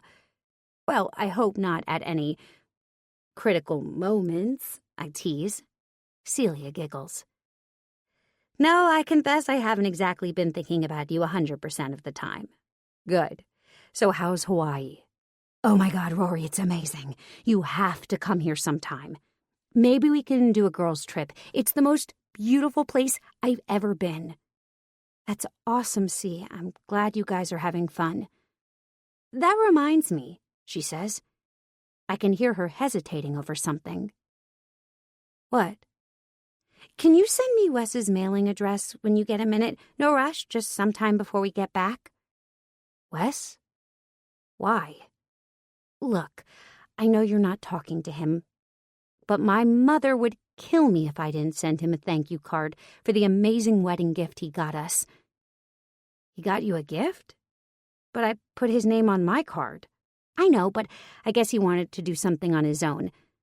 He booked us this unbelievable helicopter tour of the islands. We went practically right inside the volcano. Jace almost shit his pants. She dissolves into giggles. It was the best part of the honeymoon so far. Well, aside from, you know. Yeah, I say. But my mind is racing. Wes got them a gift? That's really sweet and thoughtful. And exactly like the Wes I wanted to believe he was. When did he do this? Huh? When did you get the gift? Did he do it after we got in this fight or before? Oh, before. I had the email confirmation the day of the wedding. He got our booking information from our loft and barn registry. Huh. What, Rory? Nothing. That wasn't nothing. No, it's just, I don't know. That's twice now that I've found out he's gone and done something amazing without me even knowing. He also spent $50,000 buying me a dinky little keychain from an animal rescue group. That money is going to completely change their operations for at least a year. It's beyond generous. It's Wes, she finishes. I don't say anything for a minute. Then, maybe, yeah. What are you going to do? I straighten up. Nothing. This doesn't really change anything. It's sweet, but it doesn't negate what he did. Rory, no, Celia, I mean it. I'm done with Westlake. Okay. She doesn't sound convinced, of course, but I'm not going to spend any more time arguing with her. I have to stick to my convictions on this one. In fact, tomorrow I'm going to do the thing I've been dreading. I'm going to tell Kyla everything and let her know that we need to get out of our Gold Lake contract. I know she's not going to be happy about losing out on all that money, but it's the only thing we can do. I chat with Celia for a few more minutes, and then let her go when she has to head off for dinner. By the time I hang up the phone, I'm feeling my resolve strengthen. Wes can spend his money on charities and helicopter rides if he wants to, but I'm not going to take another penny of it. 40. Rory. On Monday morning, I wake up with less resolve than I would have hoped. I trudge through my apartment in a trance, pulling on yoga pants, a royal blue tank, a gray hoodie. When I get outside, I find New York City mirrors my mood. The sky is gray and the air is so hot and humid, it's like walking through soup. Even though my hair is piled up on top of my head, wisps of it are already sticking to the back of my neck. I descend into the subway and find the odors are particularly ripe today. Garbage, urine, and something that smells distinctly like it might be a decomposing animal. Lovely. For a second, I let myself imagine what life might be like if I had never come here, to the city. If I had stayed in Highfield, working at my parents' flower shop, the way Blake still does. Life would be easier there, simpler, with about 100% less Wes. That sounds like a dream come true. The train is late, and I wait on the platform as it gets more and more crowded. The heat is seeping down into the underground, and I start to feel dizzy and lightheaded. I squeeze back through the crowd and inch out a spot against the wall, so at least I can lean against something. I press my head against the cool wall and try not to think about what kind of grime is on the tile. I close my eyes and try not to think of Wes and of what a mess my life has become. The sick feeling I've had since the wedding refuses to go away. I sip at my takeaway coffee, feeling more nauseated with every swallow. When the train comes, everyone pushes forward, trying to cram on, even though the thing is already packed. I stay leaning against the wall. After all, I'm not in any hurry to get to work today because once I get there, I'm going to have to tell Kyla about Wes, and that we have to get out of the contract. So yeah, I'm happy just standing here, leaning my head against the grimy wall for now. Another train comes by, and then another. I wait until half a dozen have come and gone, and then, when the next train is empty enough that I can no longer justify standing here any longer, I board and let the rhythm of the train lull me into an uneasy stupor. I get to the office half an hour later and find it, as always, a good 10 degrees hotter than the outdoors. Buttercup is rumbling away down in the laundromat, and the scent of spring fresh breeze adds to my sickly feeling. "Morning," Kyla says, yanking off her headphones and turning around to greet me. "Morning." I decide there's no point in putting it off anymore. So I pull out one of the chairs at the conference table in the middle of the room. "There's something I have to tell you." I take a deep breath and flop down into the chair. I want to bury my head in my hands already, or actually maybe stand up and walk back out of the office. Kyla is going to kill me, and she has every right to. "What's up?" She sets her headphones on her desk and pulls her chair over to the table with me. For a minute, I don't say anything, but Kyla's face grows more concerned. "Rory, you're scaring me. What's going on?" "Ugh, okay." I take another deep breath. "I have some bad news." "Could you just spit it out already, Holloway?" I blow out the breath. "We have to cancel our contract with Gold Lake." "What? Why?" This is when I put my head down on the table and groan. "Because I'm an idiot," I manage. Kyla doesn't say anything for a minute. The room goes quiet, with only the hum of Buttercup rumbling away downstairs. Finally, my curiosity gets the better of me, and I sneak a glance up at her. She's rubbing her temples and staring at me. "What did you do, Rory?" "I slept with him." I say the words, but they're muffled by the green felt of the poker table. "I knew it!" Now I sit up. "What?" "Oh, come on, Rory, you're about as subtle as my mother's floral print blouses." I give her a weak smile. "That bad, huh?" "Yes, that bad, but we're not canceling the contract. You're just going to have to suck it up." "We have to." I shake my head. "Shit went down, Kyla. Wes isn't who I thought he was, and the whole contract, it was a lie." "What do you mean it was a lie? There's no money?" "No, the money's real, the job's real. But the stupid hiring initiative, it was just to cover up a deal they're doing that's going to get some pretty bad media attention. They were using us to make themselves look better." She's quiet for another minute. I can't bear to look up at her, so I keep my head pressed to the table again and concentrate on the feel of the dryer downstairs, rumbling up through the soles of my feet. "That sucks," she says. "Yeah, tell me about it." She doesn't say anything else, and when I look up, I find her gnawing on her nail thoughtfully. "Tell me what you're thinking," I say. I know she's got something on her mind, and I'd rather know what it is than have to sit here and wonder. She presses her palms into the table, running her nails along the felt, scratching out fine lines in the weave. "We still can't cancel the contract." "We have to," I say immediately. "No, Rory, we can't. The first check's already been cashed.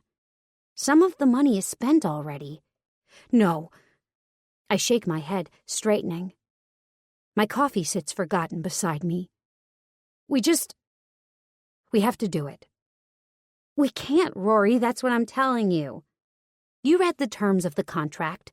Almost all the money would have to be refunded, minus the few hours we put in on the presentation and research. How are we going to come up with that kind of money?" I push my chair back and stand up, then pace the room. "We have to. We can't do this. I can't do this." Kyla doesn't move and doesn't answer. She's not letting me off easy, and I can't say I blame her. But I have to find a way to make this right. "How much money have we spent so far?" I force myself to sit down and try to discuss this rationally. After all, there has to be some way we can make up the difference.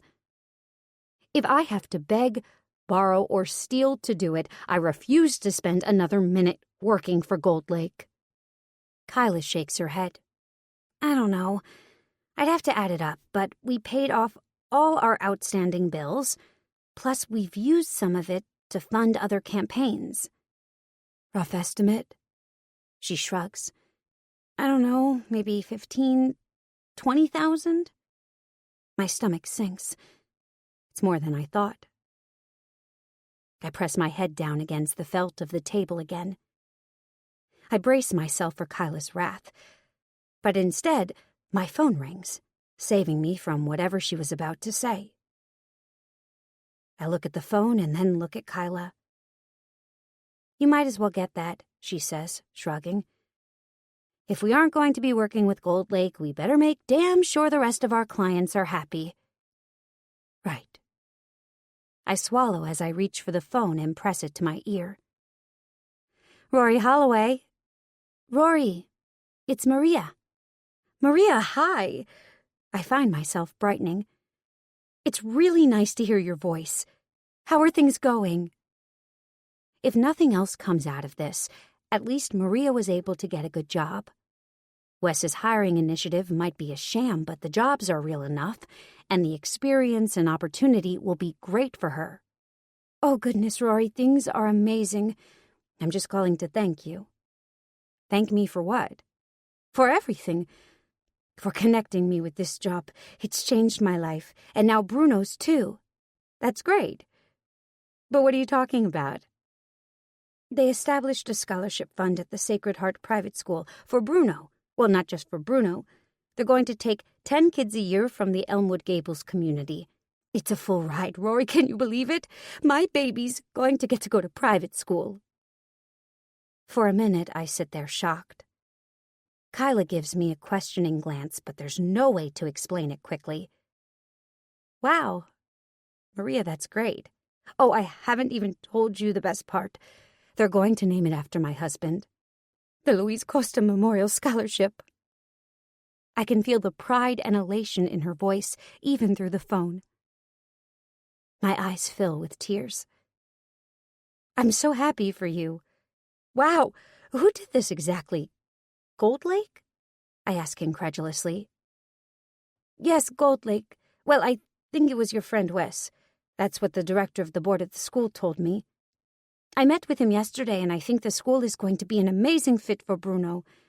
They have all kinds of art classes and music and even a rugby team. Can you imagine my little Bruno playing rugby someday? I could totally imagine it, I say, smiling through my tears. That's unbelievable, Maria. I'm so happy for you. Well, none of it would have happened without you, Rory, so thank you. From the bottom of my heart. Oh, God, Maria, don't thank me. I had nothing to do with it. It was all Wes. The word trips a bit coming off my tongue, but there it is. Wes. Again. Always. I have to find a way to thank him, Maria muses. If you can think of anything he'd like, let me know. I don't think there's anything he needs, I say honestly. Maybe something more personal, like a card. That's a good idea. I'll get Bruno to draw something. Maybe I'll make him a pie, too. I think he'd like that, I say softly. Good. That's what I'll do. Anyway, I need to get back to work, but let's catch up soon. I'd like that. We were just about to hang up when I say, Wait, Maria? What? Lemon meringue. What? He loves lemon meringue pie. I can hear her grinning. I think I can manage that. Thanks again, Rory. When I get off the phone, I feel shell-shocked. Not to mention more confused than ever. Every time I make up my mind to walk away from Wes completely, something comes along and knocks me flat on my ass again. Kyla nudges my shoulder, dragging me out of my thoughts. Everything okay? I honestly don't know anymore. There are tears in my eyes, and I don't even know what they're for. Whether they're for Wes, or for me, or for Maria. Kyla rubs my shoulder. I don't deserve her sympathy, and yet somehow after all this, she isn't mad at me. Or at least not irreparably so. We'll figure this out, she says. Thanks. Do you want to get some coffee? I shake my head. Too hot. I think I'm just going to throw myself into work if that's okay with you. Sure. That sounds like a good idea for both of us. We spend the rest of the day heads down, fingers on keyboards. I actually plow through my to-do list and am starting to feel better about today. I don't stop until almost 5, when I stretch and realize how dark and gray it's gotten in our office. The humidity is worse than ever, and my skin peels off the vinyl of the chair with a gross sucking noise. Downstairs, Buttercup rumbles away. Ugh, it has to rain soon, right? I reknot my hair, trying to get rid of all the frizzy, wispy bits. A futile task, obviously, but I manage to capture some of them. Dear God, I hope so, Kyla groans. And as if we summoned it ourselves, the sky chooses that exact moment to open up. Kyla and I both move to the window, drawn by the sudden rush of noise from outside. The rain comes down in a torrential downpour, and as we watch, the sky lights up with a sudden fork of lightning. We stand there in silence for a minute, awed by the force of nature right outside our window. The sidewalks have nearly emptied, and the rain splashes down so hard it comes off the pavement in great waves. Like all extraordinary bursts, it quickly tapers off and settles into a regular downpour. The room seems to lighten slightly, as if the weight of the day's humidity is already starting to be washed away. "I have an idea," Kyla announces, turning away from the window. "What's that?" "We need to dance it out." I lift my head up. "Dance it out? You know, like on television. Hold on." She gets up and goes to her computer. Then a few seconds later, music is blaring out her speakers. I laugh as I recognize the song. "I'm too old for this," I shout, as a Taylor Swift song pumps through our tiny office. But Kyla grabs my hand. "No such thing." So, even though neither of us have an idea what's going to happen with Marigold, and even though I still kind of want to cry, we dance. We dance till I've almost forgotten about the money, and the contract, and Wes. It feels good to fling my limbs around like a crazy person, and I get so into it that I lose all sense of time and place. Kyla and I are dancing machines with no off button. Which is why the voice from the doorway catches me completely off guard. "Hello, Rory." Just like with the rumble of the dryer, I can feel the timbre of his voice right through the soles of my feet. I freeze, mid-ass shake, then slowly spin around and come face to face with the man who broke my heart. Wes. "Son of a buttercup," I whisper. 41. Rory. My heart beats against the inside of my chest, so hard and fast I swear it's going to burst out of my ribcage. I can feel Kyla whipping her head back and forth between Wes and me, and I can't take my eyes off the man standing in front of me. Despite everything, all the things he's done, and all the things I now know, he still has the power to make my knees turn to straight-up jelly. "Hello, Rory." His voice fills our tiny office, ricocheting off the four walls and lancing straight through me. His hair and the shoulders of his jacket are wet from the rain, but he seems oblivious to it. I fold my arms.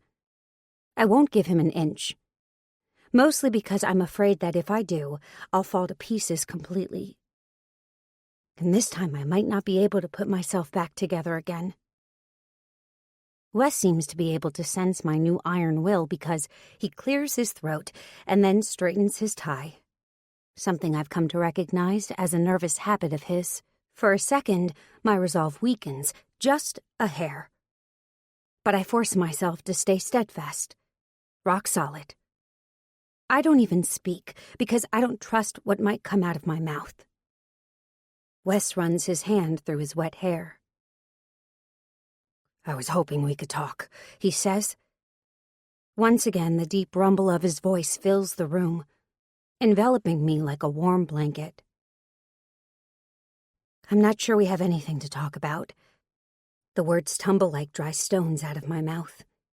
Why, oh why, does he have to have this much effect on me? I should be furious with him. But being confronted with the sight of him, up close and personal like this, is undoing me completely. "Please, Rory," he says. His voice is earnest, almost sad. My tongue sticks to the roof of my mouth. I try to spit out the word no, but I can't seem to form even that one simple syllable.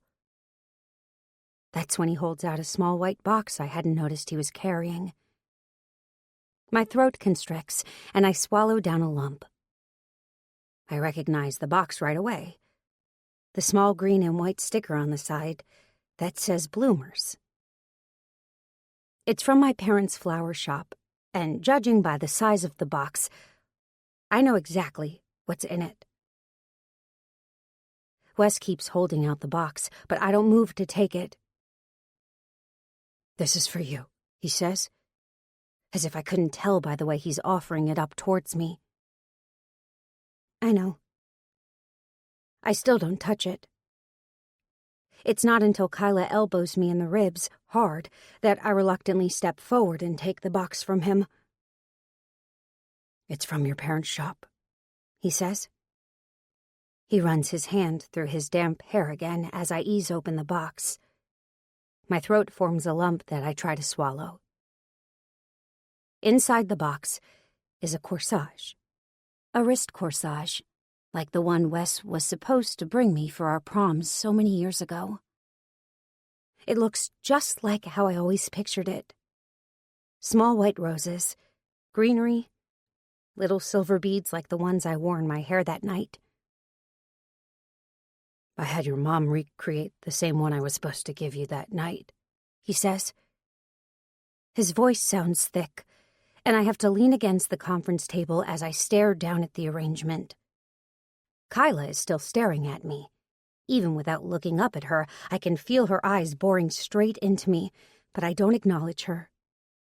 Instead, I force myself to speak to Wes. "It's a sweet gesture," I tell him. "But it's not enough." "I know," he says hastily. "I just wanted you to know that I remember. That I've thought about that night every day of my life. And I've regretted my actions more than anything else I've ever done." I raise one eyebrow at him, and he looks away. "Well, up until recently," he adds. Downstairs, Buttercup chooses that exact moment to end her cycle. And the sudden silence that fills the office is deafening. "All I want is to talk," he says now. He's starting to sound less composed, like it suddenly occurred to him that I might just say no. "Please, Rory, at least let me explain, and then you never have to talk or see me again if that's what you want." The sudden thought of never talking to or seeing Wes again seems as shocking as losing a limb, and I almost gasp at the idea of it. Instead, I look at Kyla. I try to ask her, without words, what I should do. She answers me without words, too, by practically shoving me into Wes's arms. I stumble forward and then glare back at her. She shrugs innocently. Wes grins. I'm feeling seriously outnumbered here. I fold my arms again to both prove that I'm not amused, and because it feels safer somehow. Fine. We can talk. Just hearing the word seems to release some of the tension in Wes's shoulders. His grin broadens. "That's great, Rory. Let's go." "Where?" He hesitates. "I want to take you somewhere." "Where?" I repeat. "Can you please just trust me?" I glare at him and he winces. "Sorry, I get it, but just let's go. Don't make me ruin the surprise." As much as I hate it, my interest is piqued. I shoot another look at Kyla, but she shrugs. I toss my hands up in the air. "Fine. Let's go." I set the corsage box down on the conference table, but Wes shakes his head. "You're going to need that." I wrinkle my brow in confusion, but he only smiles mysteriously. I follow him out of the office and down the stairs into the street. We don't talk while we're in the car. I don't know where we're going, but it seems like wherever it is, that's where Wes wants to do his talking, which is fine by me. And I spend the time staring out the window, watching the buildings go by and trying not to think about the man sitting and breathing and existing beside me. Except soon we're in a neighborhood I recognize. I whip my head around to face Wes. "What are we doing here?" "You'll see."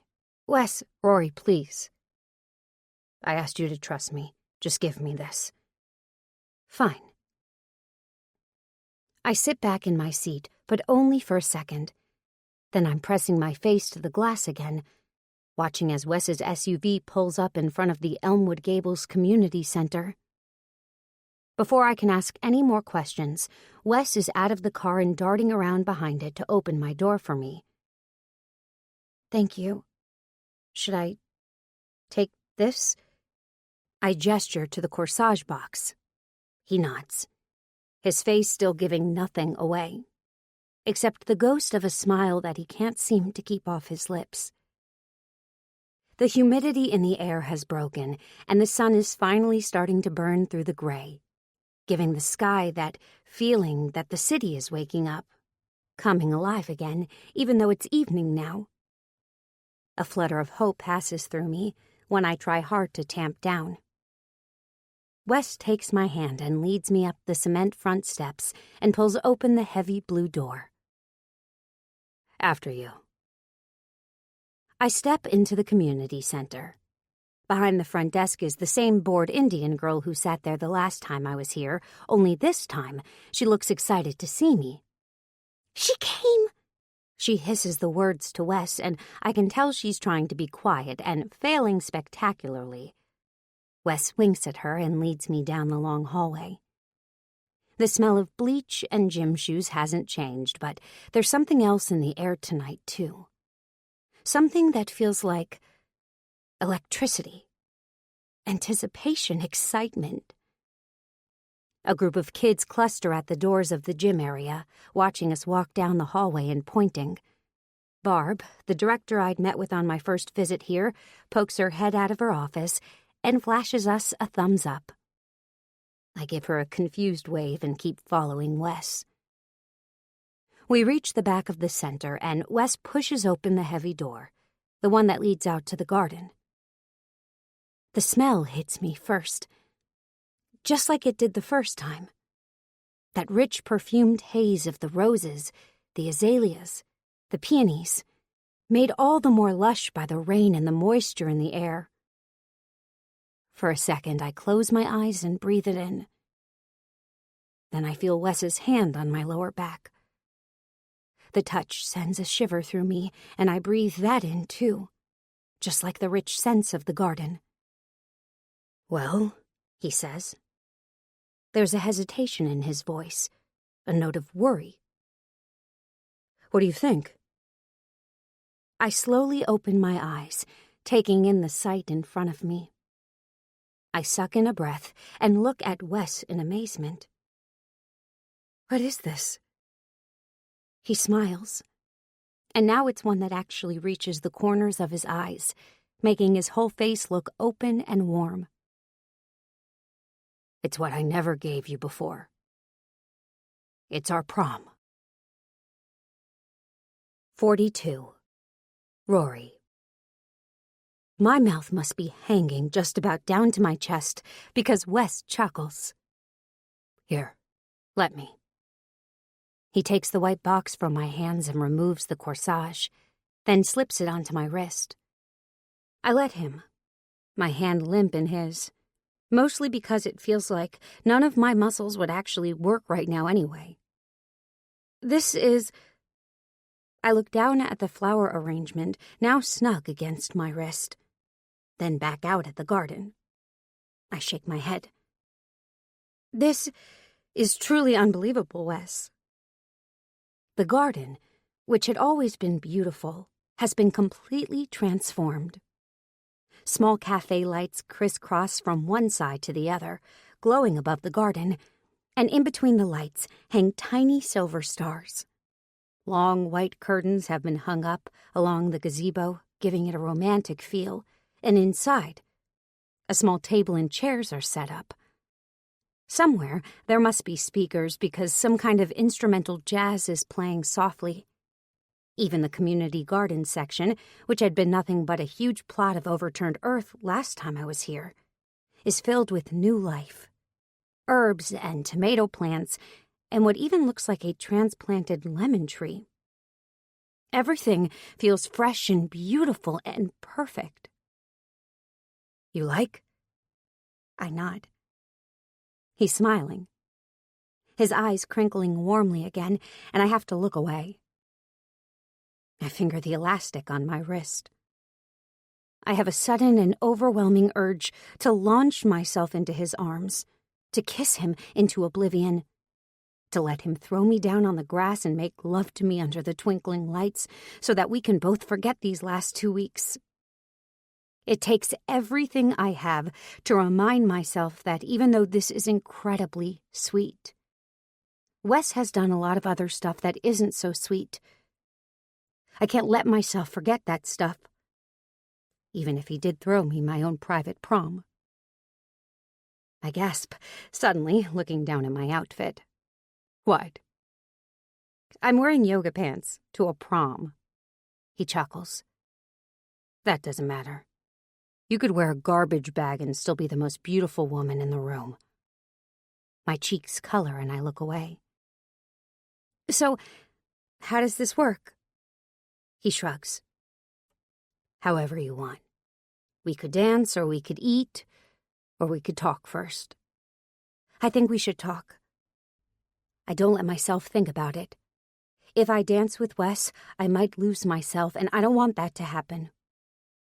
But Wes smiles. I thought you might say that. Come on. He leads me over to the gazebo, and then up the stairs to the table where a bucket of ice sits with a bottle of champagne chilling inside it. I glance down at the label and laugh. Dom Perignon? I don't think we would have had that at prom. He grins. I might have taken a few liberties. Can I pour you a glass? Part of me thinks I should say no, that I should keep my faculties if Wes and I are going to have this conversation. But everything is too beautiful and perfect to say no to a glass of expensive champagne. So I nod, and Wes pours us each a glass. He pulls out one of the chairs and I slip into it, and then he's sitting across from me. For a minute, neither of us says anything. I sip my champagne, suddenly nervous, partly because I want to hear what Wes has to say, and partly because I don't. There will be no going back after this conversation, that I can already tell. I take a deep breath. Wes, you have to... I owe you an explanation, he says at the exact same time. Then, oh, sorry, what were you going to say? No, nothing, just... You go ahead. He grins nervously. Okay. What I was saying is that I owe you an explanation. Well, I owe you an apology, too. Maybe a couple, actually, but I wanted to start with an explanation of who I was back when we first knew each other. This is it. I'm practically holding my breath as Wes starts talking. I was never completely honest with you back then. We never talked about my family much, as you might remember, and we never spent any time at my house. I knew you assumed it was easier to go to your house, especially since your parents worked so much, but the truth is, I let you believe that. I liked being at your house because it felt normal there. He takes a deep breath, and then a sip of champagne. The silence is brief, but deep. He sets his glass back down. I didn't have the best home life. My mom died when I was 9, and I spent the rest of my time in foster care. Until I aged out, that is. I don't say anything. The glass of champagne sits forgotten beside me, bubbles slowly bursting into nothingness. If you're doing the math, you may remember that I turned 18 a good few weeks before graduation. We went to see a movie at the mall that night, remember? Well, not that we watched most of the movie. I think we spent most of the night making out in the back row. Still might be my favorite birthday memory ever. That makes me smile, but I quickly swallow it down, letting Wes continue. That was the first night I slept in my car. The first night I was officially homeless. That word sounds so strange now, but that's what I was. I was homeless. I lived out of my car for 9 weeks, and then for another couple of months after I got to Boston. Until the dorms opened at Harvard and my scholarship kicked in. There's a lump in my throat now, so big and heavy that I couldn't swallow even a sip of champagne. Why didn't you ever tell me? He shakes his head. I was embarrassed. I had nothing, and you were everything. You deserved someone who could give you everything. Wes, all I ever wanted was you. I realize as soon as the words are out of my mouth how true they are. Wes is everything I've ever wanted. Wes. He shakes his head sadly. I get that now, but back then I was 18. My pride was shot. I felt like I was failing at life already. And I felt like, if I let you love me, I was just going to drag you down with me. I didn't want that for you, Rory. You were this bright and shining star, the one good thing in my life. The last thing I wanted to do was taint that in any way. So you stood me up at the prom? I don't know what to say about that, except I'm sorry. To my 18-year-old brain, it made sense. I thought I was saving you from me. I couldn't be the man you deserved. Christ, I couldn't even keep your corsage alive that day. By the time I was ready to go to your house, the stupid thing looked like shit, and the thought of you wearing it, the thought of your dad seeing it and knowing I couldn't take care of it or you, I don't know. I panicked, I guess. It was the lowest point of my life. Well, until the morning after the wedding. I rub my eyes, trying to keep the tears from spilling over. Wes and I still have a lot of ground to cover, and I can't afford to lose my shit now. I guess I still don't understand how I never knew, I say now. We were so close back then. Or at least I thought we were. How could I not have known about your home life, or that you were living in your car? Jesus, what kind of girlfriend was I, if I didn't even know my boyfriend was homeless? Was I really that wrapped up in myself? He shakes his head, smiling softly. Not at all, Rory. Honestly, you were perfect. You didn't know because I put a hell of a lot of effort into making sure you never found out. That time we ran into Patty, that was my foster mother. Though mother is being generous. I was sure I was going to be outed. It would have been just like her to say something to humiliate me, especially since it was probably obvious how much I liked you. The fact that she didn't, and that you didn't realize anything after that encounter, well, I just thanked my lucky stars, and then tried to keep you as far away from the truth as I possibly could. Oh, Wes. I shake my head. There's so much sadness welling up inside me. A lifetime of it. It feels like sadness for me and for us, but mostly for Wes. For that sweet 18-year-old kid who was just trying to handle things the best way he knew how. You don't sound all that surprised by any of this, Wes observes now. My mom told me a bit about it last week, I admit. I guess my parents must have known, or at least some of it. They assumed I knew too. It was embarrassing admitting that I'd had no idea. I don't mean to dump that on him, but Wes reaches across the table to take my hand.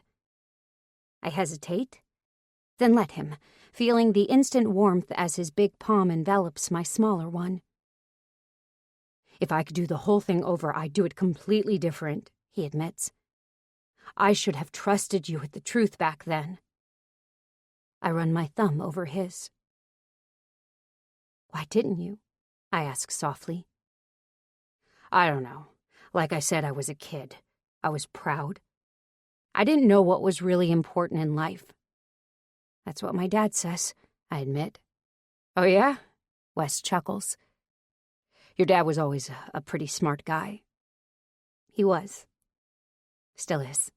I smile. He really likes you. Both my parents do. Despite everything, they still talk about what a great guy you are. That's sweet. Not quite sure I deserve the praise, though. I don't answer that because I can't say I disagree.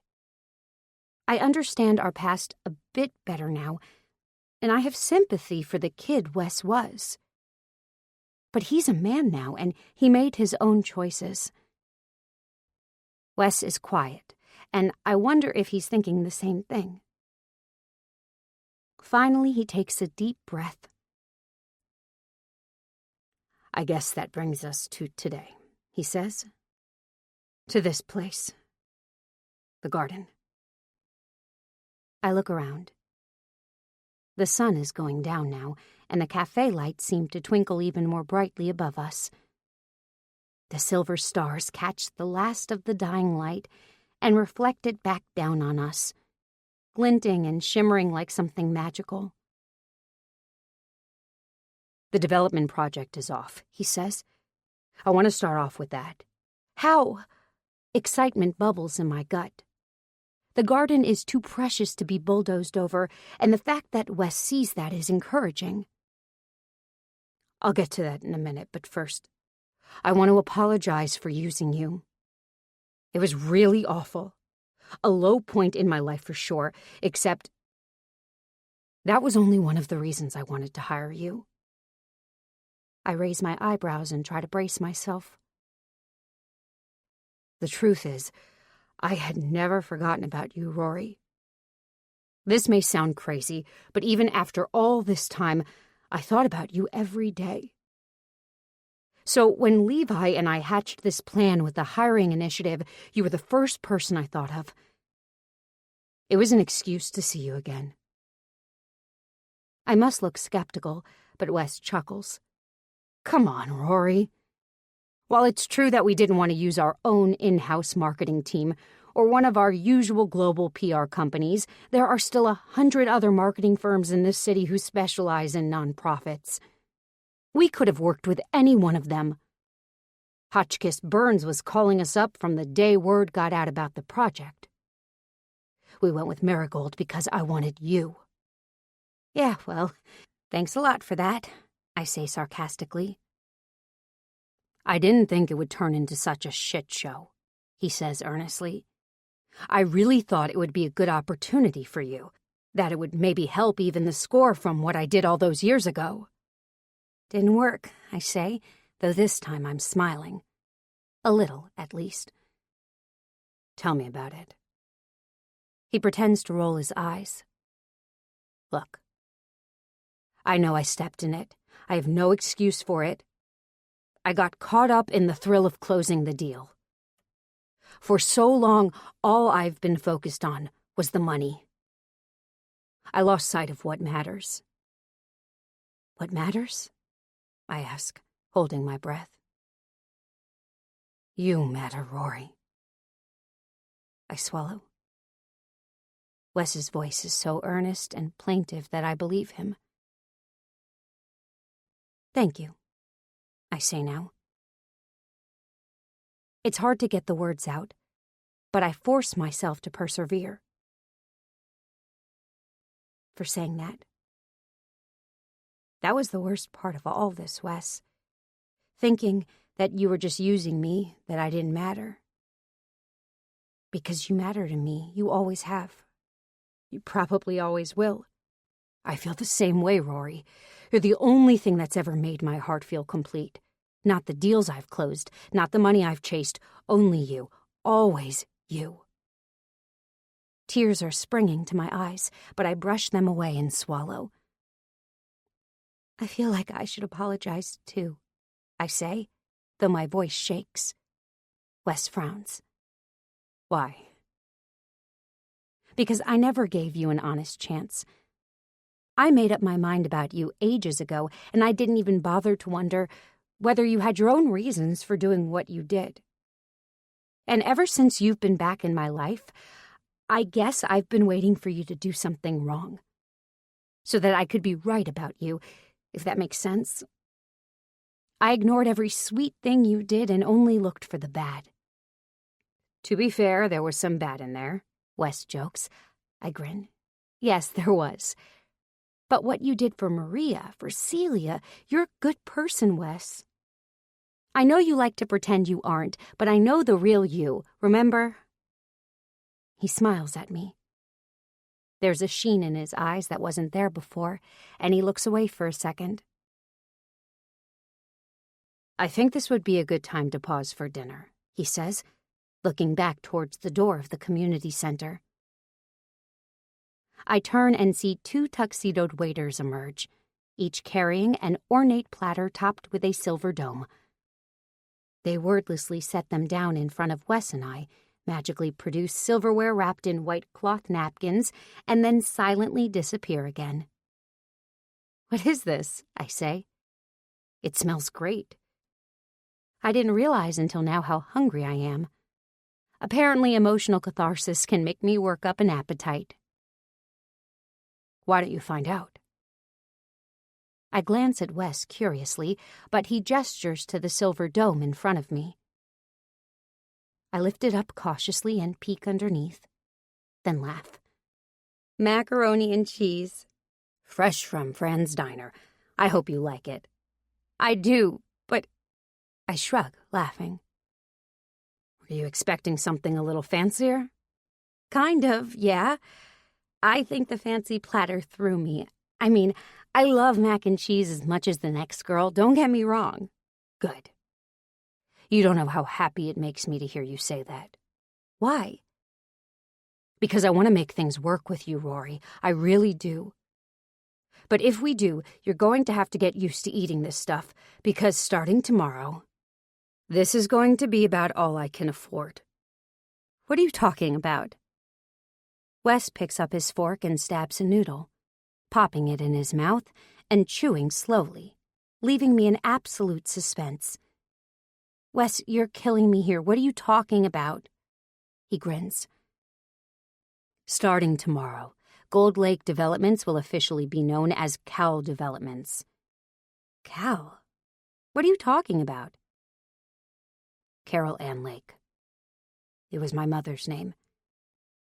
I've used up almost the entirety of my savings and assets to buy out Levi's half of the business and take it over for myself. I clap my hands. Wes, that's amazing. You're going into business for yourself? Yes.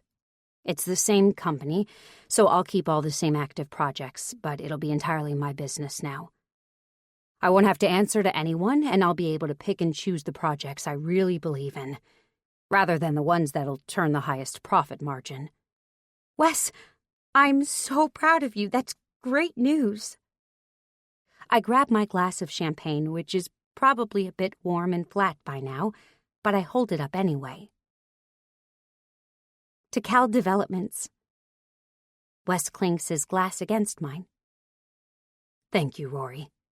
I'm glad you're supportive, because the business is going to need some rebranding, and I was thinking you and Kyla might be able to help me with that. We would love to. I don't even have to think about it.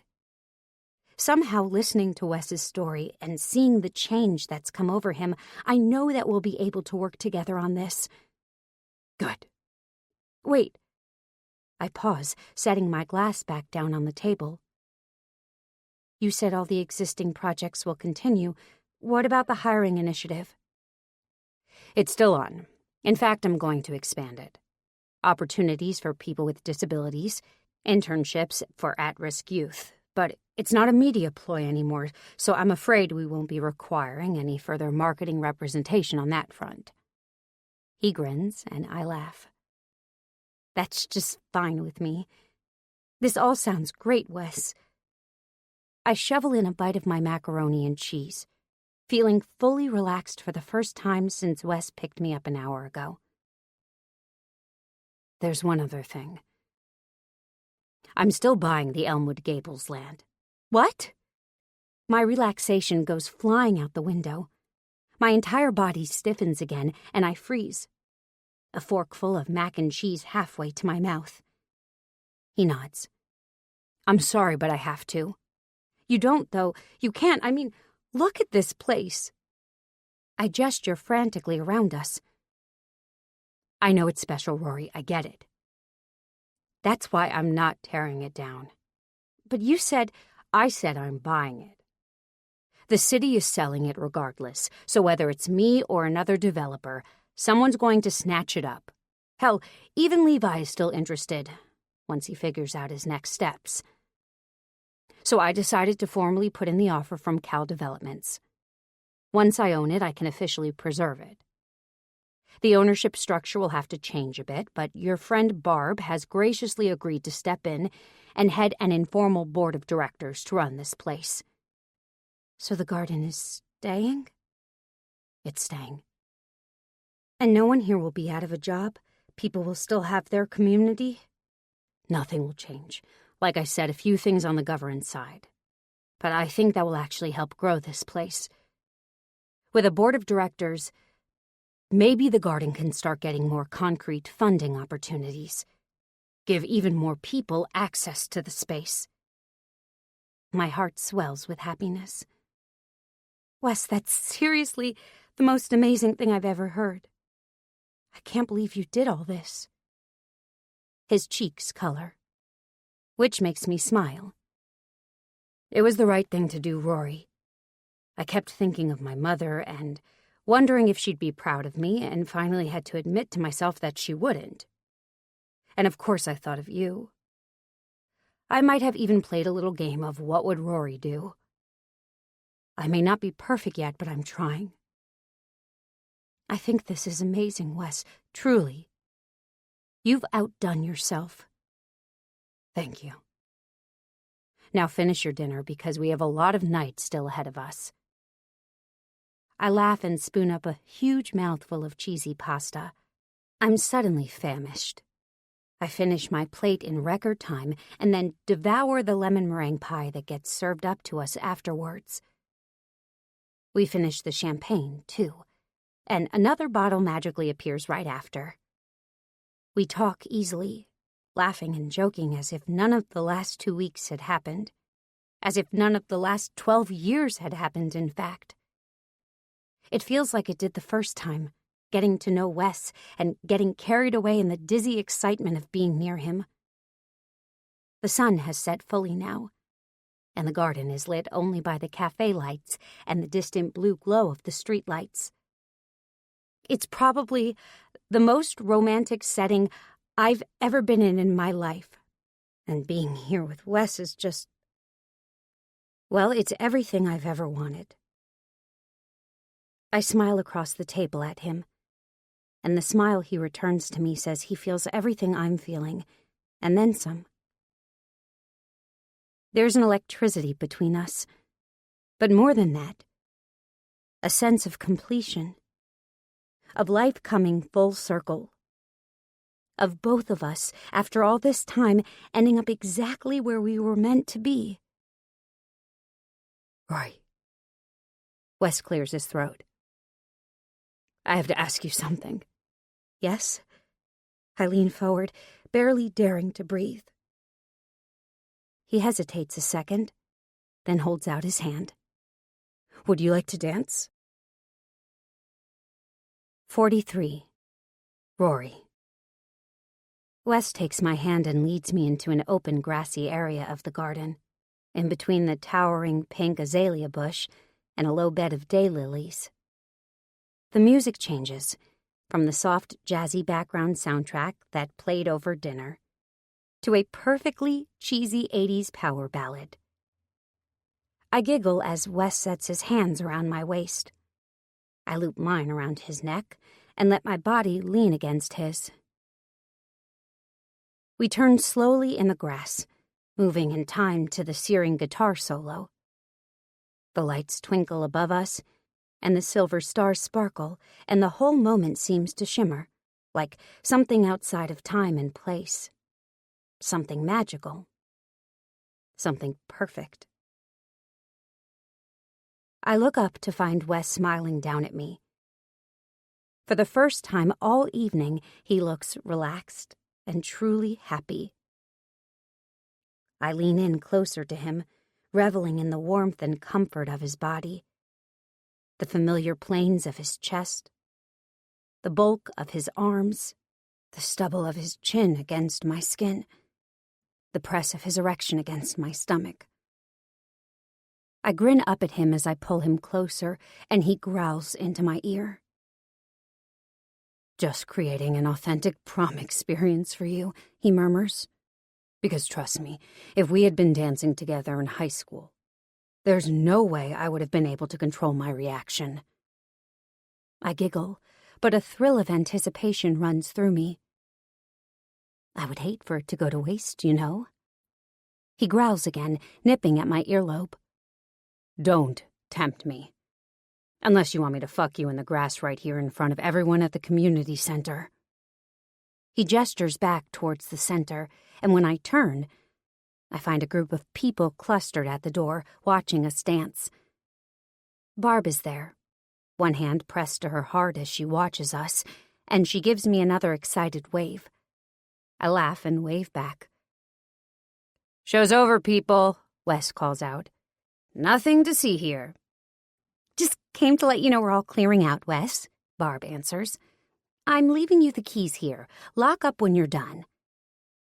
I'm not close enough to see for sure, but I could swear she winks at him as she loops the keys over the stair rail. "Did you enlist all of them in this little plan of yours?" "Well, I am technically their boss now," he grins. "Though actually when I told them what I wanted to do, I suddenly had an army of very enthusiastic volunteers." I shake my head, laughing softly. "I still can't believe you did all this for me." "I'd do anything for you, Rory." His voice is serious again, his expression one of deepest reverence. He presses his palm against my cheek, forcing me to look up into his eyes. "I love you, Rory Holloway."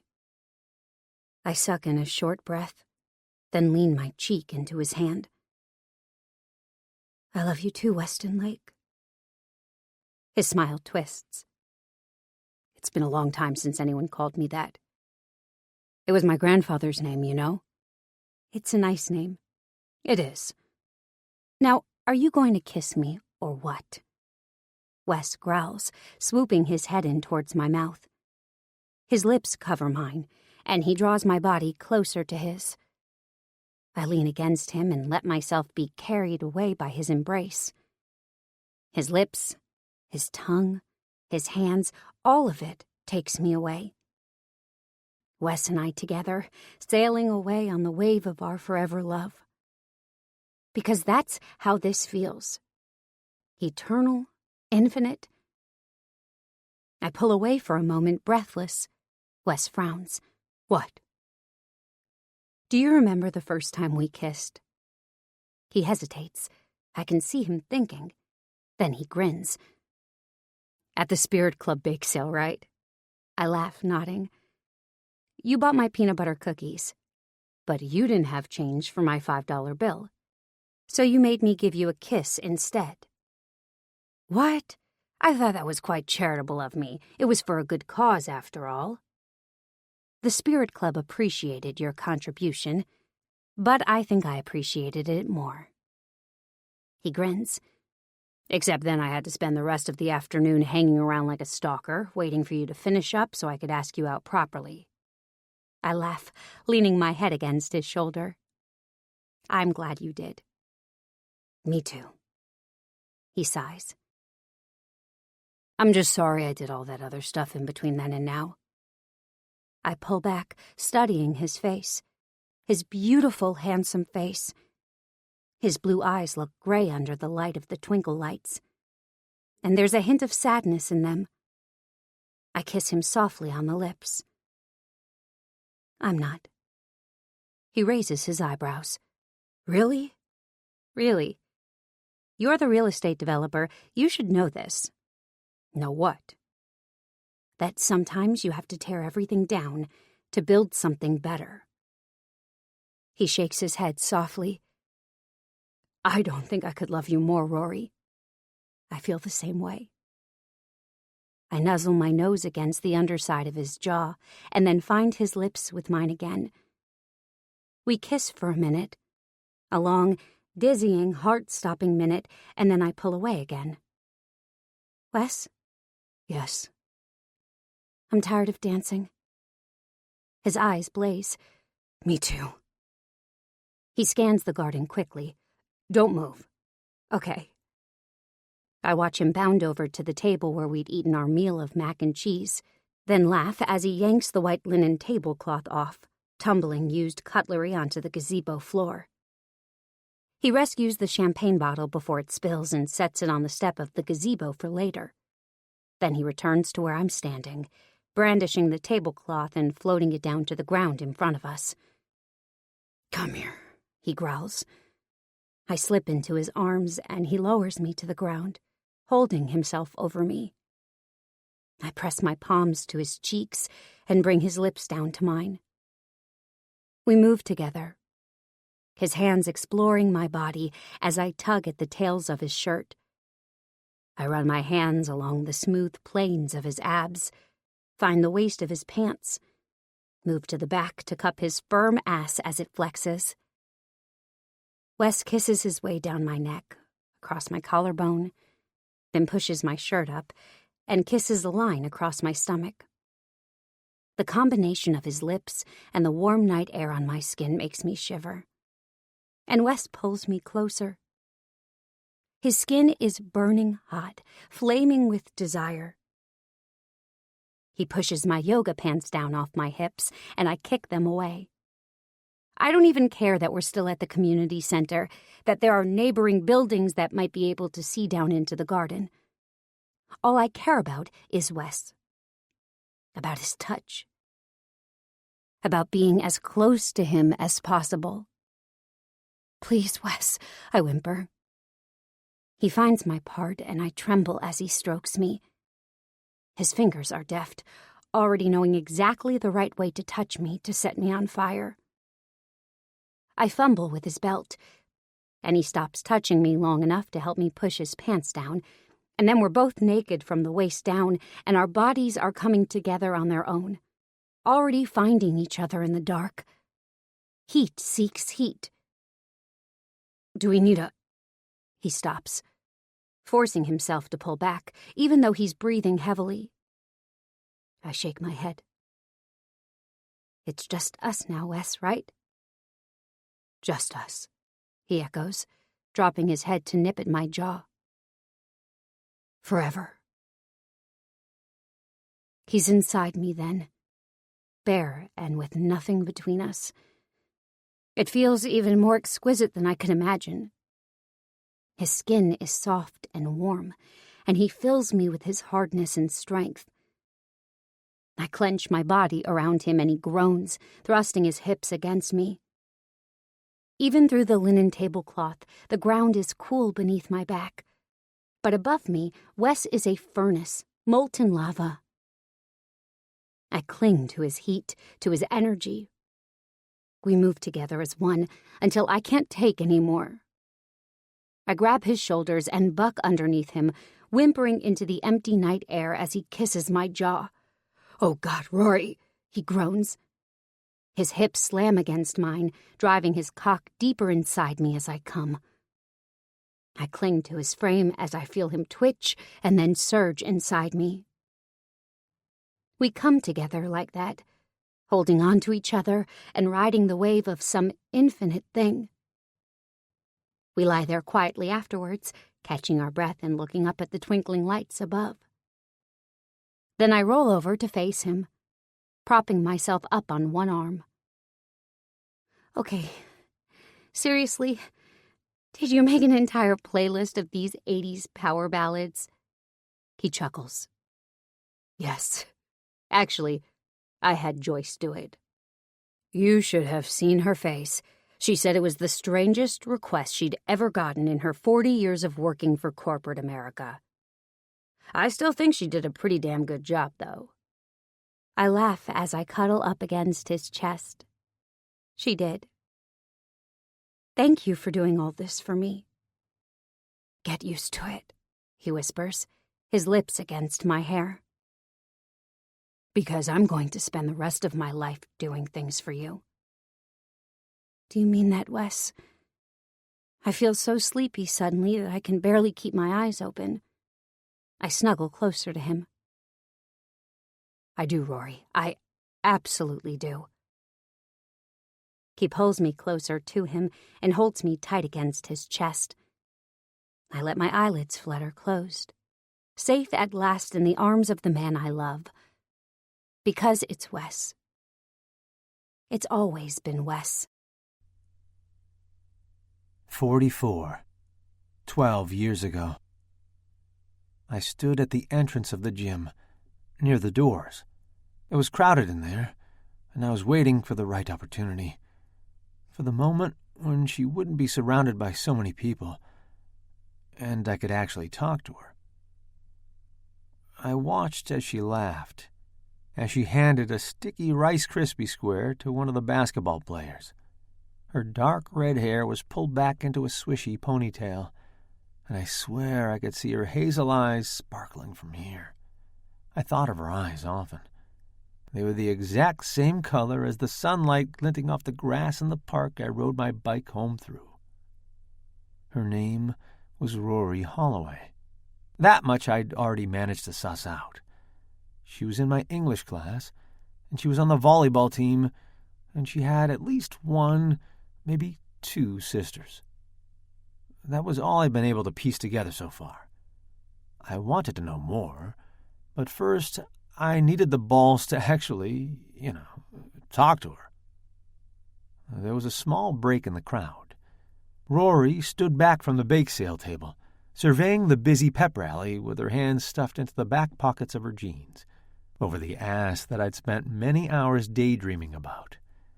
I ran my fingers over the worn $5 bill in my pocket, and then screwed up my courage. As soon as I reached the table, she smiled at me.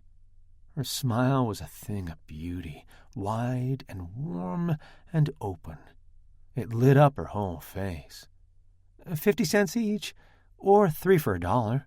Her voice did something funny to my insides, making them twist and loosen at the same time. Everything looks great. I forced myself to be cool, but it was hard. Which ones did you make? Her cheeks went pink. The peanut butter cookies. She pointed to a red platter of slightly burnt cookies. The tray was still full, so I didn't think she'd sold too many of them. I'll take 6. Her grin got wider. She put the cookies into a small plastic sandwich bag for me. $2, please. I handed her the 5, and she frowned. Sorry, we're actually out of change right now. Taryn just went to get some more from Mrs. Harris. Do you want to wait, or... I wanted to wait. I wanted to stand there and talk to her some more, maybe forever. But there was a group of basketball players ambling their way over now, and I knew that they'd overwhelm us as soon as they got here. I have an idea, I said instead. I didn't know where the words were coming from. How about you give me a kiss, and I'll let you keep the change? Rory's face went pink again, a sweet blush that bloomed all the way down her neck, down under the snug blue Wildcats t-shirt she wore. I guess, she said, but she was biting back a smile. She glanced around quickly and then leaned forward. I leaned forward too, closing my eyes as her lips pressed against mine. It was a short kiss, friendly, but it was probably the best 3 seconds of my life. When she pulled away, Rory's fingers went to her mouth. She touched her lips and gazed up at me through her dark lashes. Her breath seemed to catch. The moment stretched out between us. I couldn't tear my eyes away from hers, and it seemed like the feeling was mutual. The jocks arrived then, laughing and grabbing at the sweets spread out on the table. Rory turned her attention to them as she took their money and shoved it into the metal box in front of her. Her hands seemed to tremble. I slipped away. I didn't want to compete for her attention, but I knew I needed more time with her. Her lips against mine had stirred something inside me, something I'd never felt before. I snuck a glance back at her, and found her watching me. Her fingers went to her lips again, almost absent-mindedly, and I grinned. She smiled too, softly, before her attention was once again captured by a customer. That was when I knew. I'd ask her out, but that was only the beginning of it. I already knew that someday, I was going to marry that girl. 45. Epilogue. I closed the last box and used the tape gun to seal it shut. I think that's the last one. I wipe my sweaty brow and survey the room. Empty now except for a half a dozen brown moving boxes. Emma sits on my bed, stripped down to the mattress. Her expression is glum. I can't believe it, she sighs. It's the end of an era. I know. How are you going to survive without me? I shoot her a grin. Don't tease, she says. I liked having your company. Me too, I say honestly. Moving out of the apartment I've shared with Emma for the past few years was a surprisingly hard decision, even though I was beyond excited to be taking the next step with Wes. It's still sad to leave this life behind. It's like, as long as I lived with Emma, I still had a piece of my family with me. Now I'm striking out on my own. A real adult woman in a real adult relationship.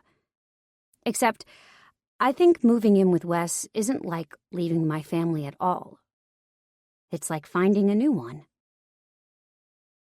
Anyway, you're going to have Lucy now. When's she moving in? Next week. That'll be fun. Yeah. Emma doesn't sound convinced. Lucy is someone Emma had met at a networking event a while ago. She's a blogger, I think, or something like that, and they had bonded over a mutual case of Instagram envy. I haven't met her, but she sounds like a nice enough girl. You're going to do fine, I promise her. It feels strange to be the one trying to cheer up Emma. Usually, she's the one that's mismotivational, but her book got rejected again last week. And now with me moving out, I think she's taking it kind of hard. Besides, I assure her, you're still going to see me all the time. We're going to have dinner at least once a week, and we can have lunches when you're downtown and... Emma forces a smile. I know. And you know I'm happy for you, right? I do. I grin. It had taken a little while, but after she'd had dinner with us a couple of times, Wes had managed to win Emma over. She'd decided he was sincere and that she'd no longer refer to him as that jackass. I think that was one of the proudest days of Wes's life. I grab the glass of lemonade Emma had left me on my empty bureau and take a long swallow. Then try not to grimace. It's sour as hell. Emma made it herself, so of course it was half the amount of sugar that any normal person would use. Good? She asks hopefully. Mm-hmm. I nod and force a smile as I try to swallow. I set the glass back down and wipe my hands on my pants. I'm going to have a quick shower before I head out to meet Wes. When are the movers coming? Tomorrow morning. I'll be back over around 8, before they get here. Emma nods. Have I mentioned that I still can't believe this is really happening? Once or twice. Emma laughs. Fair. I head towards the bathroom, but before I close the door, I pop my head back out to face my sister.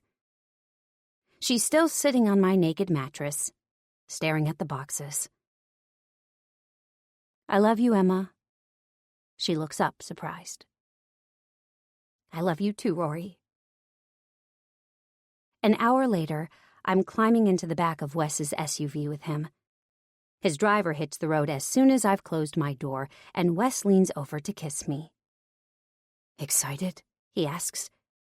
I rub my lips against his, then nuzzle his jaw. Very. This time tomorrow you'll be moved in. I know. I look up at his crystal blue eyes, which shine happily. It feels right, doesn't it? It's been 4 months since Wes's surprise prom, and in that time, I don't think a day has gone by where we haven't been together. Being with him feels like the exact place I'm meant to be, side by side with him. He nods. It does. And I have a surprise that I think is going to make it feel even more right. You do? Curiosity pings through me. What is it? If I told you, it wouldn't be a surprise. I finish with a groan. Yeah. Wes grins. You catch on fast, Holloway. I stick my tongue out at him, then turn to look out the window. Even the city has felt different these past few months, and not just because the cloying heat of the summer has been replaced with the welcome crisp breezes of fall. The city feels hopeful again, like a world of possibilities instead of an oppressive slog. Some of that is Wes, of course, probably a lot of it, in fact. But some of it is everything else, too. Things with Marigold are going extremely well, and Kyla and I were just talking the other day about how we finally feel like we've leveled up. We even have to turn down clients now, which has never happened before. We're actually talking about hiring new staff to help with the overflow. It's a scary thought. It's always just been Kyla and I, but an exciting one. On top of that, Barb offered me a seat on the board of directors at the community center. I'd never done anything like that before, so she kind of had to talk me into it, but I'm glad I accepted. I'm looking forward to being able to help shape the center's growth. For now, I'm just watching and learning. But hopefully, I'll actually be able to contribute something soon. Wes's business is going strong, too. In fact, ever since he ditched Levi, business almost doubled. Turns out a lot of people in the business weren't fans of Levi Goldman and weren't eager to do business with Gold Lake as a result. Now that Wes has gone solo, his reputation speaks for itself, and everyone wants a piece of Cal Developments. The Wall Street Journal even did a whole feature on them recently. He can barely keep up with the workload, but I've never seen him happier. We drive for quite a while, Wes and I making easy conversation while his driver takes us to whatever mystery spot Wes has in mind. When I realize we're in the Bronx, I look at him in confusion. Seriously, where are we going? Seriously? Could you show a little patience? He teases, leaning over to kiss me. I lose myself for a second in the feel of his lips against mine. His kiss never fails to take me out of time and space, to take my mind away from whatever care was on my mind. His hand is snaking around my neck when the car slows, pulling up in front of a low gray building with a small parking lot and a big lawn surrounded by a chain-link fence. I look at Wes, more puzzled than ever. He chuckles and helps me out of the car. As soon as we get out, I hear it. Barking. The gravel crunches under our feet as we walk to the front door, but then a half-dozen dogs come racing through the grass, pressing their wet noses up against the fence. Okay, I admit it. I squeal. And then I might just race over to the fence to stick my fingers between the links, letting the dogs lick me. It takes me a second to realize that they're all bulldogs. Is this the Bulldog Rescue Center? Wes nods. Have you never been out here? I shake my head. I've always met Mary Ellen downtown. He grins. I was sure you'd figure out exactly where we were going as soon as we went over the bridge. Nope. Now, what are we doing here? He takes my hand, forcing me to get up from my crouching position. The dogs pant and snorkel as we make our way to the front door of the building.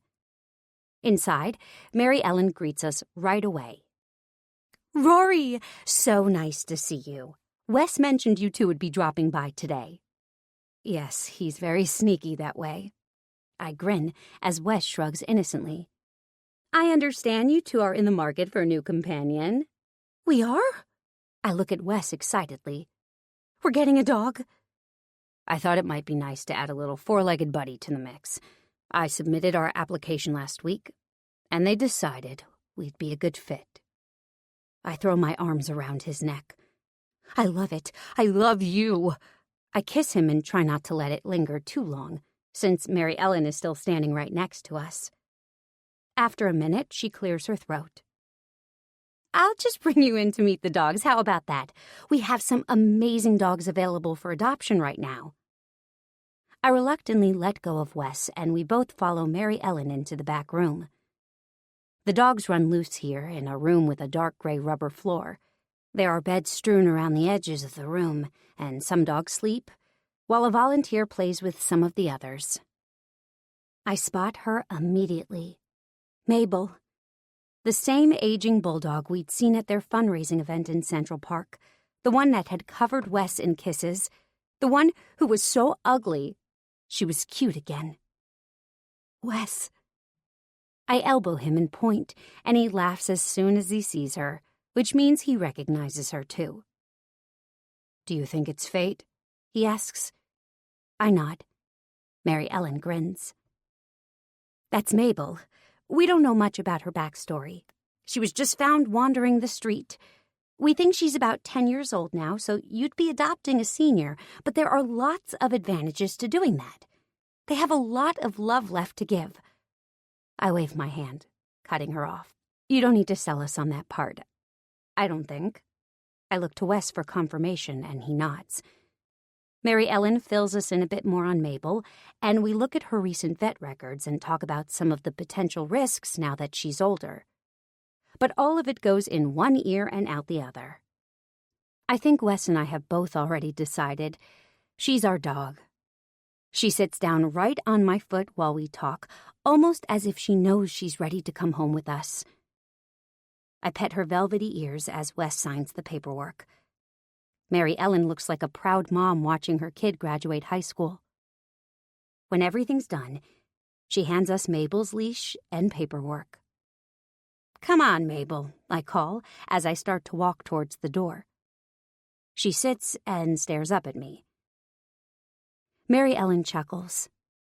You could probably change her name if you want. We have no idea what she was called before, so Mabel is just what we've been calling her. She clearly hasn't adapted to it yet, so if you want to change it, now is the time. I look up at Wes. He shrugs. Up to you. I look at Mabel, at her squishy face and her snaggle tooth and her rolls. Her breathing is heavy, like a lot of bulldogs, and I can almost feel it rumble in my feet through the rubber floor. I get the perfect idea and grin up at Wes. What do you think of Buttercup? Wes smiles. I think it's perfect. Suits her. Buttercup, I say to the dog. Come on, Buttercup. This time, she gets up and trots towards us. I think she likes it, Mary Ellen says, with another proud smile. You guys are the perfect family for her. Thank you for giving her a second chance. I grin up at Wes. We're all about second chances. Later, when Wes and I are eating pizza and snuggling on the couch with Buttercup, who seems to be in pure doggy heaven, our blissful moment is interrupted by my ringing phone. I almost don't answer. Buttercup is sprawled across my lap, and I have to extricate myself carefully as I reach for the phone. But when I see it's Emma calling, I hit the answer button. After all, she seemed so down lately. But I barely have time to say hello before she's shrieking into my ear. Rory! I sold my book! What?